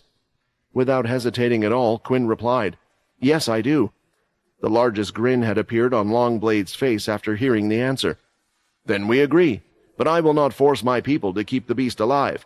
If they are in danger, they are to protect their lives most of all. I will also not be responsible for looking after the Blade Boy. Longblade had heard from Oscar about who precisely this boy was and how strong his powers were. It was a story many of them found hard to believe, but since the report came from Oscar, they had no choice but to. Of course, Quinn said. At that moment, Longblade leaned over. I hope this can improve our relationship, Quinn, Longblade whispered, and he walked off to his people to make sure everyone was ready. Hearing this, Quinn had a look on his face of disbelief. He didn't understand how Longblade had found out. His disguise was perfect. Of course he would find out who you were, Vincent said. Who else would have the authority to give something of equal value as a demigod tier crystal? You didn't even hesitate or ask for an okay from the others. It was a slip-up, but Longblade must have had his suspicions after the match. They entered the underground tunnels, and the vehicle they were in was starting to slow down. Eventually, it had come to a complete stop, and the two giant mechs were seen standing by the vehicle, as well as two more guards. Their duty was to protect that underground station. Getting off the vehicle, it was quite impressive what they could see. It wasn't a tunnel like they had imagined. The walls were far wider than they could reach. It could fit at least 4 or more of the vehicles they had come in. It was so wide. The walls were also filled with white lights that would go across the edges, making it easy for all of them to see. The only thing that made it feel like they were underground was the flooring. However, even that was flattened out for them to walk on. "As we mine, we also continue to resurface the place and make improvements," Longblade explained. "The planet is so full of sinkholes that one can't really travel on the surface, so we thought of moving the shelter underground and traveling via vehicles when needed. The above shelter will remain as a storage place for the crystals," Longblade explained. After that, he pulled out his katana blade and walked forward. "It's time to head to the mining area where the beast was last seen," Longblade ordered. The groups split into 2 and started to walk side by side. Quinn out front with his group, and Rafer stands out front for Longblade's group. He was a large, powerful man that looked like a tank, a person who wouldn't fall easily, so it made sense to put him out there. Meanwhile, in the tunnels themselves, in an area that wasn't as well set up as where Quinn and his group had arrived from, there was Agent Number 2. "All right, this time I'll be moving out by myself. I'm sick and tired of staying in this underground place. We have news that they have called for help from the cursed faction, but no one of significance has arrived. We need to deal with this before even more help is on the way." After walking for a while, they came across the mining area where blue crystals completely lit up the wall. It was a big area, and even looking up, they couldn't tell where the ceiling was. Yet they had built machinery to help them extract the crystal from up high. It was as if they wouldn't let a single crystal go to waste. Looking around, it didn't seem like the beast was there. They could only see destroyed machinery and a few parts that had fallen off the mechs earlier. Just then, Longblade received a message. "Everyone, the beast has been spotted in Area C. That is one of the areas where the beasts are located. Hurry, let's head back to the vehicle. We can catch up with it then. Otherwise, it might get away before we get to it." "Longblade, is there another way to get to the beast other than using those vehicles?" Quinn asked as they were running back. Once they reached the station, they could use another one to take them to the area they were heading to. Longblade then pointed to a hole in the tunnel back the way they were. It wasn't carved out properly since it was a natural tunnel and not one created by them. "If it's in Area C, it means it must have used that tunnel to reach it, but we wouldn't get there in time. There is another reason why we had to come to this area first. I don't know how, but I think it can sense when we arrive at the last area. Only then does the beast move to another area, so it must have just arrived at Area C. We have only recently been using vehicles. Even then, we are only managing to catch it on the tail end, just as it's in the middle of fighting the last beast."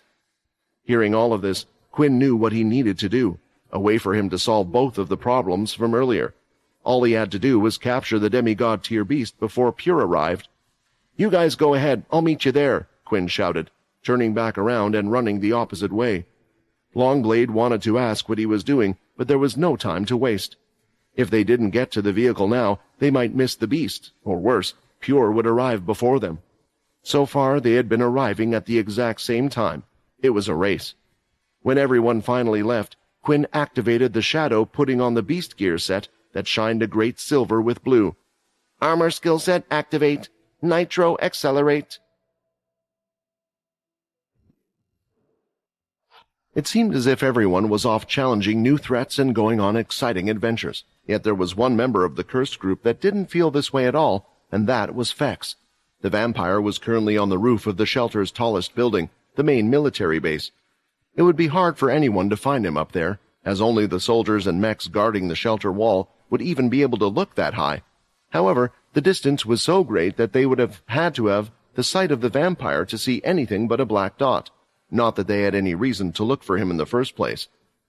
"What's with my luck today? I thought it was a good day when I got the chance to pilot that mech, but this is the second time today I got assigned babysitting duty, while the others are off to have some fun." Fex clenched his fist in anger as he looked at the one he blamed for his current situation. With him on the roof of the building was Agent 11. He was the whole reason why Fex had made his way up here. The prisoner was sitting on a chair that the vampire had swiped from one of the rooms on the way up. His legs and arms were heavily bound with the red string. Fex had made sure to not hold back, as lately they had snapped so many times that he had started to wonder about their durability. As long as Fex had time, he could reinforce the strength as much as he liked, preventing most from escaping. In a fight, he only had minimal time. Besides, his string ability had always been meant for puppeteering instead of its current utility. Should I perhaps create something like my father had? If I ask Alex, he might be able to create a few things for me from beast gear. Maybe an empty knight's armor or something like that. Although if we need a living subject, there is one right in front of me. I doubt Layla will mind once I get the information out of him. In the middle of his thoughts, Agent 11 was attempting to move, but he barely managed to move the chair. The strings around him resembled a large cocoon, preventing him from any types of movement except for wiggling. "Who are you? Are you working with that damn traitor?" Agent 11 asked. Looking at the man, Fex sighed. "Come on, do I really have to explain your current situation to you? It should be obvious which one of us will be the one asking the questions." Looking the agent dead in the eye, the vampire's eyes started to glow red.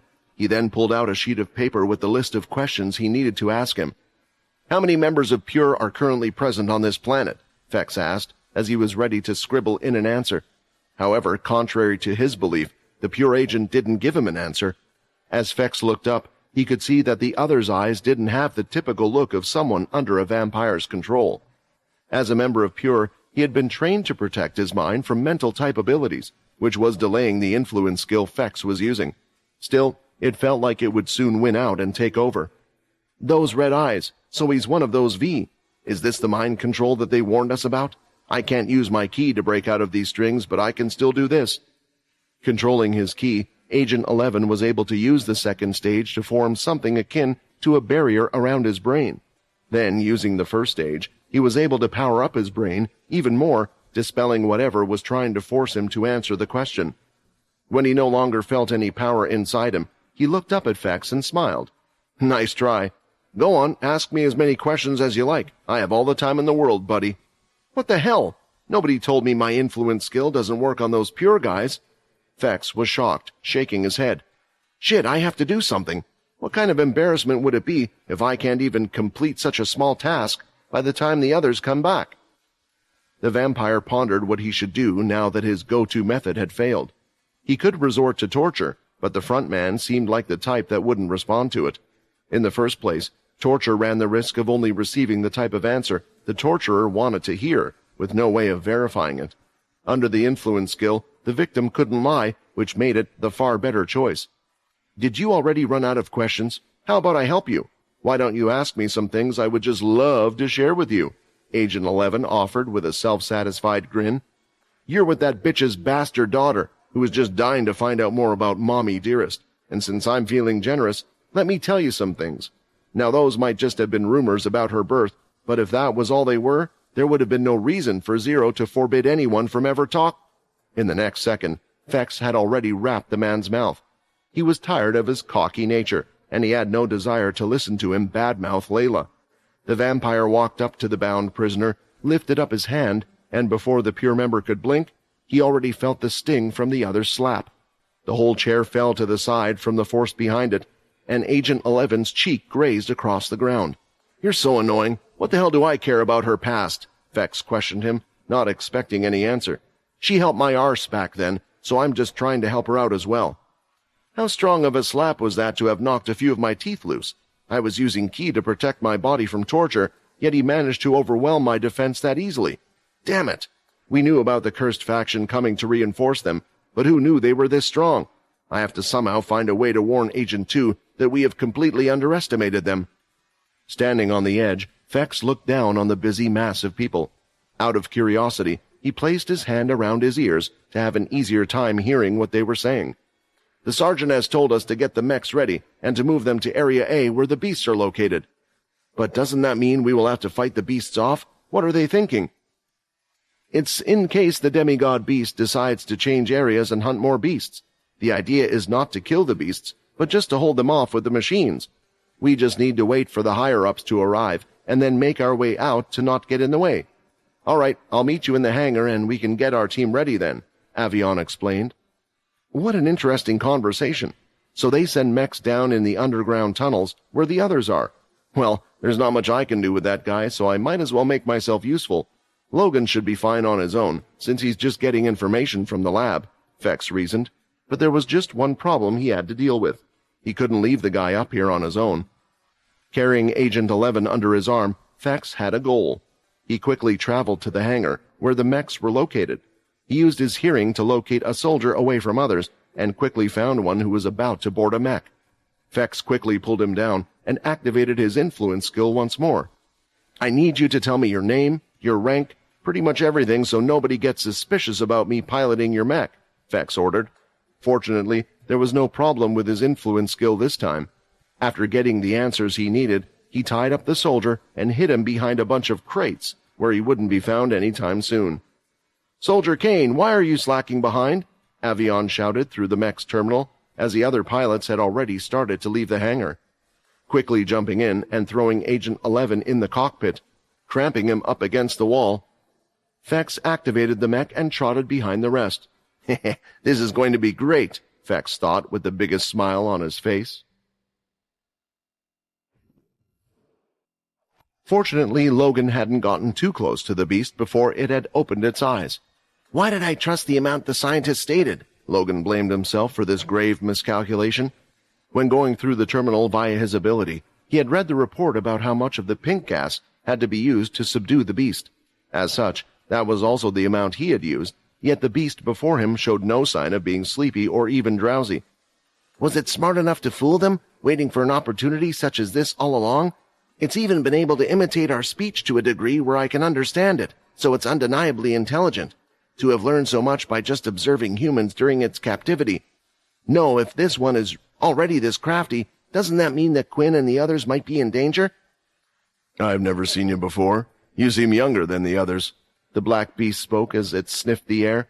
It was around 7 foot tall, a little smaller than a Dalki, but Logan looked even smaller than a middle schooler in comparison. "That's because I'm not with the others," Logan explained as he took a careful step back. If the humanoid beast was able to talk, then perhaps he could reason with it without the need for a fight. "Then why did you use the gas? If you just wanted to free me, you could have done so without it. You might not be one of them, but all you humans want my crystal." The beast placed its hand around its chest, where one's heart would be on a human. "You use our crystals to power items, like the weapons you hunt us with. To all of you, we are simply tools. Even the armor and that arm of yours must have been created from the crystals from one of our kind." The red in the beast's eyes was getting more fierce as it spoke. Logan didn't know how fast or strong that beast was. There had been some data on it, but since it had fooled the scientists about the guess, it was safer to assume it had been hiding its true strength as well. "Not all of us are the same," Logan replied, ready to defend himself at any moment. It still hadn't attacked him, so he didn't want to do anything to make it. "There are beasts in nature who attack us on sight." "You're the ones who have invaded our home," the beast replied. "Wouldn't you attack someone who entered your territory? Just because others of my kind don't possess the ability to reason with you and do what is natural, you justify killing our kind? Are you saying I get to live because I have some form of intelligence? Then what happens when something more intelligent than yourself comes along? Does that mean you all deserve to die?" Were it not for the dangerous situation he was in, Logan would be admiring the beast's ability to reason right now.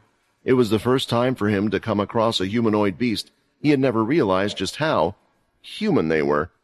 Were it not for its outer appearance, it would be hard to distinguish it from one. "I know why you're doing this. You need our crystals because your kind is at war. I have heard this numerous times already. One of you confided in me, claiming how she felt bad about doing this to me. However, it was not because she was sorry for me. No, your kind just feels conflicted because I have taken on a form resembling your kind. Just because your kind is fighting against those you call Dalki, you justify what you do to us. You don't even care what you do to our home. The planet is a living thing too, and those crystals you mine are what powers the life force all around us. It creates the nests for us to come to live. Getting rid of the crystals means destroying our home." Throwing out his hand, a swift sound was made through the air. The distance between the two of them was around 10 meters, yet Logan knew the beast wouldn't just swipe through the air for no reason. Pressing his hand on a terminal nearby, his eyes started to glow green. A beast of this level of intelligence, even if it hasn't reached a higher rank, would be a foe that he couldn't go easy on. Activating his soul weapon, several of the tubes that were stuck in the terminals started to move about like snakes. The ones on the ground quickly wrapped around each other, forming a type of shield in front of Logan, while the ones from above came down trying to attack the beast. Good thing I'm in a lab. However, Logan soon saw that the machinery was useless in stopping the beast attacks, as the temporary shield that had been made was ripped through. The machinery that had tried to attack the beast suffered the same fate. The beast started to run around the room they were in, around the edge of the room in circles. Logan continued to use its powers, trying to trap it or slow it down. He even formed a blaster on his hand, firing at it. As each thing came towards it, the beast would use its ability to dodge the cables. Each footstep looked incredibly light, and the amount of time it spent touching the surface of the ground was close to none. Does it have wind powers? Is that what makes it faster than my speed suit? I'm just going to have to try and create something that can face it while it's being distracted. Using his powers, the terminals around started to deconstruct into spiders, and soon they were forming into other things. Unfortunately, the beast ignored all the machinery and continued pursuing Logan. It leapt up on the side of the wall and pushed using its powerful legs. It spun its body, and several of its tails started to spin with it. All the cables that would come close to it were being pushed away by the power of the wind its tails were creating. Damn it! Before Logan could change his plan, the beast appeared directly in front of him, and the only thing he could do was lift his robotic arm to block its strike. The beast looked confident as it went to grab hold of the arm latching onto it. It ripped into it with its claws, and once the metal was off, the scale-like black arm became visible. For some reason, it paused, instead of continuing its attack. Not one to let go of this opportunity, Logan slammed the beast into the ground with all his strength. Hitting the ground, the boy pinned the beast down and placed his Dalky hand around its neck, gripping and holding it in place, slowly squeezing. Looks like the training with Brock was worth it. I'm no longer useless in a direct fight.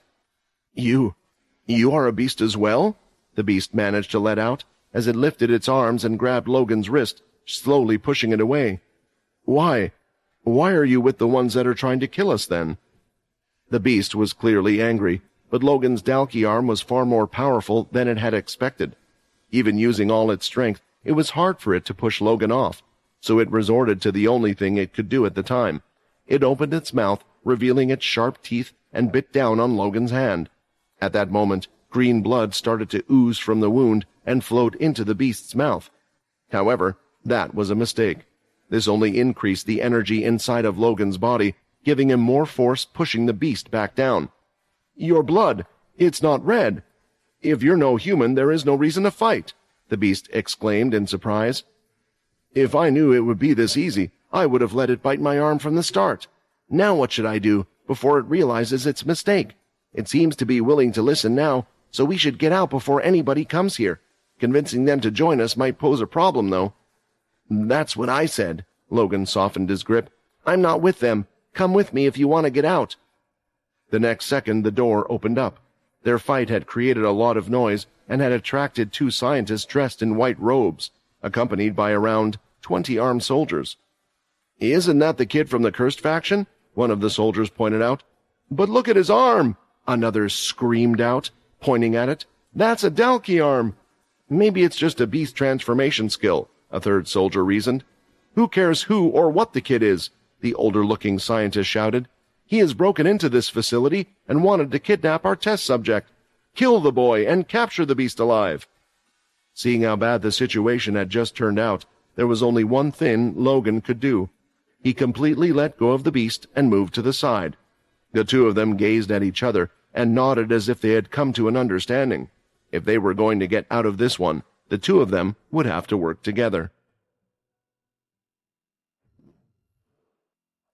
Deep in the underground tunnels, Longblade and the remainder of the Cursed group, apart from Quinn, were hurrying as they made their way to the unique transportation vehicle. They were planning to take it to arrive at Area C, where the bait for the demigod tier beast has been placed. Hey, your friend back there, is he going to be okay? Rafer asked. Layla looked back to check if Quinn would catch up to them, but there was no sign of him at all. Shiro wasn't much use in combat, and Syl would naturally want to go after the humanoid beast, so was she supposed to fight off Pure on her own? Layla had succeeded against Agent 11, but there was a huge difference in fighting abilities between a double-digit agent and one in the single digits. The girl was conceited enough to not have realized that she had barely come out as the victor in their match. Luck alone wouldn't be enough to defeat Agent 2. "He will be okay," Layla answered. "I'm more worried about myself," she mumbled, but soon she realized that she found herself relying on Quinn once again. After insisting that she could do things on her own, here she was hoping that he had stayed with them. "I really can't seem to make up my mind, can I?" Layla shook her head. Longblade had no idea what Quinn had in mind by staying behind. The quickest way to travel was via vehicles, but judging by him asking about the tunnels that led to the very place they were going to, he could only guess he was planning to travel on foot. But would he be able to find them, since this would be the first time in these tunnels for him?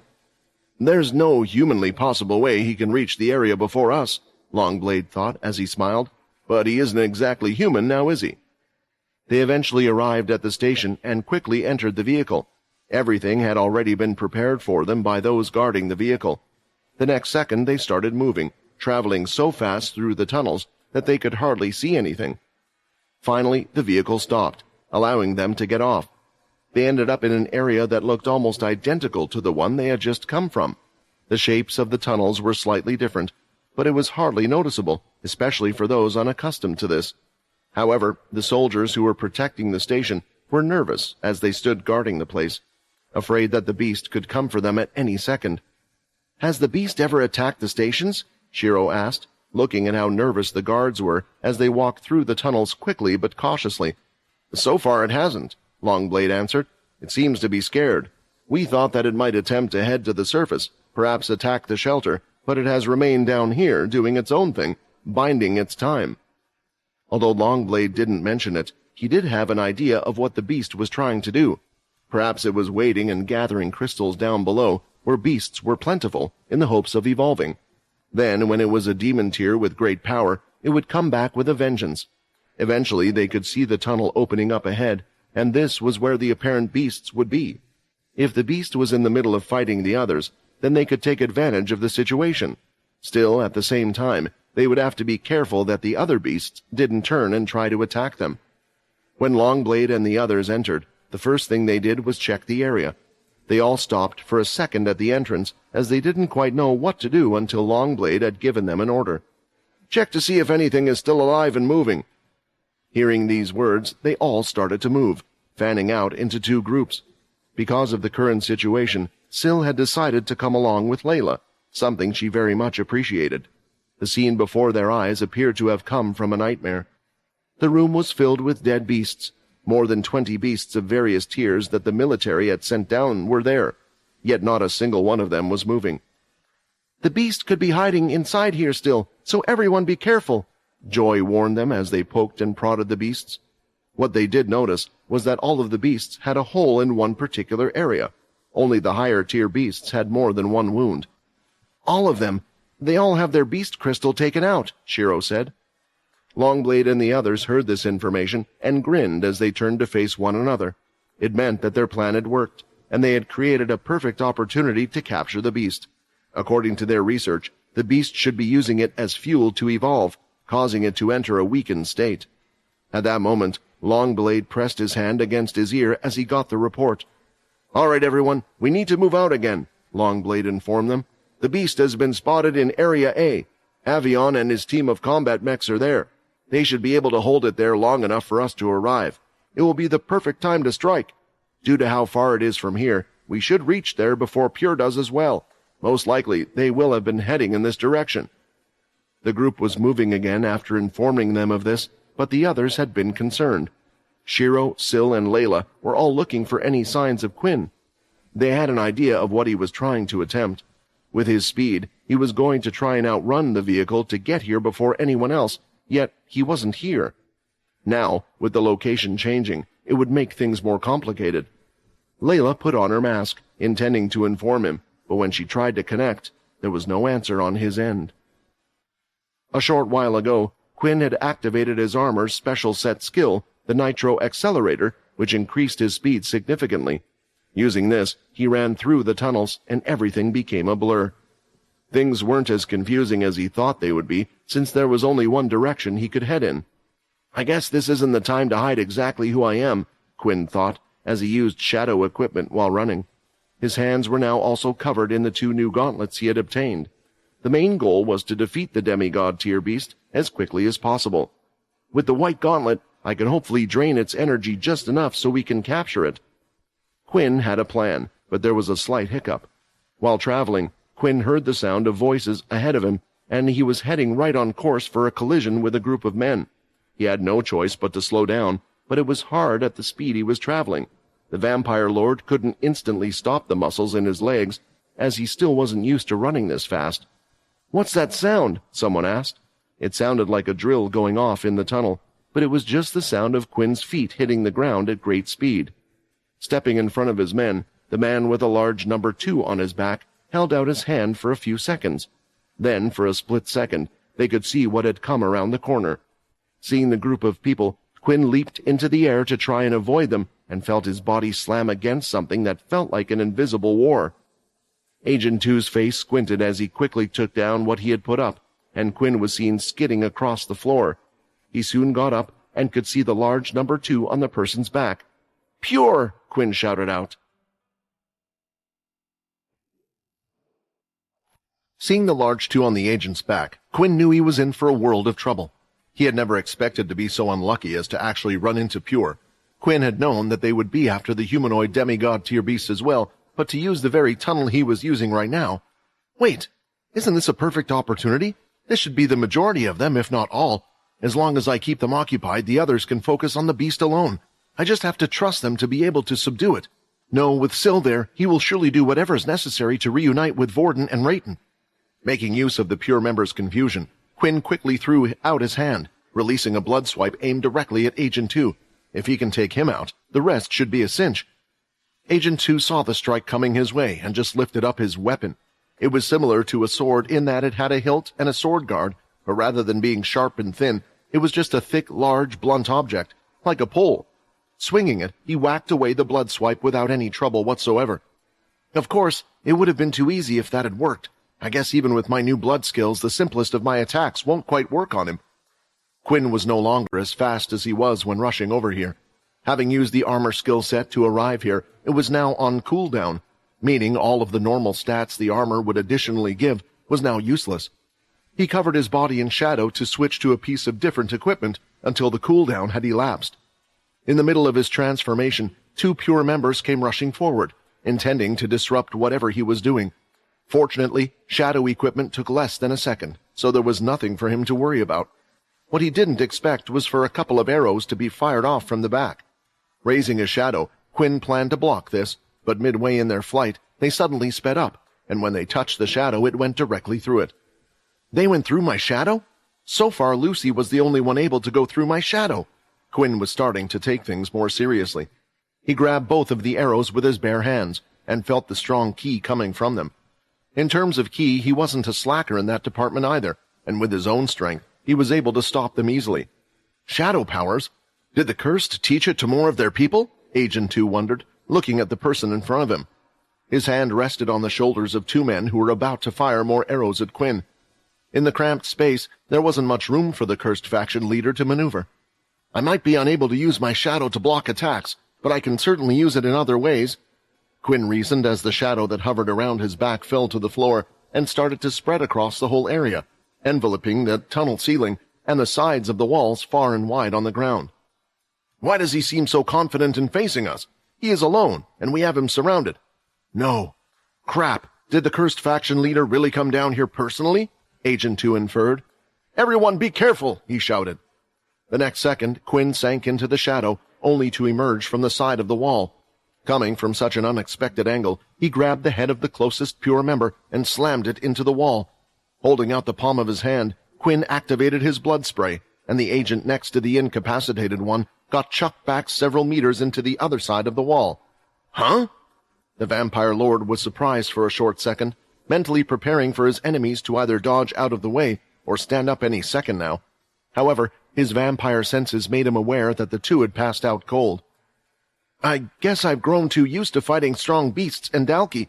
With the beast gear upgrades, I've become so strong.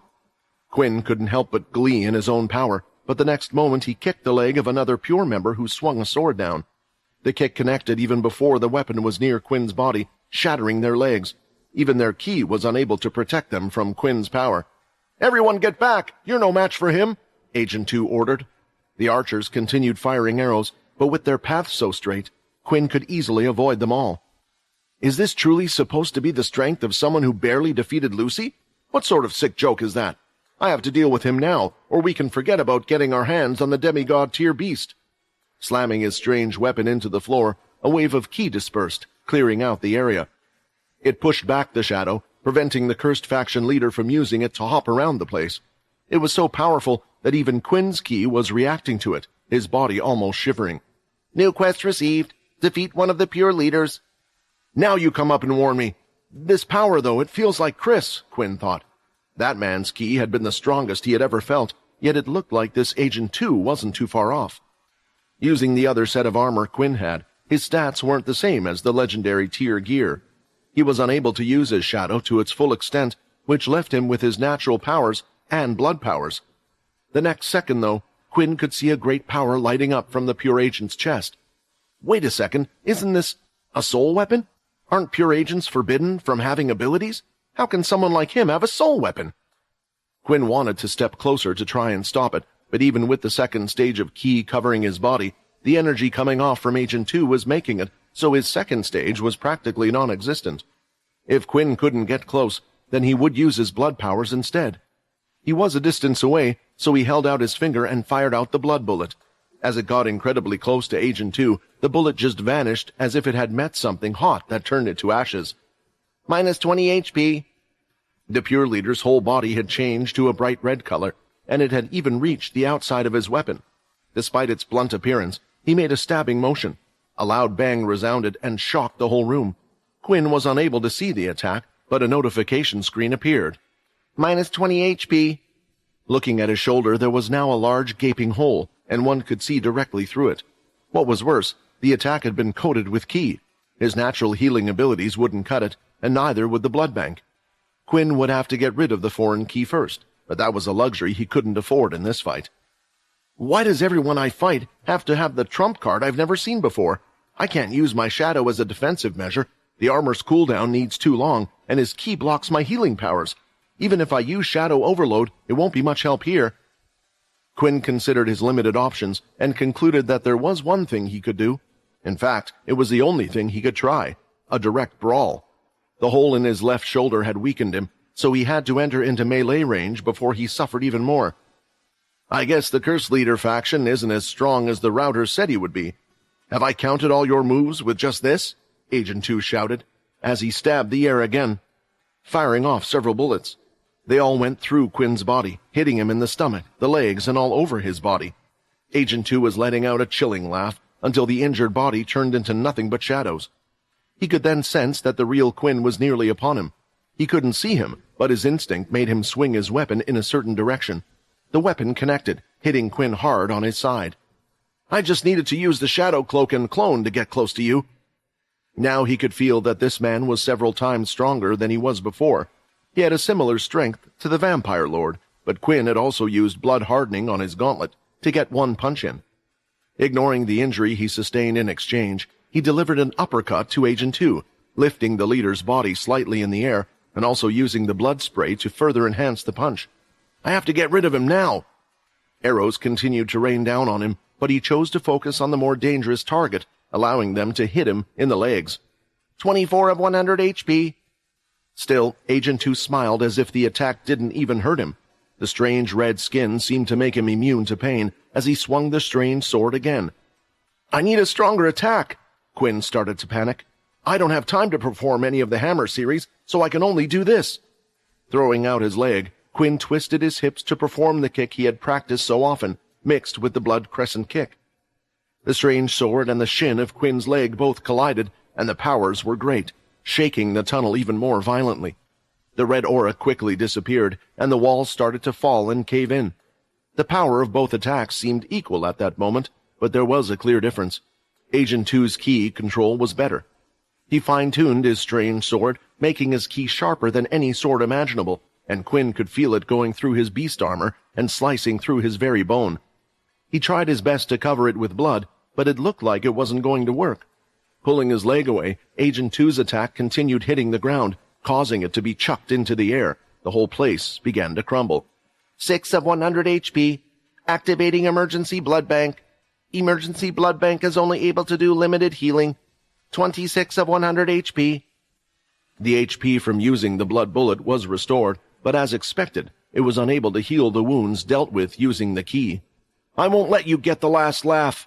Quinn stretched out his arm and managed to quickly hit Agent 2 in the chest, sending him flying back to where his people were. When the cave fell, it blocked the way between the two parties. Quinn started to run forward towards Area C as best he could. When he finally got through to the other end, he ended up in a room full of dead beasts. His inspecting skills revealed that there wasn't a single one alive inside. Behind him, the tunnel was sealed off. At that point, Quinn just lay there on the floor. Damn it! That fight was a lot harder than I thought, but at least I blocked them from getting here. I hope he will like the present I left him, Quinn thought, a smile on his face as he stared at his purple gauntlet. A team of 6 mechs exited from one of the transporter stations into the underground tunnels of Area A. Due to the large size of the mechs, at most 3 could fit the entire width of the tunnel at once, so they proceeded in pairs, with one in the front and one at the back. The one leading this particular group was one of the best mech pilots the world has ever been blessed with, Sergeant Avion. As they paced through the tunnel to silence their loud footsteps, a crash could be heard coming from the back. Avion immediately turned around to see one of the mechs had stumbled and was currently on one knee on the ground. Damn it, I missed that rock there, Fex thought, since he was still trying to get a hang of how to use the giant robot. He had slowly felt like he had been getting adjusted enough so he could fit in with the others, but he hadn't accounted for the change of terrain yet. What is wrong with you today, Private Kane? Avion questioned him. That's the 3rd time something like this has happened today. I understand you might be nervous because of the demigod-tier beast, but it's our duty to fulfill our mission. We won't have to fight it. Just keep it busy until the colonel arrives. Now get up and keep up if you don't want to end up as scrap metal for some wild beasts. A good pilot had to have a good set of muscles and a strong core, and Fex met all those requirements. The vampire quickly got up through from the ground, his body not having any problems with the sudden G-force from falling, stumbling, and moving in the mech. He didn't like being yelled at, but after every mistake Fex made, he made sure not to repeat it. He leaped up to his feet in the mech, nearly hitting the top of the ceiling, leading Avion to just shake his head at the sight. Did he hide some booze in his cockpit and drink it to calm his nerves? Soon, the tunnel could be seen expanding into a larger, open area. The blue crystals were a clear sign that this section still had yet to be completely mined. They lined the walls and the area in front of them. It would have made for a beautiful sign were it not for the room full of beasts. Remember, the goal isn't to kill them. We are just here to buy time, Avion shouted, as he drew his giant sword that all of the mechs were equipped with. Fex followed his example and kept a close eye on Avion's movements. They became entangled when the skilled pilot avoided the beast. He also managed to find the time to deftly parry the beast out of the way and carefully block attacks. Sometimes, even when completely surrounded, he was still able to use just the right amount of energy to lift himself into the air and escape a difficult circumstance. Seeing him up close, and especially when he compared him to others, the difference was clear as day. Avion made it seem as if the mech was a living being, each of its movements connected flawlessly, flowing one into the other. His concentration is unbelievable. How in hell can he move like that without making a single mistake? Fex was baffled, wondering if Avion might have an ability like Logan that made this feat possible. Although they weren't bad, the other soldiers who were with them simply weren't as good as their leader. Their actions were somewhat fluent, but it was more as if they were performing a set routine. Whenever it was time to switch things up, there would be a small gap that some of the higher-tier beasts started to take advantage of. This was one of the reasons why mechs had been paired up. If one made a mistake, it was their buddy's job to cover for them.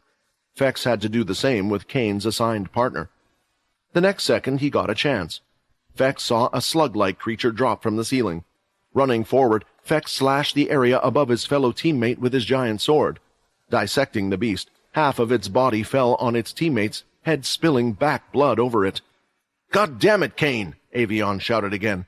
"Didn't you hear me? We are not meant to kill the beast. Our job is to—" Turning around quickly, Avion could sense something behind him.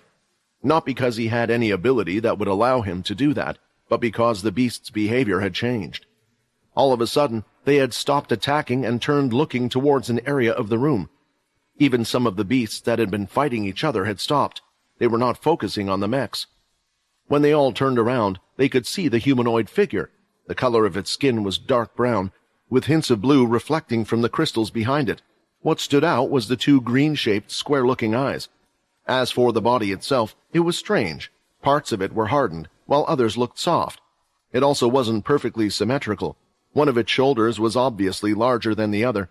Its forearm on its right hand was significantly larger as well.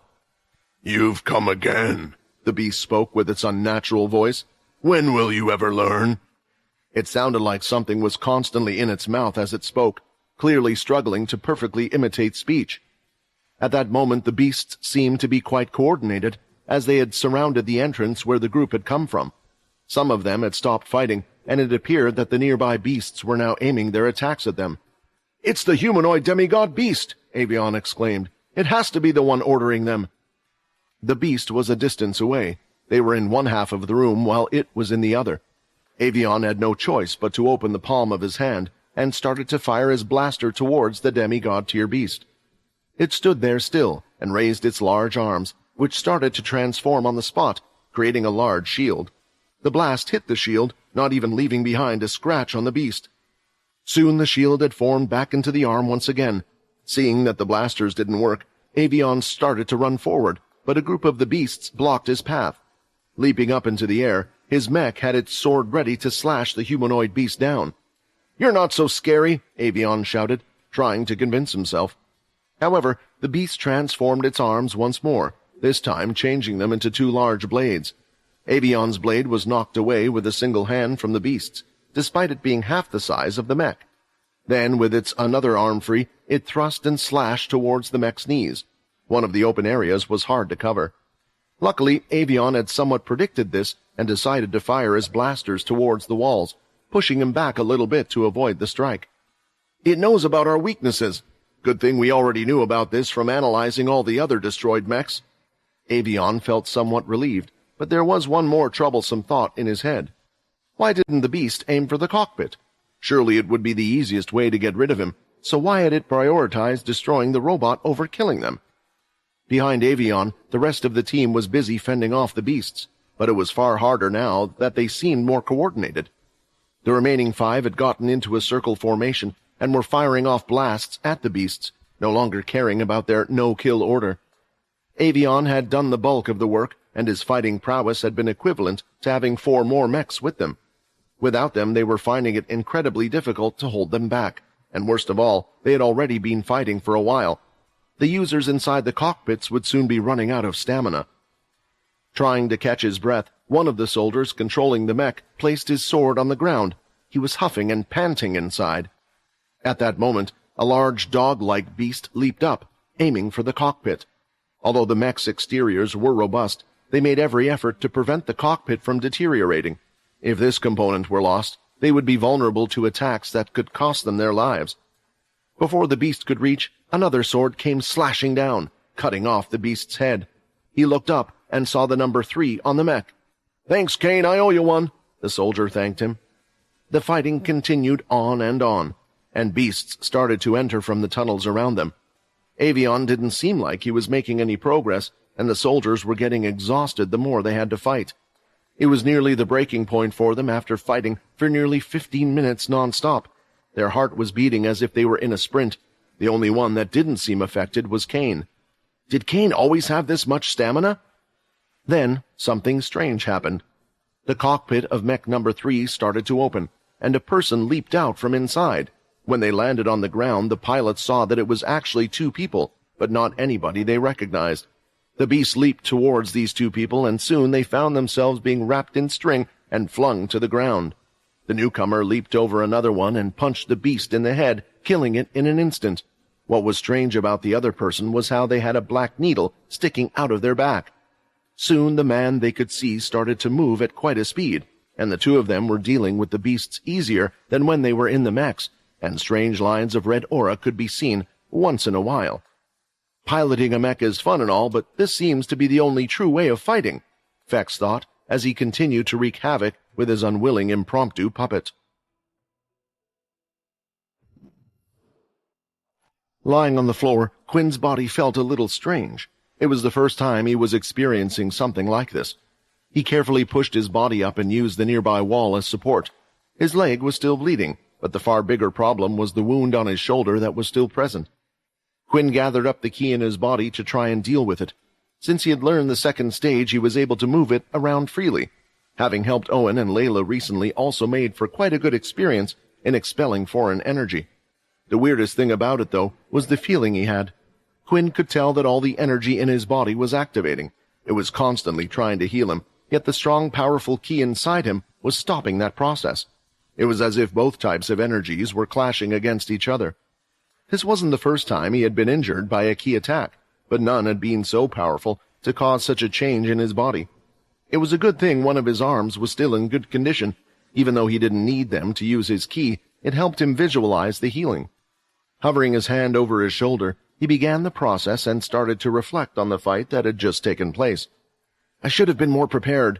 Layla already warned me that Pure was being led by a high-ranking single-digit agent. I already fought with Lucy, so why did I assume she would be the only one who could block out my shadow powers? This guy was even more powerful than her. She was never able to do something to that degree as the man did. And what was up with that strange red form? The energy that was coming off him was like a soul weapon.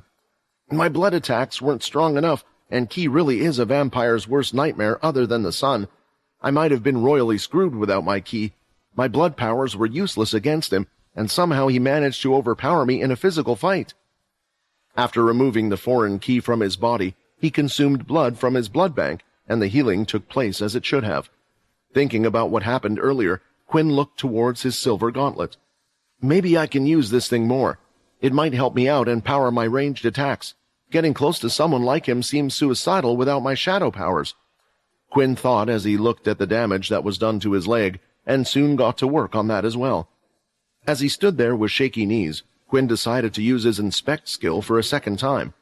It was quite a strange sight to see, but he was wondering if he could spot something. However, he was shown the same result as the first time. The room was just full of dead beasts. Not a single one was alive. It looks like the demigod-tier beast has already been to this area and is no longer here. Does that mean it's gone to one of the other areas instead? Once Quinn's leg was fully healed, he was nearly back to 100%. The ki energy he had used would take a while to be restored, which was the only downside, but his blood powers and shadow were fully replenished. That pure leader should have used a lot of ki in our fight, and even with his freaky physique, he should feel the effect soon. Quinn looked back at where he had come from. The place was sealed up with the rocks. The tunnel was completely caved in. Although Quinn could properly try to punch his way through, he was afraid that would just cause more rocks to fall and possibly create a cave-in for the entire area. If I got split up to this side, the pure members are on the other side. There's a good chance that they'll run into the others. I have to find a way out of here. Searching around the empty room, Quinn was looking for any way out, but he was struggling to find one. If worse came to worse, he could use his shadow travel skill, but there was something else that came into his mind before he would do that. Wait a moment, I ran into Pure on the way here, and we were in Area B? So that means that surely if there was only one way out of Area C, we should have run into the beast. Then doesn't that mean there has got to be some way out? Quinn thought. At that moment, something strange happened. An object fell from above, and soon it just crashed and landed right in front of him. It started to slither on the ground and jumped straight towards Quinn. Grabbing it, Quinn squeezed its head, killing it instantly. Did that just drop from above? Quinn looked up, and it was hard to see as the number of blue crystals started to lessen. In this case, his eyes weren't helping at all, as they had a hard time adjusting to the light from the crystals. If it was completely dark, he could actually see better. This beast must have come from one of the sinkholes. Did the demigod-tier beast do the same thing? Not all of the surface is a giant sinkhole, so it could be traveling on land, then connecting that way. Maybe Pure did the same thing? Thinking of this, Quinn thought that it might actually be better to find out how the beast had left this place, and follow it from there. Seeing what state the beasts were in, he could see that all of the crystals had been taken from their bodies. This was a humanoid beast with intelligence. It would know that it got weak after consuming the crystals, so perhaps it had made or found a different area to fall back as he absorbed. In the end, Quinn decided the best course of action was to climb up and see for himself. He went up to the wall and started to use his strong fingers to pierce into the wall, then quickly scaled it, trying to see if there were any signs of anything. To his surprise, he was more right than he thought. Climbing up past the blue crystals, Quinn was able to see clearer as his eyes adjusted. There he could see that there were several tunnels, and even deeper inside, he could see that some of them had beasts inside. Maybe that beast didn't climb to the top after all. If the military only cared about mining crystals, maybe they never found these extra tunnels up here. This means the beast can move from whatever area it wants when it wants. So then, why doesn't the beast just run away? Why doesn't it go to a new area that they hunt and try to take over yet? It was then that Quinn remembered the message that was played from the lab. Perhaps the demigod tier beast felt like this was more personal. Using his inspect skill, Quinn just looked at all of the tunnels to see if he could spot something interesting. Then something certainly interesting did come up. Pulling himself up, he entered and soon started running. He was now running down the tunnel until eventually he had reached a medium-sized opening. Here, he could see that a type of platform from a type of dirt had been formed, turning it into a giant bowl. Regardless, Quinn was interested in what was inside the bowl, as there were just crystals upon crystals inside. Why would all these crystals be here? Wait, is the demigod tier beast just holding these crystals? Maybe it's planning to use them later, or all at once. That also means that the demigod tier beast won't be in a weakened state, not like the military thought they would be. There was another tunnel on the other side of the room, and thinking that this was the beast's, he could only guess that the beast went in that direction. But before leaving, though, Quinn wondered something. It was about the key energy that was missing from his body, and that he still hadn't recovered from. With the silver gauntlet, he grabbed hold of one of the crystals. Skill activated. The palm of his gauntlet that was holding the crystal started to glow, and so did the crystal. At the same time, he could feel the energy moving inside of his body, growing stronger and replenishing all the energy that he had lost. It worked! I can use the skill on crystal and still replenish my ki. Although the crystal loses all of its energy that way, I can't just leave all these crystals here, Quinn thought, looking at them all. I wonder what happens if I keep absorbing energy from them. Now that Fex had exited the mech, things were starting to look up for the Earthborn group. The beast that had threatened them all by surrounding them had quickly been tied up with his string. The vampire even had time to reinforce his string due to his new puppet. This pure guy's body is stronger than I had expected. He seems to be quite skilled, and with my soul weapon giving him extra strength, he turned out to be quite useful, Fex thought. Will Layla mind if I keep him, even if we don't manage to extract any information out of him? Despite Fex taking charge of this problem, the main problem remained that those inside the mechs needed time to recover. Piloting a mech and controlling it during a fight was similar to being in a boxing match, only that there were no guaranteed breaks in between. This was their first break, and even though they could catch their breath for a second before rejoining the fight, they wouldn't be able to fight with the same energy as before until they got proper rest. This just further proved how amazing Avion was as a mech pilot. The sergeant was fighting with just as much force as he had been doing when he started. The swings of his mech were just as fast, just as smooth, and he still hadn't been hit despite going toe-to-toe with the demigod tier beast. Under normal circumstances, the entire group would have to be used to subdue such a strong beast. Even when fighting against the Dalki, the feat that Avion performed could almost be called a miracle. What inhuman stamina does he have? Fex wondered, and how much stronger could he be if he would turn? As things were dying down in his fight against the beasts, the vampire was able to keep a closer eye on Avion, and that's when he noticed the first slip-up. So far during the fight, both the humanoid beast and Avion had managed to dodge each other's attacks. The few that had been about to land on the beast would be blocked by the demigod tier beast, transforming its hands into a type of shield. Yet for the first time, after battling non-stop, the beast didn't attempt to block the attack coming towards it as it swung down diagonally. The mech sword hits its shoulder, and the beast's body almost transformed as it was going through it, and then, using parts of its hard body, it clenched onto the sword. Now, using its other arm, it had transformed it into a blade that was as large as the mech's. Bigger than they had seen it used previously, and swinging it sideways, it was able to hit one of the mech's weak points, the joint area of its right knee. Small sparks flew, and Avion was surrounded by sound inside the mech as multiple alarms were going off. Warning! The right leg is down to 80% efficiency.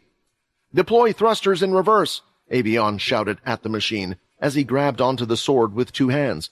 He needed that weapon if they had any hope of subduing, much less killing, the humanoid beast.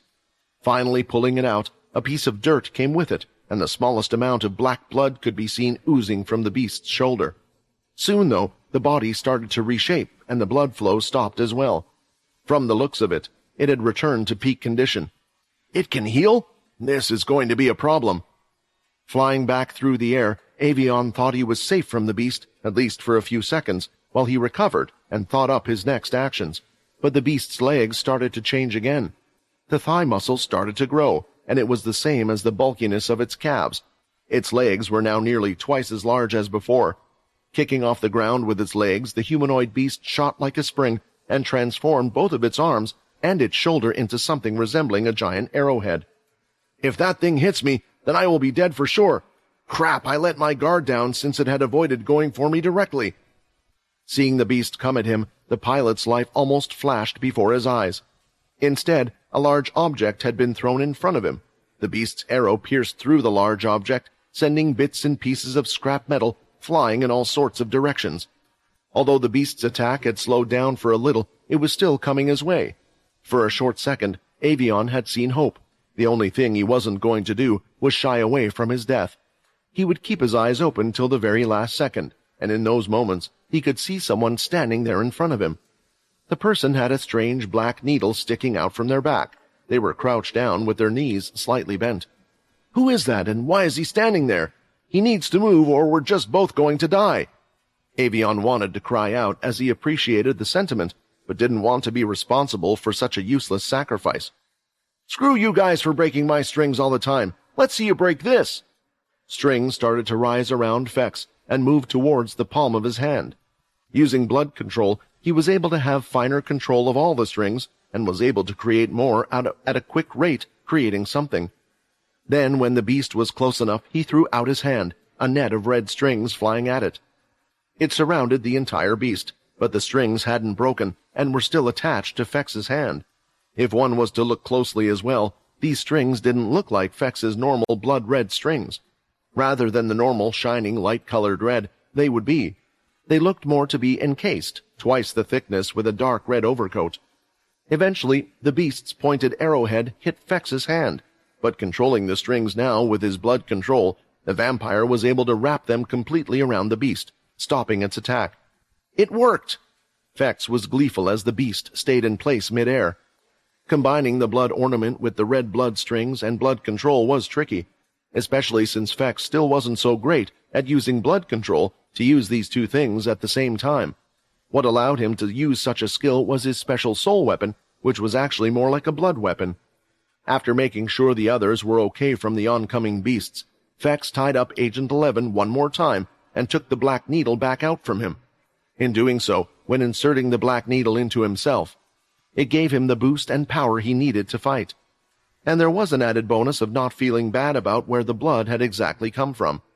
Now, having seen what happened, Avion could tell that the person who had successfully stopped the attack was the same one he had fought against in the arena. Not only that, but the weird object that had been hit first was mech number 3.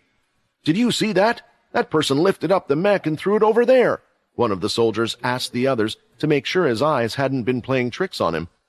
The soldiers were impressed, but there was still one fact that they all had yet to face. They were simply celebrating due to them having been able to stop one attack from the beast. It still had yet to be hurt while all of them were exhausted. Even Avion was now feeling the strain being put on his body. At that moment, Fex's strings also started to change color as the blood hardened and started to fall off and break into particles. Did all the blood get used up from the needle already? That's a lot faster than it usually takes. Is it because I had to use so much blood control? Maybe I'm borrowing too much power from the needle rather than using my own. Still, it was all guesswork, but it meant one thing, that the beast was definitely able to break free. The beast no longer looked like an arrowhead and was back in its human form. With its two-bladed arms, it slashed through Fex's strings. "Damn it! I knew this was going to happen," Fex muttered, and clenched his fist looking at the beast. "I am a vampire noble. I will not be afraid of some beast." A gust of wind swept past Fex's face, moving his gelled hair slightly. It was a strange feeling, this, in the tunnel. but he could tell it was the presence of a person. Then the next second, a loud bang was heard, and the beast could be seen flying through the air and crashing into the cave-like wall. Quinn? Fex wondered, as he only knew one person this fast and could pack a punch this strong, but his guess was wrong. Not quite, but someone who is just as strong, Shiro said from behind. It didn't take long to see who had arrived in a quick flash. There couldn't be many people who were strong enough to hit the powerful beast back like that suddenly. When hearing Shiro's voice, Fex could soon see that the others had arrived as well. Layla, Shiro, Nathan, and Longblade are with his party of 5. Turning his head back to the front, short blonde hair could be seen. It was Syl, Fex mumbled. The demigod tier is present, Longblade shouted, drawing his sword. The sword was a piercing, dark black color that looked to swallow the light around it. It didn't look like a typical blade at all. It was still shaped like a katana, but it almost felt like it was repurposed to fit that role, as if it wasn't the blade's original shape. Then there was one finer detail just under the small sword guard, the image of a single large eye with wings. Pure currently doesn't seem to be present. Change of plans. We will ensure our people are safe and allow the curse to deal with the demigod tier beast. Rafer, you are to support the cursed faction. After the command was given, they all got into the action as quickly as possible, jumping to kill the rest of the beasts. Moments before they had arrived, a conversation had taken place as a vehicle was approaching the station for Section A. If Pure isn't present, then let me handle the demigod tier beast. The one who said these words on the vehicle was none other than Syl. Everyone looked at him as if he was crazy. Was he simply asked to handle it alone? No, he couldn't have meant that, so they assumed Syl was referring to the rest of the cursed faction. If Pure wasn't present, they didn't need the whole group to take on the demigod tier. At least that's what they predicted. That is fine. There will be plenty of beasts still in the area that will need to be taken care of. We shall deal with them, and then come support you after, Longblade replied. The reason he agreed was because he simply didn't think that the cursed faction would be able to deal with the demigod tier beast quicker than they could the other beasts. It just made sense for them to work all together to then take it down. When they arrived at the station, Syl was off before everyone, far faster than the average person could achieve. It was almost as if he had a speed ability that was at its peak. That's what led to the current situation they are now in.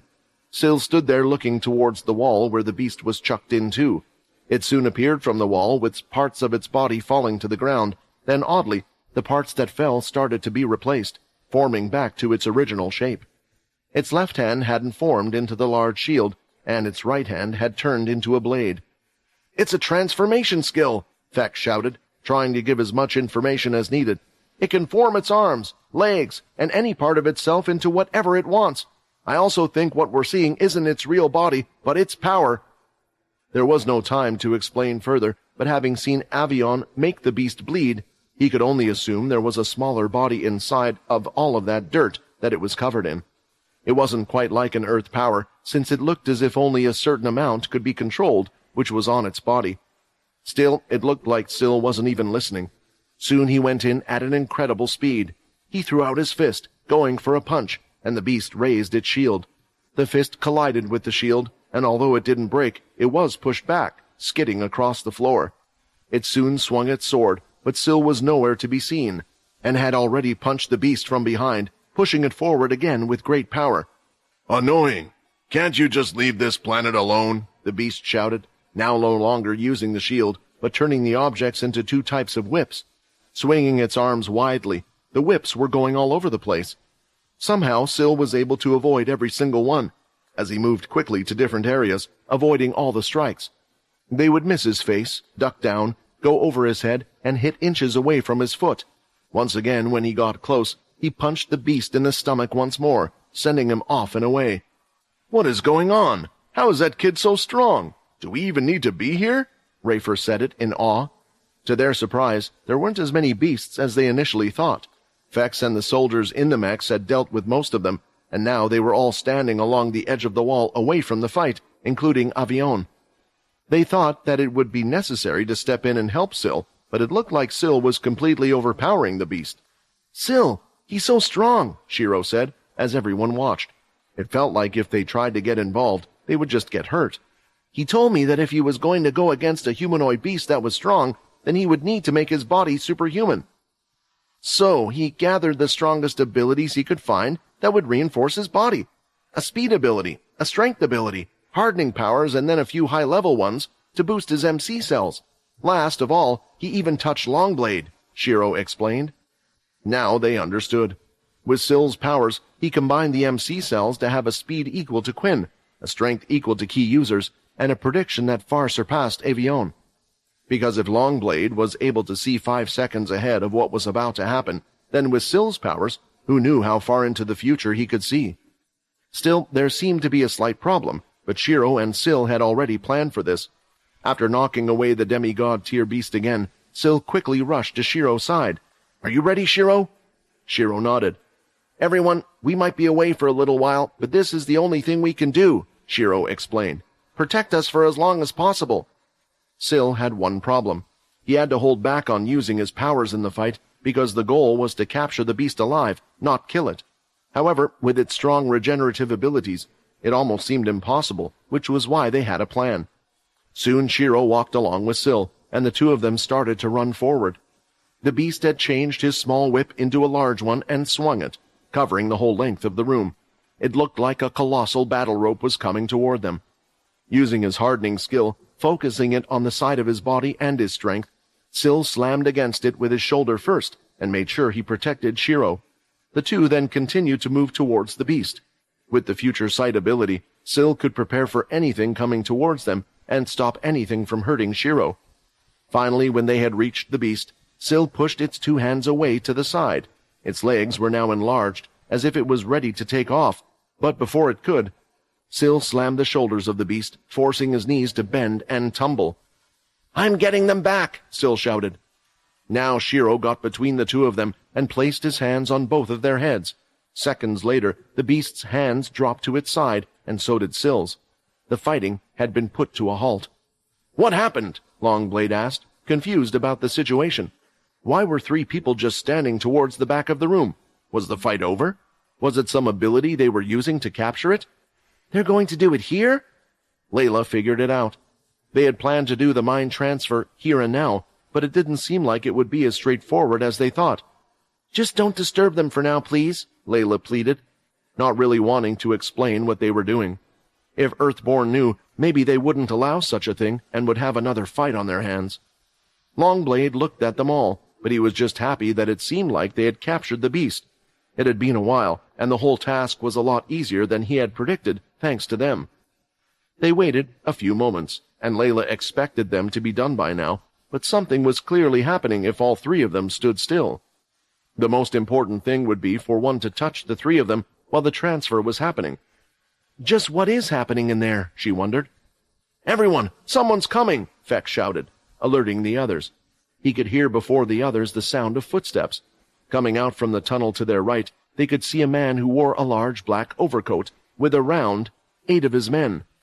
Agent 11, who was tied up and lying on the ground, could almost shed tears seeing this man. He wiggled and wiggled about because he was so happy. "Now I see," Feck said, looking at Agent 11. "That guy's your boss, isn't he?" At the moment, Shiro was performing the most important task he had ever received in his life. He knew that everyone was relying on him before. However, now the tension seemed to have risen tenfold. "The first part of the plan worked out. Sill protected me while we were heading towards the demigod tier beast. Now I just have to do my part." Currently, he is in black space. It was the common area in one's mind, an area that he had been in many times before. This time, the technique that needed to be performed was slightly different compared to the last. "I've done it once before, but I don't have the same powers as I did when I was using Sill's body. I'm going to have to try and do this as quickly as possible." Doing it once, the second time was much easier, and as he traveled through the dark space, he could see the 2 floating spirits. "Now which one should I take, and how do I know who is who, just from floating spirits?" Shiro wondered, but there was a larger issue going on. At the moment, he was also latched onto the beast's mind, ready to merge the 2 together, so they were in the same space. Because he was currently trying to control 2 mind spaces, his MC cells were being drained twice as fast. "I don't have time to enter both spaces." At that moment, one of the floating orbs started to come towards him. as if it wanted to be picked more than the other.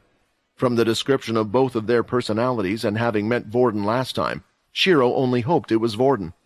Activating a glow around his hand, he was able to grab the floating ball, and now it was time for the two of them to enter the beast's mind. Merging both minds, something strange started to happen. The black space started to change as the other mind was brought in. One half of the room was starting to form a purple color. Its texture looked like raw meat and flesh, as it was a little bouncy and reactive to the touch. Why did the beast's mind have to be so scary? Shiro shook his head, taking a step forward. Before switching minds with the beasts, he had experienced this before when switching the minds of the beasts. However, unlike humans, who all seemed to have a black space and a deeper white space, the beasts differed depending on what type of tier they were at.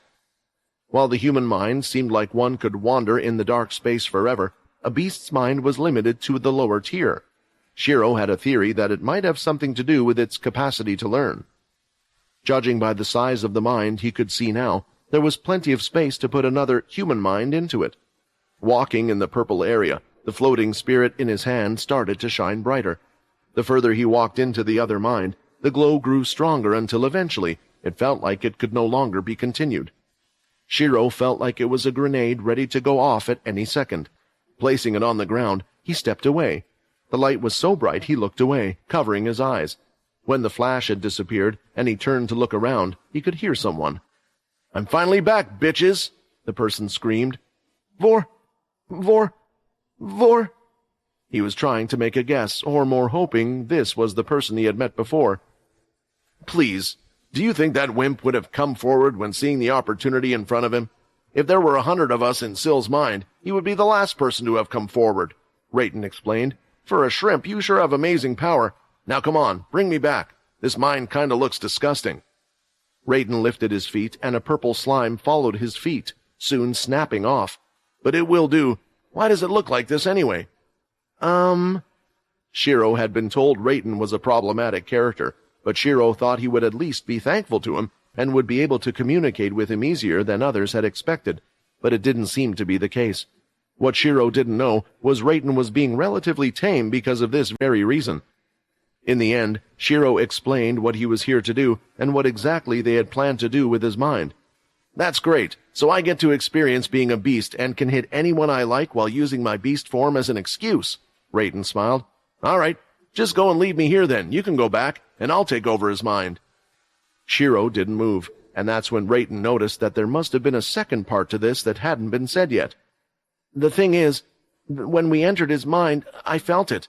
The beast's mind also was able to enter into its own space, so it's inside at the moment. If I leave you here, then the beast will still have original control just like Sill did."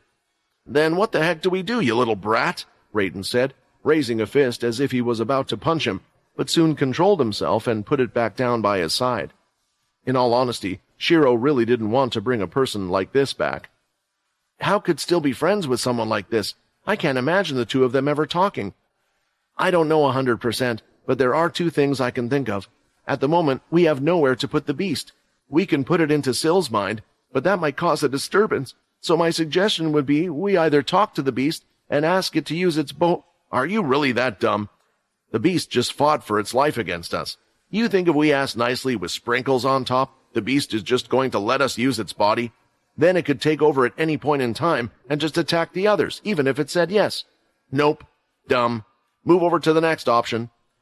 At that moment, they could hear the sound of the goo moving. The whole room seemed to react to something. When they turned around to look, they could see that the demigod-tier beast had arrived, and it had transformed its two hands into blades. "The second option is we take the beast into a deeper subconscious, similar to where Oscar is. To do that, I think I have to touch it again," Shiro said. However, round 2 just didn't seem like it would be easy, as with Rayton, rather than Sill. Outside, there was no such talk of what needed to be done. Fex being relatively close to where Sill, Shiro, and the demigod-tier beast were, it was decided to stay nearby. Key-infused arrows were firing off at them, and it was his job to make sure they didn't touch the beast. "Come on, we're going to steal that beast back," Agent 2 shouted, and all of the men soon ran forward. Of course, when we don't have our superhuman boy with us, all these losers decide to turn up. Fex's face was scrunched up and annoyed. because the key arrows were quite dangerous against him, and he had to be careful. The soldiers were in combat with the members of Pure. The soldiers in the mechs knew that all they could do was stay where they currently were. Humans knew the many weaknesses of the mechs, unlike the Dalki, and they were already going up against the strongest members in the shelter. Without their mechs, or even with them, they were nothing compared to the others. "Where the hell is your leader?" Joy shouted as she swung her blade and slammed the ground with her foot, raising up a wall of earth between them. "I don't know. I thought he would have been here by now. Maybe he's caught up in something," Vex replied. As for Agent Number 2, two people stepped forward to battle with him, Longblade and Layla. "I see you have a bow. Try to give me support as much as you can, and I will be the one to face him," Longblade said as he charged forward. He swung his large black sword, and Agent 2 swung his strange weapon as well. The two powerful forces collided, hitting each other midair, but a strange reaction came from Agent 2. "It's nice to meet you. Judging by that ridiculous number on your back, I can see you're a high-ranking member," Longblade said. "It seems you're a bit surprised by something. Is it perhaps that the strange power you have isn't working?" That was precisely what was strange about it. Agent 2 could tell that the key that he had infused into his weapon wasn't working at all. The first stage he used to power the cells in his body still worked, giving him a strong blow, but the second stage of key on the sword had completely disappeared. "Is it his weapon?" Agent 2 thought, and could soon feel the energy of an arrow coming from behind. Stepping out of the way to avoid the arrow, he soon found it following him. The good thing was that the key that had gone from his sword now was able to come back. "It looks like I was right, but I never heard of such a sword, one that can nullify the effective key before." Striking forward at the arrow, Agent 2 was expecting to destroy it with ease. Still, there was a bit of resistance to it, until his power eventually won out, destroying the head. "Oh, a key-infused arrow. When did you learn to use key as well, little Layla?" Agent 2 asked, looking in their direction.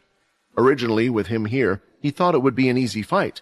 He had already gotten rid of one of the bigger annoyances, but it seemed like there were still a couple more annoying people he had to deal with. "That's strange. Why is my heart beating fast just after that, and why do I feel a little hot? I should have recovered all of my key energy," Agent 2 thought, as a strange feeling was coming over his body. It was a strange feeling coming over Agent 2's body. He couldn't quite describe the feeling because he had never felt like this before. His body felt slightly weak, but his key was working just as much as it usually would have done. "Did I not give myself enough time before I fully recovered?" he thought. Before arriving, Agent 2 knew that the others would be in the area before they had arrived. It seemed like luck was on their side, as they had someone on the inside who was reporting to them what was going on at the shelter. Because of this, they knew that the beast had already moved. Time wasn't on their side, so in order to recover his key quickly, Agent 2 did something taboo among those at Pure. However, he had done this more than once before, and his men were aware of the risks. He stole their key and added the energy to his. The only thing was, forcefully removing key like so would take someone's real life force, but it was the quickest way for them to recover. He was sure that he had recovered and was back in top fighting shape, but now he wasn't so sure, judging by how he was feeling. The problem was that he didn't have the pleasure or time to think it out. Longblade was already on him, making several slashes, one after the other, without allowing for a breath. Agent 2 was able to block them all, but he was unable to find an opening. "If I can't put the key in my weapon, he's just as strong as me. What the hell is that sword?" At the same time, 2 more arrows came his way, but it seemed like it was easy for him to deal with them this time.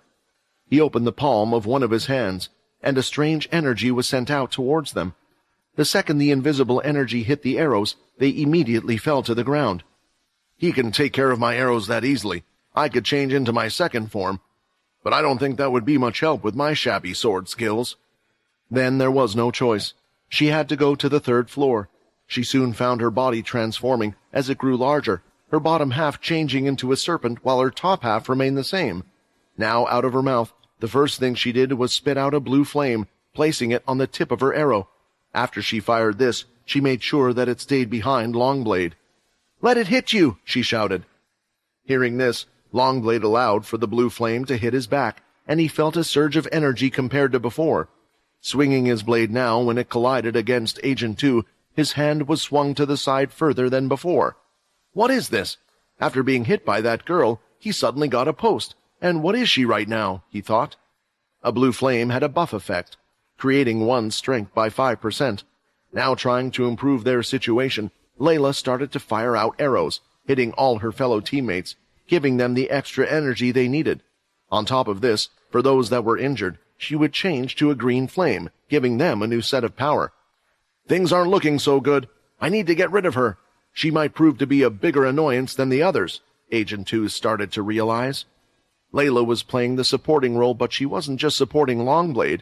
She was able to support everyone with her arrows. The telekinesis and strange flames made a good combination. In a way, this was far worse than someone who was strong. Even if Agent 2 won his battle, he would have to continue facing everyone else as well. On top of that, the strange feeling that was coming over his body wasn't going away. I didn't think I would have to do this 2 times in a day. When was the last time I had to go this far? This is pissing me off, Agent 2 shouted as he dug his weapon into the ground, and a force of ki disappeared outward. Soon, energy could be seen forming in front of him, a glowing ball that appeared and went inward. As it did, Agent 2's skin started to turn bright red. A new force was now beaming off him. It was so strong that it nearly knocked Longblade off his feet. That is, until he didn't have his sword with him. Covering his front, the sword was able to disperse the energy as it went around. This power! Can I really fight him as it goes on? The sword is double-edged. It even disrupts me when I try to use my soul weapon as long as I'm touching it. I could change to another weapon, but it's the only advantage I have over him. The next second, pointing his weapon towards Longblade, Agent 2 thrust it a few times, and 5 loud bangs were heard going off one after the other. No one could see anything, and it was only after a few seconds that Longblade could feel the pain in his hands. 2 large holes had appeared, and 2 more were on his shoulder. If it wasn't for him holding his weapon upright, it seemed like the 5th would have pierced his head as well. "Longblade!" Layla shouted as she went to fire green arrows in an attempt to heal him, but before she could even reach him, Agent 2 was already in between the 2 of them. "Now it's your turn," Agent 2 said as he fired another shot again. Layla, seeing this, started to shrink her body. He had aimed for the head, hoping to kill her on the spot. With her body changing into the second form, the attack missed and hit the ceiling, making a hole. Still, there was no worry in Agent 2's eyes as he was ready to fire off more ki blasts, until a sudden pain was now felt in his chest. Sweat was now almost pouring from all over his body. He fell down to one knee, and Layla wanted to take advantage of this situation, so she struck him down, hoping to kill him in one blow. Regardless, a simple wave of an Agent 2 weapon hitting her sent her flying across the room. Layla had even reinforced her sword with ki, but it didn't look like it made a difference. "What is happening to my body? The pain is getting worse. It's almost as if it multiplied the second I used the 4th stage," Agent 2 thought. Now closing his eyes, he started to meditate, trying to find the source, and he could see it. Something inside him was spreading through his body. "It's already spread this far, but I didn't notice it before. And where did the—" In the middle of his thoughts, he had figured it out. It could only be one. After fighting with the cursed faction leader, that was when the changes started to occur. "I can get rid of the energy that's affecting me, but it's going to take some time." Thinking about this, canceling the 4th stage was for the best for now. He had already dealt with the strongest of the group here. "I don't need that power to fight off this little runt, but I still need to buy some time." It was going to take an immense amount of concentration. Still, Agent 2 needed to place his hand on his chest, using his ki to remove the poison from his body, while also fighting one-handed and with a fraction of his powers. There was a certain worry over how much Layla had improved. He could tell from the initial strike when he had underestimated her through the arrows, so he needed a plan, and he had come up with the perfect one. "Layla, Layla, Layla," Agent 2 said with a big smile.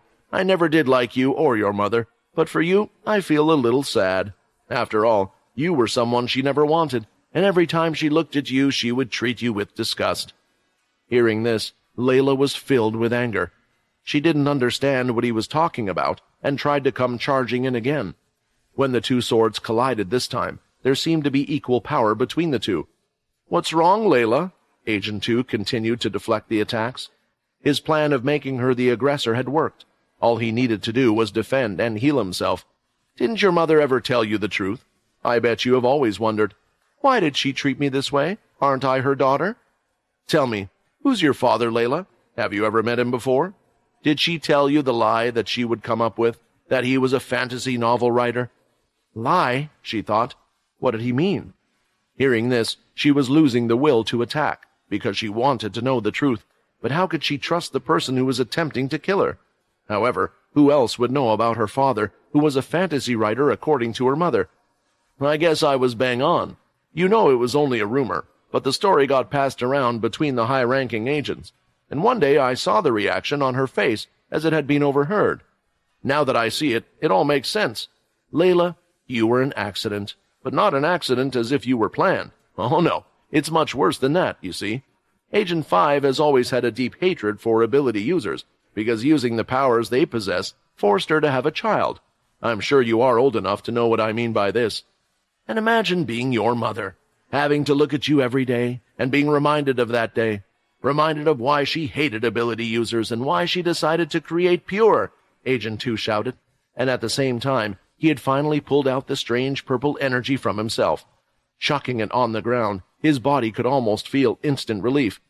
However, when he looked up at Layla, she stood there still, her arms by her side. No, is that the real reason why? The reason she created Pure was because of me. How I had come into the world. My father. He wasn't quite sure if he was seeing things, but a dark-colored smog started to surround her, and when she looked up, her eyes were glowing a dark purple. What is happening to her? Inside the humanoid beast's mind, both Rayton and Shiro were standing opposite the demigod tier beast. Its two hands had changed into blades, and for some reason, Shiro felt like the beast looked even more eager to fight here compared to in the real world. Come on, attack it, Shiro instructed the other, hoping that just like Syl, Rayton would be there in a flash. What do you want me to do, slap it to death? Rayton shouted back. Yet the next second the beast dashed forward, thrusting with one of its arms. Seeing this, Rayton booted Shiro out of the way, causing him to fall to the floor, whereas he leaned back just in time to avoid the first blow.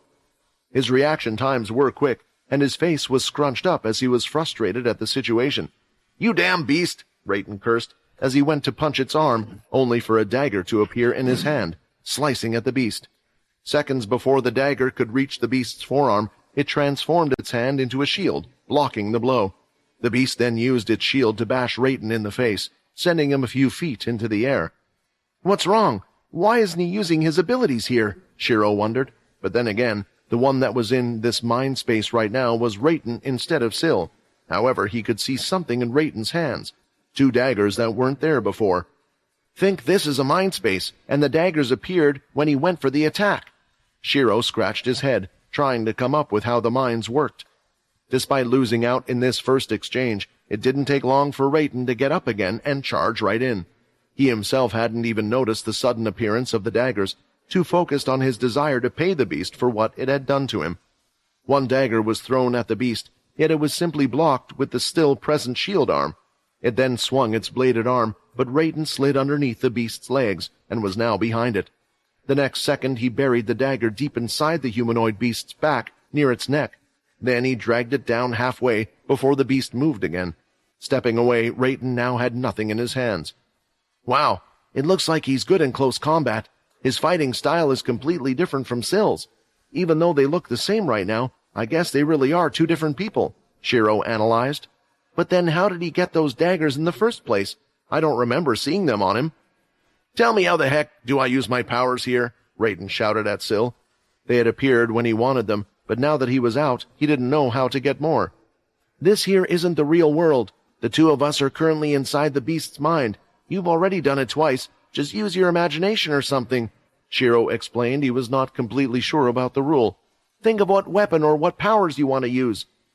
This was the only thing Shiro could think of. When Rayton needed it, he thought of the weapons, and they appeared in his hands. The only thing was, it seemed like it was based on what the person could actually do in real life, perhaps a limitation set by the person's original mind itself.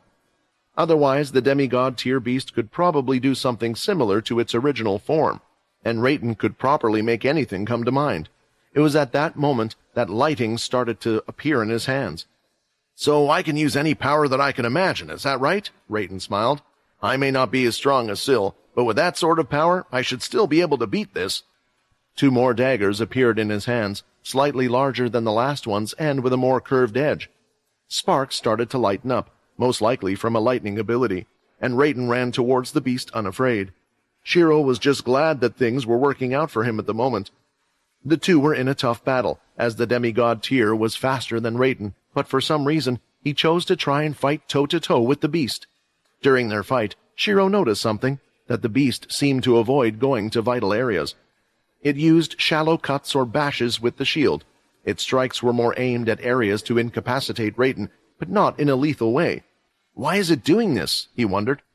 Suddenly, Raiden was able to get a clear strike in, as he had been closely paying attention to the beast's movements. He was making use of his experience in fighting, and had managed to pierce one of the daggers right through the beast's chest. He had gotten a hang of this world quicker than Shiro could ever imagine, as he threw blades, making them reaper in his hands, creating other weapons on the fly, and even making them return to his hand. Raiden was like a sort of god in this space, most likely stronger than he could ever have been on the outside. Are all of Sill's friends such monsters?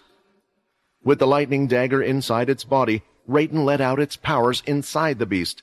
Several little small white orbs started to float from the ground. It was something Shiro had never seen before, but it was clear it was due to what Raiden had just done.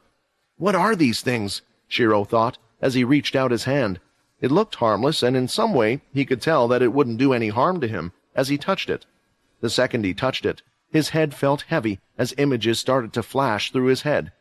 "We will make you stronger," a voice said, and he could see a man in a white suit. He could see a beast trapped in a container.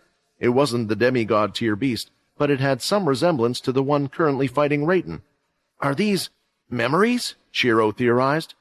Not knowing that they wouldn't hurt him, and what they were, Shiro was intrigued. It was too busy with Raiden, so Shiro continued to touch the special white lights. "Finally, we have created our first demigod tier beast." The same old man was seen, but the beast itself was looking at someone else. A female doctor with round glasses nodded. "Who is that girl that the beast is looking at?" Touching another memory, Sill had found one with her in it. "I know. I don't like what they are doing to you either, which is why I'm going to help you escape this place." This time he could see that the female in the white cloak was the only one in the room talking to the beast. "These memories, I don't think they are in order." The next scene showed the demigod tier beast down in one of these tunnels, and the beasts all looking up at it, as if it was some type of king. Soon one came up to the stage and stood directly in front of it. It was ready to brace itself. At that moment, the demigod tier beat the beast and pulled out the crystal. Although no words were spoken here, through the memories, Shiro was able to tell what was happening.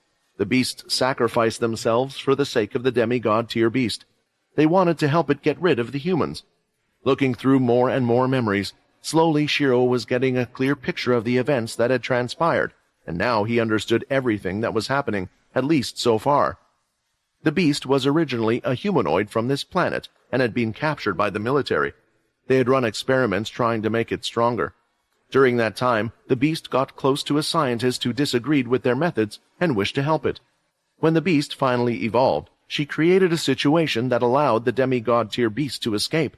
However, the beast seems to have remained near the shelter, still stopping the humans by attacking the mines and taking the crystals.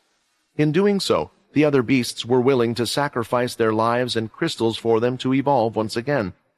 What Shiro still didn't understand was why the demigod tier beast was so obsessed with stopping the soldiers from mining the crystals, and why it didn't attack humans. There was one last memory, and in touching this, Shiro finally found his answer. The White Doctor could be seen again, and in some other memories, the two of them had conversed quite often, but this time she was shedding tears. "I'm sorry about what we are doing. I didn't know it was doing that," she sniffled. "Okay, I'll help you, but please promise me something. I know we are foolish, and we don't understand everything that is going on, but we are just scared and fighting for our survival, so please forgive us." After seeing the last message, Shiro somewhat understood, and just maybe there was a way for them to get through this without the need to fight. Shiro was sure of it, that they might be needed out there soon. "No, that can't be true. Mom cared. She must have cared for me. If she didn't, then why would she have risked her life for me at the very end? There has to be another reason for how she treated me. Yes, it must have all been for the sake of Pure, to make me stronger, so I could take over the organization one day, right? These haunting thoughts kept repeating themselves. Layla's mind went over all her interactions with her mother, the images of those times vividly flashing before her eyes. They reminded her of all the things she had tried to block out and the ones she had buried deep inside. Layla couldn't help but focus on Lucy's face in all of those memories, the strange look on her face whenever daughter and mother interacted. As it turned out, looking back, Layla realized that the few times her mother had told Layla anything about her father, like him being a fantasy writer, she had only done so while facing away. Had she done so because she hadn't wanted to think about Layla's father? Was Agent 2 right that the father she knew she had was actually just something her mother had come up with to hide the truth? A smog of negative emotions started to spill out from Layla's body. Normally, only her subrace should be able to perceive them, yet they had seemingly reached such an intensity that those around her could see hers, and all took a careful step back, afraid since they had no idea what it was. Her mind had become numb, and her eyes were now glowing a slight purple. Layla had still been in her second form, yet she slowly started to change. Her giant tusk-like fangs started to shrink into smaller ones that could fit in her mouth, and the horns on her head also started to grow smaller until they were barely visible through her hair. In an instant, all the smog flew back into her through her mouth, her nose, and even her ears. It was a scary sight to see how that foreign substance appeared to have invaded the girl. The next moment, red marks began climbing up from her neck and down her arms, as if all the veins in her body were now pulsating and alive. Everyone stared at her with a weapon in their hands, yet they all shared one thought at this time. What a beauty! Her skin now looked softer than snow, her hair was flowing lighter than air, and even the red markings seemed to form a sort of tattoo, which further added to her exotic charm. "What's happened to her?" Nathan asked, looking at the one vampire in the room that might have an answer. To a lot of them, Layla changing forms came as a shock. Still, they held back from attacking her, choosing to trust her as a member of the cursed faction. As long as she was helping them, they could always try to figure out things after this fight. Unfortunately, they weren't completely sure if everything would go that way. Layla had started emitting a strange energy, which made all of their legs shake slightly. Then, there was also the look on the girl's face. Her eyebrows were deeply furrowed, and her mouth was slightly open, baring her fangs. Luckily, the pure anger and frustration were currently aimed at the one person responsible for her change. "I have no idea. I don't know much about Hanya's, so this one must be one of her forms," Fex replied. Of course, he didn't tell them that this was the best-case scenario. Truth be told, he was worried that the pure anger and bloodlust coming from her had made her enter a state similar to a bloodsucker. To be on the safe side, he made use of this moment when everyone was distracted to attach his strings to Longblade. The colonel was injured and unable to stand, bleeding out slightly, but the vampire could still hear a heartbeat. However, if he was to be caught up in whatever was about to happen, today might very well end up being his last day. Before Layla started to act, the vampire pulled him out and placed him down by the side of Shiro and the others. He proceeded to carefully move over, all while keeping his gaze on the furious girl. "Layla, please don't make this into a situation where we will have to deal with you as well," Fex silently prayed as he readied Agent 11 for the worst-case scenario. Layla herself would be unable to explain what was happening, but one thing was for certain. She had just finished transforming into another form, a form that no one had ever seen before. The one thing all her Hanya forms had in common was the need for powerful negative emotions. Layla had become quite proficient in controlling and harnessing her emotions to help her evolve into any of the three at will. To do this, she would usually recall a painful memory, creating negative emotions in herself. However, this went beyond any negative emotions Layla had ever felt before. She was experiencing pain beyond what she could have ever imagined, which had allowed her to unlock the fourth evolution, one of which should be called the true Hanya. "No wonder such a bastard has joined the cursed faction," Agent 2 thought. "We would have been better off if Lucy had allowed us to just get rid of her. Well, at least I got rid of the poison during her temper tantrum, but this doesn't look like it's going to be easy." Unwilling to take any more risks while fighting against these abominations from the cursed faction, Agent 2 was forced to activate the fourth stage of Ki once more. He banged his sword into the ground, and his skin started to turn red. The usual energy that was felt from the sudden surge in Ki was felt by everyone there. Those who had been engaged with Pure and had already stopped their fights during Layla's transformation moved out of the way so they wouldn't be affected by the overwhelming force. Ultimately, only Layla stood her ground, not moving. Instead, as the wave of energy came towards her, she opened her mouth and let out a loud shrieking sound, almost pushing the energy back. The others were frozen in place as the sound pierced their ears. "This is like that damn banshee scream," Fex thought he was doing his best to cover his ears, yet his sharper senses turned out to be a detriment this time. He could feel the blood flowing out of them. The space between Layla and Agent 2, as well as the air itself, was shaking from the colliding powers. How is it possible to use sound as a medium for ki? Just what sort of freak has she turned into? Agent 2 was baffled, but he didn't have the time to think about it. Instantly, he started to use his weapon similar to a gun, firing off quick, sharp blasts of ki. Layla's movements were still as fast as before, allowing her to evade 3 of the shots. Unfortunately, the 4th one managed to hit her forearm. However, the blow hardly did anything to Layla apart from leaving a dent marking on her arm. That's impossible! Even that cursed faction leader was left with a giant hole. Wait. No. How could someone as young as she have even more ki than me? Slight signs of panic started to emerge on Agent 2's face.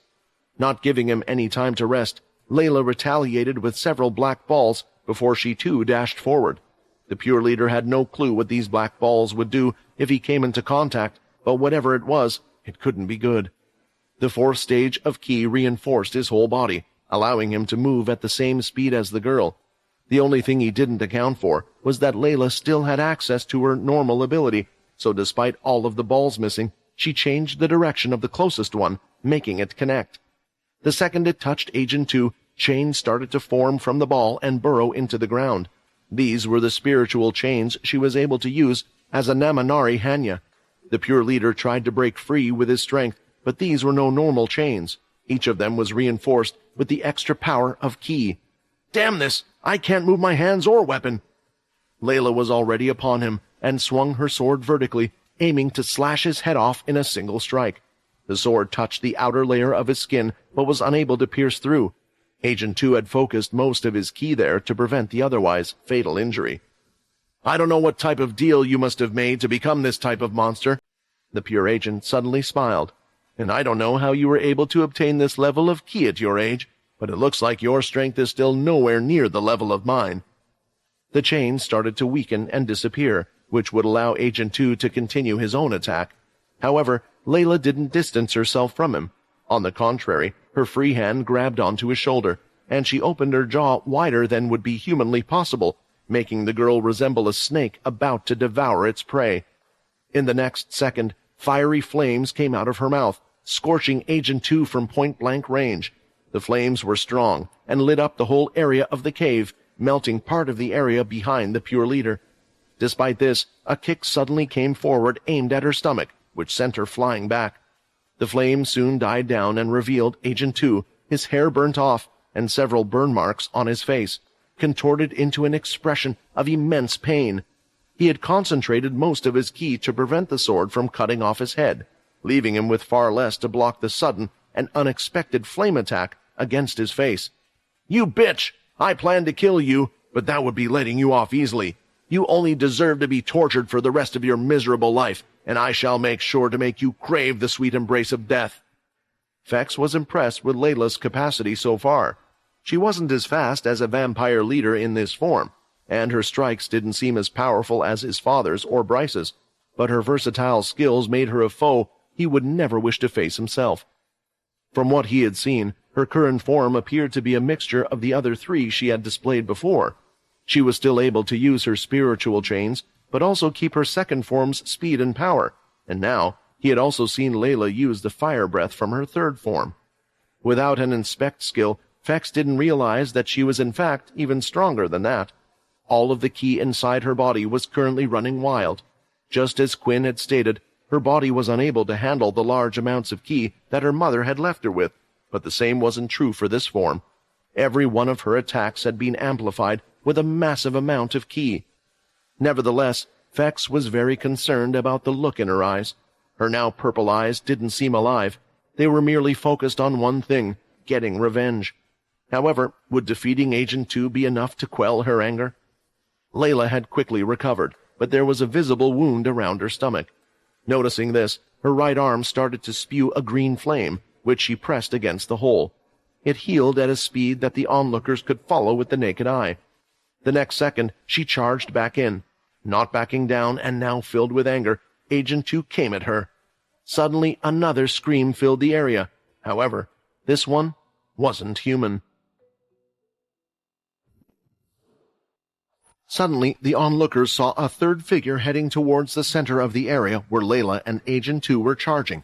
At first, they could only make out the outline of the new challenger, making them wonder who exactly would be crazy enough to join the fight. When Fex looked back, he discovered that the demigod-tier beast they had come here to subdue had disappeared. No, more accurately speaking, it had just moved and was about to join the clash of those titans. Why didn't it just flee? Now was the perfect time, so why does it look like it wants to fight? Fex wondered, as he noticed Shiro collapse onto the ground. Syl was still touching his head while trying to recover or get over what was happening. He was dazed, looking out of the room, and something in his head felt a bit strange. "Syl, buddy, I need you to tell me what happened," Fex requested, while gently checking if he was okay. He was breathing, but his consciousness didn't seem to have fully returned yet. Layla and Agent 2's weapons clashed in the air. Before that, the humanoid beast had stopped, but instead of stopping, it had skidded on the ground and hacked at the legs of both combatants. In the end, a demigod-tier beast was still one of the strongest beasts in existence, and the power in its body was more than enough to overcome their key defenses, causing them both to stumble to the ground. The next second, the pure leader felt a large shield whack him across the face, and a kick in his chest followed. Everything had happened so fast and so unexpectedly that Agent 2 honestly hadn't even understood what had happened. The demigod-tier beast slashed downward at the lying Agent 2. The pure leader quickly thrust his weapon a couple of times towards the beast, hitting him in the chest and shoulder. Although it had left behind circular holes in its body, a strange earth quickly formed over them again, as if the attacks had never occurred.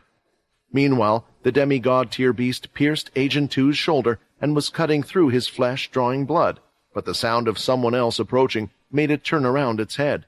That's when it could see who it was, and the sword strike aimed at its head. Changing its arm into a shield, the beast blocked the attack, yet the strength behind the attack was so powerful that it had to remove the sword from Agent 2's wound to use it to support itself. "Stay out of this," the beast growled, as it slashed at Layla's sword, only to see her mouth opening. Instinctively feeling that it was in danger, the beast placed both of its hands together to form a giant tower shield right before the flames hit it. By the time the flames eventually died down, Agent 2 had already rolled to the side and gotten up. He looked to be in a terrible condition, but his posture made it clear that he wouldn't run away from this fight. "What the hell is happening? How has this turned into a three-way fight between them all?" Rafer asked the question that was on everyone's mind. As someone who had personally fought against the humanoid beast, Avion noticed something about it was different. It was still undeniably strong, but its fighting style was completely different. Its movements flowed better, and if it could have been described as passive and careful about conserving someone's life, now it was aggressive and out for the kill. Finally, someone who could shed some light on this situation came, only it wasn't Syl, but Shiro. His eyes opened only ever so slightly, but for Fex, who was close to him, he noticed immediately. "Shiro, are you okay? We're a bit short on time. You need to tell me what's going on," Fex demanded to know. He didn't want to be harsh, but every second was precious. Fortunately, Shiro was able to see the fight without having to move his head. He had already been worried something like this might happen. "We succeeded," Shiro whispered barely audibly. "That's Rayton." "I'm on your side, you two-horned bitch," Rayton shouted toward Layla. It was only when he took a closer look at her that he noticed the lifeless look behind her eyes. The Hanya was fighting more on instinct than actual conscious thoughts. While her subconsciousness or instincts made her body act, her mind was still trapped, surrounded by her own memories and the pain and suffering from the realization that she didn't really know anything about her past. "Should we help?" Fex wondered. "Can we even help? Going up against one of them would require most of us, but more?" The three titans stood in a type of triangle formation, cautious about who to attack and who to defend against. For a short moment, they remained in this Mexican standoff. The onlookers all seemed to have the same thoughts about whether or not they should intervene. The Pure members realized that they were on the losing side, so they decided to move and stay behind their leader. None of them showed any signs of wanting to come close to the center of the room for risk of getting caught up in this mess. "I don't understand why the demigod tier beast has joined the fight as well, but this isn't good. This whole thing has gotten way out of hand. Should I just abort the mission?" Agent 2 was pondering over a possible strategic retreat, but before he could come to a decision, Layla decided to act, forcing Rayton and therefore Agent 2 to do the same. Nobody in the crowd realized just how enormously powerful that demigod tier beast was. After how easily Syl had managed to take it down, it had created the impression that it wasn't that strong. In reality, Syl was just that much of a monster to be able to take down the demigod tier beast. It was a real powerhouse now that Rayton was in charge and didn't hesitate to hurt other people. "Get a grip. My patience is running thin. Next time you attack me, I'm going to slash your neck," Rayton shouted, but found himself locked by her strange chains, unable to move.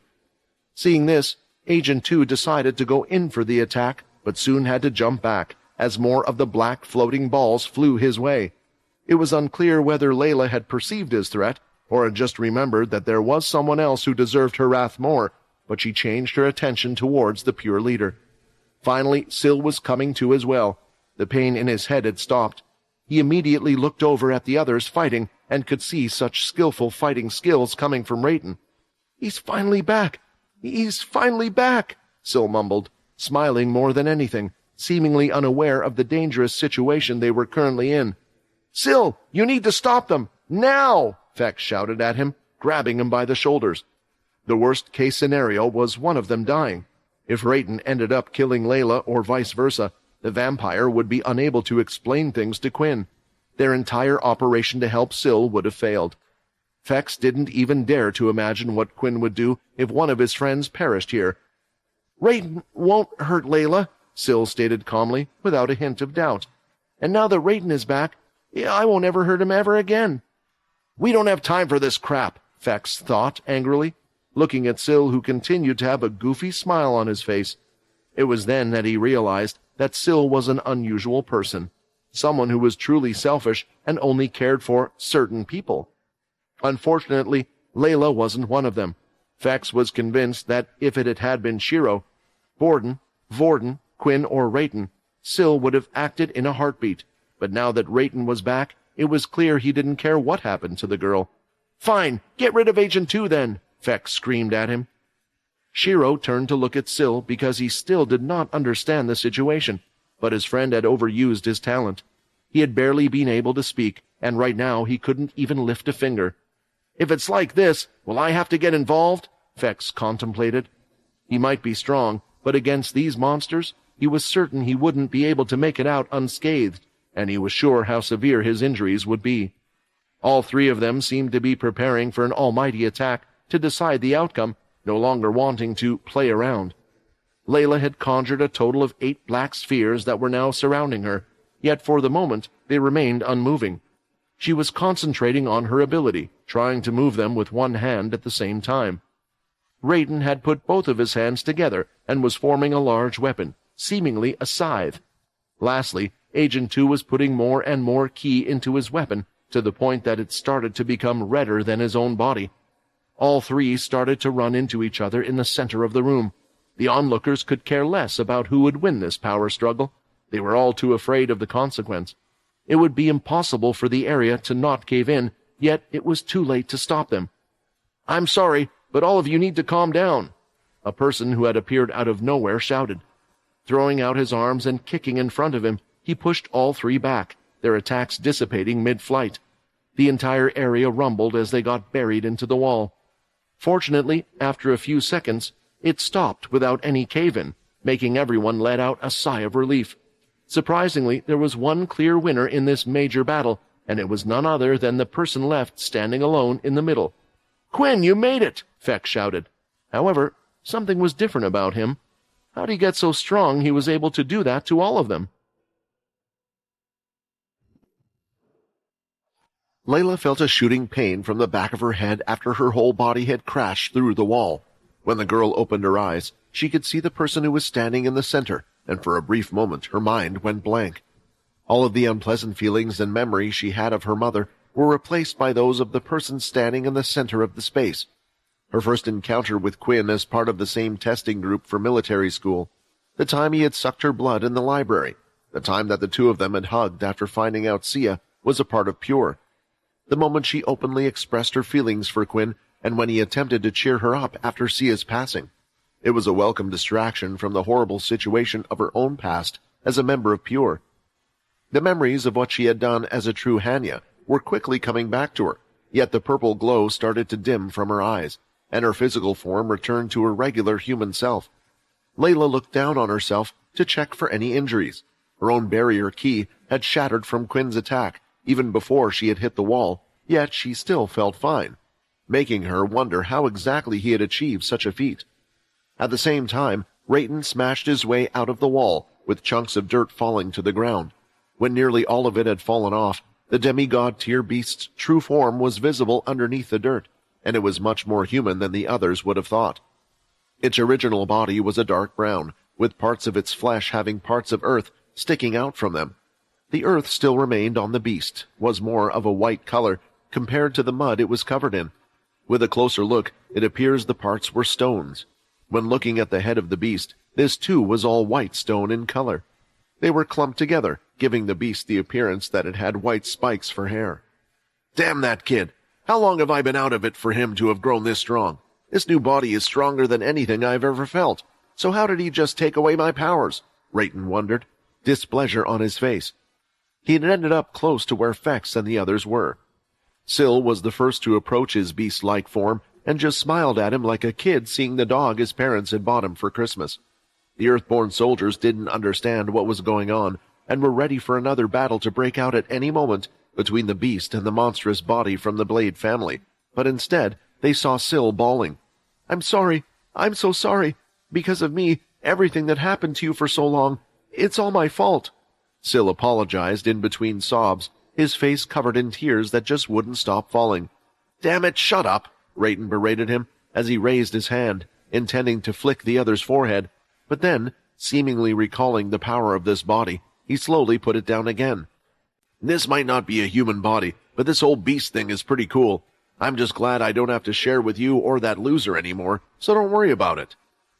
There was still confusion among the Earthborn group, but there was one clear difference now. It was the fact that although the beast could communicate with them before, it was doing so perfectly.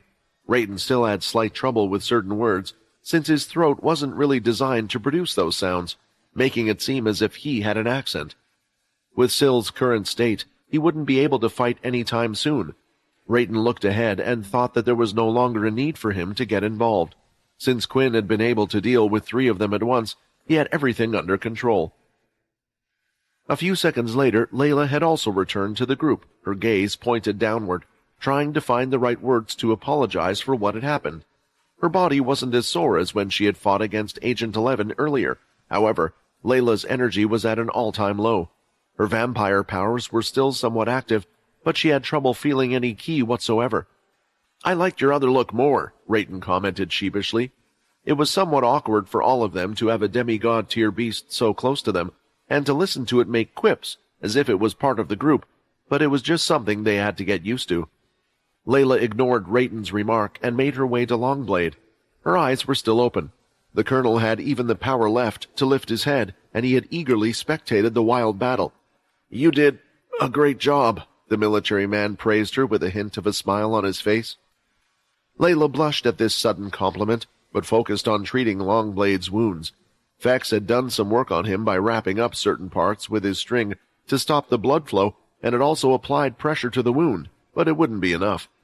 They didn't know how much longer they would be staying in the cave before they could receive help from above. "I'll need to transform into my 3rd form, and then I can use the green fire to heal it," Layla thought, but when she was about to recall some of her bad memories, her mind blanked out. Even though this was the first time something similar had occurred, she appeared to be afraid because her hand was trembling. It took her a moment to realize why she might have subconsciously stopped herself from transforming. Will I change into the fourth form again if it becomes too much? Layla wondered, biting on her bottom lip. The girl took some deep breaths and decided to trust in herself and that, even if something were to happen, with Quinn present, he would be able to stop her. Instead of using her own thoughts, Layla chose to consume the negative emotions of those around her. For one, there was Longblade, who, despite his stoic outer appearance, was afraid that he might not be able to make it out alive. She also took in the feelings of fear towards Rayton that the Earthborn group had to varying degrees. With all of that combined, Layla felt that she had enough energy to change into her third form. Some gave her some cautious looks as they watched her transform, especially when she summoned the green fire. However, it softened as soon as they saw the effect on Longblade's wounds. It didn't look to be more powerful than the healing abilities most had seen, but it was enough to ensure the corporal would make it out alive, as long as there were no other complications. During this fight, she could tell that everything inside her was spent. That would be the last time she could transform. All her energy was spent, but it was okay because he was there. Now there was only one thing left for them all to do as they stared towards the center. Quinn had yet to make a single step from where he stood, only going down on one knee. What the others didn't realize was that he was actually in incredible pain. I made sure to kick Agent 2 away, and the others haven't attacked me either, so why does it feel like my whole body is suffering from ki? Is there some type of problem? Quinn tried to make sense of his body's condition as he concentrated and took a look inside. It didn't take long for him to figure out just what was happening, and it was certainly a strange thing, to say the least. It had taken Quinn some time to absorb some of the crystals that he had found, but with each one he had felt the ball of ki inside his body expand ever so slightly. He was growing in strength, making him not quite the same as he was before. The energy he could control, the amount of ki his body had been getting larger by the second. This was all due to the beast crystal he could now absorb with the power of the gauntlet. At the time, the energy he had gained when using the active skill on the dragon only had a temporary effect on him, so he was unsure if it would be the same with the crystals. However, if he was to meet Agent 2 and the rest again, there would be a need to have a stronger ki output. In the middle of absorbing the crystal, though, he had to stop.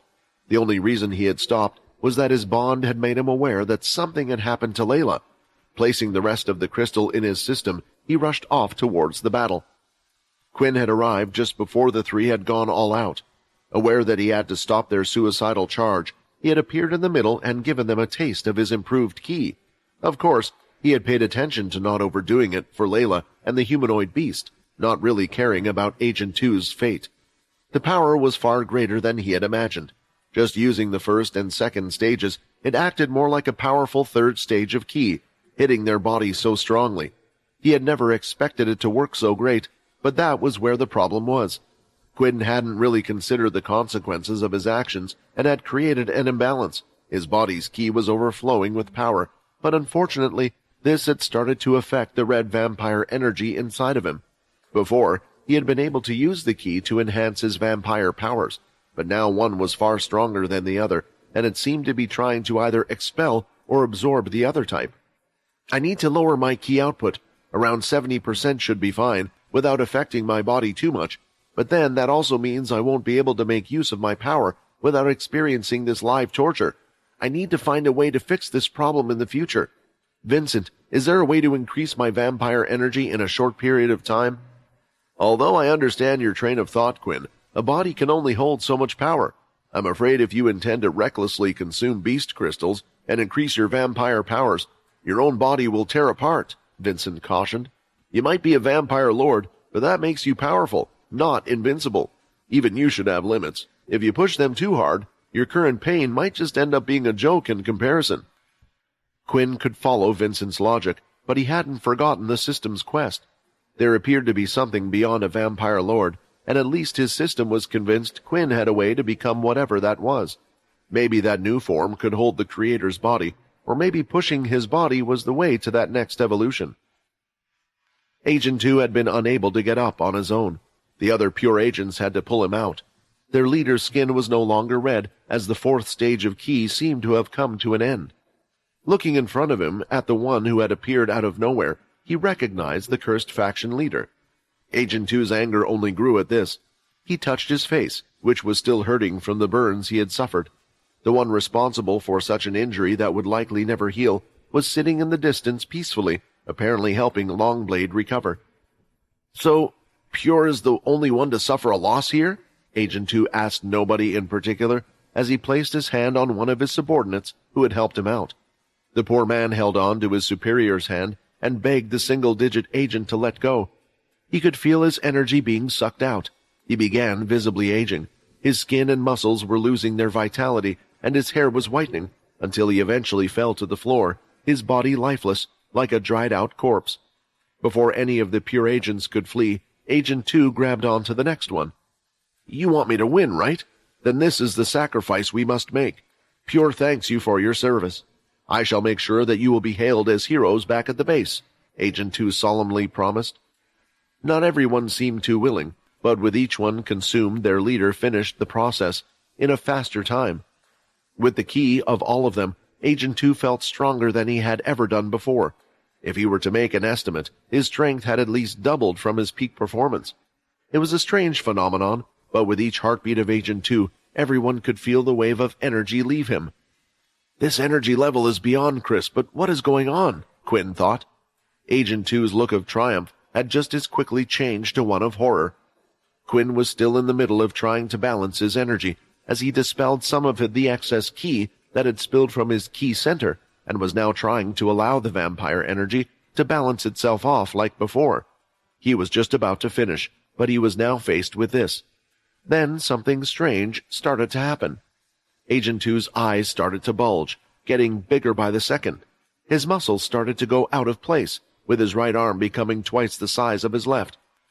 "What is—" Agent 2 needed a bit to understand what was happening, but once he finally became aware of the situation, he started to laugh maniacally. "So that's why Zero told us to never use this. My body can't handle all of its energy. My only regret is not being able to enjoy this a little longer, but all of you will have to accompany me to hell," Agent 2 shouted. Sensing the energy inside, Quinn had an idea of what exactly was happening. This should be what Vincent meant when he warned him about going over his limit. The Pure Leader's body couldn't contain all of this ki, as he was a human at the end of the day. His attempt to go into the fourth stage had just made the situation exponentially worse, and all of that ki was about to explode. "Quinn!" Longblade shouted, no longer caring about keeping up appearances. The next second, his blade was being chucked over to the cursed faction leader, who instinctively grabbed onto it, but when he saw it was a sword, he wondered what exactly the man wanted him to do with it. However, as soon as he touched the sword, Quinn realized that his ki was gone.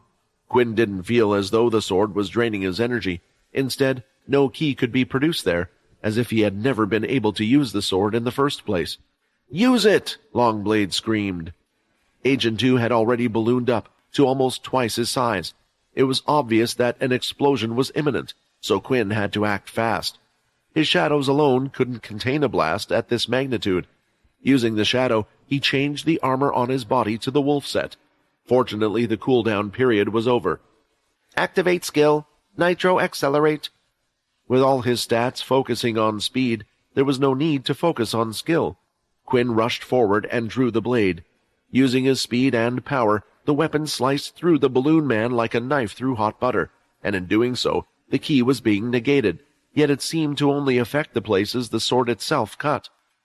"Faster! Faster! I have to keep cutting him until all of the ki is gone." Quinn hyped himself up, as he continued to slash at him as if he was carving out a pumpkin. The others watching couldn't believe what they were seeing. Heck, some couldn't even perceive what was happening. They just noticed the newcomer turn into a blur, and the bloated man started to disappear. Quinn continued to slice, not letting up, consuming every bit of ki energy he could find, until eventually the time on his active skill for his armor set had run out. Now in front of him, there was practically nothing, but as Quinn turned around, huffing and puffing, his silver armor was now mostly scarlet, covered in the late Agent 2's blood. Seeing this sight, even in a world full of abilities, people who had superior powers and had learned of vampires felt like they were looking at some type of god of war. Quinn looked at the sword in his hand. He couldn't believe such a thing would have a skill to dispel ki. "Huh?" Quinn was surprised, curious as to what level the sword was at. and what its powers really were. Now that he had time, he used his inspect skill on it. Current questline active. Learning more about the Talon family. The sounds of alarms sounded out from the lab-like facility, informing the rest of the shelter that something was going on. Logan and the humanoid beast stood side by side, aware that their situation was getting worse by the second. The army still has a gripe with the cursed faction, so they will use this incident against us. I can't let them catch me on top of that, otherwise everything will be against us. Logan analyzed his situation. Although Logan's training meant he was more skilled than the average soldier now, getting out of a military place with countless ability users, especially without killing or injuring any of them too much, would pose quite the problem. He was just glad that the beast by his side seemed to agree that they had to work together. The first one to attack was one of the soldiers in the front, using his telekinesis ability to throw a heavy black ball, a beast weapon, towards the duo. Lifting up his Dalki arm, Logan easily grabbed the ball, stopping its rotation without breaking a sweat. Remember, you were the ones who attacked first without giving me any chance to explain myself, Logan stated, as he looked at his spiders that had been recording the whole situation. Everything I do now is just an act of self-defense. Taking a small step back and pivoting his other foot, he pitched the ball back at a speed faster than the telekinesis user had chucked it at them. At that moment, another soldier came forward, this one with a hardening ability that he used to intercept the ball. The force behind it made him slide a few feet back, but otherwise he remained unharmed. Logan had used this time to inform his partner in crime about his plan. A little spider had hopped onto the beast's shoulder and had whispered a few words to it through its microphone. At the same time, Logan had summoned many of the spiders to his position and was covering his whole body in a defensive armor as the spiders came towards them, firing off their abilities and drawing their bladed beast weapons. The humanoid beast by his side was quick and light on its feet, thanks to its wind-like powers. It was able to move around the place, avoiding attacks, and was great at utilizing Logan's suggested hit-and-run strategy. Even better for them, the majority of the soldiers had prioritized the beast, aware of its importance to the scientist. However, there were still some that focused on Logan. With his whole body covered in special defense gear, he was confident in fighting off that number. His experience fighting against Brock several times turned out to be very helpful, as Logan was getting better at predicting their next moves and avoiding their strikes. When the opportunity presented itself, he grabbed one of the soldiers with his Dalki hand. Logan didn't like doing this, but his situation wasn't exactly one where he could abstain from using such dirty tactics. Since they were allies, the other soldiers hesitantly attacked Logan and his human body shield. Unsure what to do, some of them circled around him, attempting to attack him from multiple sides, hopefully rescuing his hostage as well. Alas, Logan would summon his laser and fire towards them to incapacitate them. This made the soldiers freeze up, as they were unsure what to do. Although busy with his own set of soldiers, the spiders kept Logan up to date regarding the beast's situation. 2/3 of the soldiers had gone after it, and had managed to somewhat trap it at the back of the room. "Now!" Logan shouted into his helmet that was covering his head, and the little spider forwarded it to the beast. Putting their plan into motion, the cursed faction member chucked the one he had held in his arm at the group of soldiers in front of him to create an opening. His suit started to change from the defensive type to the speed type, starting with his feet.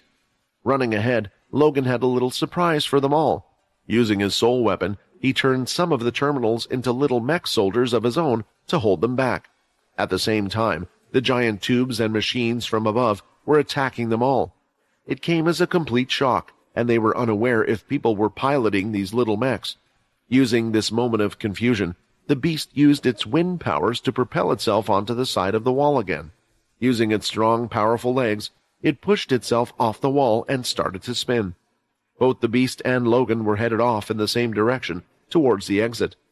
When they turned around after making it to the exit, they could all see the soldiers, who were mainly still at the back of the room. Logan had planned on doing this from the beginning.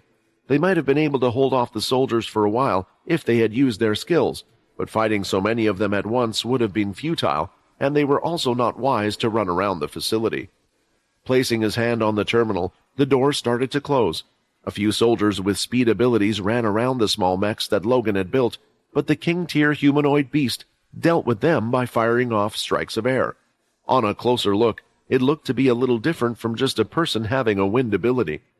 With its beast-like body, being a humanoid and elemental type, it had all the traits of growing into something strong if it continued to evolve up the ranks. The door eventually closed, and Logan had naturally changed the access code. "It will be a long time until they get out of that one, but I'm sure there will be others outside and inside this place trying to get to us," Logan said. He had fortunately left some spiders in the corridors of each floor, allowing him to keep track of how many people were moving, when, where, and how. At the time, Logan had been too busy fighting the king tier beast, so he failed to notice the soldiers who had entered the room first. But now he could use half his screen to observe the situation. "We should escape into the tunnel. I've overheard those humans speak about another one of our kind that has escaped. He is supposed to be far stronger than me, and seems to be on his way to reaching his next form," the beast shared his opinion. Hearing this, Logan could only assume that this beast was talking about the formerly legendary tier beast that has evolved and escaped. Did the two of them know each other? It wouldn't surprise Logan too much if the scientists had brought both types together to see how they would react. "My team should currently be looking for him. Maybe we should just find a place to hide until we can contact them," Logan suggested. He didn't like going into the tunnels, as he didn't have enough information on them. There was also the possibility of them missing Quinn and the others. Even though the beast trusted him for now, Logan wasn't sure how long it would take for him to realize that it wasn't one of its kind. For now, they remained in a tough situation together, so he was hoping the beast would agree after seeing the success of his last plan. With Logan's spiders and the beast's wind ability, getting out of the facility wasn't exactly the problem. There were a few times when they had to move through a certain area with great speed, and the beast helped Logan by taking him on his back and rushing through some areas. At the same time, Logan was able to slow down those in the facility, not just by watching them, but by messing with their systems and locking them in certain rooms. Eventually, they exited through an emergency door and headed towards where Logan thought Fex would be, on the roof of the main military base. Unfortunately, Fex was nowhere to be seen, leaving only the remains of the coffin, yet without Agent 11. On top of that, although the soldiers seemed to be busy dealing with them at first, they soon began moving towards a particular station for some reason. "The one you mentioned doesn't seem to be here. It might be better for us to part ways here," the beast said, ready to move out. "While the humans are distracted, I will be able to escape easily." "Wait!" Logan shouted, as he looked in the distance and could see it. Using his helmet, he zoomed in at a distance to see what was happening, and that's when he could see Quinn, Longblade, and all the others exiting one of the tubes. The beasts, wondering what was going on, stood on the edge and looked out. It had great eyesight and could exactly see what the commotion was.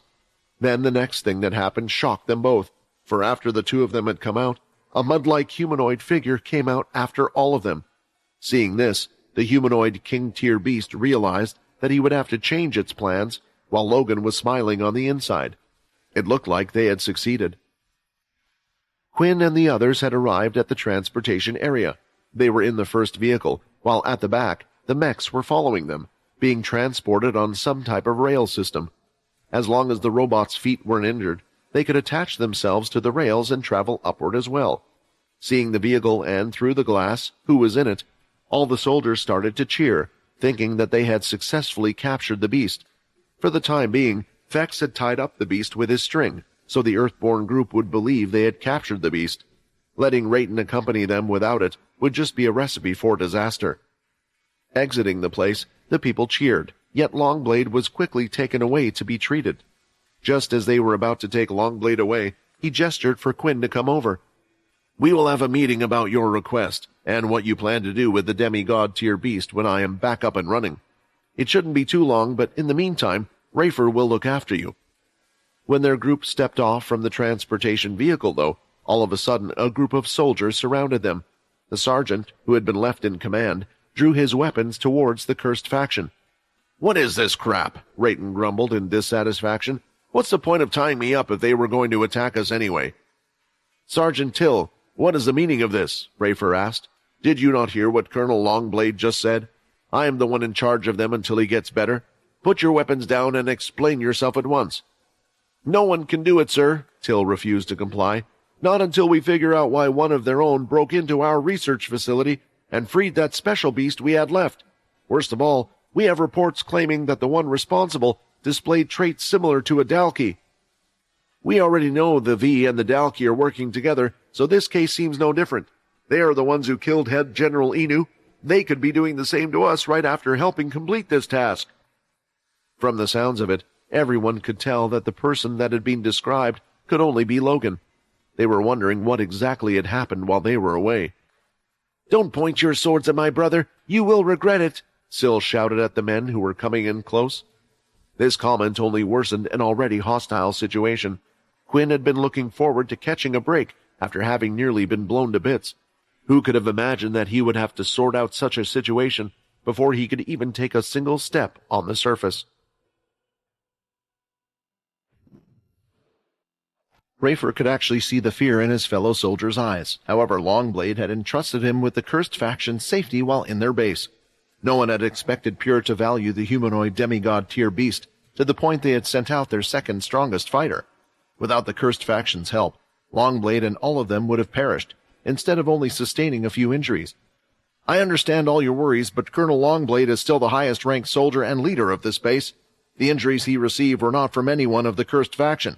In fact, all of us owe our lives to them," Rafer explained to Sergeant Till, as he looked back at the demigod-tier beast and Syl, wishing the young boy had kept his mouth shut. He was still unsure what exactly had happened to the demigod-tier beast for it to cooperate with them, as not much had been explained to the Earthborn group. From what little they had told him, it appeared that after subduing it, that boy named Shiro had tamed it with an ability similar to Mona's. On top of that, he was more worried about the soldiers pointing their weapons at Syl and Rayton. If they had seen how easily the boy had subdued the beast, they wouldn't be so brazen. "If you are truly afraid about their intentions, I shall accompany the members of the cursed faction to a safe house for the time being. They have bravely fought against not only the demigod-tier beast, but have also defeated Pure. The least we can do is thank them by allowing them to rest. Me and my team will keep a watch on them until the colonel has recovered. Any objections, Sergeant Till?" Till looked at Rafer for a few seconds, and at those from the cursed faction. As someone who had been very loyal to Inu, he had shared his idol's suspicions in regards to the cursed faction. After learning they had broken into the lab, he had actually been worried that something had happened below as well. However, as he hadn't been there, he had to take Rafer's word for it. At least it was true that the colonel had come back alive. "Fine, but the demigod-tier beast has to be returned to the facility until we get to the bottom of this whole mess." "No!" Syl immediately stood in front of the still-tied humanoid beast. "He stays with us. If any of you try to take him away, I will make you pay." Some of the soldiers smirked at his threat. How could one person possibly stop them all? But the concerned look on Rafter's and Jay's face had seen what happened said it all. "The first mech squad will also guard the safe house. If the demigod's tier beast stays with them, you will have my men ready to protect the place. This should be enough, right?" Avion intervened, also on the behalf of Quinn and the others. With a few high-ranking members vouching for the cursed faction, it was getting harder and harder for Till to refuse, without turning this into a personal matter. He thought at least one of the men that had gone down with them would be on his side, especially Jay, who didn't trust the cursed as much as he did. Just what happened down there for them to put so much trust in this group, he wondered. "Take them all to the safe house. They will be on watch at all times until Longblade is ready," Till ordered, not hiding his frustration about the outcome of this situation. The group was safely being escorted to the safe house, and Rafer and the others made sure to surround the exhausted members of the cursed faction, acting as a sort of buffer to prevent anyone from doing anything stupid. Many of the guards on duty didn't exactly trust them, and Rafer wanted to prevent anyone from escalating this entire situation. Whatever Quinn and the others might be, it was clear to him that they were on the same side as them. Instead of the infighting, the soldiers should focus on the war against the Dalki, in his opinion. Although it was referred to as a safe house, that place had originally been designed to detain soldiers who had gone too far. As such, it was more like a report prison, although it could also be used to capture any members of Pure. Entering the place wasn't as bad as they had initially thought. There was a large room that would have been able to fit around 30 or so people inside. There was also a kitchen with working water inside, and several rooms for them to sleep in. The only thing was, the place didn't have any form of entertainment, or windows for that matter. The entrance was the only way in and out, a really secure and sturdy door with several guards placed in front. Do they really think this place can hold us if the whole thing isn't made for Galathrium? I mean, even if we couldn't destroy the door, we could just break some of the walls instead, Fex said, still frustrated at the kind of welcome they had received after saving everyone's butt. Let's just wait things out. Logan must have had his reasons for doing what he did. No need to add fuel to the fire. However, Till had left 20 of his own foot soldiers as guards. The soldiers had the whole building complex surrounded on all ends. As for Avion's mech team, other than their leader, everyone else got replaced so his guys could get some rest, but only after collecting their missing teammate that was found safely in the hangar. Not wanting to do anything else, Quinn decided they would wait for Longblade to wake up. In the meantime, they would discuss what exactly would happen between them. "Come on, get me out of these damn things," Rayton demanded, as he was swinging his body around. Currently, he was in his mud-like form, since they had learned that the mud was actually what the beast powers allowed him to control. His real body would avoid being hurt, and he could constantly replace the mud, while his true body was his weak point underneath. "Oh, please, we all know you could break out of it yourself," Fex argued, but he undid the strong binding, knowing full well how strong the beast was from when he had fought it for a few seconds. "Fex, what exactly were you doing down there in the first place? Weren't you meant to stay with this guy?" Shiro asked, pointing at Agent 11, who was in the corner still wriggling about. Unless there had been any stragglers, Agent 11 was now the sole survivor, after Agent 2 had consumed the rest. Due to him being wrapped up like the demigod beast, they had just assumed he was part of the cursed faction along with them. The one perplexed by everything going on was Nathan. He wasn't a true member of the cursed faction, but for the time being was being treated as one, and he found it odd how all of these people acted with each other. So he just stood at the back on his own and let the situation play out. How do these people get along with each other and get things done? Nathan wondered. Fex went on to tell his tale of how he had stolen a mech from the others in order to go down underground, and then went on to explain his battle with the beasts. Although Fex had been unable to get any information out from the double-digit agent, at least they still had a hold of him, which was the good thing about this story. "It was a good thing you saved Avion's life. After what Logan did, we are going to need all the people we can on our side to solve this diplomatically," Layla said. "Layla, I wanted to ask, what the hell happened to you back then? I never knew you were so strong. If I hadn't seen it myself, I would have never believed you could fight the second strongest pure agent toe-to-toe. Heck, I doubt I could even do that with a puppet. Has your subclass always been this strong?" Fex excitedly spoke. Quinn was also inclined to learn more about what exactly had happened to her. Layla started to explain, nervously rubbing her arm up and down, as if she didn't really want to recall such a situation. "Quinn told me that my body has a lot more ki than is usual. I just haven't figured out how to access and use most of it. However, when I was in that form, it had come to me naturally. But I don't know if I can do it again. I'm not even sure I want to use it again. I wasn't really myself, and I'm afraid I could hurt any of you if I lose control again." Fex assured her that it surely just was something she had to get used to. The vampire then went on to describe in great detail to Quinn just how amazing and crucial Layla had been in the fight against Pure, since she seemed to have downplayed her importance. Hearing it all, Quinn was quite surprised. This new form was able to match Agent 2 when he hadn't been able to before his boost. It seems like her mother really had pulled through at the end. After the discussion between them had died down and they had shared all of their experiences, Quinn decided to get in contact with the one person that could shed some light on why they were in this mess in the first place, Logan. Through the mask, it didn't take long for them to get an answer either. "Logan, what happened and where are you currently?" Quinn asked. "Don't worry, I'm safe. It looks like the soldiers have stopped actively looking for us and have started to just patrol around the facility. Quinn, I apologize for all the trouble I have caused you. However, I think I can fix this. I have already contacted Sam about the situation, and he is currently doing everything he can to get you out of the situation," Logan explained. Honestly, Quinn wasn't too worried about their situation. From what he had gathered, Longblade was a good person, so Quinn thought they would be understanding about a few things. "I need to tell you some matters that have happened, though at the moment we are observing your location." Paying attention, Quinn focused on the word we. The only person that wasn't here was Logan, so who could be the other one? Logan then went on to recount his experience from the moment they had split up, and how the humanoid king-tier beast, who had wished to save his comrade, was currently trapped with him. It certainly was a strange and difficult position to be in, but not the worst one. "I think we can do something about it. Make sure to remain hidden, and we will meet up with you guys at midnight. Let's meet outside the shelter west from here. I will contact you later for more details," Quinn said, having come up with a plan. He didn't quite want to tell the others what he had planned to do yet, but just explained to Reitan, Shiro, and Sil that they would be leaving this place around midnight and for them to get ready. During this time, the group was so relaxed that they decided to get some nice shut-eye for the rest of the night. All of them had worked hard, however. Shiro had approached Quinn, who was up against the wall in the corner of the room, looking at everyone. "Quinn, I need to talk to you. I know we're going to have a meeting with Longblade and the others, but I think it's important for you to know this before then," Shiro said with a concerned look on his face. He stared in the direction of where Reitan was in his beast form, talking to Sil as the two of them caught up. Quinn really didn't have much in common with Reitan. He hardly even knew who he was. The one he was more concerned about bringing back had always been Vorden. Now knowing that Logan was with another humanoid beast, although a weaker one, they could bring him back as well. "Go ahead," Quinn said. Shiro gulped before replying.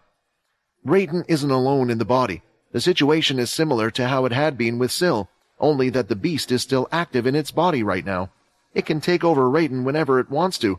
The only reason why it hasn't so far is because I struck a deal with it. I'm sorry, I didn't ask you beforehand, but I kinda promised the beast we would do something for it." Shiro smiled nervously. Judging by the look on Shiro's face, this deal wasn't anything simple.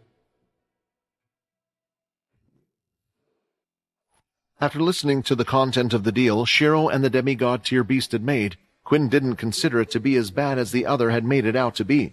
In a way, they might even be able to use this information to strike a deal with the humanoid king tier beast. "Thank you for letting me know, and don't stress yourself too much about it. I believe we can solve the situation. It just means that I might need to put in a special request to someone," Quinn replied with a smile, which calmed Shiro's initial worries. After all, if they were unable to complete the request, Shiro was sure that the beast would eventually end up rebelling, and then they would have to go through the same mess they had just been through all over again. Soon the others started to fall asleep one by one. Quinn noticed that every 60 minutes, one soldier would open the door and check in on them. From the looks of discomfort, they seemed to belong to Sergeant Hill. Fortunately, they appeared to have been instructed not to stir up any trouble, so after confirming that everyone was still inside, they would quickly leave. After nightfall, this patrol had changed to every 2 hours. As long as they came back within that time limit, preferably within 1 hour, in case they would come back earlier, there should be no problem. There was still some time before Quinn needed to leave, and he started to think back to when he had used the inspect skill on the strange sword that belonged to Longblade. After the quest information had popped up, Quinn had taken a closer look at the sword details, yet he was unable to find anything too strange about it. The most prominent thing had been the marking on the sword of a singular large eye with wings. Unfortunately, his system hadn't revealed anything else. Still, it was the first real hint he had discovered. Another strange thing was that the system hadn't even assigned the sword a tier ranking. Back when Longblade had gifted him the indestructible katana weapon, he had done so because he had claimed to have a weapon of a similar tier that suited him better. Quinn was sure that he had been talking about this blade.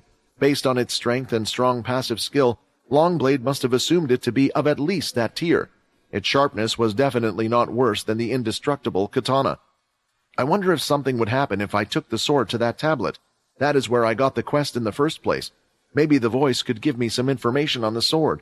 When using Inspect, it didn't give me any information on what its ability was either, but it didn't just stop Ki, it also stopped me from producing my shadow as well." While having the sword temporarily in his position, Quinn had attempted to use his shadow powers on the weapon as well, but it had failed. It couldn't even be stored in his dimensional space. It was as if the sword had the ability to negate everything, including Ki, abilities, and perhaps even more. Quinn slightly regretted having handed the blade back to its owner. Longblade had already given him a valuable gift, so it would have been strange to keep it. Still, once he was in a better state of mind, perhaps he would allow Quinn to borrow it, if he couldn't provide him with more information on it at last. Damn, I'm going to be asking him for far too many favors at this rate if I ask for the sword as well. Maybe we can swap, Quinn thought. The last thing that Quinn had forgotten about was the quest reward, something he had received for defeating Agent 2. He had received the usual level up, with a stat point, but there was one addition to the skill that he didn't expect. Your ability to store Ki has increased. The amount of Ki in your body has permanently increased. It was strange, but he could tell that the system had granted the request almost immediately. For the extra energy his body had felt from absorbing the crystals now felt a part of him. However, there still seemed to be an imbalance. It felt more like the extra energy for the crystals would have disappeared if it was not for the crest we roared. In the middle of his thoughts, another soldier came to check up on them, doing his best to not disturb anyone's sleep, which was surprisingly considerate. They waited for the guard to come in and do his usual head check count, and when it was over, it was time for them to leave. Rayton in his beast body, Syl, and lastly Shiro would accompany Quinn during his meeting with Logan. Using shadow travel, everyone was able to hop in, and they could travel under the walls and head to their destination. The good thing was, with it being nighttime, it was next to impossible for anyone to spot the shadow travel that would move across the ground. They traveled at a fast pace through the shelter walls, and when they were a distance away where they couldn't be seen by the others, Quinn connected with Logan to check where he was. The other was located behind a mud hill in the west direction. Since they couldn't fall through the sinkholes, it was easy enough to reach. Quinn imagined that Logan was able to cope with the tricky terrain as long as the beast with him was helping. Eventually, Quinn spotted the mud-like hill. It was far smaller than the one the shelter was placed on, but it was enough to give them cover, and when going around the hill, they could see Logan standing underneath its shade with a dark-colored beast. Popping out of the shadow, all of them came out at once, with Quinn at the front in case the humanoid beast would suddenly attack. Syl was also staying close to Shiro. After what he had learned, there was always the chance that Rayton could be taken control of, and they would be suffering from a pincer-like attack. It's nice for everyone to meet, I guess?" Quinn awkwardly said, staring at the other humanoid beast. "Are these the comrades that you spoke of?" the king tier beast asked Logan as he sniffed. "They seem to be human for the most part." It was clear that there was a lot of explaining ahead of them, but Quinn was glad that the beast hadn't outright been hostile at their appearance. Before any of them could speak up, the demigod tier beast stepped forward. Just from the way it walked, Quinn could tell that the one in charge was no longer Rayton. The humanoid beast then leaned forward to the side of the king tier's ear, and the two of them stood aside, conversing in hushed tones, to prevent the humans to listen in. However, they were unaware just how good Quinn's hearing was. He noted with interest that the two of them were actually conversing in the human language. When thinking about it, it made sense, since the way normal beasts communicated shouldn't be too suited to explain more complicated things, and it wasn't exactly a language. They were too primitive for that. Since they both had learned this language, they could talk to each other more freely. As for what they were talking about, it was the special deal that Shiro had made with the demigod tier beast. It seemed like Shiro had also already explained that they had another friend that they wished to save, and needed the body of another humanoid beast. After hearing everything from someone it trusted, the king tier beast looked over at Quinn. "I understand that you are the leader of all these people here?" It addressed Quinn, who merely nodded. "If you can really fulfill that promise, then I shall agree to host someone else in my body for as long as you need to. The lives of too many have already been sacrificed in hopes of us stopping the humans. It is clear to me that even if we grow strong enough to fend off the ones already here, more of your kind will just come in. They will just send more and stronger reinforcements to capture or kill us. If you have the power to break the cycle, then I ask you to do so. In return for helping us, you will have our bodies." "If I do not, then you are free to have your bodies back," Quinn answered immediately. With the agreement between them all having been made, it was time to get to work. Shiro stood there placing his hands on Syl's and the king tier beast's head. It was silent for a while, until one person started to complain about who had come back. "Wait a second, did that beast just agree on the spot, so they don't have to have a massive fight, risking their life in that dreaded place? What sort of bullshit is this?" Rayton complained. In the middle of his complaints, Shiro was doing his part, and looking at the beast's eyes, they were no longer as fierce as before. Instead, they started to water up slowly. "It's been a long time since I last saw you." "Welcome back, Vorden. It's good to see you again." The bond between Vorden and Quinn couldn't be described by mere words. The second they saw each other, memory started to flood both of their minds of the days they spent with each other. Vorden, one of Quinn's first friends, who had always been by his side. Even when finding out he was a V, when he was betrayed by another close friend of his, Vorden was always there. It felt strange when he was gone, especially since he was unable to say any last words, which was why Quinn was adamant that they would bring him back one day. There were very few people that Quinn had this close of a bond with. Soon another approached Vorden, one who had missed him dearly. It was none other than Syl, who grabbed Vorden's hand and fell to his knees. "Vorden!" Syl let out almost a shrieking sound as the tears came out running down his face. It wasn't too long ago that he had been crying over another. Is it just me, or is he crying more over Vorden than me? Rayton thought. Not that I care anyway.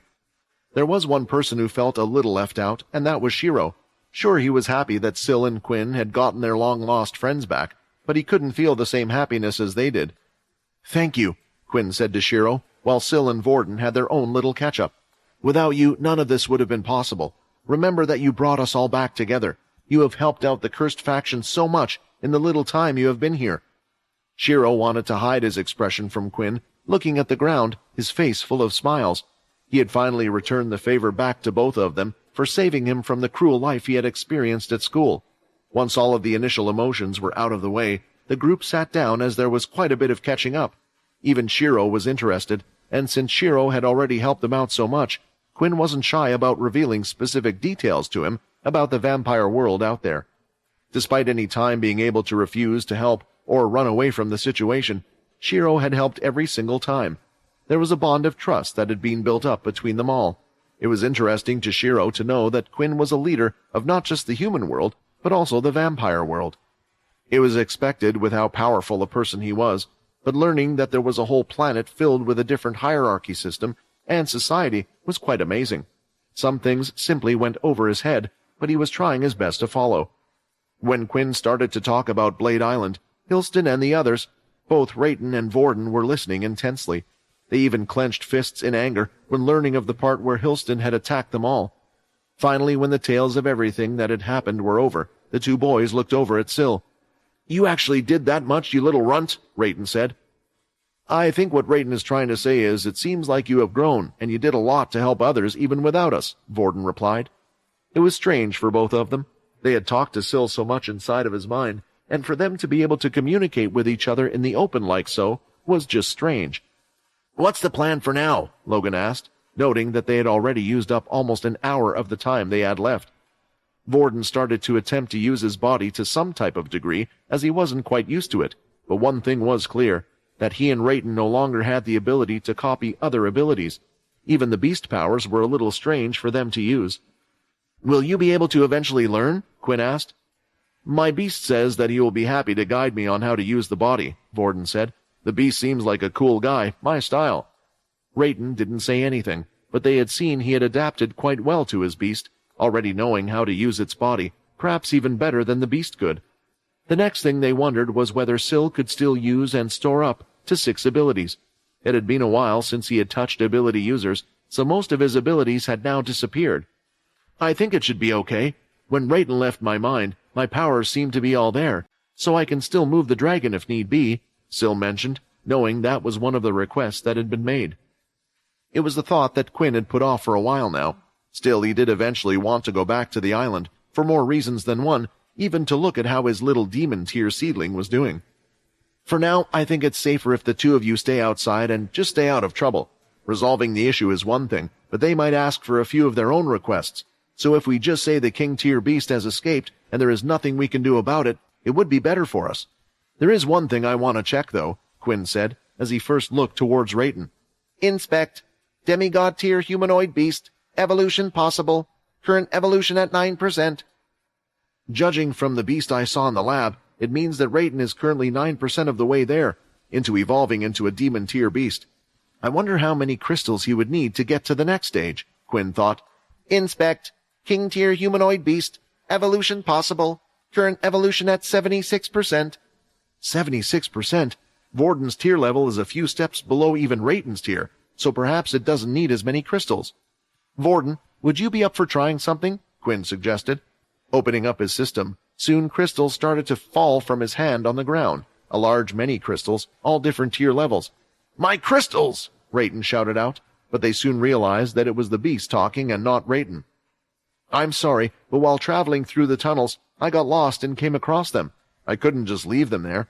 Anyway, I was wondering, Vorden, if you consume these crystals, I think we could evolve your breast's body to the next stage," Quinn suggested. The beast had now taken control over Rayton's body, looking at Quinn for a second. He soon realized that many of the crystals had gone missing, and was wondering just what was going on. "I know you wanted to evolve yourself," Quinn glanced at the demigod-tier beast, "but these crystals wouldn't be even close enough to evolving yourself, while your friend's body is at a closer stage. Helping him level up will be beneficial to us both."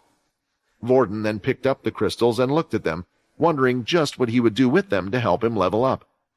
According to the information I obtained from the lab, there are several ways beasts can evolve using the energy of the crystal, but for you, the easiest way, for where we are right now, is just to eat them, Logan explained. Eat them? Vorden wondered, looking at the crystals. He soon found himself opening his mouth and chomping down on the crystals. His jaw was many times stronger than that of a human, and the crystal had broken in half. It wasn't as bad as Vorden expected, and soon the whole crystal had been consumed. After consuming the crystal, a warm feeling was felt in his belly, and energy was rising in him. But soon after the rise in energy, he felt quite weak. After consuming the crystals, the beasts seem to go into a type of hibernation as their body changes slightly, Logan explained. Even without the system, he was able to gather information similar to what Quinn had. After eating a few more crystals, Quinn could see it with his system. Vorden was getting closer to his evolution, until eventually the evolution started to begin. Vorden was transforming from a king-tier humanoid beast into a legendary humanoid beast. If these two can keep evolving until the demon-tier level, the two of them will be the strongest in the cursed faction, Quinn thought. Vorden in his beast form was wriggling from pain. He was unable to stand on his own 2 feet and fell to the ground as he let out a silent roar. When using his inspect skill, Quinn could see that the evolution possible had turned into an evolving. The scene reminded Quinn of himself whenever he himself would go through different evolutions as a vampire, and how each one would be more painful than the last. Poor Vorden had just been given a body, and suddenly he was being tortured. Holy shit, this hurts so much! Come on, Tails, this is your body. How about we swap for a moment? Vorden pleaded amidst his grunting and moaning. The one he was speaking to was naturally the humanoid beast. The answer to that was fairly obvious, so Vorden continued to endure the pain. The process takes a while for them to evolve, Logan explained. I imagine you guys need to get back soon before they find out. This was the large difference between the two evolutions, time. And Quinn honestly didn't know how long Vorden would have to suffer. It felt a little strange that they would be parting so soon and had to leave him in his condition, but they knew that once this was all over, they could more or less return to the status quo. After getting back, Quinn asked the others if a guard had showed up yet, but thankfully it seemed like everything had worked out for once. There were no extra troubles, no unexpected news, nothing. So to celebrate this, Quinn decided to tell the others that transferring Vorden over had been a complete success. There were smiles and cheers around the room. Quinn even wanted to tell Peter because he knew he would be over the moon as well, but something was on Layla's mind about the whole thing.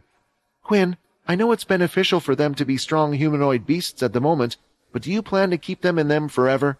What about after the war with the Dalki? Layla had to ask. Of course, this was something Quinn had thought about, yet it would be mostly up to Vorden and Rayton how they wanted to deal with it. I've thought about putting them in the body of some criminals, like people who would be sentenced to death. However, I don't really want a person's death to be on their hands. I also know that these beasts have intelligence far beyond what we had imagined, so it must be tough on them to live as Vorden and Rayton did before. I'm hoping that Eno or Logan can come up with a perfect clone when everything is over, a body without a prior consciousness. Technology keeps on advancing, so someday, right? In the end, this was a long-term permanent solution. There was no need to worry about a clone's body dying on them, but if they wanted to return to being human, it would be another task, just like Quinn had the task of figuring out how to turn all of Paul's men and the others back as well. The next morning, the one who entered the safe house turned out to be Rafer. Judging by the huge smile on his face, he came with some good news. Colonel Longblade has successfully made a full recovery, and has therefore called for a meeting ASAP to discuss the matters and rewards for the Cursed faction in helping us complete the assigned task. He would like to meet the highest-ranked representative of the Cursed faction, and has requested for the humanoid demigod-tier beast to present as the matters pertain to it. I'm sorry, but I have to ask anyone else who will not be vitally important for the meeting to stay here for a bit longer. Rafer bowed his head in front of them. On paper, the one in charge of the Cursed faction group would be Nathan, but the way it was worded made it clear that Longblade wanted to meet Quinn. The Cursed faction leader had already taken off his mask in the tunnels, and some of the soldiers had recognized him yesterday. The fact that Quinn had come under cover would surely only worsen his public opinion of the Cursed group, but he didn't care for that now. Lead the way, Quinn requested. Aside from Rayton in his demigod tier beast body, Quinn had instructed Shiro to come along. The young boy was necessary, since he was supposedly the one that was controlling the beast, which in a way wasn't a complete lie. He didn't take anyone else, though, since he didn't want to make it seem as if he didn't trust the Earthborn group. Syl, Layla, Fex, and Nathan naturally weren't too happy about being left behind, but they understood the necessity and opted to wait for Quinn to return and tell them all about this meeting afterward. Eventually, they reached the main military base, where Quinn's entourage was escorted to the main room. Something the vampire lord noticed was that people acted cautious around him, stopping their conversation as soon as he came into sight. Are they catching on to the difference between vampires and humans? The report did say we have enhanced senses, Quinn wondered. Not that it stopped them from taunting us when we had just arrived. Longblade had put on a smile as soon as they entered the meeting room with a large circular table inside. Other than him, Avion, Jay, Till were already seated, as the last sergeant under the Colonel Rafer took a place next to his superior. There was only one more open seat, leaving Shiro and Rayton standing. 4 people also had quickly surrounded the demigod-tier beast. Rayton, as well as the beast inside him, would have very much enjoyed snapping at them, but for once he knew what the best course of action was. When you told me that the cursed faction's goal was to capture the beast, I never thought that you intended to tame it. No wonder you yourself came down here to lead this mission. Now allow me to start off this meeting by thanking you and your group for everything you did. Colonel Longblade stood up and bowed his head in front of the cursed faction leader. I have already prepared the rewards for you and your group. On the table he placed the black sword that Quinn had seen. I have thought long and hard how I could repay you for saving not only my life, but that of my subordinates as well. This is for the cursed faction in general. No, let me correct myself. The sword I gave you before was for beating me in the duel. This sword is my gift for the beauty of a girl by your side. By the time I arrived at the hospital, I had already lost a ton of blood. I'm certain if it wasn't for her healing ability, I wouldn't be here right now. Although it pains me, she has earned the right to wield this sword. If she wishes to pass it on to the cursed faction, then so be it. Of course, I haven't forgotten about your companion who used the strings to stop the bleeding. He appears to be quite the mech enthusiast, so I have prepared a special mech for him. It is the old one Sergeant Avion used in the past. He has agreed to this as well, so I refuse to take a no from you as an answer. So far the meeting was going excellent for Quinn. The black sword was something Quinn had been unsure how to request, since he didn't really know what he could offer the colonel in exchange. With that out of the way, I'm afraid that there are some pressing matters that still need to be dealt with. Sergeant Till was in charge of guarding the facility during my absence, and he claims that a member of your cursed faction has broken into one of our research facilities, allowing another humanoid beast, which we had been taking care of, to escape. Given the state of things, can you please confirm whether that person is someone from your faction? Is there any possibility he's one of the enemy V? Longblade asked, surprisingly offered Quinn a way out. No, the one your men have seen is Logan Green. Please allow me to explain the reason for his actions, Quinn requested. The military leader nodded, granting the request. As you can see for yourself, we have already managed to subdue one humanoid beast. However, Shiro's ability isn't exactly taming a beast in the traditional sense. Instead, he is able to speak with them on a level that goes beyond language. I'm aware that most of the Earthborn group still don't trust us, despite you vouching for us. You must be aware how great a skill this boy has, and how others would wish to utilize it, so I hope this matter can stay between us. During our fight, we had captured an agent of Pure, who had revealed information to us about the lab. Logan was simply trying to break out one of the beasts, so we could ask it a few questions. We never intended to harm anybody, something that should be obvious by the fact that not a single one of your men has suffered any life-threatening injuries or death, Quinn pointed out. This was true. Although some had been injured quite severely to the point they were unable to move, all of them would be able to recover in due time. This was something that Longblade found strange about the other demigod-tier beast as well, that it never once killed any of those it attacked in the mine. Then what about reports of the infiltrator being a Dalki? Till asked. A transformation ability. Please ask your men whether they saw a Dalki or a human with a Dalki part. When have we ever seen a Dalki with the ability to get rid of their scale-like features or to make themselves look human? Never mind one as small as Logan. If you don't believe me, then I also happen to have video footage recorded by him personally. That will answer the question. Till decided to back down, as this was something that he needed to check before he made more accusations. But perhaps his people had just been too afraid and shocked to differentiate the truth of the matter. You say that Shiro is able to speak with the beasts? Then I have a few questions of my own for it. The one on top of my mind is, why has it never attacked us directly? Also, Quinn, despite my goodwill towards you, I have trouble believing that as long as something as powerful as a humanoid demigod-tier beast isn't tamed, that it would willingly agree to side with you. Am I correct in assuming that there is something it wants for its cooperation? Longblade asked, quick on the uptake. Quinn glanced at Shiro for a second, suggesting that it was best that he himself explain this situation. He cleared his throat before speaking. The demigod-tier beast can be considered the leader and representative for many beasts on this planet.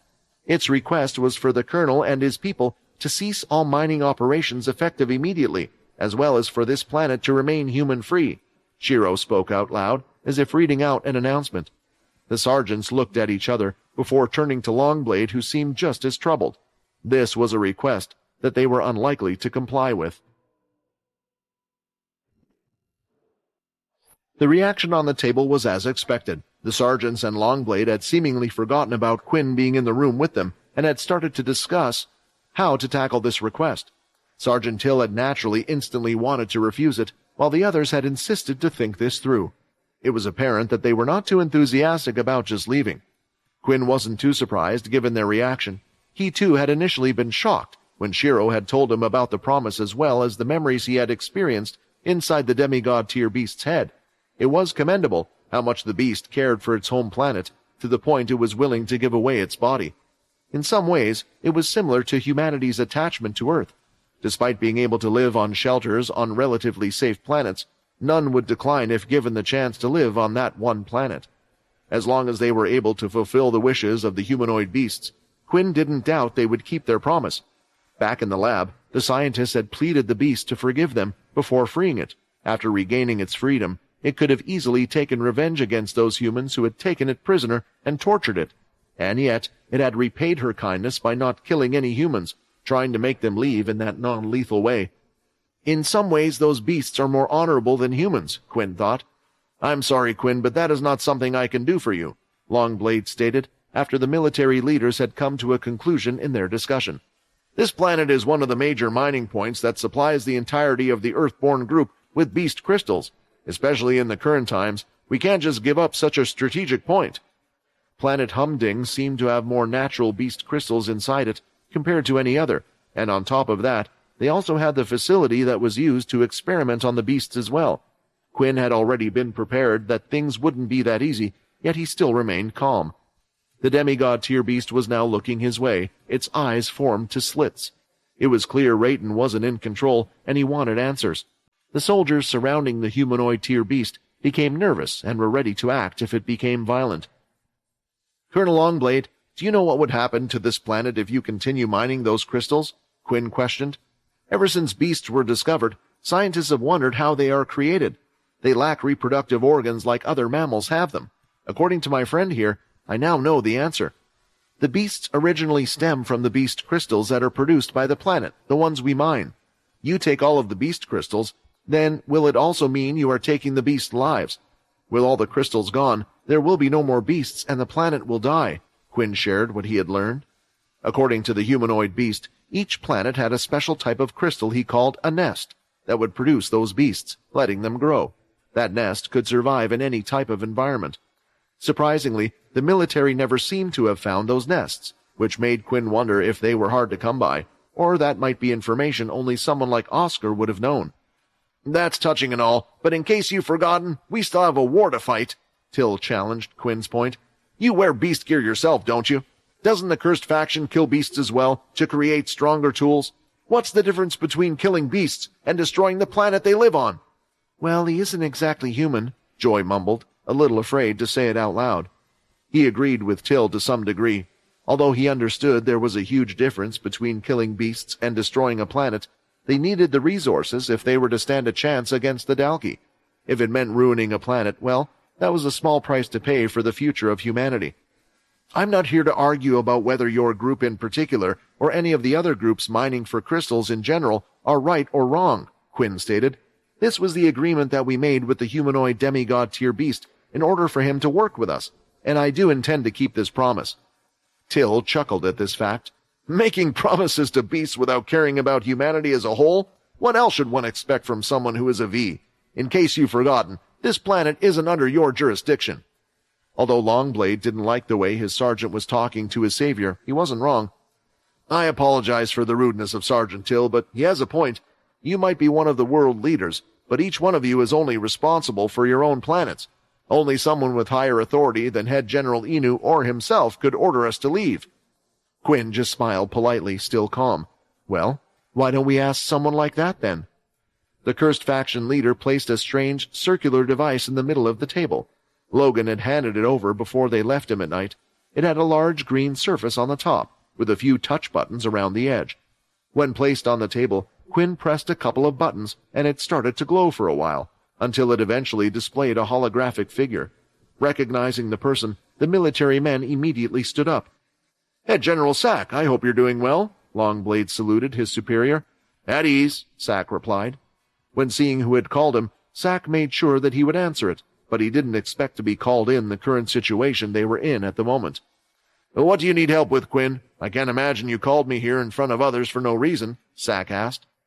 Nobody missed that the head general seemed to be on a first-name basis with the other. However, even more surprising was the fact that Quinn somehow had the personal number of the head general. Just what was their relationship? "Quinn, is this why you didn't seem to be worried?" Longblade wondered. "Although Head General Sack does rank above us, we were technically under Head General Inu before. Even if he orders it, we can't comply until a new leader for our group has been selected." Usually there would be a vote and a meeting for others to come and select a new head general, or a recommendation from a rank higher, the Supreme Commander. The Supreme Commander could also appoint someone on their own to be in charge, but nothing had been heard from Oscar either. "I am currently on Humding, and I wish for all operations on this planet to stop. If possible, it would be great if it could be handed over to the Cursed faction. In exchange, I'm willing to offer you one of the Cursed faction planets in return. I know they're not in the same vicinity, but this is important to me," Quinn requested. "Helen should be able to select one with a similar crystal output." It didn't take long for Sack to give an answer like the others had suspected. "I will comply with your request, Quinn. I think it's a fair deal, and I believe the leader of the Cursed faction must have his reasons for doing so," Sack nodded. "Head General Sack, excuse my interruption, but I don't believe you have the authority to agree to such a thing." Longblade had to step in. He didn't want a dispute to arise just because of this, but they were all military men. They had to follow the proper procedure, and it had to be given by someone who was allowed to do that. "I guess since the announcement will go out in a few hours anyway, I might as well be the one to tell you all.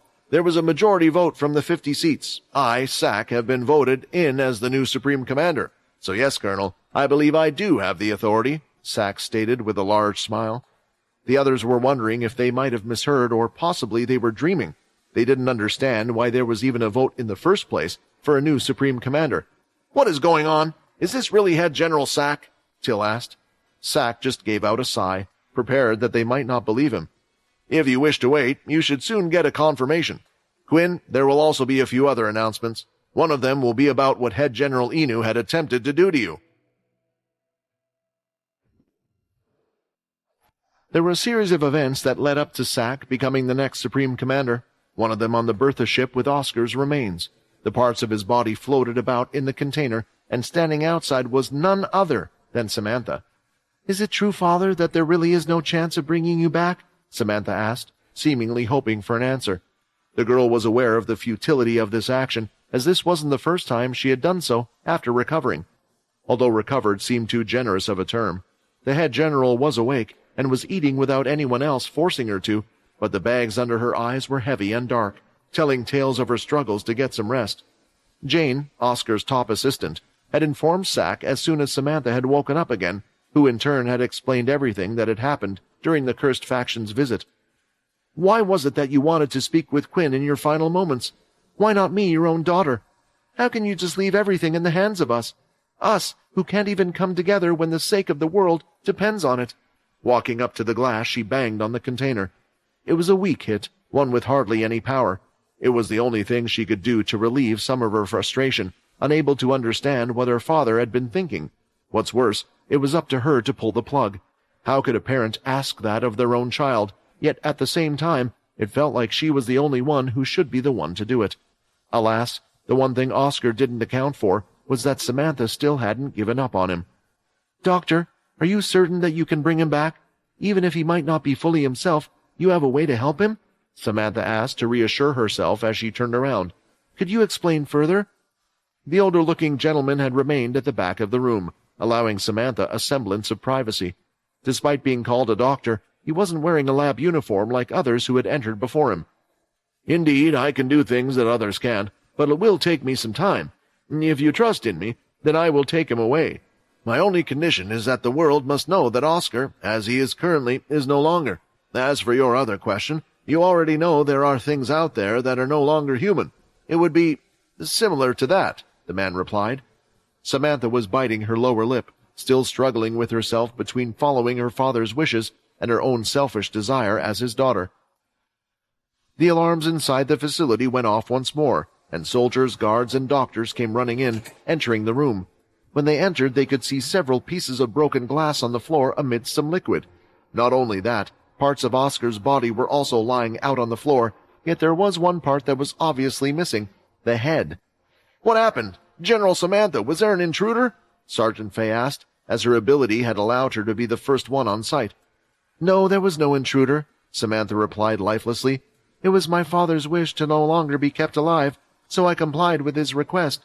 Since I wanted to do it with my own hands, I apologize for not asking someone to turn off the alarm." Fay, who had been looking over the girl during her recovery time, thought this was for the best. Leaving Oscar alive would only give her false hope. She could only truly forget about it once he was allowed to pass on.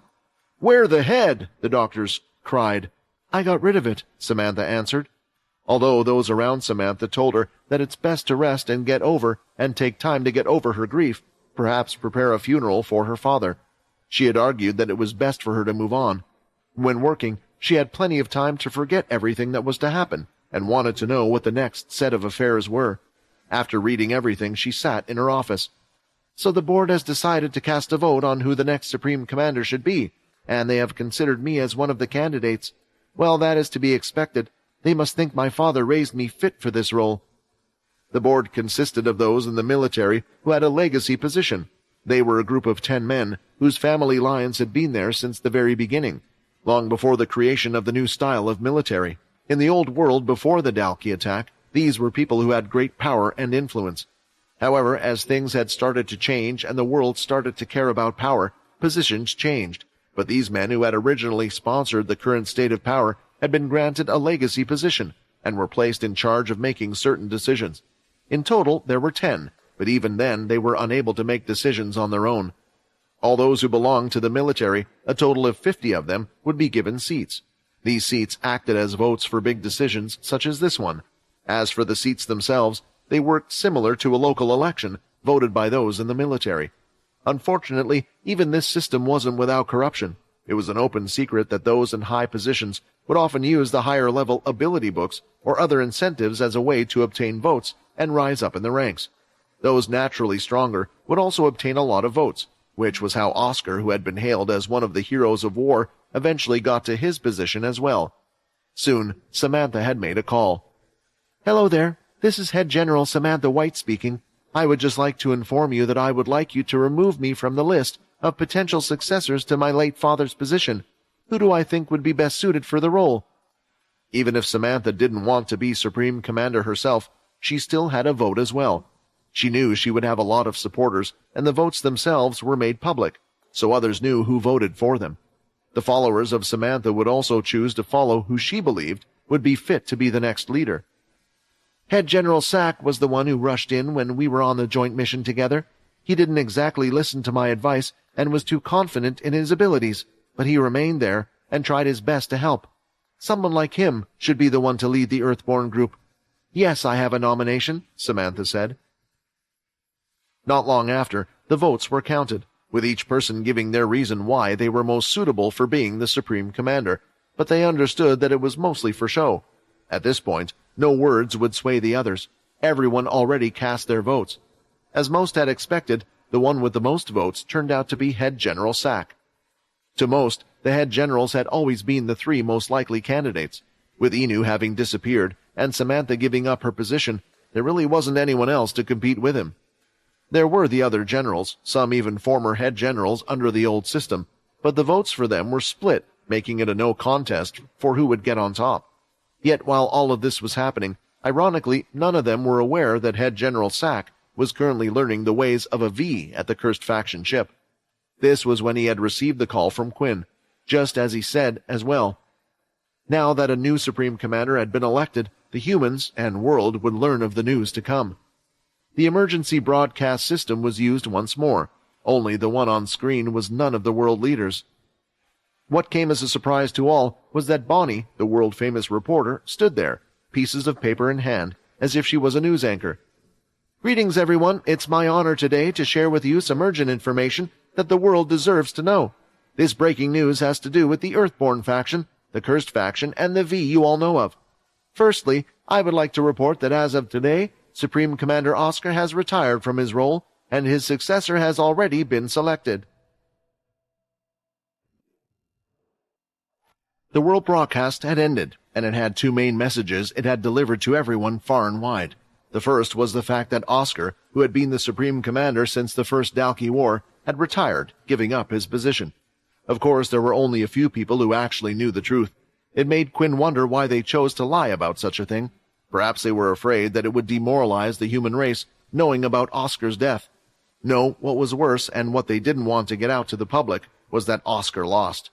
To the public, he was the figure that was the strongest figure in the world, not Hilston, not Quinn or Owen, but Oscar. He was their hope, so it was information they had to avoid at all costs. With that announcement made, it was then time for Sack to introduce himself as well. After taking up the role, there was a short speech from Sack. It was one that tried to be inspirational.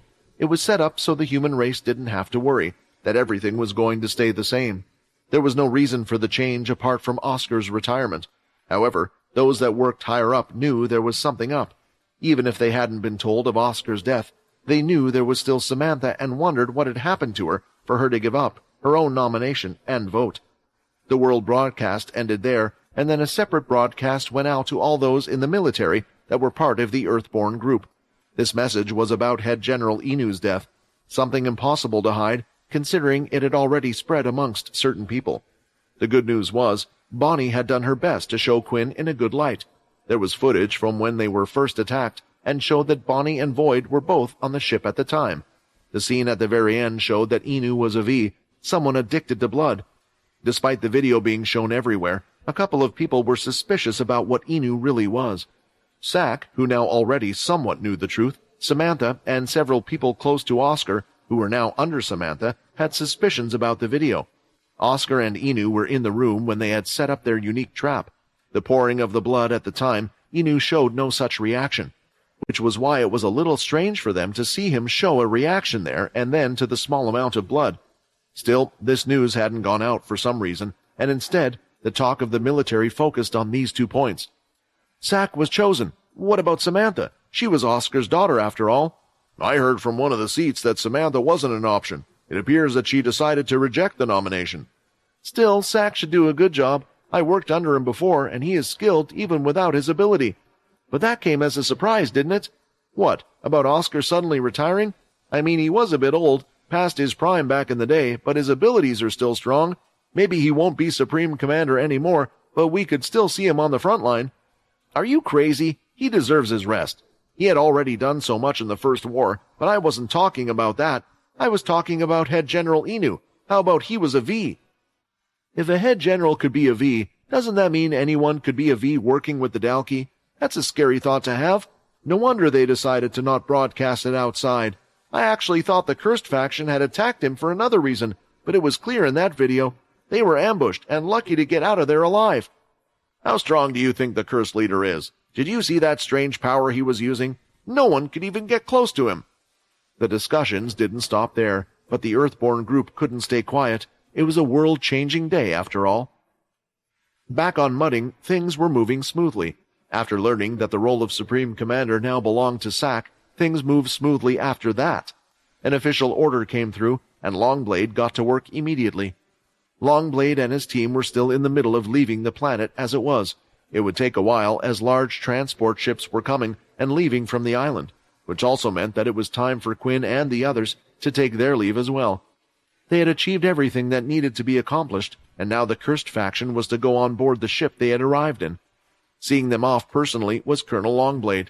Sergeant Rafer, and Sergeant Avion. "It took a lot of work to put that mech in that ship, so I hope that your group will treat it with care," Avion said. "Fex, you're polite. Far better than I was when I first started to use that thing. I think maybe we had a rematch. We wouldn't know who the winner would be." "Thanks," Fex said, smiling back. "I'll keep practicing. I have some strong opponents on the cursed ship who I think I could test this thing on. Hey, I could even try fighting the beast again if I really wanted," pointing his thumb behind him. It wasn't too much of an odd sight to see, a beast with humans, since they also saw those with the Bree family ability do the same. What felt strange was the beast that Avion was fighting with his life on the line was standing just behind them. "Quinn, I want to apologize for the other sergeant's behavior, but I also don't want you to blame them. Times are tough for the whole human race," Rafer said. "I think now, with news having come out, your situation should become a bit better. At least good enough, so you no longer have to hide your identity. Still, there will be those out there that treat you different, even if you weren't to be." Something Quinn knew well. It felt like he had been treated as an outcast his whole life, not just when he had become a V. "I guess it's finally my turn to say my goodbyes. First, I'm glad to see that my prize sword has ended up in Layla's hands. Although your skills aren't the best, I did see you have heart when fighting against the pure agent. I also know that you have a teacher far better than I on the cursed ship," Longblade said with a smile. "Can I ask, where did you get the sword?" Quinn wondered. "Unfortunately, that tale is not as heroic as I would like. I assume you are wondering what great beast I defeated to obtain it, but that wasn't quite the case at all. I saw a few weaker beasts carrying it around in their mouths, and just happened to come across it. But if anyone asks, be sure to tell them I defeated a mighty dragon of some sort." Longblade chuckled. "I'm sure this won't be the last time each of us will meet. The Dalki haven't acted fully yet, but there may be a time when we are all fighting side by side. I wish you and your group a safe trip." Saying their goodbyes, they took off on the ship and exited out of the shelter. They had also picked up Logan and Vorden, who would be in hiding a short ride away. Truthfully, Vorden couldn't wait to get back and see the others as well. When the world broadcast was sent out, the humans weren't the only ones who had gotten their hands on information that a new supreme leader had been selected. At the moment, inside the dark cave-like room, Graham was sitting down at the table. "So, the humans have decided to replace their leader after what happened to him. Slicer also has been quieter than I thought it would be. I guess that means just one thing," Graham said, standing up. "It is time that I finally make my move. It is time for the full war." Apart from Quinn, Shiro, and Syl, the others had yet to see the new humanoid beast that now housed Vorden's consciousness. Once he had boarded the ship, the cursed group found it hard to keep their eyes off him. His beast form looked similar to what Quinn had seen the previous day. He was still mostly covered in black fur, with a seemingly gigantic tail on his back, but his evolution gave his appearance a few slight changes. As a king-tier beast, his tails had been bunched up together, similar to a flower, which made it hard to tell if it was one piece or not. But now that the tails have grown longer, they have started to resemble a scorpion stinger. They curved up as they were inches off the ground, and hovered around the shoulder area before curving back down again. On top of that, there were now what looked like hard pieces similar to a fin sticking out from the beast's forearms, yet there was soft fur on top of them. It looks like with each evolution, his form will continue to change and grow. I guess it will be harder to tell with Raiden, since the demigod-tier beast's ability covers what his real body looks like, Quinn thought. "You look damn cool," Fex exclaimed excitedly, sticking his hand out and trying to stroke Vorden's body. "A lot better than Muddy over there. Tail is a lot cooler." "Muddy? Tails?" Layla repeated, slightly confused. "Nicknames for the beasts. Since their minds are still present in their physical forms, I reasoned that it might be a useful way for us to tell when the Blade Boys are in charge and when the beasts are," Fex explained. Now that was a good point to make. It would be hard to keep track if they were to constantly call them the demigod-tier beast and the emperor-tier beast. The only problem was whether or not the beasts were okay with these nicknames, but at least they hadn't protested so far. "Inspect. Emperor-tier humanoid beast. Evolution possible. Next evolution 0%. As expected, after evolving, they would need to consume more crystals to continue to get stronger. Unfortunately, a lot of crystals from Muddy's stash had been used by Quinn to allow Tails' body to evolve in one stage. With the crystal shortage in general, it was hard to gather the amount they would need, even for the cursed faction. To solve this problem, Quinn had asked Alex to prepare the blood crystals that they had received from the vampire world. He was hoping that perhaps the beasts could process those crystals as well. It was a heavy investment, but Quinn was sure that if they could evolve to demon-tier beasts, it would all be worth it. After everyone had the chance to inspect Vorden's new look, he went on over to where Layla currently was, and the two of them looked at each other. "Hello, Layla. Long time no see, I guess," Vorden said, trying to crack a joke. Back at military school, the two of them hadn't started off the best way, but soon they had grown closer through their experiences. The girl walked up to Vorden and gave the humanoid beast's body a big hug without hesitation. It was quite an experience to feel the soft, fine fur, and her head was on the level of the beast's hard abs. "It's good to have you back." Layla moved a few steps away to smile at Vorden. In that brief moment she realized something. The spark that she used to have for Vorden had disappeared. Layla wasn't sure if it was due to Vorden inhabiting Tails' body, or if it was because of the time they had spent apart from each other, but looking at him and speaking to him, she didn't have the same feelings that she felt for someone else. Perhaps due to her coming clean about her feelings, her mind had made its own resolve. "I guess this means I know who I really like now. Unless I'm really that shallow and can't have feelings for Vorden now that he is in the body of a beast?" Layla looked toward Syl, but even looking at him, she had never felt anything, so she couldn't have been going for Vorden just due to his looks. Arriving at the cursed ship, everything seemed to be as they left it. There were no signs of sudden attacks or trouble. Quinn had been half expecting Pure, the Dalki, heck, maybe even some stragglers from Inu's group, to attack them while he, as the leader, had been away, but luck seemed to have been on their side for once. As their ship landed, there were already a couple of people more than eager to welcome them. Sam, Peter, and Borden stood at the docking bay, waiting for them to arrive. Exiting the ship, they saw Quinn and the others with the addition of two powerful humanoid beasts. Sam's instincts were kicking in, telling him he should be running for his life. His hands were even shaking in fear. "My brother!" Borden shouted as he leaped forward and jumped on top of the mud beast's shoulders. "I could sense the strong power coming off from you. As expected, I knew my brother wouldn't just accept a normal body. Only the best is suited for him." "Borden," Syl called out. "Wrong one." "Get off me, you little runt," Rayton complained as his arms moved to grab Borden, attempting to throw him off his shoulder. However, the two of them entered a power struggle as Borden used all his strength. "You tricked me. I thought you were my brother," Borden shouted. "Borden, it's nice to see you again," Borden spoke, and hearing his voice, albeit distorted, Borden quickly pushed off his legs, breaking some of the mud on the beast's shoulder, and leaped over to Tails' shoulder instead. Rayton grumbled, yet his damaged shoulders healed at a visible speed. "Little Borden, you haven't been slacking off, I see. I'm happy to see you as well." Borden patted Borden's head. There was such a pure, heartfelt smile as the two of them looked at each other, that one person in particular didn't really know what to do. Another walked up to him, and all he did was give a slight punch to Vorden's stomach. "You can't leave us like that," Peter spoke up.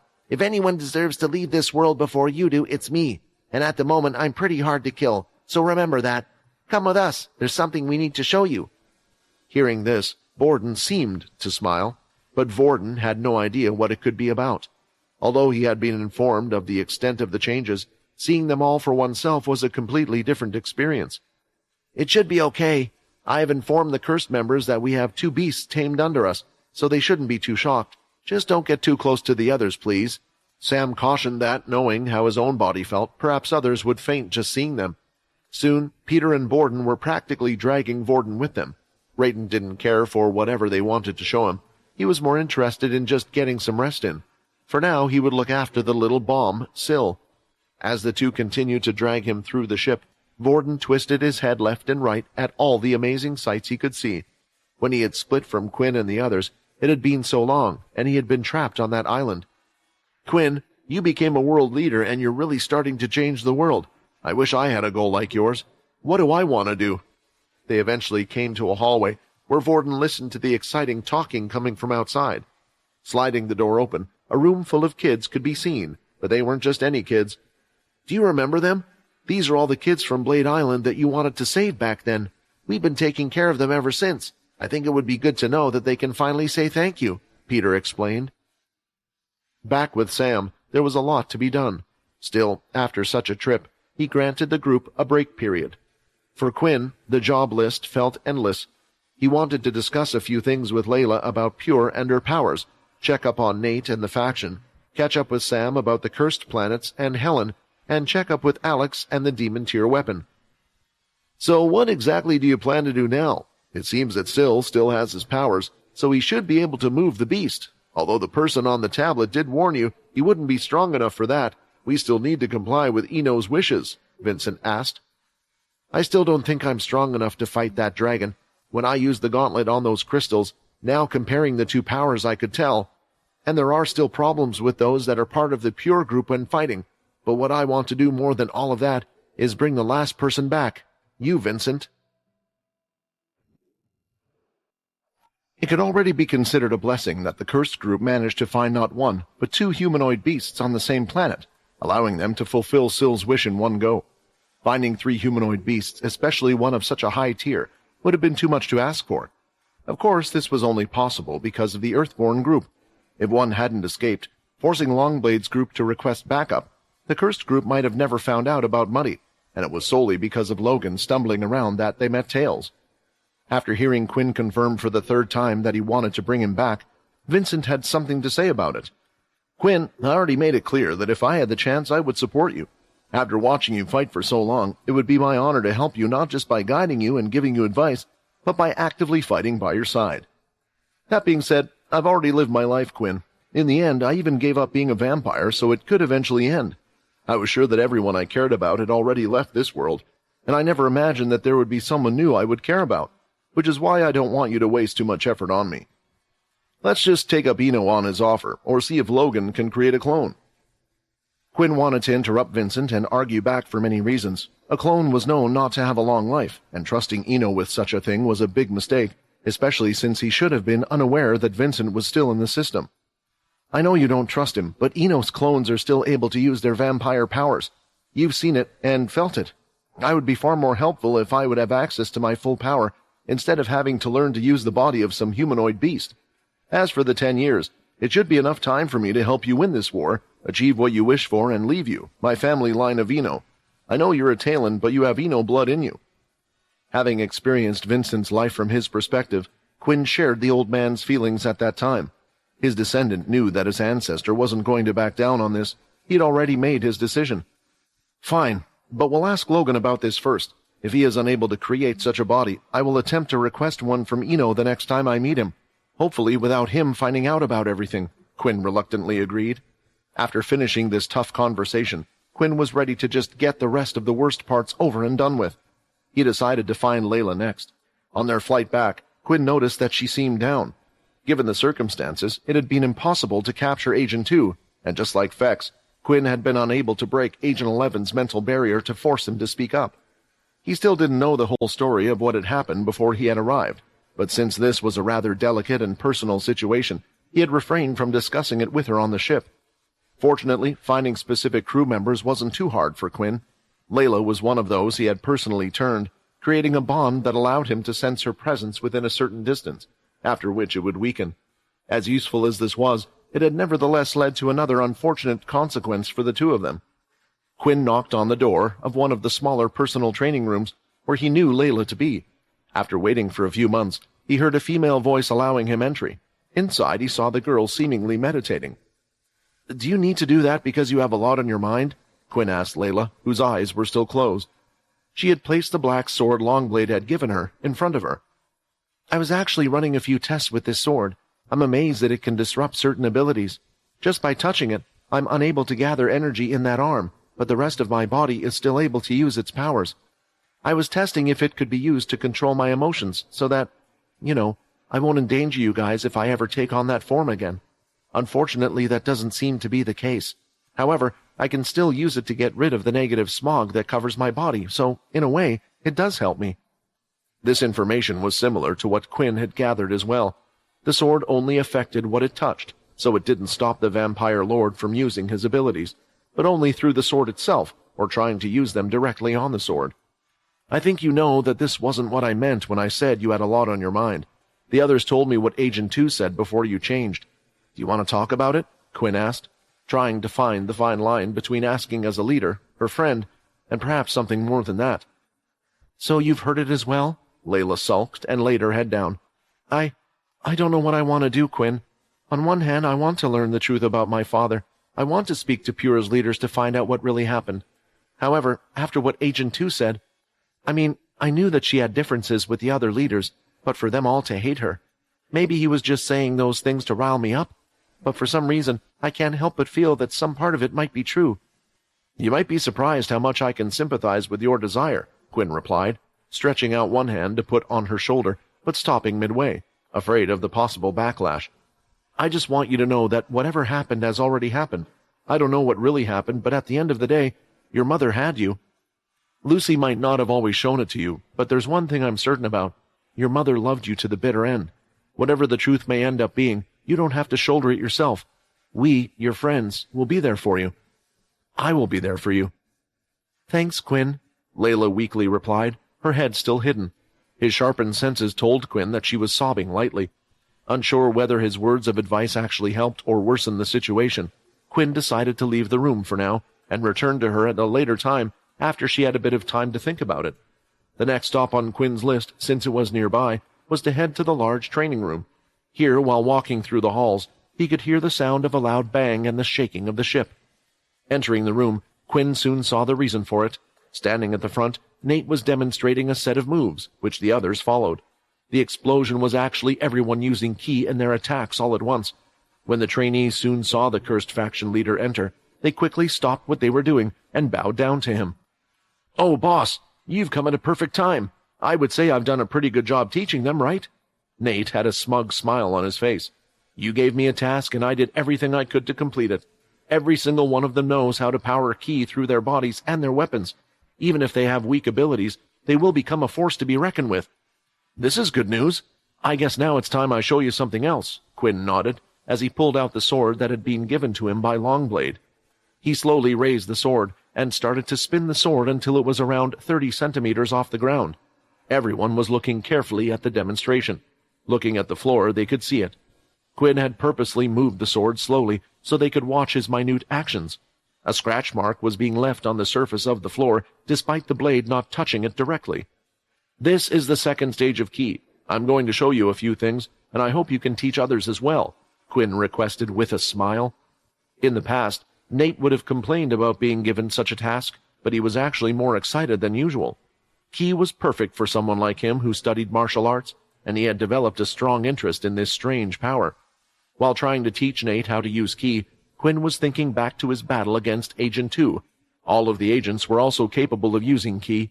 They didn't have any numbers that made them out to be double-digit agents, which led Quinn to believe that Pure had started teaching all of its members this technique. Unfortunately, Pure seemed to have more knowledge in that regard. The cursed faction leader only had limited experience with the third stage, and he was certain that whatever the Pure agent leader had used had been an even stronger stage, so they might end up being more powerful. "I trust you with this," Quinn patted Nate on the back and left the room.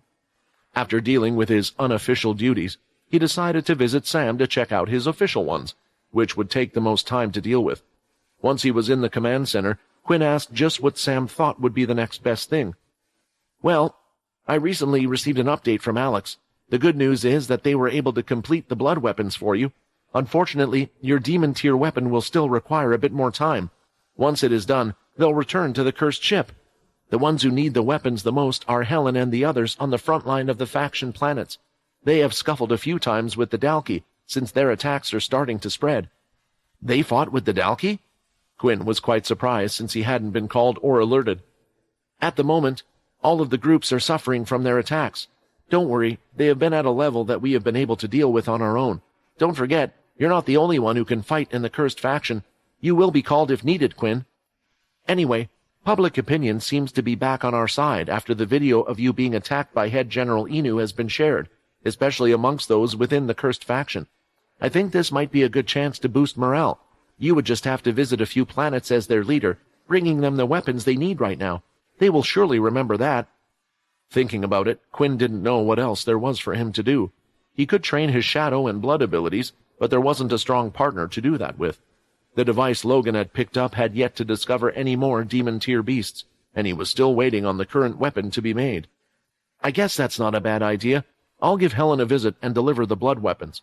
It should kill some time before the demon-tier weapon is complete." Amidst a large, dark forest where the leaves were colored purple and the night sky showed more than one moon, A lone silhouette could be seen fleeing for its life. The beast known as the Bloodsucker had no time to slow down, and the quickest choice seemed to be to just simply destroy everything in its way, leaving behind a path of destruction, hoping that it would hinder those who had come for it. It wasn't used to feeling like prey. Usually it was the predator, hunting down any vampires that would leave the settlement to get their precious blood packs. Unfortunately, today it chose the wrong target. When he had attacked the strange girl who had been on her own, she retaliated and cut off one of its arms. A little blood pack should have been enough to regenerate it, but even after consuming the blood it carried with it, nothing had happened, informing the creature that something was very wrong. I have to get away from this monster, the Bloodsucker instinctively thought. The Bloodsucker stopped for a brief moment, as it had no clue where it was. It just knew that it needed to return to its own hideout, where it had been gathering supplies.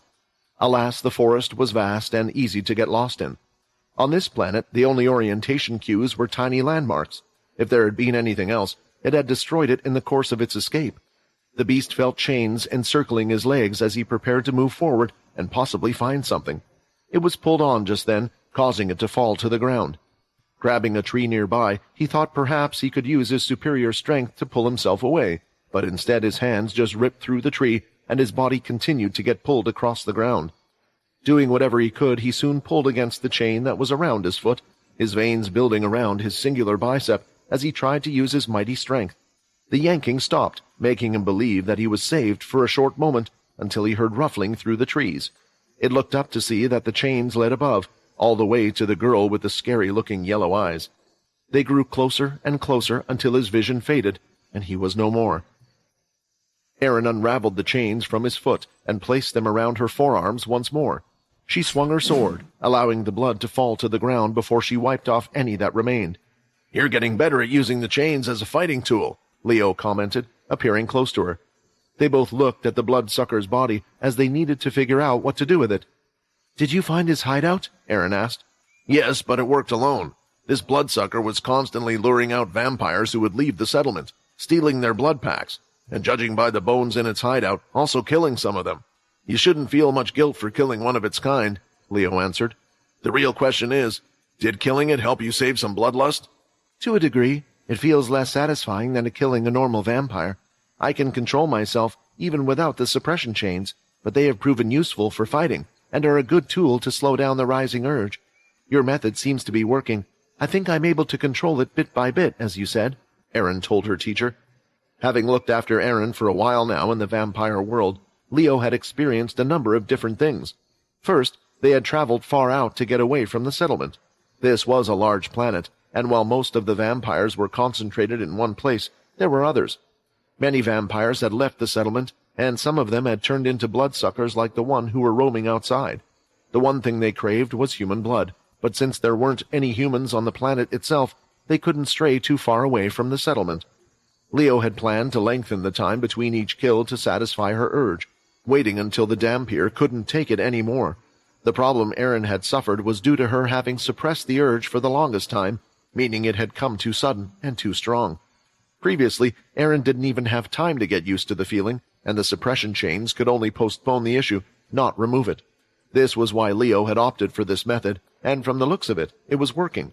Fortunately, with Aaron being the way she was, and by using Leo's ability, it was easy enough for the duo to track down stray vampires and bloodsuckers. As a side effect, Aaron seemed to be growing in strength after each fight. These bloodsuckers, or vampires that had escaped from the settlement, could only do so if they had a certain amount of strength. Being able to survive this long shows they were quite powerful. At first, Leo had stayed by his protégé's side, aiding her, but eventually her power had grown enough that she could take care of one on her own. Aaron had been evolving in front of his eyes. Before, it would have worried the blind swordsman, but since it looked like she would be able to control herself one day, it settled his mind. "How much longer will we have to stay here?" Aaron asked. "We're in no rush. I know you want to go back to see our friends, but given your circumstance, we should stay patient and make sure you really have your condition under control. If there is something they can't handle on their own, I'm sure Quinn would have called for us." Leo looked back through the forests, and although he was unable to see it, he was looking straight in the direction of the vampire settlement. On the top floor of the 10th castle, Paul was filling out some paperwork. The whole castle and its men had gone through the daily tasks so many times that they were working like clockwork, leaving the vampire knight with little to do. Thanks to the help of Timmy, Xander, and also Ashley, who had volunteered to take off some of his burdens, there was even less. If only the human race could be as peaceful as this one day, Paul thought to himself. The next second, his daydream was interrupted by the sound of someone knocking at his office door. "Night, Paul, you have a visitor," Timmy spoke after entering. He had quite the worried look on his face, which could only mean that it was someone of importance. For a moment, Paul thought about whether he should entertain the guest in the throne room, but that didn't seem proper, since Quinn was still the cursed family's leader, even if most of the tasks were being handled by the vampire knight. After hearing who it was, Paul wasn't too worried and instructed them to be brought to his office. A few moments later, Kaz was escorted inside. "It's nice to meet you again after all this time," Paul greeted her, standing up and offering her a seat opposite his desk. She accepted the seat and sat down. "I'm sure your unannounced visit isn't just to reminisce about the time when the two of us were in the cursed faction together. Isn't it against vampire etiquette for knights to meet outside formal meetings? So what brought you here today?" "I'm the leader of the first family now," Kaz quickly corrected him. This was meant to be a temporary measure, since Bryce was elected king. Usually, knights weren't allowed to become leaders, but there was no more appropriate at the moment. Besides, the king's castle was busy, so a new first leader had yet to be selected, which was why Kaz continued to do this job for the time being. "Then, doesn't that mean I have even more reason to worry about why you are here?" Paul smiled. "So why are you coming to me out of the blue so suddenly?" For a moment, Kaz remained silent as she wondered what to tell him. "Would it even change anything if I informed the 10th Castle about what my father is doing? Why exactly did I come here?" Paul could see that whatever the matter was, Kaz seemed to be struggling to tell him, so he remained silent, pouring her a cup of tea and waiting for her to come to a decision. Kaz had witnessed her father slowly changing. There was a time she looked up to him as a righteous man who cared about the vampire's welfare. Sometimes his actions would be criticized by the others, but she knew that her father was always doing it with the interest of the whole settlement in mind. However, lately, she wasn't so sure anymore. Punishing criminals was one thing. Kaz could not comprehend how her father could simply sacrifice the lives of his fellow vampires without even telling them about it. She was aware that sometimes the rules had to be bent, particularly when a formidable enemy was approaching. She had seen it when she had been in that room where the vampires had been working hard to learn the shadow ability. They were doing so, convinced that it was all for the sake of helping the king, to protect their loved ones. Yet once they succeeded and attained a certain level of proficiency, Bryce would rob them of everything. Initially he told them that it was for the greater good, but as the process repeated, she could see him changing. The fact that Kaz was unable to see even a sliver of remorse over what he was doing. Unfortunately, by the time she realized that someone needed to put a stop to her father's deeds, it was too late for her to do anything about it on her own. Bryce had managed to find supporters for his goal, and with the absolute blood powers of the king, there weren't many that would be a match for him.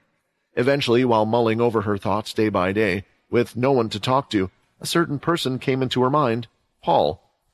During her mission to stay and look over Quinn and Paul, the former general taught her many valuable lessons that her father never had. The two of them had discussed many other things, and he had made her see certain things in a different way. If anyone could tell her what the right or wrong thing to do was, she thought it would be Paul, but now that she sat opposite them she wasn't sure any more. She took a sip of the tea he had handed her. The warmth did wonders to calm her down. "If my father ever found out what I attempted to do, or what I've done, then Paul, no, the whole cursed family will be affected by this as well," she thought. "Quinn isn't here, and what can Paul actually do on his own?" Thinking back, she wondered how strong the vampire knight before her actually was. From the reports she had heard, he had managed to best Jill, one of the leaders, in a one-on-one fight. Apparently, he also hadn't struggled too much in that fight. Still, fighting was not the leader's forte. However, Bryce had several people around him. Even if she tried to gather allies such as Muka and more, there was the risk that one of them would inform the king of her intentions. Even if everything proceeded smoothly and she managed to gather a few of the vampire leaders who weren't involved in this whole mess, what could they do against her father? All of them together had been unable to stop Cindy, and Bryce had already grown far stronger than the traitorous second family leader, having grown used to the absolute blood powers for a while now. "There was one that managed to beat her," Kaz recalled. "How about we go for a walk?" Paul suggested, thinking that a change of scenery could loosen her tongue. Finishing the hot beverage, Kaz just nodded. Heading out of the castle, they walked through the 10th area, which was more alive than ever. It was strange for Kaz to see so many vampires living in the inner area. They were mostly Paul's men that were stationed on the outside of each of the gates, the strong reinforced walls and the towers. They made sure that only those from the 10th family could head inside. The reason why the 10th had more people in the inner area was because, as Quinn had, they were abolishing the class system treatment, where only 100 vampires could enter the inner area and learn an ability. Instead, Quinn treated the cursed family with great care to help the family as a whole, including those that were loyal. "The place is different from how the other families run things," Kaz mentioned. "I see a vampire whose skills are only good for cooking and who has no great power, living in a mansion." In the inner areas, outside one of the large mansions, a giant outdoor kitchen had been made, and Z was currently cooking there with a few helpers. "That is Z. It is a pain to just consume blood all the time, and it seems he has great skill in adding flavor to the meats we eat. He helps the soldiers from Earth remember what they originally were. He brings joy and is essential for our 10th family's morale. He deserves to have a big house, and as you can see, he is more hard-working than ever." Paul introduced the cook, saying that she could see that Z had a huge grin on his face and was slaving away over the stove. Everyone who went to him seemed to treat the cook with respect. "Maybe this only works because the 10th family cannot give," Kaz commented. Do you personally think so? Or is this just the vampire side of you talking, afraid to change the traditions that you have grown up with? Change is scary for some, and different doesn't necessarily mean it's bad. I know what it's like to just rely on strength, and I don't really think it's a bad thing for certain situations. If we didn't have the strength, then humans would have lost the first Dalki War, but I wonder." Paul paused after that. A lot of the ideas that had been implemented weren't his design, but things pushed by Quinn and Timmy. Lately he had been seeing more smiles on family members' faces, and he was enjoying that more than anything. It really made him feel as if he belonged to something greater. At that moment, one of the family members that was running towards him didn't look to have a smiling face. The one who had rushed over to his side was none other than Xander. When he stood in front of Paul, it was clear he had something to report. He stopped as he spotted Kaz by the vampire knight's side, probably the worst person that could have been there. "Knight Paul, I have important information that I need to pass on to you, and you alone," Xander said, still looking at Kaz in the corner of his eyes. He also needed to do his best not to offend, otherwise that could get him into serious trouble, since she was the first family's leader after all. Paul could tell what Xander was thinking, but at the same time he knew Kaz hadn't just come to him without prior notice for a general talk, so something needed to be done. "Just give me the report. Don't worry about who is around," Paul said. "Yes, sir. There have been reports of the first family people being seen around the 10th area.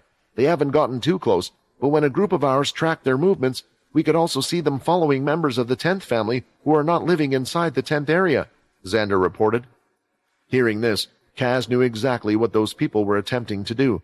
They were most likely trying to convince them to come and join the king, picking people that others wouldn't really care about or seem suspicious if they were to go missing. There had already been a number of people picked from the other families. Now it looked like they had moved on to the 10th as well. "Isn't this too risky, even for the king?" she thought. "He should know that Quinn cares about his people more than the other leaders."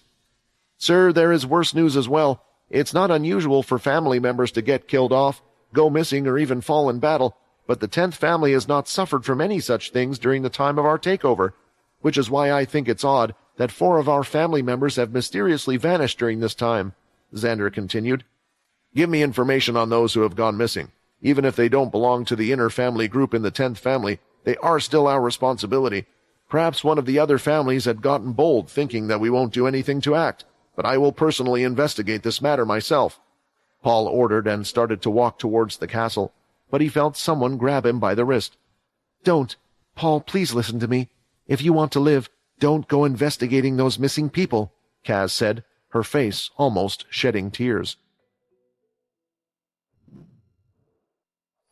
After learning that the blood weapons were already complete, Quinn got ready to travel to where Alex was.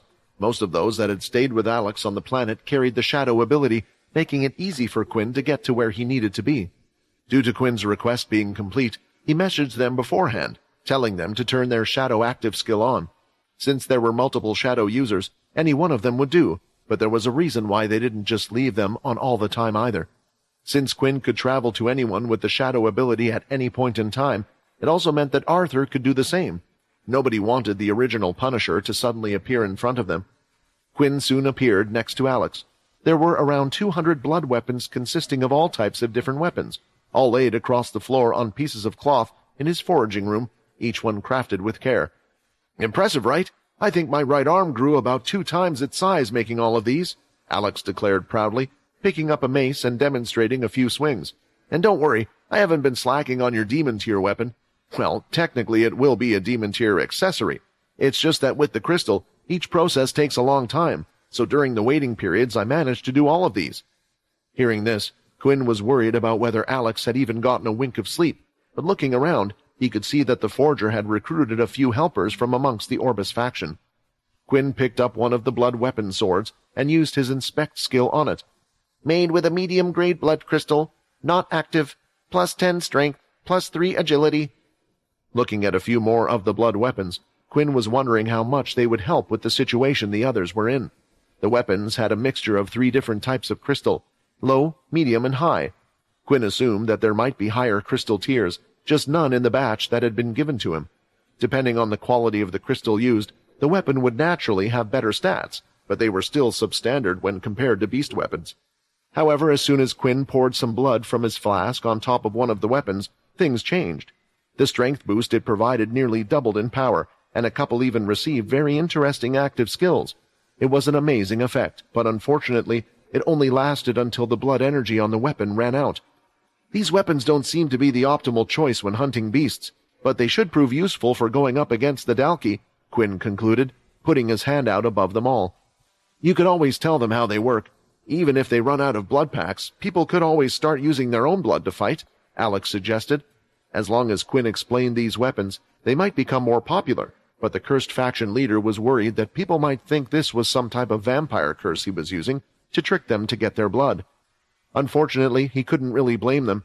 If he was in their shoes, he might be thinking the same. The cursed faction had just gained some positive reputation. It would be unfortunate to lose it so soon again. In the next second, all of the weapons disappeared into Quinn's dimensional space. He was the best person to quickly transport them where they were needed. His next stop was to head off to meet up with Helen on one of the cursed faction planets. Yet before he did, there was one last thing he wanted to do. "Before I forget, do you happen to have any more blood crystals left over?" Quinn asked. "Did you need one?" "Oh, damn, I'm sorry, but I used them all up. I thought we needed the weapons, so I concentrated on making as many as I could. It was already hard to forge the ones you collected with those crystals, and I didn't want to waste any of them," Alex replied, worried he might have ruined Quinn's plans. "It's no problem. I was merely curious about something. You did a great job creating all of those," Quinn replied, smiling at him. Once Alex was done with the demon tier beast gear, he had to make sure to reward the forger adequately. When touching the blood weapon, Quinn tried to use the gauntlet to absorb some energy from inside it. Unfortunately, nothing happened when he did. He had been hoping that it might allow him to increase his blood energy. It seemed impossible to do so with a processed blood crystal, yet he had no way to try it out with a raw one. It was a shame that they had been all used up. Unlike beast crystals, blood crystals were nearly impossible to get his hands on. He borrowed a ship and headed off into space. The cursed faction planets were closer to this one, so it made more sense for Quinn to travel this way. It felt a bit strange to go out alone for a change. In fact, many people had offered to come with Quinn, especially Vorden. Having been out of the loop for so long, he had practically begged to be taken along. Quinn would have loved to accede to his request, but bringing along a humanoid beast was just a magnet for all kinds of trouble. In the end, Quinn didn't really see the reason why anyone had to come with him this time. There was to be no fighting, no large enemy. Quinn was just going for more political reasons than anything. He didn't even think he was going to be there long, if need be. Due to this, he had taken a small spacecraft, but there was still ample room for him to move about in a kitchen as well as a toilet area. After setting the ship on autopilot, Quinn moved to the center of the room and pulled out the indestructible sword. The passive skill on this sword, being unbreakable, really suits my style a lot. Due to the strength and my surgeon ki, I'm not sure how many swords can take my full strength, especially if I was to go up against things like that demon tier crab. Soon Quinn closed his eyes and started to focus on his ki. He was careful not to overuse it and made sure to keep a perfect balance between the two powers inside of him before he decided to slowly increase the ki output to the blade itself.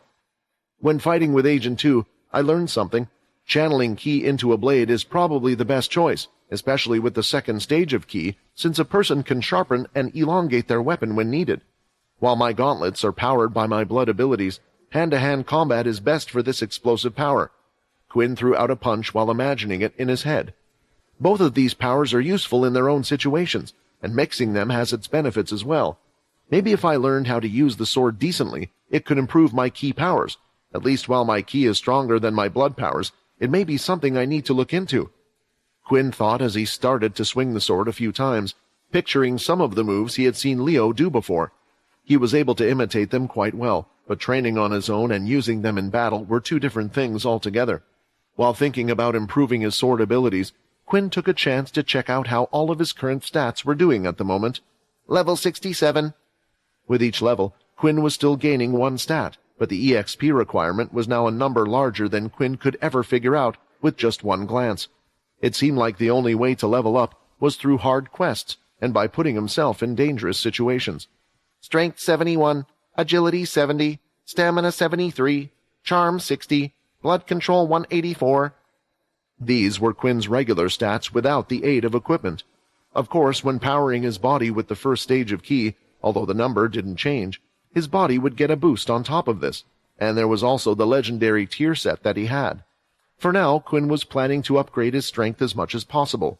Due to the set, he already had agility points beyond the point where it felt like he was actually getting to move any faster.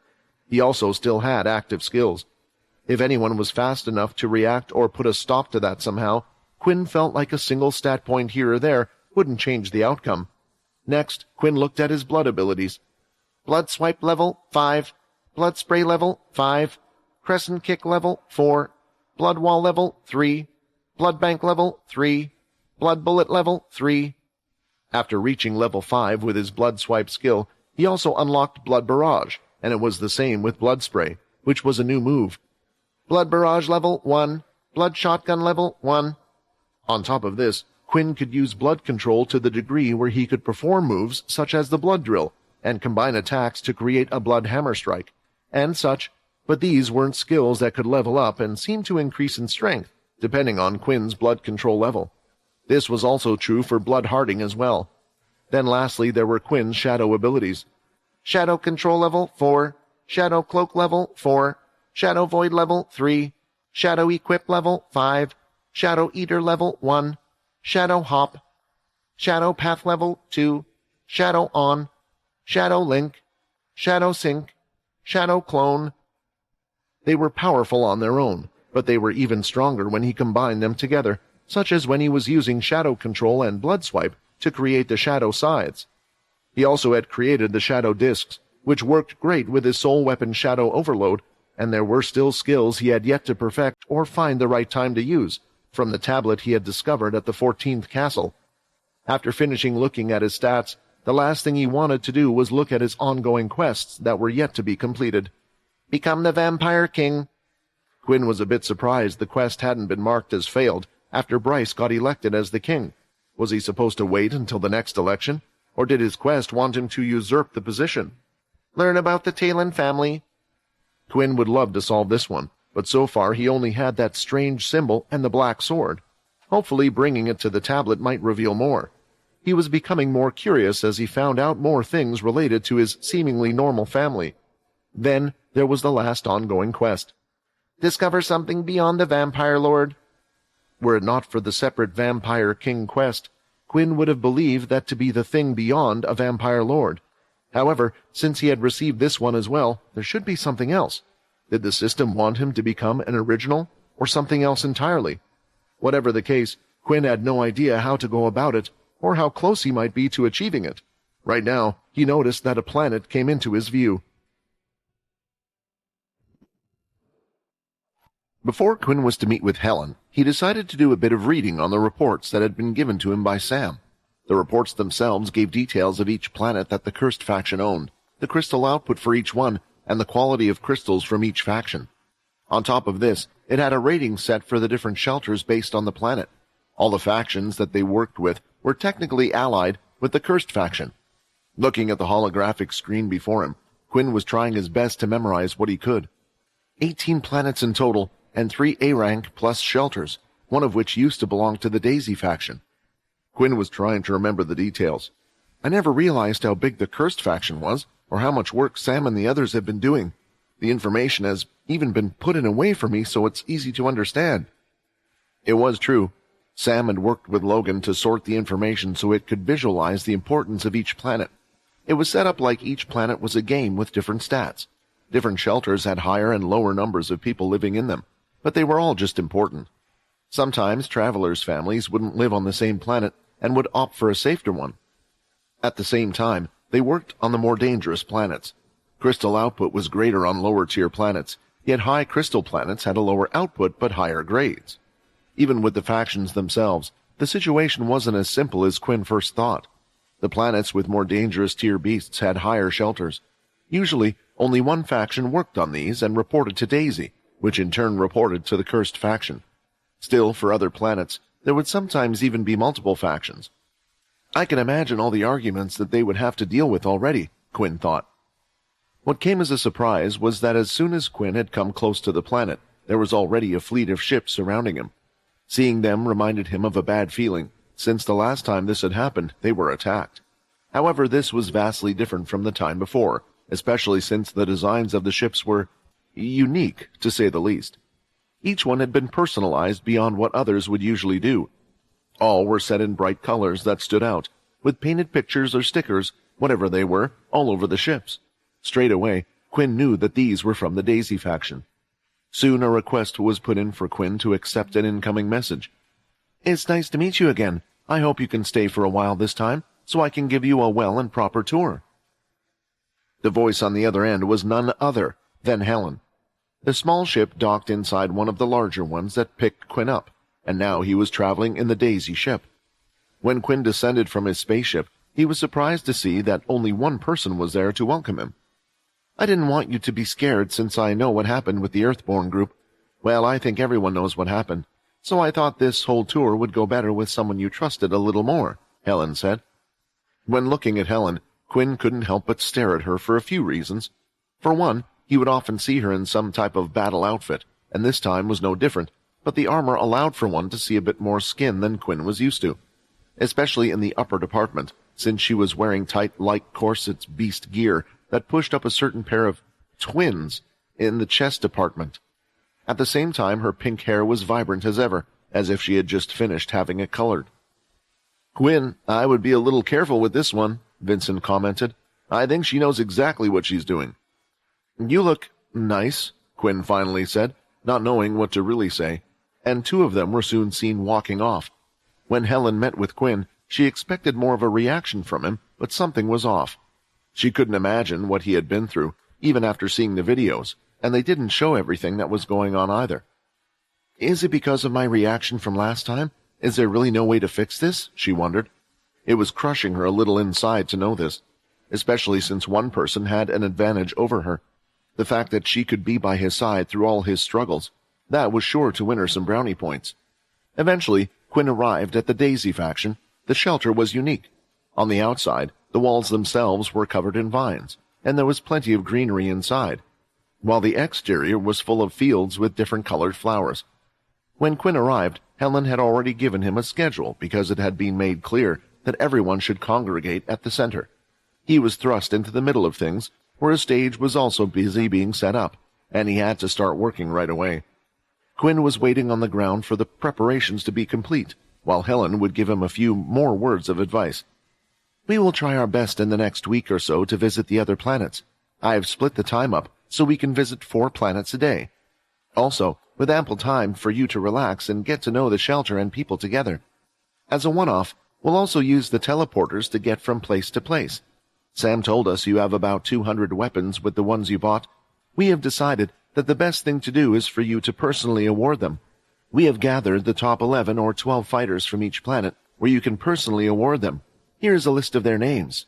Helen handed it out. Seeing how well organized everything was, just because Quinn had planned to visit him, was a surprise.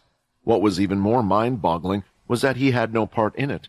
He didn't ask people to do this, nor was he part of the hassle and trouble involved to make it like this. This was because Quinn still had yet to realize just how much of an influential figure he was. This was the start of his learning about it. When the stage was ready, a crowd of people had gathered. Helen was the first to go onto the stage. There were loud cheers, mostly coming from female voices, since many of those at the Daisy shelter were travelers and mainly female. Soon after, Helen introduced Quinn to step on the stage as well. When he appeared, he could hear a whisper going around. "He looks pretty human and handsome. I never knew he was so good-looking in person. Maybe getting my blood sucked by him wouldn't be that bad. Helen told us that it's because of him. There wasn't much change for the Daisy faction. In fact, our lives have been a bit better as we share resources and don't fight with the other factions as much as we used to." It was strange for Quinn to hear mostly positive things about him for once, when coming to see a place. Looking over at Helen, he smiled at her for the first time since he had arrived. "I know the struggle you all have been having on the front line, hunting beasts every day for the sake of this war. You are an essential part of this cursed faction, and you have continued to support and help all of us." Honestly, I don't like using the word faction. For me, I prefer to use the word family. For me, it makes our bond stronger. I didn't really have a family growing up, but the fact that there are so many people around who are willing to help fight for the family that I made, then in return, I will do the same. No matter what, I will support you, Quinn said. At first, there was silence. It wasn't because they thought what Quinn said was wrong, but it just wasn't what they were expecting. For a leader to come to them and say these things, they weren't sure if cheering, a slow clap, or whatever was appropriate. When Helen started to clap and cheer, the rest followed, hearing his speech. Next, it was time for Quinn to read out the names. In total, there were 2 men and 10 girls who were to receive the blood weapons. However, their excitement dwindled when they laid their hands on the weapons. They could tell that, unlike the beast equipment, although the weapons were strong, they didn't infuse them with the same type of energy. Because of this, not everyone was exactly happy with the awards that they received. "What is this?" a person said, throwing the weapon on the floor. It was the last person to be called up onto the stage who had openly shown her disdain for the rewards, a young woman by the name of Irie Johnson, not much older than Quinn. The weapon that was given to her was a long spear, scarlet red in color. Not all blood weapons had this coloration, but the ones Alex had crafted were special in that the blood fairy had added a drop of his own blood during the process. Of course, this made them a liability, since these weapons could one day be used against the cursed faction, but at the same time, the way Quinn saw it, if the 2 forces were to ever clash and he wasn't around, humanity would stand a chance. Still, he was future-proofing himself. Everyone who had received one of these weapons had quickly concluded that they weren't as great as their current weapons. They did appreciate getting a reward in public and decided to consider it a sort of trophy rather than something that could be used for battle. "What are we supposed to do with these toys? Why even waste precious crystals to create something so useless?" Irie confronted Quinn, unhappy with the spear. "I thought that the Daisy faction might take all the blood weapons for themselves, but since they are splitting it like this, I should have asked Helen to explain it to those who received these blood weapons beforehand." In hindsight, Quinn thought. Gasps sounded throughout the crowd, and Helen was about to storm the stage and give Irie the biggest beating of her life, but the cursed faction leader raised his hand, signaling her to let him deal with it. "Every day we risk our lives out there, doing what we can to defeat beasts to harvest their crystals. We even had to fight off some of the Dalki recently, and this is what you do with the percentage we have to pay you? Why don't you give us something useful, or why isn't that giant cursed ship on the front lines out here with us?" Irie complained. Quinn had been half expecting someone to react like this. In fact, he was quite surprised that those before her hadn't done so already. He would have preferred teaching it to them somewhere less public, since it required the use of blood. But now it looked like he would have to give a live demonstration. Walking over, Quinn picked up the spear from the ground and dusted it off. "Do you really think I would have come here personally to just hand out some toys? The weapons you've been awarded are no ordinary beast weapons, designed by the Cursed Faction's team to help you face our one enemy," the Vampire Lord explained as he pulled out his flask. "I can't fault you for thinking that these weapons aren't better than what you are using, but that's only if you use them against beasts. It's an entirely different story if you use them against the Dalki. I think it will be far more efficient to show you what I mean. Care to spar with me?" Quinn suggested. "A fight with you? I'm no idiot. All of us know what you are and how strong you are. You could probably beat me with an ordinary weapon." Irie refused. "Don't worry, I don't intend to use any of my beast gear or abilities. I simply plan to prove to you the strength of this weapon." Quinn's shadow covered his body, and his gear disappeared into his dimensional space. He had originally been in his full set, as it gave him the air of a powerful leader. He wanted to inspire confidence in the cursed faction with it. How about this? I can see that you have your own king-tier spear by your side. Please let me borrow it for the sake of this demonstration. You should know how strong it is, so please use the spear I provided just now to attack me, while I will just defend myself. Afterward, you can be the judge about how effective a weapon is. Quinn suggested. Irie agreed to this, but before the cursed faction leader handed over the spear, he poured a green liquid from the flask onto the weapon. Green liquid? Is that Dalki blood? Some of those in the crowd whispered amongst themselves as they watched the blood weapon start to light up and radiate with power. Not wasting any time, Quinn threw the spear, which landed directly in front of Irie, piercing the stage. She pulled it out and gave it a few swings, just so that he could immediately see her mistake. How is that possible? Irie asked. If she hadn't seen it for herself, she could have sworn this was a completely different weapon from before. We have the best forgers and the smartest minds in the cursed faction.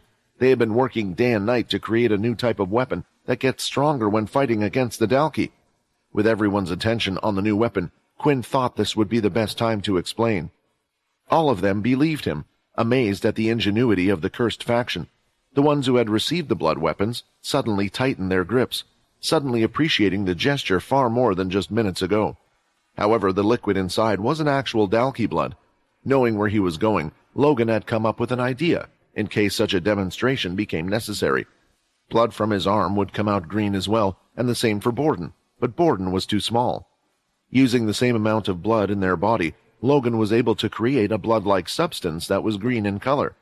The flask simply contained human blood. It was a shame that Quinn was unable to give all those with a blood weapon a flask, but there were simply too many, and he didn't have enough. Similar to vampires, the blood needed for blood weapons needed to be fresh. Away from the eyes of the others, Quinn would tell them the truth at a later time, so they understood that it just needed to be blood that activated the blood weapons. With that, the event was over. The shelter threw a little party with food and more. This was the time for Quinn to try and get to know the members of his faction, but it would only last a couple of hours.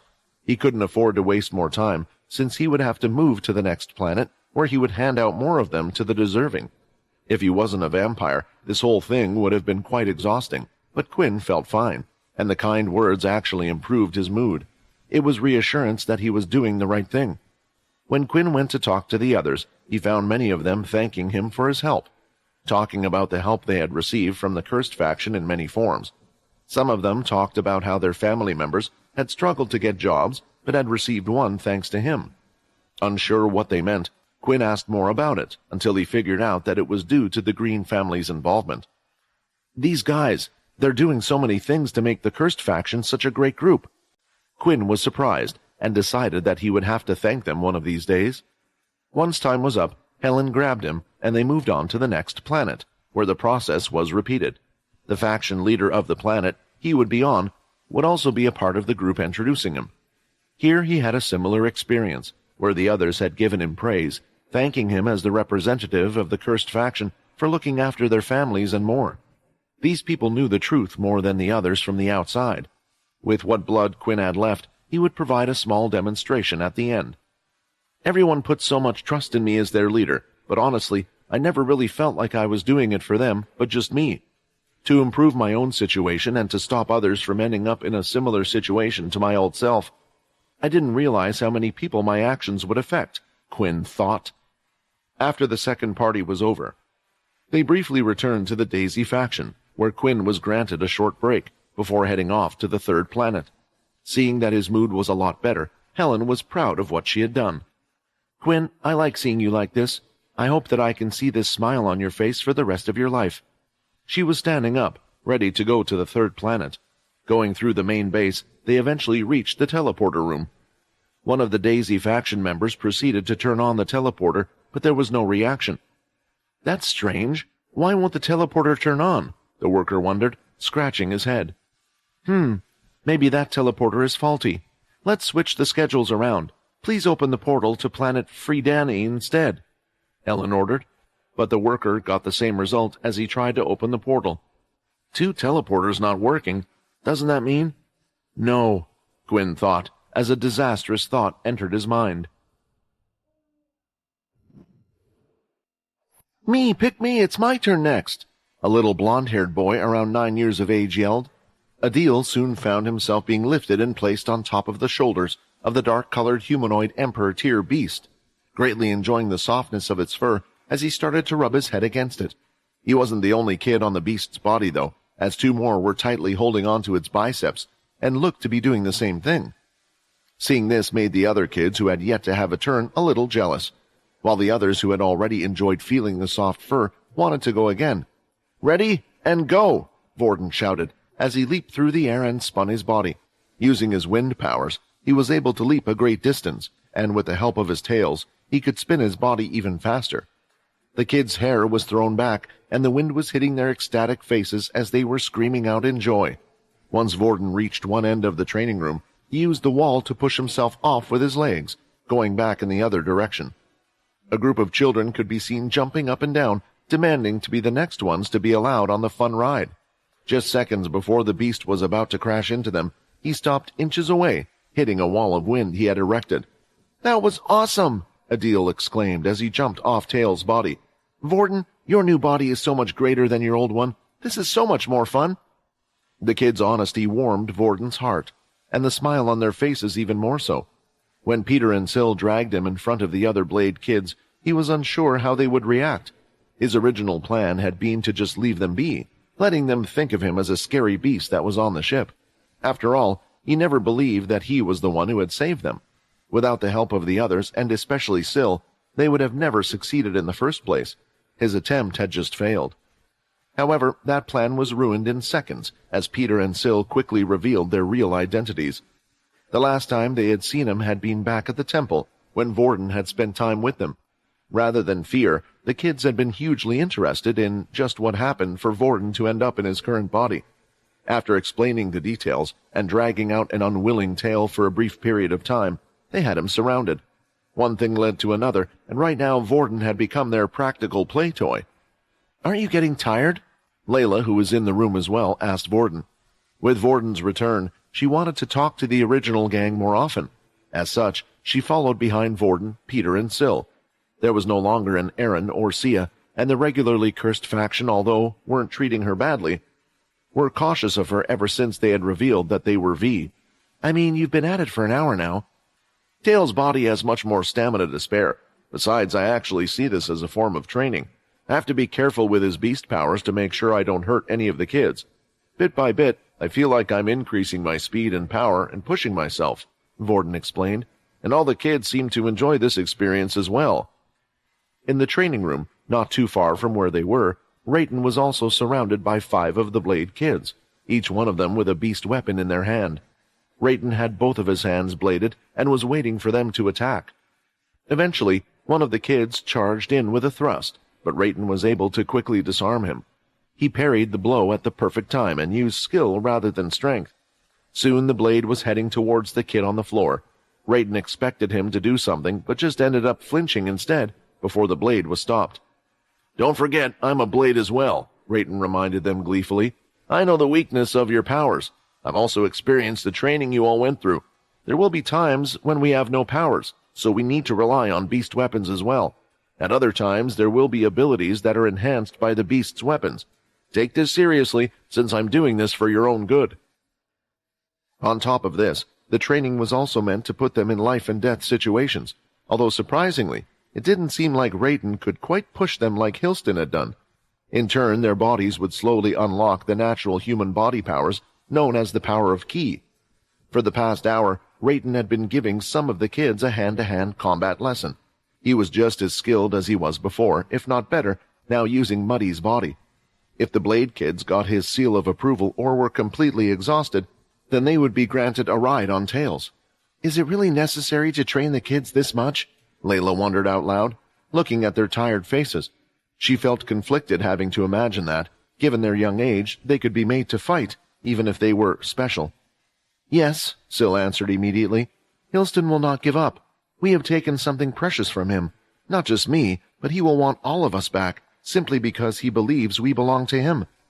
He is someone who takes pride in claiming to be the strongest, and since someone dared to cross him and take his possession, he will do everything he needs to retrieve us. The cursed ship has suffered attacks before. Luckily, Borden was there to help them last time. But what if there comes a time when the threat is so great that they will need to fend for themselves? We will not let any of them get hurt, Borden declared, as he came back from another lap, and stared at Borden, Peter, Syl, Layla, and Rayton.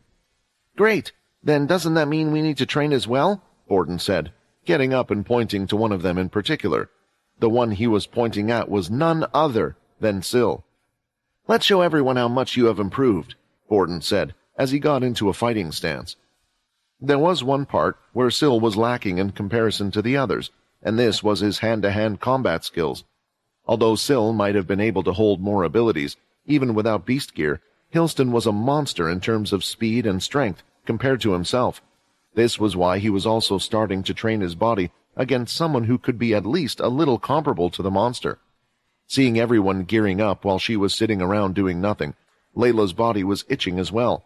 She grabbed the black blade she wasn't quite adept with and thought about who would be the best person to teach her. Wait a second, isn't there one person? Layla thought. Moments later, Layla had gone out from the training room the others were in, and found herself heading towards Quinn's personal training room. The place honestly no longer felt like it belonged to Quinn, since more and more people were starting to use it. However, these days, its main use is for those with blood powers and shadow abilities to practice their use inside. Particularly now that Quinn could also train in his shadow void. Opening the room up, she found the person she was looking for, but he wasn't alone. Fex had his hands held out like puppets, and currently they were attached to none other than Agent 11.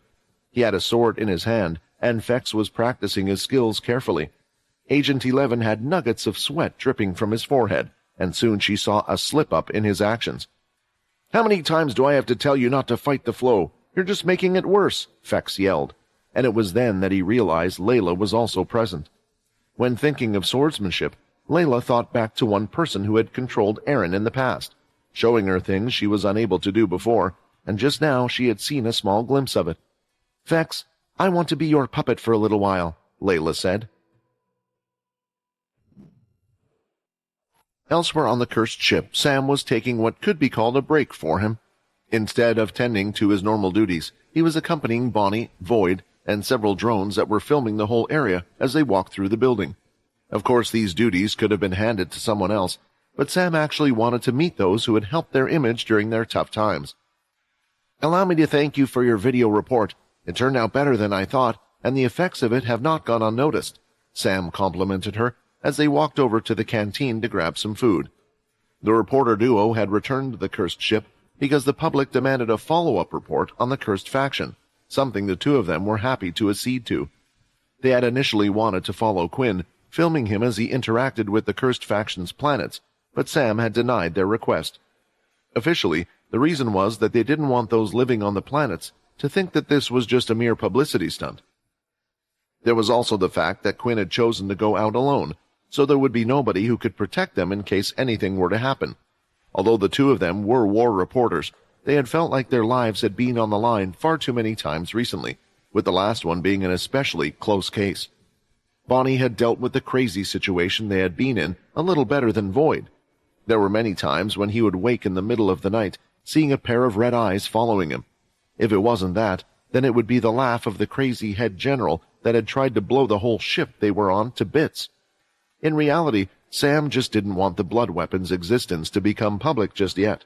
The other groups would want to possess these new types of weapons as well, if they were to be filmed, especially after seeing their effects. It was one thing if some rumors surfaced about these new weapons. The cursed faction had also never asked the vampires if this was an okay thing to do. Seeing these types of weapons could very well cause quite the stir if Bryce came to know about it. However, Sam also felt like the vampires must have known what they were doing as well. Although no one is now following them like before, it would be unwise to have no one keep an eye on what the humans are doing, or were doing. It was the least we could do after Quinn, Logan, and everyone saved our lives back then. I still find it hard to believe that people can act that crazy, despite having seen it happen countless times before. People always seem to surprise me. We believe that everyone has the same sense of justice, and our views on what is right and wrong are similar, but that's not the case at all. Many times I have learned that opinions are divided into certain subjects. Sitting down in the canteen, the drones continued to float around the three of them. They had to make sure to catch anything at any time. Something always interesting happened when they were around the cursed, and they did not want to miss out this time. It was because of this that many people didn't get close to them while they were eating. It just felt strange for a flying camera to be pointed at your face while you were trying to enjoy your meal. Bonnie noticed that Sam's lunch consisted of what looked like a juice box. Placing a straw inside, he took a few sips, and a red liquid could be seen shooting up the straw. "Do you want to try some?" Sam jokingly offered, before putting it down and continuing. The world is already starting to see a change. History tells us that people's views of what's right and wrong are decided by society, and if you think about it, the norm of a century ago is very different from today's norm. Sam spoke with a serious look on his face, as if he had spent a lot of time pondering this topic. It's hard to think back to a time before the Dalki, but I wonder what will happen to the world once they are gone. It was at that moment that a red flashing light could be seen going off throughout the cursed ship. Those who wore watches started to flash, indicating that big news was coming their way. The new Supreme Commander had been taught the basics of being a vampire while on the cursed ship. He had been gifted a special ring, as well as a flask that he could always carry blood in. His training focused on the few basic blood spells that almost everyone knew. However, Sack had focused on a few different aspects. After he had gotten used to his stronger and faster body, combining it with his beast equipment. He had been very lucky in that he was able to relearn his ability from before. It was an original ability, and I was over the moon that things worked out.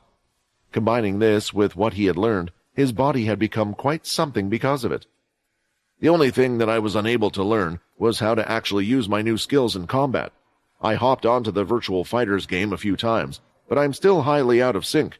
I also decided to neglect using my red aura powers. There is a chance that they could link the martial arts god to me, and then link the V powers back to myself as well. One Horn, you just wait. I will return the favor tenfold. After learning everything that needed to be done, he headed back to the main Bertha ship, the one Oscar would use as his command center. As soon as everything looked okay, he planned to head back to Earth, to sort out everything else that needed to be done as his successor. Samantha would take care of the crew and those on the cursed ship. It just felt right to leave those under Oscar under the control of Samantha. Instead, Sack would gather people that he trusted. There was only one close person that he had brought with him, originally belonging to Oscar, which was Jane, his personal assistant. A ship had been prepared, and he was ready to head out. That is, until an urgent message came through. "Supreme Commander Sack, please head to the command center immediately." A message was sent out through the ship. The main Bertha ship's command center was special, in that it was filled with a plethora of screens and workers who monitored them at all times. It was directing information from Earth, and all the machinery it had set up on the other planets was mainly used to detect incoming signals of rising beast energy. "Sir, urgent reports are coming through. We have detected a large force of energy heading towards different sections of the beast solar system." "The Dalki. They're attacking again, and a large force. Last time it was in the Greylash section. What area will it be now?" Sack wondered. "I just need a brief summary of the reports. Focus on where the signals are coming from, and calculate how much help we need to send out," Supreme Commander Sack ordered his subordinate.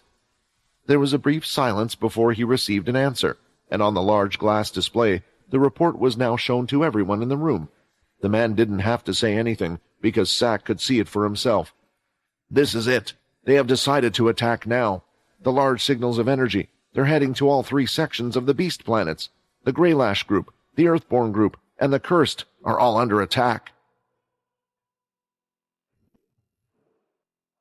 It was a red alert situation. The Dalki had finally decided to start the war in full swing. Although Sack had anticipated it would eventually happen, the human race was facing some uncertainty at the time. They were uneasy about the introduction of Vs. Reports of internal attacks were coming in left, right, and for those V. Some weren't even sure the cursed faction was on their side. To top it all off, the Supreme Commander had recently gone through a change, and was still in the middle of the switchover, while also suffering the loss of one of their head generals. In a way, with all the chaos happening, Sack expected the Dalki to attack. Yet this was still a little unusual. He had expected an attack on the Earthborn group, or perhaps the Cursed faction. After all, so far, the Dalki had only suffered deaths in battle, with one victory. It would have been wise for them to gauge the strength of those they were fighting against before waging a full-out fight, but it looked like they had already decided that this would be the best time. Do they really think they have enough information on us to think they can beat us, or has something else occurred? Report! Have there been any signals from Earth? That was Sack's first question. After bringing up the information on the screen in the command center, they could see that they had received no such signals. Good. Be alert and continue to monitor the situation. Remember, a Dalki managed to suddenly infiltrate Earth before, so they could do it again. Inform those on Earth to be on high alert. Ask all the citizens to move to the emergency underground shelters, Sack ordered. Also make sure the space station is offline. We will not let a single Dalki get through us and make their way to Earth. All the other teleport stations had been shut down as a precaution. Turning them on again would take some time. As a large amount of energy needed to be used, it wasn't as simple as a flick of a switch.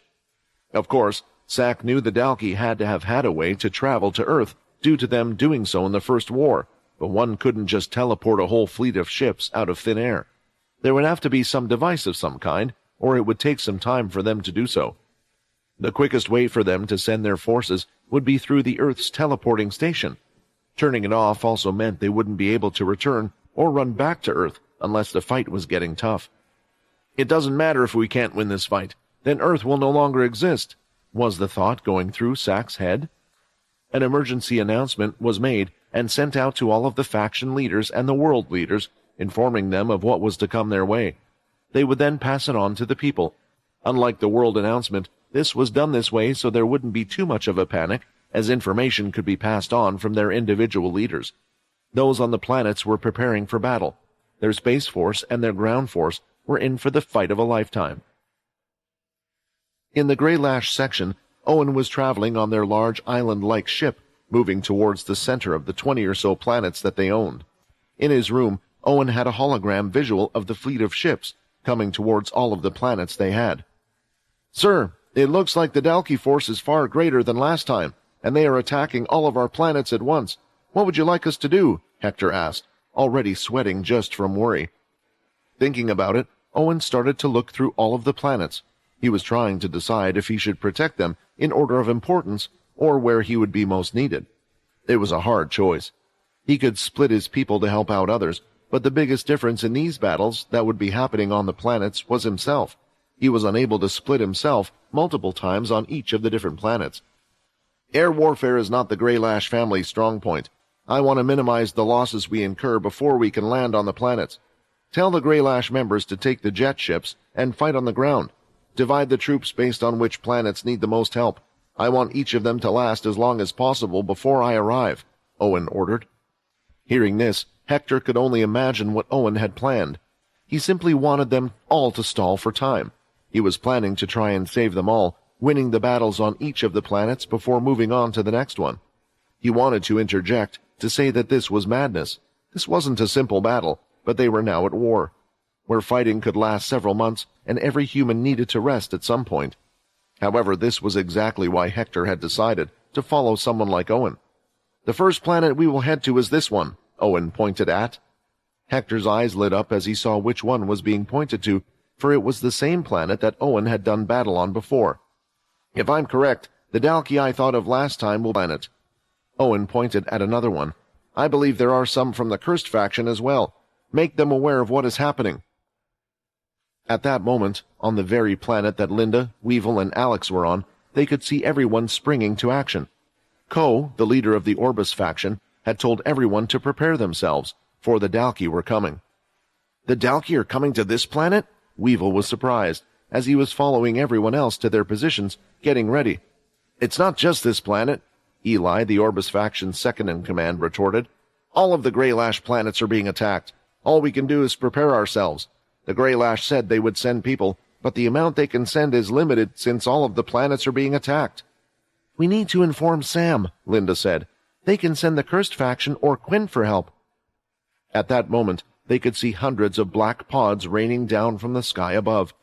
Around the base, rumors of the Dalki attack were circulating, and Alex had of course heard about it, as well because Ko had informed him of it.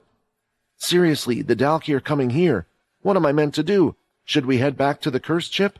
Alex asked. Ko shook his head and looked down at the ground for a second before lifting his head again. We haven't told everyone the full situation, because right now we all need to focus on our own situation, but it looks like it's a full-scale attack. The Dalki aren't just attacking the Greylash planets, but all of the planets the humans own in the Beast solar system, Ko explained. Now, Alex understood the full extent of the problem. If that was true, then even Quinn would be doing everything he could at the moment. The first thing Alex did was pick up the hammer by his side and pull down his large helmet that would cover his eyes. What are you doing? Get out of here! You're just a forger. You need to head into the underground shelter with the families, Ko ordered. No, Alex shouted, swinging his hammer down. If the situation is really as bad as you say it is, then I need to finish this. Quinn will need this soon. All three groups and all leaders would be engaged in battles on the Beast planets. However, one large ship, full of plenty of strong people, had yet to decide what to do, the Cursed Faction ship. They were unaware that they would start getting a ton of requests shortly after learning that the Dalki were attacking. This is Hector, from the Greylash family. I feel humiliated to ask to do this, but the Dalki forces far exceed our projections. We are quickly losing our shelters on our weaker planets, and people are leaving left and right. Please, if the cursed ship can spare any people, send help. And from another, this is General Fay Gump, from the Earthborn group. At the moment, we are at a standstill with the Dalki forces. We need additional support to push forward and win this battle. If there is anyone you can spare, please help us. The humans were soon finding out just how outmatched they were. The sounds of the alarm blaring throughout the cursed ship were of course related to the unending influx of Dalki attack reports happening throughout the Beast solar system. Supreme Commander Sak had ordered them to share their intel in real time with not only the main group's faction leaders, but also all their known affiliates. Right now, the Cursed Faction's command center was busier than ever, and everyone on board the ship was preparing their beast gear and checking their supplies. A lot of them had families living on the Cursed Faction planets, and they were now extremely worried about their well-being. Of course, the one who was responsible for deciding how to deal with this situation was none other than Sam. The frown on his forehead was deep, as he was troubled as to how to react. What's the right thing to do? Sam considered the options as he looked at the situation as a whole. Those in the Cursed Faction wished to protect their families, which was only right. Unfortunately, the Earthborn group as well as the Greylash family were both in as much trouble, if not more, and each had sent out a plea for help. Quinn, you finally answered. We were just told. The Dalki are already here, Sam. Quinn cut the other man off before he could finish his sentence. I don't know the exact situation from your point of view, but I trust you make the right decision. You've always known what's best for the Cursed Faction. You've never let us down before, so I doubt you will start now. With that, the call abruptly ended. Though it was faint, Sam was sure to have heard the sound of explosions in the background. It appeared as if the fight had already begun. Truthfully, with Helen and Quinn there, they already have the biggest support of the Cursed Faction, Sam thought. However, no matter how strong they might be, there are just two of them, yet so many Dalkian planets we have to save. In a war, death was inevitable, particularly in this instance, where they had essentially been caught with their pants down. Nobody had ever accounted for a scenario in which the Dalki would have enough force to attack all of humanity's planets at once. Of course, the Cursed Faction would like to help out their own first, but strategically, that wasn't the best option. Should they allow the Earthborn group or the Greylash family to fall, they would become prone to suffering from pincer attacks in the future. Have the Dalki hidden their actual numbers? Did they find a way to create more, or are the forces just too strong for us? Whatever the case, with the teleporters jammed, we can only send out reinforcements by ship, but if they are already struggling, it's unlikely that they can wait for us to visit one after the other. There's also a risk that our forces won't be strong enough if we split them up too much. Both Sak and Owen are currently planning for the future and attempting to maintain control of as many beast planets as possible to continue this war. I'm afraid that this might be a burst attack, aimed to deal with us now and in one go. The best course of action would be to give up some of the planets and gather our forces on fewer planets. Having too many territories just thins out our own forces, and if we're really already struggling this much, we will eventually lose those planets anyway. Our priority should be to survive and struggle as long as possible, hoping for a miracle. If there was one person Sam had the most confidence in, it was Quinn. Perhaps he would be able to win the battle for them against the cursed faction at the same time. There was another reliable person with him who would command just as well, if not better, during a state of crisis. "Helen, Quinn, I'm sorry, but I'm going to have to leave the cursed faction planets in your hands." After the decision had been made, the leaders of the cursed faction were called for a meeting. The crew was on board the ship, were getting restless, as the news was spreading about what was taking place, none of it good. "So, you plan to help out the Greylash family and the Earthborn group? I don't think that will go down too well with the others," Dennis stated his opinion after hearing the explanation. "I have already sent a message to Supreme Commander Sack advising him to give up on saving every planet. We need to focus on splitting our own people and groups into 2 squads. Nathan, with the 2 military groups that were originally put under us, you will head to help out the Earthborn planets. Nathan, as a former head general, I trust you to do as you see fit. Go now."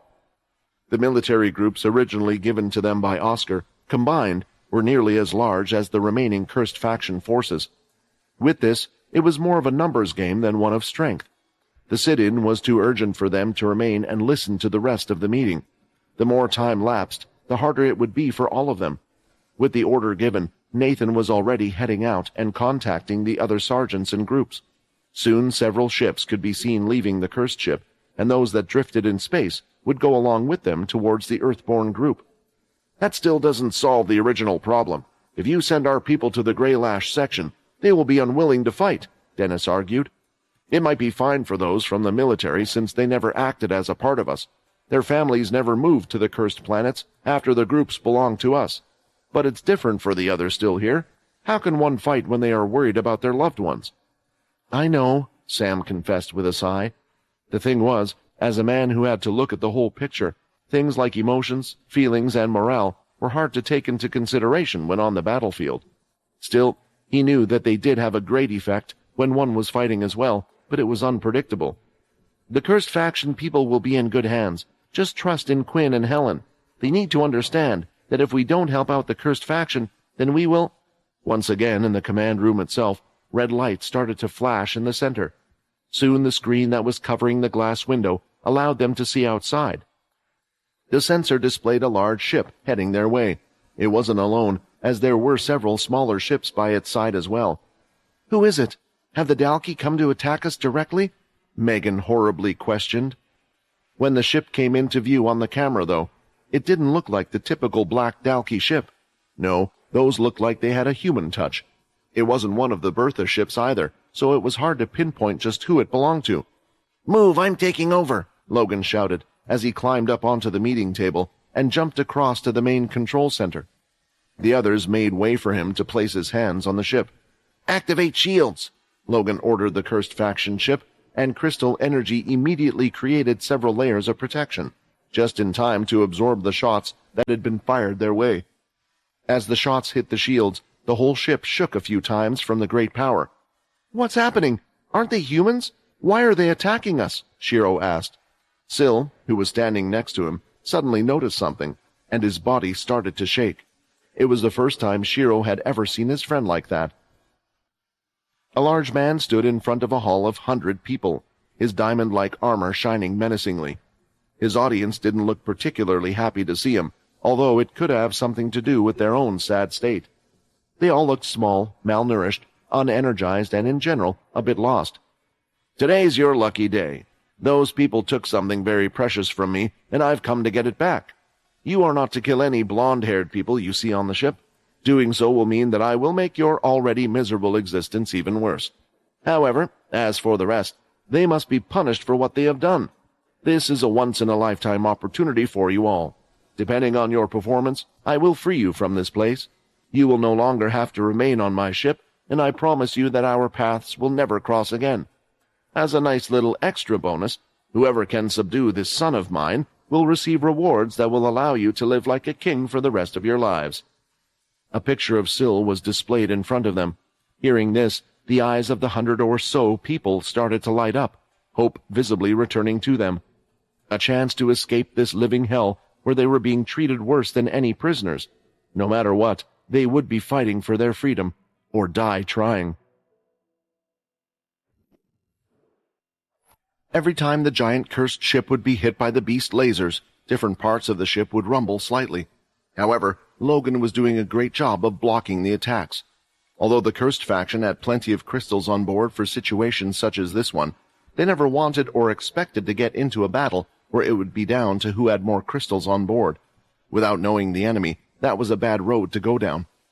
At the moment, using his ability and his eyesight, Logan was concentrating immensely to use the absolute minimum amount of crystals possible.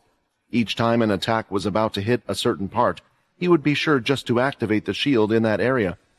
"Why is a non-Dalki ship attacking us?" Megan screamed, looking for an answer. But Sam had no clue what was going on, and from the looks of it, neither did most of the others in the command center. "No, they're here now," Syl said, almost pulling out his hair. "Snap out of it, kid. You knew this day would come," Rayton shouted. "It's the Blade family," Vorden eventually explained it to the others. "I've seen that ship before, back on the island. It belongs to Hilston." A day that a lot of them had expected to come at some point, and they all knew the reasons why they had come.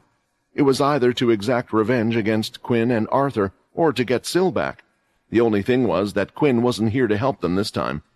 "The Blades? Why now of all times?" Sam banged his fist on the table. "Is he really that selfish? The whole world is in a crisis, and they are still thinking about their own agenda.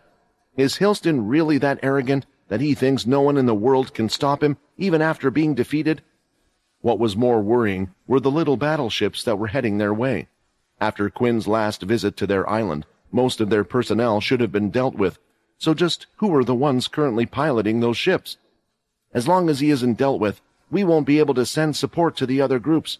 I have to inform them immediately about what's going on with the cursed ship right now." Quickly, Sam recorded a voice message that was sent out to both Owen and Sack. "Urgent report. The cursed faction ship is currently facing its own trouble. Hilston Blade is attacking us. I repeat, Hilston Blade is attacking us," Sam shouted down the receiver. It was enough for the others to fully understand how dangerous the situation the cursed faction ship was facing. And after Sack and Owen had received the message, they worried that maybe the cursed faction would soon be the one needing the help. When sending the message out, there was one more person Sam hesitated to ask for help from, and that was Quinn. "If I ask him to come here and help us, would he abandon all of those on the cursed planets to fight against Hilston? If I do that, then there is a good chance that many lives will be lost. The other question is whether we can even deal with Hilston on our own. But I'm not the cursed leader. Is it selfish of me to make this decision on my own?" Sam hesitated at that moment. By now, everyone had already left the room, apart from Logan, who was controlling the main ship, because they knew they had a tough battle ahead of them. Inside the ship, Bonnie and Void were busy conducting their interviews with the cursed, specifically ones that had recently been out on missions, as they wanted to know what their experience was when dealing with those from other factions. The red alert had been signaled, but the reporters were unaware of what the emergency call exactly was. News spread fast, and soon the worries on everyone's faces could be seen.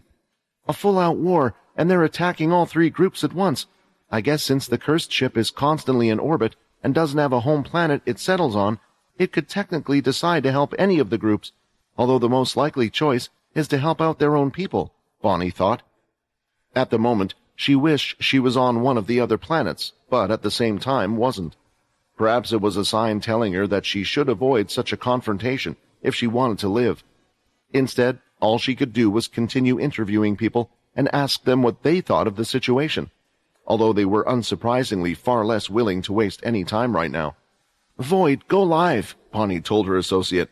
"We won't be able to edit anything out in that case," Void cautioned her, yet Bonnie didn't care and pressed the button to go live herself. As a professional, her cameraman shut up and continued to roll. "I'm sure by now everyone has received the news about the Dalki attacks. I'm reporter Bonnie, currently recording live from the cursed faction ship, where worries of their families and loved ones are high. I'm sure just like all of you watching too." The live broadcast wouldn't be viewed by those doing battle. They were unable to, but this was more aimed at the families who were worried about their loved ones currently doing their part to protect them. Bonnie and Void filmed the soldiers that were soon going to go into battle. They didn't bother them as they were preparing, asking Nathan for a few words for the viewers. Everyone was surprised to hear that he and his group were going off to help those in the Earthborn group. The comments were positive, all supporting them and wishing them good luck in the battle.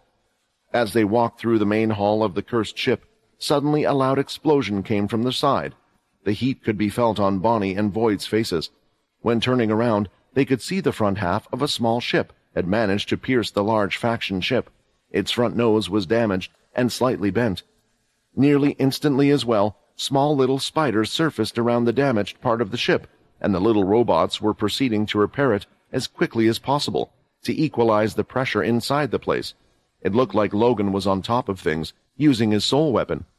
How did the ship get past my defenses and attacks? It was moving a lot faster than the others. Was that an ability? Logan thought. However, the hatch to the ship had opened, and out came a frail human who had dark bags on his eyes and hardly any clothing or beast gear. A crowd of the cursed had gathered around, trying to figure out what was going on. "It's a human," they said, surprised. "I know we're being attacked, but I thought it might have been a Dalki with all that was going on. Do you think that they could be a V?" another said. "Alert! This is a message from the cursed faction vice leader. We are currently being attacked by a group of people from the Blade family. They are intruders with powerful abilities and are a threat." Hearing this, those from the cursed stepped back and drew their weapons. However, it was hard for a lot of them to attack someone when they hadn't been attacked yet, but that soon changed, as the person lifted his hand to reveal the floating daggers on each side. Then, after tapping all of them, they started to shoot off like a bullet, straight at all of the members around them. "The cursed faction is being attacked by the Blades," Bonnie thought, trying to make sense of it all, and the tone coming from Sam didn't make it sound exactly safe either. "I'm starting to think that maybe trouble comes wherever we are."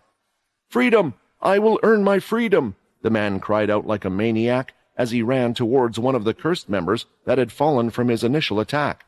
Lifting the cursed member's sword, he intended to use his powers to increase the velocity of any item. He soon tapped the back of the sword and saw it spinning off again towards the reporter and the others. Before it could reach them, a shadow raised up in front of them, and when it fell to the ground, the sword had been grabbed by someone. The next second he started to infuse the sword with ki and quickly threw it back, stabbing the invader directly in the chest and causing him to fall to the floor. "Don't show the intruders any mercy," Nate shouted. "You've seen it. They're here to kill us all." Behind him were 50 well-trained members of the cursed faction, all adapted to ki training. "Void, are you getting all of this? We need to keep filming. The situation is getting hectic," Bonnie shouted, as the two of them ran for cover, trying to find a safer place to film from. Zooming in with his camera, that's when Void could see a strange deception that had been dropped by the ship. However, he soon recognized it, and a few seconds later, it had created a portal, activating on the spot. Seconds later, multiple strong ability users could be seen storming into the cursed ship, all eager to regain their freedom.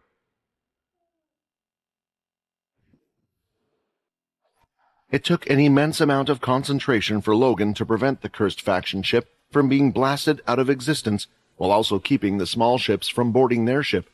Nevertheless, one of them had managed to slip through his defenses by suddenly accelerating at a speed he had failed to foresee amidst his multitasking. Although they had weapons and small ships of their own, Sam had ordered all of them to stay inside. Their group simply was not suited for space combat, so their best chance at survival was for them to stay inside, especially to deal with any invaders like they had to now. "I need help protecting the vital area of the ship." Logan used the intercom to make the announcement for everyone to hear. "I can protect us, but without help, I don't know for how long." Logan had to rely on the others to do their part. He had to hope that the inside wasn't too hectic from the invasion ship that had breached them. He was already using his soul weapon to repair the ship as best as he could, while simultaneously taking control of the turrets on the outside to fire at any other ships that might surprise him. Soon, though, Logan could see a huge problem. With his powers, he needed the soul weapon, but everyone was busy doing their own thing. On top of that, for some reason, no one was refusing the beast crystals to power the weapons on board. "Did something happen inside? The battle hasn't been going on for that long. It should be impossible for us to have already run out of crystals. I'll have to switch to just protecting our front to hold them off for a little longer, but someone needs to investigate ASAP." Just as Logan thought this, 5 more ships managed to bypass his defenses, going straight to the back of the cursed ship, spinning and avoiding the lasers. One of them had been hit on the wing, but had crashed on top of the cursed ship itself, The other 4 were heading towards the thrusters of their ship. They flew close to the outside layer, making it hard for the lasers to reach them. Feeling safe, the pilot of the front ship didn't even register the large sword until it had already sliced his vehicle in half. The one behind it barely managed to evade the energy blast that had been fired off next. "Woohoo! I'll have to thank Longblade and Avion after we survive this. Didn't think I'd get to use this thing so soon, and this one's a lot better than the one I used in the tunnels last time," Fex exclaimed as his mech ran towards the other ships with the sword in his hand. After Logan's distress call, the vampire had rightfully believed that it would be his time to shine. Fighting had escalated in the main hall, where the first ship had breached the cursed faction ship. Even though the first foe had been vanquished, about 20 more appeared from the portable portal, all in a similar state. Believing that he and his trained men should be able to handle them, Nate had ordered the regular members of the cursed faction to get out and do their best to get to safety, something the non-combatants had gladly complied with. Nate was one of the more trustworthy leaders of the faction on the ship, whose strength was universally recognized since he had taught so many of them. "We outnumber them nearly 3-1, and it looks like they hardly have any energy to run. This should be doable," Nate thought, as he stepped forward and blasted a key-powered fist into one of the invaders at the front. Alas, the next moment he was seen sliding across the floor, albeit hardly hurt. If anything, he was confused about how his attack could have such little effect. "What's going on? The combination of my vampire strength and key powers is barely enough to move him." Looking at the man in the front of him more closely, he could see that his stomach had been hardened. It looked nearly identical to the skill that Nate had learned in the past. "That ability of hardening, it looks like it's stronger than when I used it, but I don't even recognize this person. How could an unknown be this strong?" Although the cursed faction did indeed have more people on their side, it didn't take long for them to come to the realization that looks could be deceiving. Despite their shabby outer appearance, the invaders all proved why they once had been considered to be the strongest ability users in the world, and why the Blades had bothered to kidnap them. The hardened one, now aware that he could take Nate's hit without a problem, charged forward once again. When he saw a black sword coming swinging at him, he just grinned. Concentrating his hardening ability on his stomach, he felt himself safe, at least until the blade connected and sliced through his body as if it were butter. A grunt was heard, and a large female with horns sticking out from her hair could be seen. "Layla, what the... How? No, when did you get so strong?" Nate questioned, seeing her in her second form, still baffled by how easily the girl had taken care of the enemy. He had closely paid attention to her during her training before the fight with Helen, and he was sure he wasn't that powerful at the time. What exactly had happened in the relatively short time he hadn't seen her? "Thanks to the praise, but it's actually just this sword that's a bit special. I'll tell you more once we've dealt with them." A small group of chained was protecting the teleporter, making it impossible for the cursed faction members to get close. Seeing this, Layla was planning to get rid of them as quickly as possible, but the teleporter activated once again. "No, is that it? Can't be," Bonnie exclaimed with her eyes lighting up. The two of them had managed to hide in one of the hallways behind a broken door. It was stuck partially out, so they could still continue to film while remaining relatively safe. Still, the identity of the person came as such a shock that Void nearly dropped the camera. The large-bellied man slammed his two fists together, and flames started to run up and down his arms. "I will be free," the man proclaimed, and those near him repeated it as if it were a chant. Just like all the others, he wasn't any ordinary person, yet the man was special even among the other chained. After all, he used to be one of the big four, Bernie Sunshield. He had gone missing. Everyone had long since presumed him dead. "Layla, it looks like me and you are going to have to take that balloon down," Nate shouted, slamming his fists together and activating the hardening skill over his hands. He wasn't the only thing he had trained while the others had been away. One of the chained who had entered the portal earlier on the ship did so while utilizing her invisibility power. Just as instructed, once she found what she perceived as a safe place away from the eyes of others, she laid down another portable teleporter. One of the empty canteens was the location she ultimately decided to go. She had placed it in the kitchen area, to be more precise. Upon its activation, 4 people stepped out of it. A woman with mostly blonde hair, a pair of blonde twins, and a man with mostly blonde hair and some gray by the sides of his head, wearing full beast armor. Borden, Syl, Rayton, Shiro, Peter, and Borden were currently in the room with the Blade kids. None of them intended to go out, with the kids being their clear top priority. Unfortunately, there was no good place for them to hide on the ship, so the only thing they could do was attempt to boarder up and stay in one of the classrooms. "Did you guys manage to copy abilities from each other yet?" Borden asked as the children continued to touch each other's hands, sharing their abilities. Some of them had brave faces on, while others were worried. As for Syl, right now Shiro was still busy trying to boost his friend's confidence. His body was no longer visibly shaking, yet this was mainly for the sake of his siblings.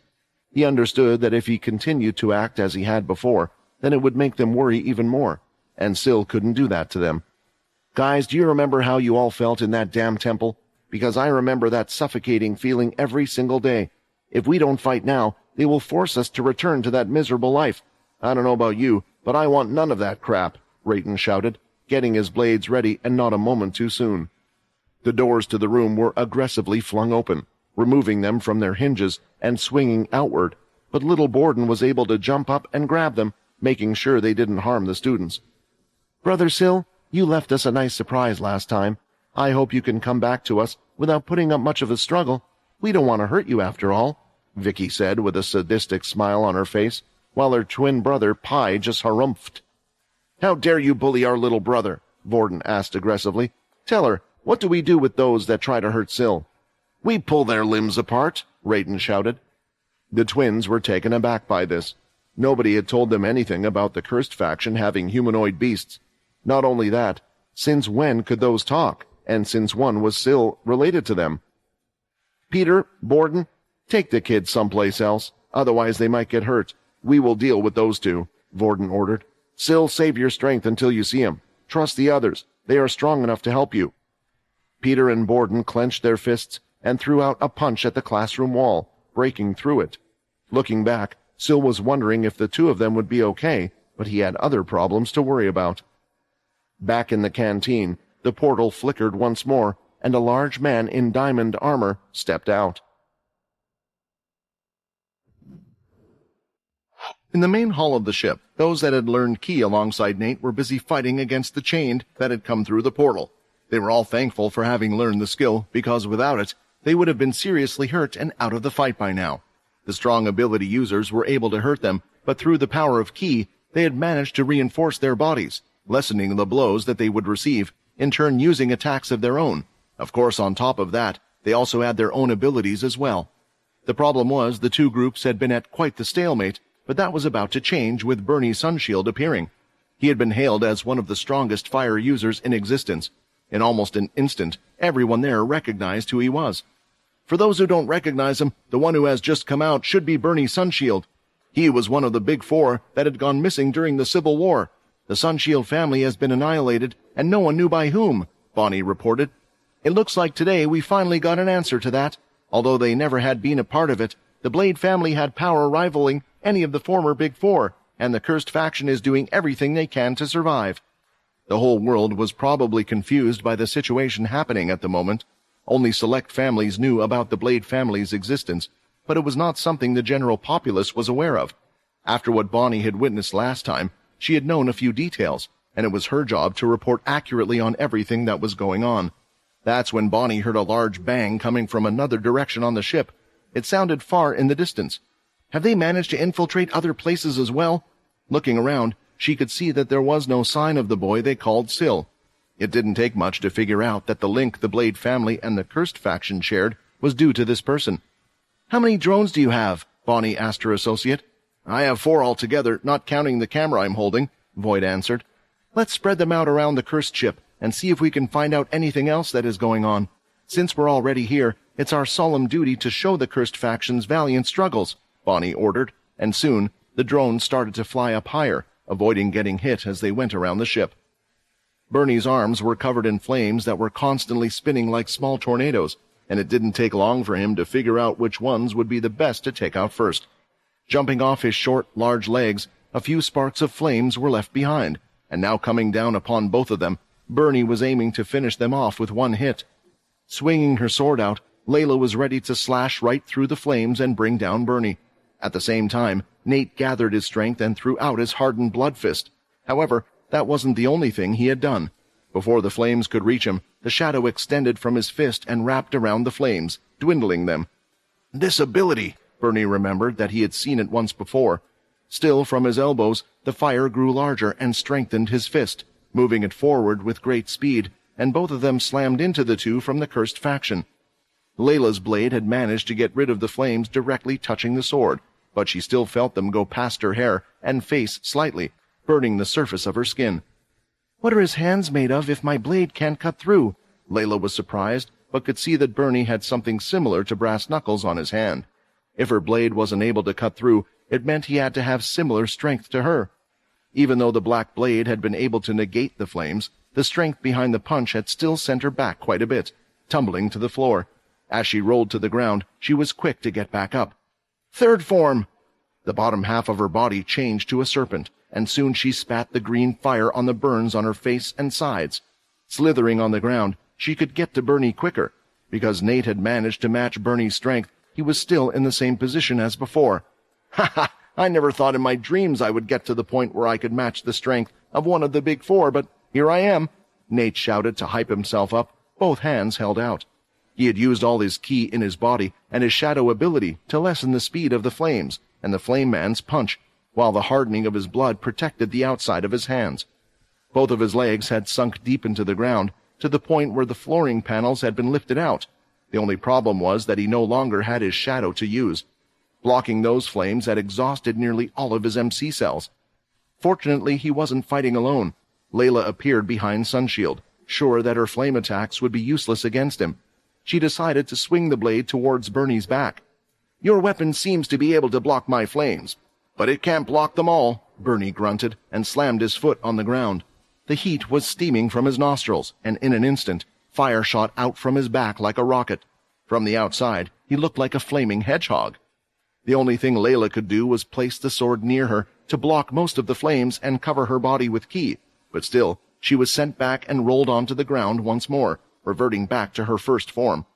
"We can't beat him, he's too strong. I'll have to take on that form again." Seeing as her friend was struggling, that seemed like the only choice. Layla tried to think back to the fight against Agent 2 and all the hurtful things he had said, but her mind was going blank. "What's wrong? Why can't I visualize like I used to?" "You with the strange red hands," Bernie said, as he grabbed Nate's fist with his free hand and pulled it apart. Soon he grabbed the other fist as well. Now the vampire could feel it, that the temperature was rising in both of his hands. "Ah!" Nate started to scream, even with the blood hardening, and his ki, the power was too much for him to handle. It was clear that Bernie hadn't been one of the big four just for show. The fire ability user overpowered the vampire with just his ability alone, but was almost toying with him. "What is this crap? I can't just watch as someone dies in front of me just because I can't get over my freaking mommy issues," Layla was screaming in her head. She could see the negative feeling all around in the room, but still, as if a mental block was put on her, she was afraid of absorbing them and turning into that thing again. Seeing Nate suffer like this, she decided that there was one thing she had to try. She had already tested it on weapons before, but had never attempted to use her powers on a living being. "I don't know if this will affect me in any way, but I can't just let Nate die." Layla put on a determined expression as she held out both of her hands toward Nate and concentrated. It was at that moment that Nate started to feel something aside from the rising temperature. The power in his body was starting to swell. It felt similar to his power, yet slightly different. "Is this ki? Just how much power is this?" Turning his head slightly, he could see from the corner of his eye that Layla was on the floor, stretching her hand out. This had to be her doing somehow. Layla had an abnormally large amount of ki, not only her own, but her mother had given her powers that had been cultivated over the years. However, Layla's body couldn't handle the enormous strength of power without going to the fourth form. Still, there was something else she had subconsciously learned to do. Through her telekinesis powers, she had been able to infuse items with ki. She had done so when fighting against Agent 11, powering the broken sword with ki to stab through his foot. Right now, she was doing the same. Using her telekinesis powers, she was transferring her ki to Nate.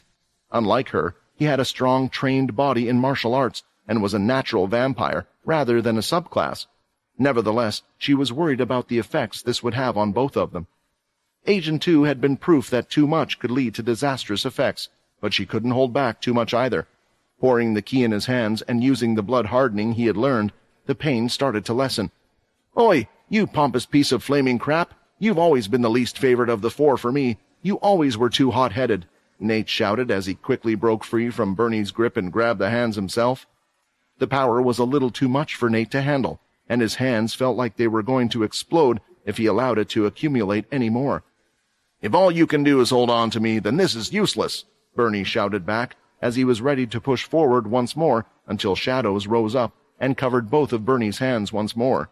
However, these shadows didn't belong to Nate. "Unlike you and your old bullshit system, our cursed faction doesn't rely on the strength of just one person," Dennis shouted from behind and slammed the back sword as he picked up through Bernie's neck. Quickly jumping out of the way, Dennis was expecting a flame attack, but while doing so, he threw out a blood swipe, and another blood swipe from another direction had come out, hitting the back of the sword and pushing it even further inside. Dennis had arrived not on his own, but with Megan as a backup as well as with Sam. Dennis and Sam both had strange blue glows on them, courtesy of Layla's supportive powers. "How? I was one of the strongest ability users out there. I thought there was only one person who could beat me. How could I have just lost to four nobodies?" Bernie questioned reality as his breath was dwindling. "A lot has changed since you have been away. I guess there are just a lot of strong people now," Nate answered. Bernie had been defeated, but the fighting was continuing on the ship. Layla had exhausted all of her powers once again, unable to move from the ground, but she nevertheless had a smile on her face for not letting Nate die. Still, it seemed like this time her abnormal ki had even affected Nate, since he had almost collapsed to the floor instantly as well. "Megan! Sam, we have to get them out of here, and get rid of the rest," Dennis shouted. Sam, seeing how much trouble everyone was in, and knowing what the blades were like, had predicted this. Their shadow powers were strong, but they took a toll on them. If someone else as powerful as Bernie would appear, there was no guarantee they could beat him now. There was no time for rest, but the world, due to Bonnie and Void, had just witnessed something unbelievable happen. Something beyond their understanding, and it looked like there was more to come, as the drone had entered a training room, where two humanoid beasts were facing off against the Blade family twins. The livestream had shown everything. The reveal of one of the Big Four working with the mysterious Blade family was swift, and as quickly as they learned of his existence, they quickly all witnessed his demise as well. During the time the video was playing, Bonnie did her best to inform everyone of who the Blade family really were, a clandestine family that had secretly ruled the Big Four as the most powerful ability users ever. After witnessing everything so far, comments were coming in faster than ever under the video. "Do you really believe that there was this Blade family behind the Big Four? They had the missing Bernie, so it has to be true. Maybe they have Mona as well. Besides, if it wasn't true, this video would have been taken down." Well, who is there to take it down? You have to remember that there is a war going on at the moment. Was Bernie always that weak? Maybe he wasn't all that. Did you see how the cursed members banded together to beat him? Maybe that's how he was easily captured. My family has fought against the Sun Shield. Trust me, their power is not exaggerated.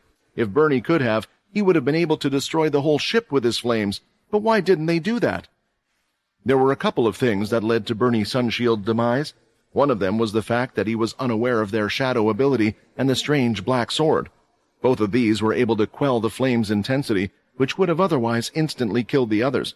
On top of that, in any large-scale attacks, there was a worry that the ship would be destroyed, but their goal wasn't to destroy the ship, it was to find a certain someone.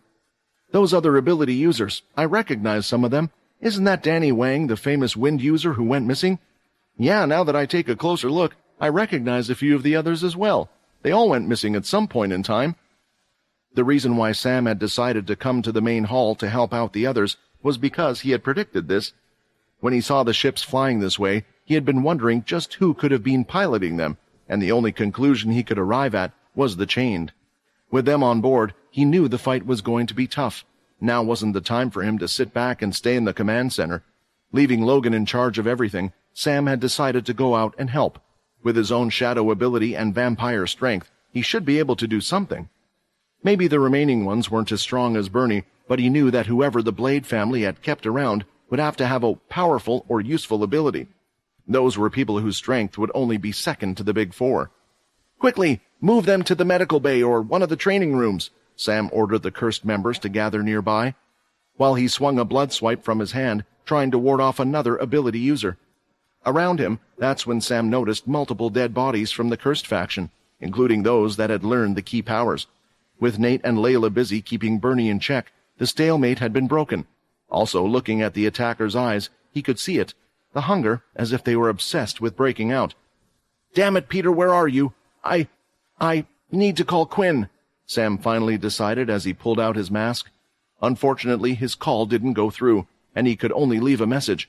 It seemed that whoever Quinn was fighting seemed to take all of the cursed faction leaders' concentration. "It looks like we're on our own." The children were being led out of the training room and through the hallways by Peter, Sil, and Shiro, who was carrying Borden on his shoulder. They didn't know where to go, but they were looking for the place where there would be the least amount of trouble. "The others! I can hear them fighting. We need to join them quickly," Peter thought. But he also couldn't just leave the kids. After all, it was Blade's goal along with Sil's, and the big bad wolf had yet to show up. "What are you doing?" Adil asked as he stopped, and so did the other kids who were following behind the others. "Why are we running away? We can hear the fighting going on. We need to help." "You guys are who they're after," Shiro tried to explain. "And you think running is going to help?" Adil replied. "Hilston won't just go after us. He will try to kill everyone in this place. If they are fighting right now, then it should mean that he's using the chained.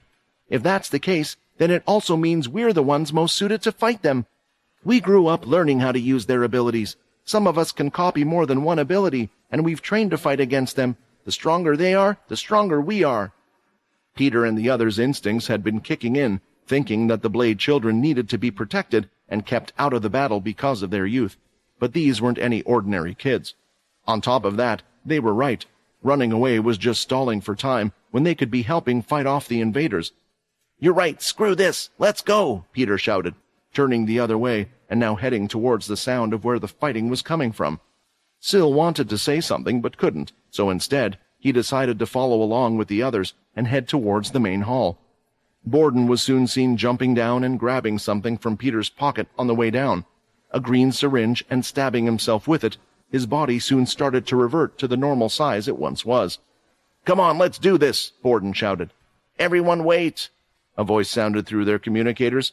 "I heard about what you are planning to do, but you shouldn't just charge in blindly without a plan. If you want to face them, you should do it somewhere where you can have an advantage. You should head to the main hall because it's the safest place.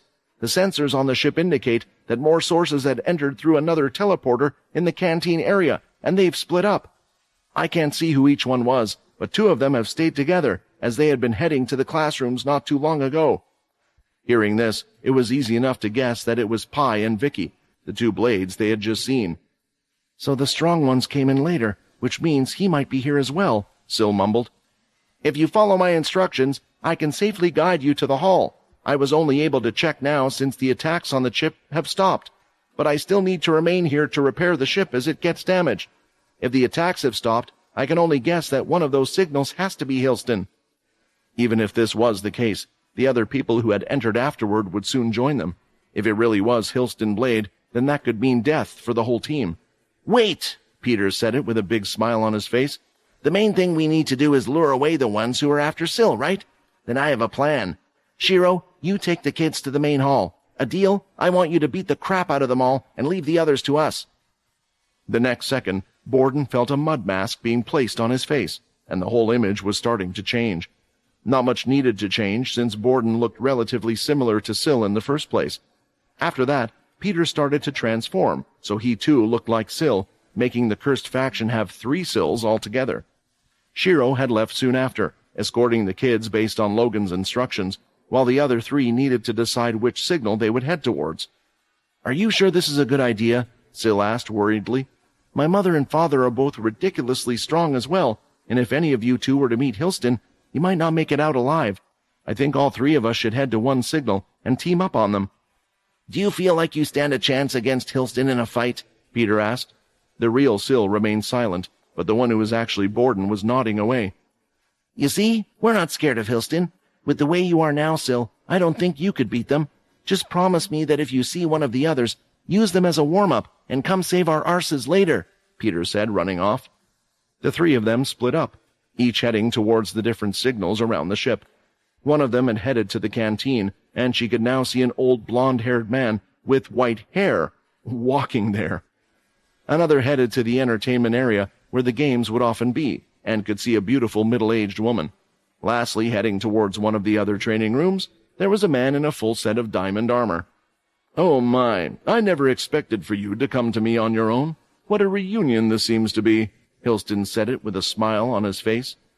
Clenching his fist and lifting his head, a smile could be seen. "Come on, you old crazy bastard. I'm going to knock your head back a couple of times." Out in the main hall, things were getting tough for the cursed faction. While they had initially been valiantly attacking the intruders, convinced that their high numbers would be enough to defeat them, the tides had turned and the Chained continued to push them back for more reasons than one. "More and more of them are coming through that damn teleporter," Sam observed, drinking some of the blood from his flask. He had overused his blood skills trying to help his subordinates, but to limited effect. Those around him had switched their fighting styles to a more defensive one, mostly trying their best to survive this battle. Truth be told, if it wasn't for the cursed faction leaders being there fighting alongside them, many might have fled. The enemies they were facing were just too strong. "They must be the ones in the ships who had been attacking us earlier. Hopefully Logan might be able to help us soon, otherwise it doesn't bode well for us. Nearly half of the people that Nate had trained have died, while we have only managed to get rid of 6 of them, including Bernie." Thinking about this, Sam was biting his lip. They needed a new strategy, fast. There were still many travelers aboard the ship, but all of them were weaker than the one still holding the Chained back. Getting them involved would only increase the body count, something he wanted to avoid if at all possible. In the middle of his thoughts, an ability user had reached Sam, after having subdued the faction member in between the two. He opened his mouth wide and let out a loud scream that pushed Sam's whole body backward. As a vampire, Sam had strength on his side, but his ears were far more sensitive than a human's, causing him to cover them up with his hands. Not only did it hurt him, but it appeared to have a paralyzing effect on him. With the spear in his hand, the ability user was ready to thrust it forward, until something whizzed past the two of them. The next second, the ability user received a punch in his stomach. The Chained tensed, but the blow hardly hurt. Looking forward, he was unable to see the assailant, but the next second, another scream was let out directly next to his ear. His eardrum burst open, blood flowing down his ear. He fell to the floor, which allowed him to see that the one who had done him in was but a mere child. Then another one ran up to him, creating a giant fist, and swung it down, hitting the man's whole head and upper body, knocking him out. "That's one down. A couple dozen more to go. Come on, we need to help and deal with the rest," Adil shouted. Other Blade kids charged onto the scene. They were working in groups of 3, allowing them to display a surprising amount of teamwork. Adil was the one who had saved Sam. He had used a speak-type ability to quickly arrive at the Chained and hit his stomach. The damage might have been limited, but Adil just needed to touch him to copy the sound user's ability. Next, another Blade kid who also had the speed ability touched Adil's hand, passing on the power, and jumped up to the side of the Chained's ear, using the same power on himself. Lastly, one of the Blade's kids with a growth ability created a giant fist, whacking the Chained in the head. "I guess it was actually a good idea we came here after all," Shiro said, lifting Sam up by the arm. The cursed faction vice leader couldn't quite believe his eyes, but a bunch of young kids were managing to do what a group of trained men had failed. "You're surprised, right? Well, hanging around Syl and Peter for a while, I realized something. Even before Rayton and Vorden had returned, these kids spent all their time training to fight. Practicing with Rayton just made them that much better. It seemed like they had a good base to start with as well," Shiro explained. Now the tide was once again in their favor. For a second, Sam believed they could do it, and he didn't intend to slack off either. It would be a shame if they let the kids be the reason why the cursed faction would survive such an attack. However, soon 3 of the Blade kids found themselves in a tricky situation. The trio had charged towards a man with black tattoos covering his eyes, but when they approached him, he had been unafraid. The group of kids had remained cautious of him, but when they got close, he suddenly dashed forward, and instead of them touching him, he touched the heads of 2 of them. Their bodies immediately sinking to the ground, their own weight crushing them on the spot. "What is this? I can hardly move, and it feels like an elephant has sat down on me." Trying to lift up their hands, they barely could fight it with all their strength before they were pushed down again. "Oh, so it's not heavy enough for you. You seem to have the same ability as the Blades, but touch is exactly how my ability activates. They told us not to kill you, but if I die here, what's the point? The man spoke as he increased the gravity their body was under even further. Both kids let out a gasp of air as they felt like their lungs were crushing and collapsing within themselves. "Let them go," Sam demanded, and threw 2 large lines of red aura directly at the tattooed man. When the blood swipe was halfway, they seemed to hit something and shattered there and then. Another ability user was seen standing by the side, with his hands on the ground. He was the one who had blocked the attack. "These people, they're not thinking straight. They're mad enough to even kill kids for their freedom," Sam thought. But no matter how hard he tried to charge forward, people would continue to get in the way. There was no hope for these 2 children. "I cannot let such an act happen, right in front of me," an old voice yelled. A flash of blue hit the tattooed man. It lifted him up into the air, and the attack continued to push him into a wall. His whole body was shaking, with foam coming out of his mouth, until the attack had stopped and he was allowed to fall to the floor. Now standing in the middle of the 2 kids, his old wrinkled hands could be seen, with blue lightning twirling around his fingers. Bonnie and Void were no longer in the hall, but Void, able to control what was being displayed on the live stream, had switched to the main hall camera, which continued to record everything.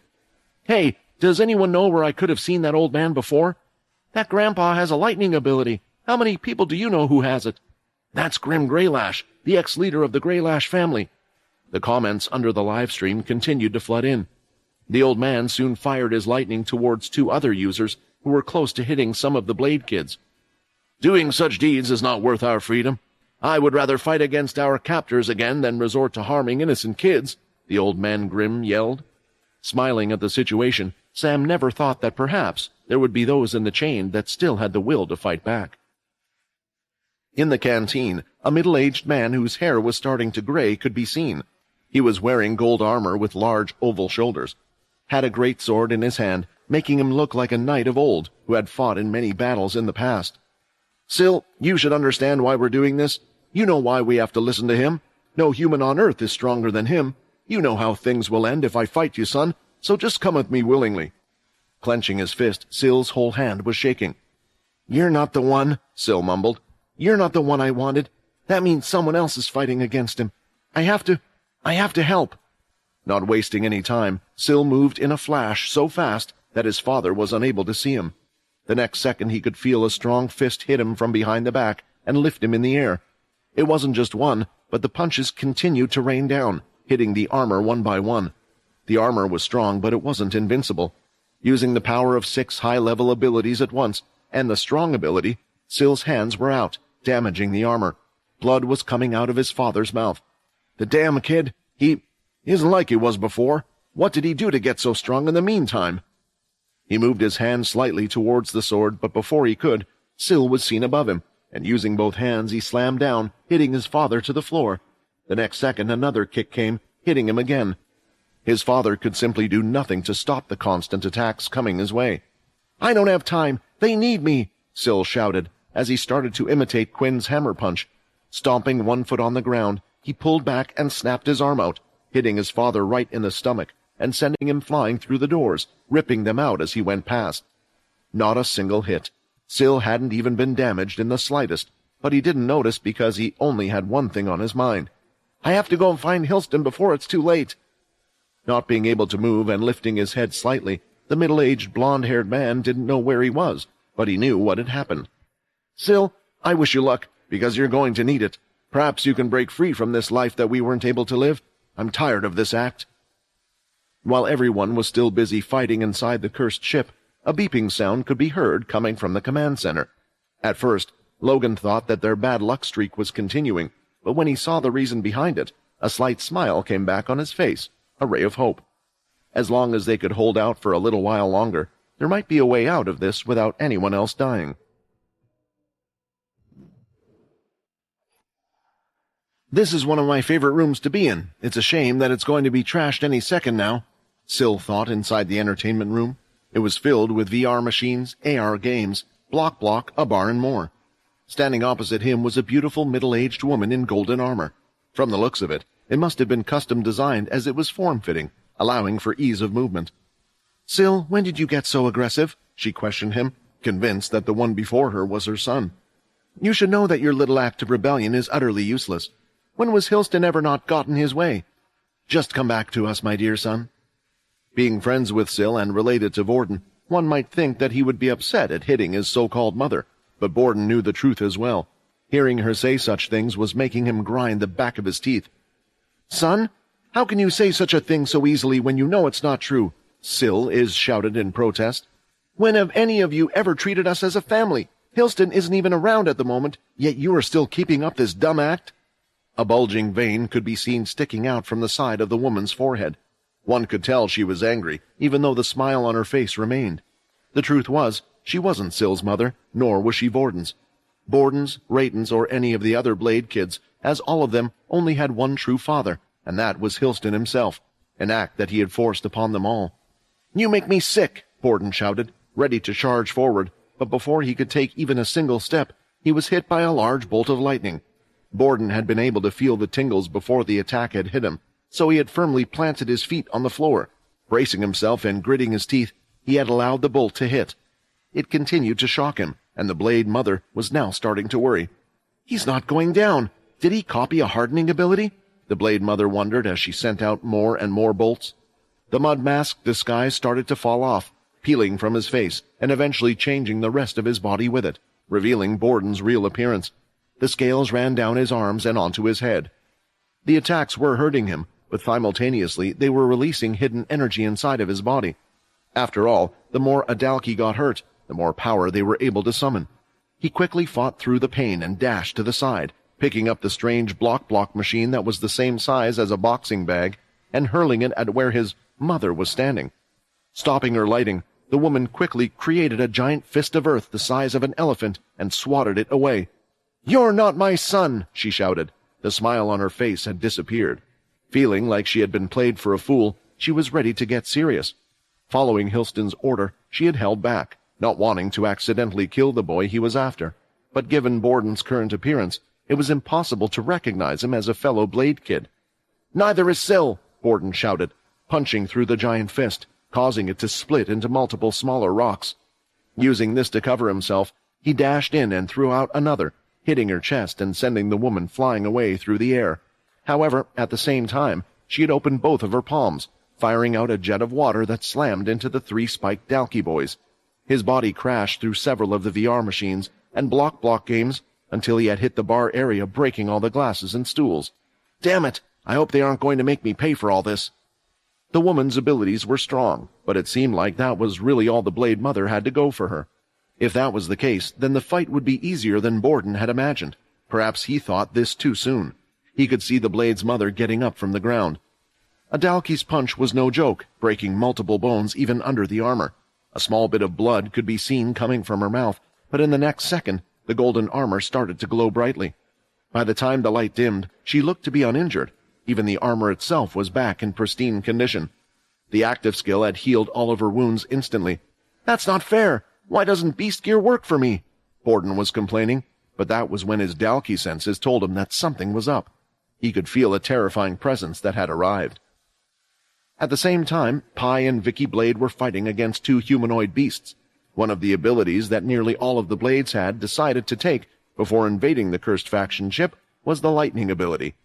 Unfortunately for the twins, it proved to be almost completely ineffective against the mud-like demigod-tier beast's body, and Rayton continued to absorb the attacks for both of them. Not only that, but in terms of power, strength, and skill, it was hard for the twins to match up. Both of them felt like they were really down to two abilities. "I don't understand. I was sure that one of them had to be controlling the beasts, but these two are acting fine even with them gone," Vicky exclaimed in frustration. There was something else that was bugging Pi as well.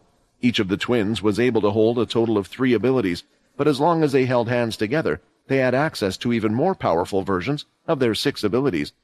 However, whenever Pi and Vicky would get close, the tailed beast would throw out an attack or charge into the middle of the two of them, forcing them to separate. Once again, Pi glanced over to the hole in the wall, which the others had used to escape. The few times he had tried to get close to it, a giant slash of wind would come at him, and Tails would follow up. "Didn't we already tell you?" Borden spoke as he went to punch Pi in the face, which the Blade Boy dodged.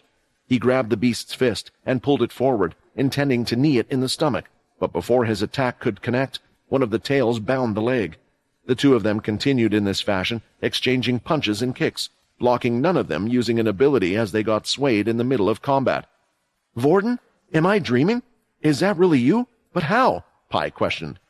Vicky, on the other hand, was still firing off her abilities at the demigod tier beast, struggling to face what she believed to be the stronger of the two opponents. "Has that thing hit your head?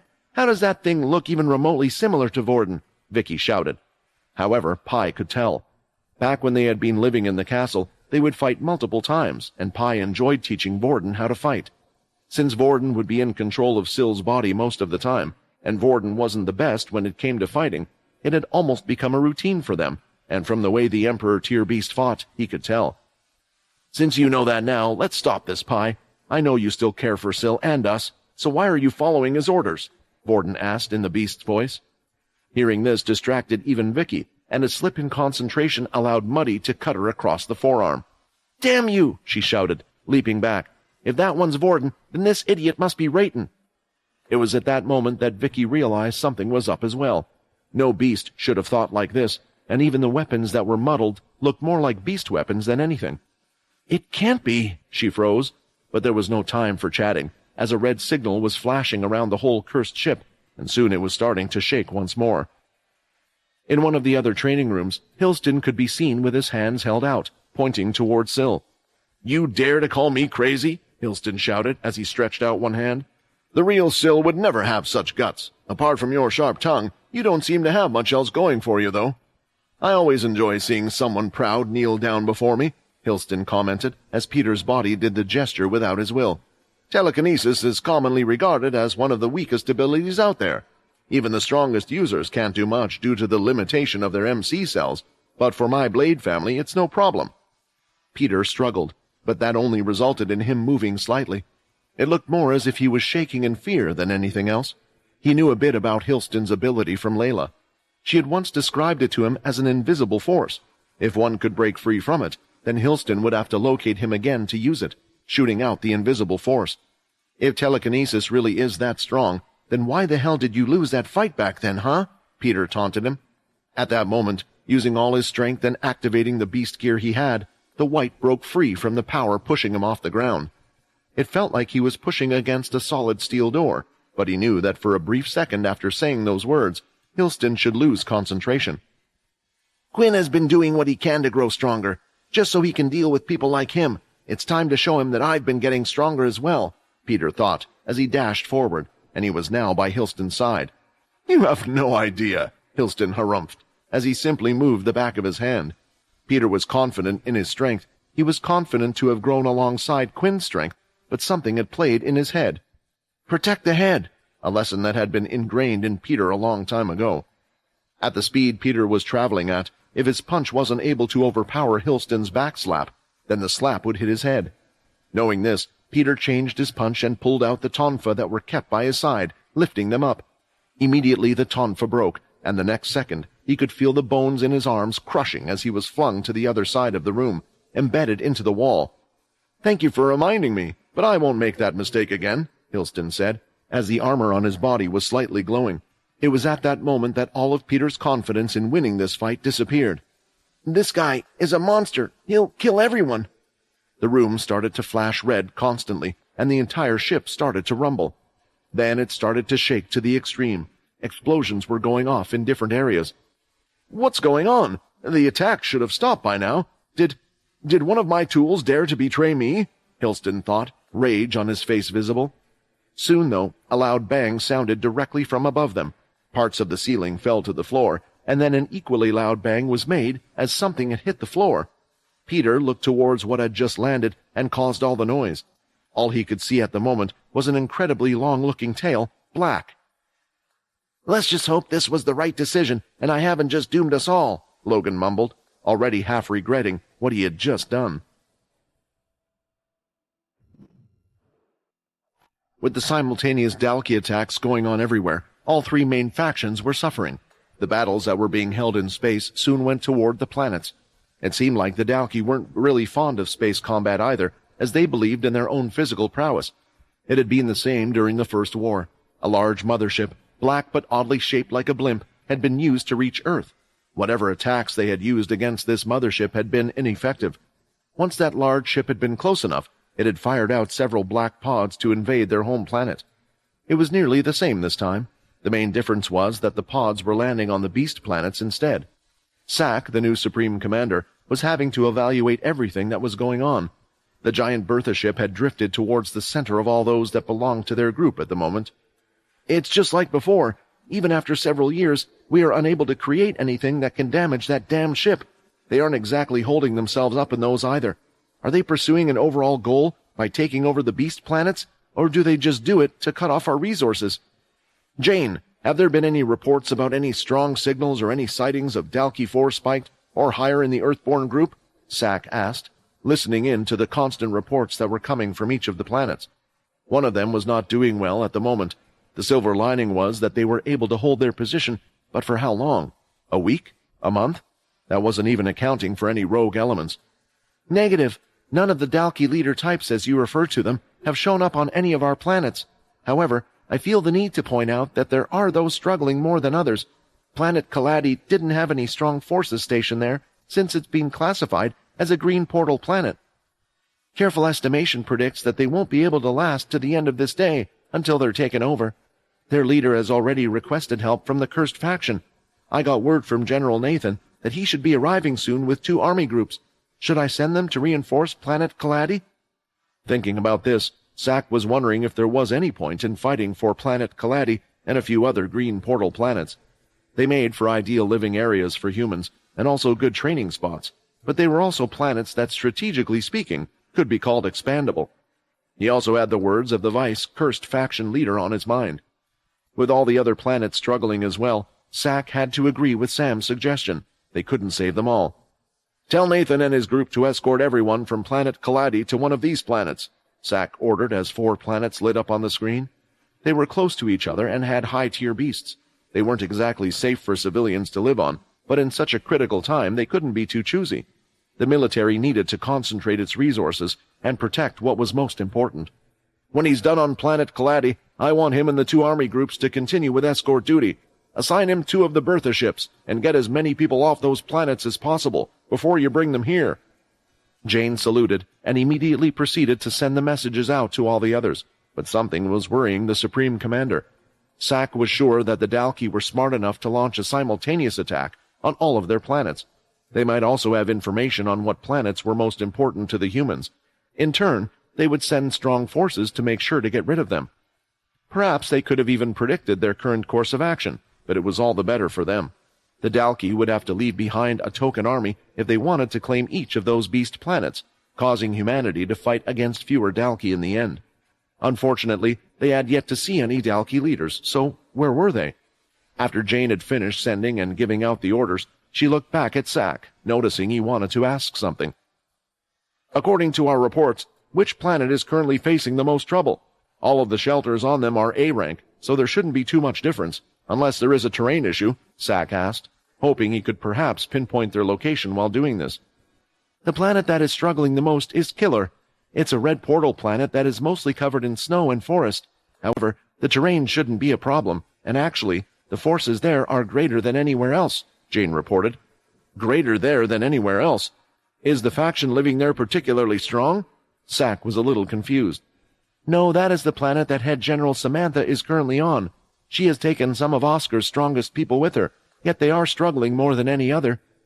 That was the answer that Sack was looking for. This was the planet that he needed to be on the most. The large Bertha ship stayed in orbit away from the 4 planets. If one was to look through the glass in the command center, one could see 2 of the planets in the distance. If they zoomed in, they could also see 2 of the Dalki motherships. They would often stay in orbit after dropping the black pods. Seeing this was also confirmation that the Dalki forces far surpassed humanity's expectations. When they had come to attack Earth, there had only been 1 of them. Sack had just landed on planet Killor. He had made sure to arrive on a part of the planet where no battles were taking place. Since the fortresses were well guarded and stronger, ability users were prepared to fight off the Dalki, apparently realizing that the Dalki would come in groups to test certain things and after a short battle, retreat. Once he arrived at the shelter, the first thing Sack noticed was the state of the east wall. It was worse than he had thought. There was a large hole that had been slightly fixed with the Earth ability. In its current state, it wouldn't even hold against the weakest of Dalki attacks. Bunkers had been built a few 100 feet away from the shelters as well. He could see scout groups heading out and returning, but the worst thing was that the snow around the area was covered in blood. Red blood. His first destination was wherever Samantha was. A soldier quickly pointed out the way, and on his way, Zack was wondering one thing. Was the fact that this planet was performing worse than the others related to the Dalki putting more effort into it? Or was this a result of her not really being in the right state of mind? Reaching the north wall, he could see Head General Samantha there, in a makeshift tent, looking at a digital map of the place. "Supreme Commander Zack, I'm sorry that I couldn't greet you when you were coming in, but we are in a dire situation," Samantha reported as she briefly looked up, to which he just replied with an "at ease." Coming up to the map, Zack looked at everything it displayed, which was the locations they had seen the Dalki. She wasn't the only one in the room. There were also 4 strategists of war. They weren't great in strength, but had helped Oscar many times. "Perhaps you could shed some light on our situation. Whenever our scouts have discovered a few Dalki scanning out the area, we have followed them, only to end up being led into a trap time after time. No matter how cautious we are, or how we change up our tactics, they manage to trick my man. At the same time, even when badgering up and moving our defenses to one side of the wall, it's as if they know which wall we borrowed our prowess from. They seem to have great insight into our moves." Now that Zack understood how the wall had been damaged, if the Dalki were coming from the west section, then Samantha needed to choose to reinforce the wall with troops from the north, south, or east walls for support. She had done so from the east wall, the wall furthest away, and yet somehow the Dalki had been ready with a strong force attacking from there. "Am I the issue?" Samantha couldn't help but ask it out loud. It wasn't as if she was unaware that what happened to her father had messed her up. Usually she would be quite good at tactical warfare, being even more alert than Zack. "No, the issue isn't you at all," Zack said, pivoted his foot, and swung the other leg out, slamming it at one of the strategist's heads, hooking him by the back of the neck. With sheer power, he brought the man's head down and pinned it to the ground.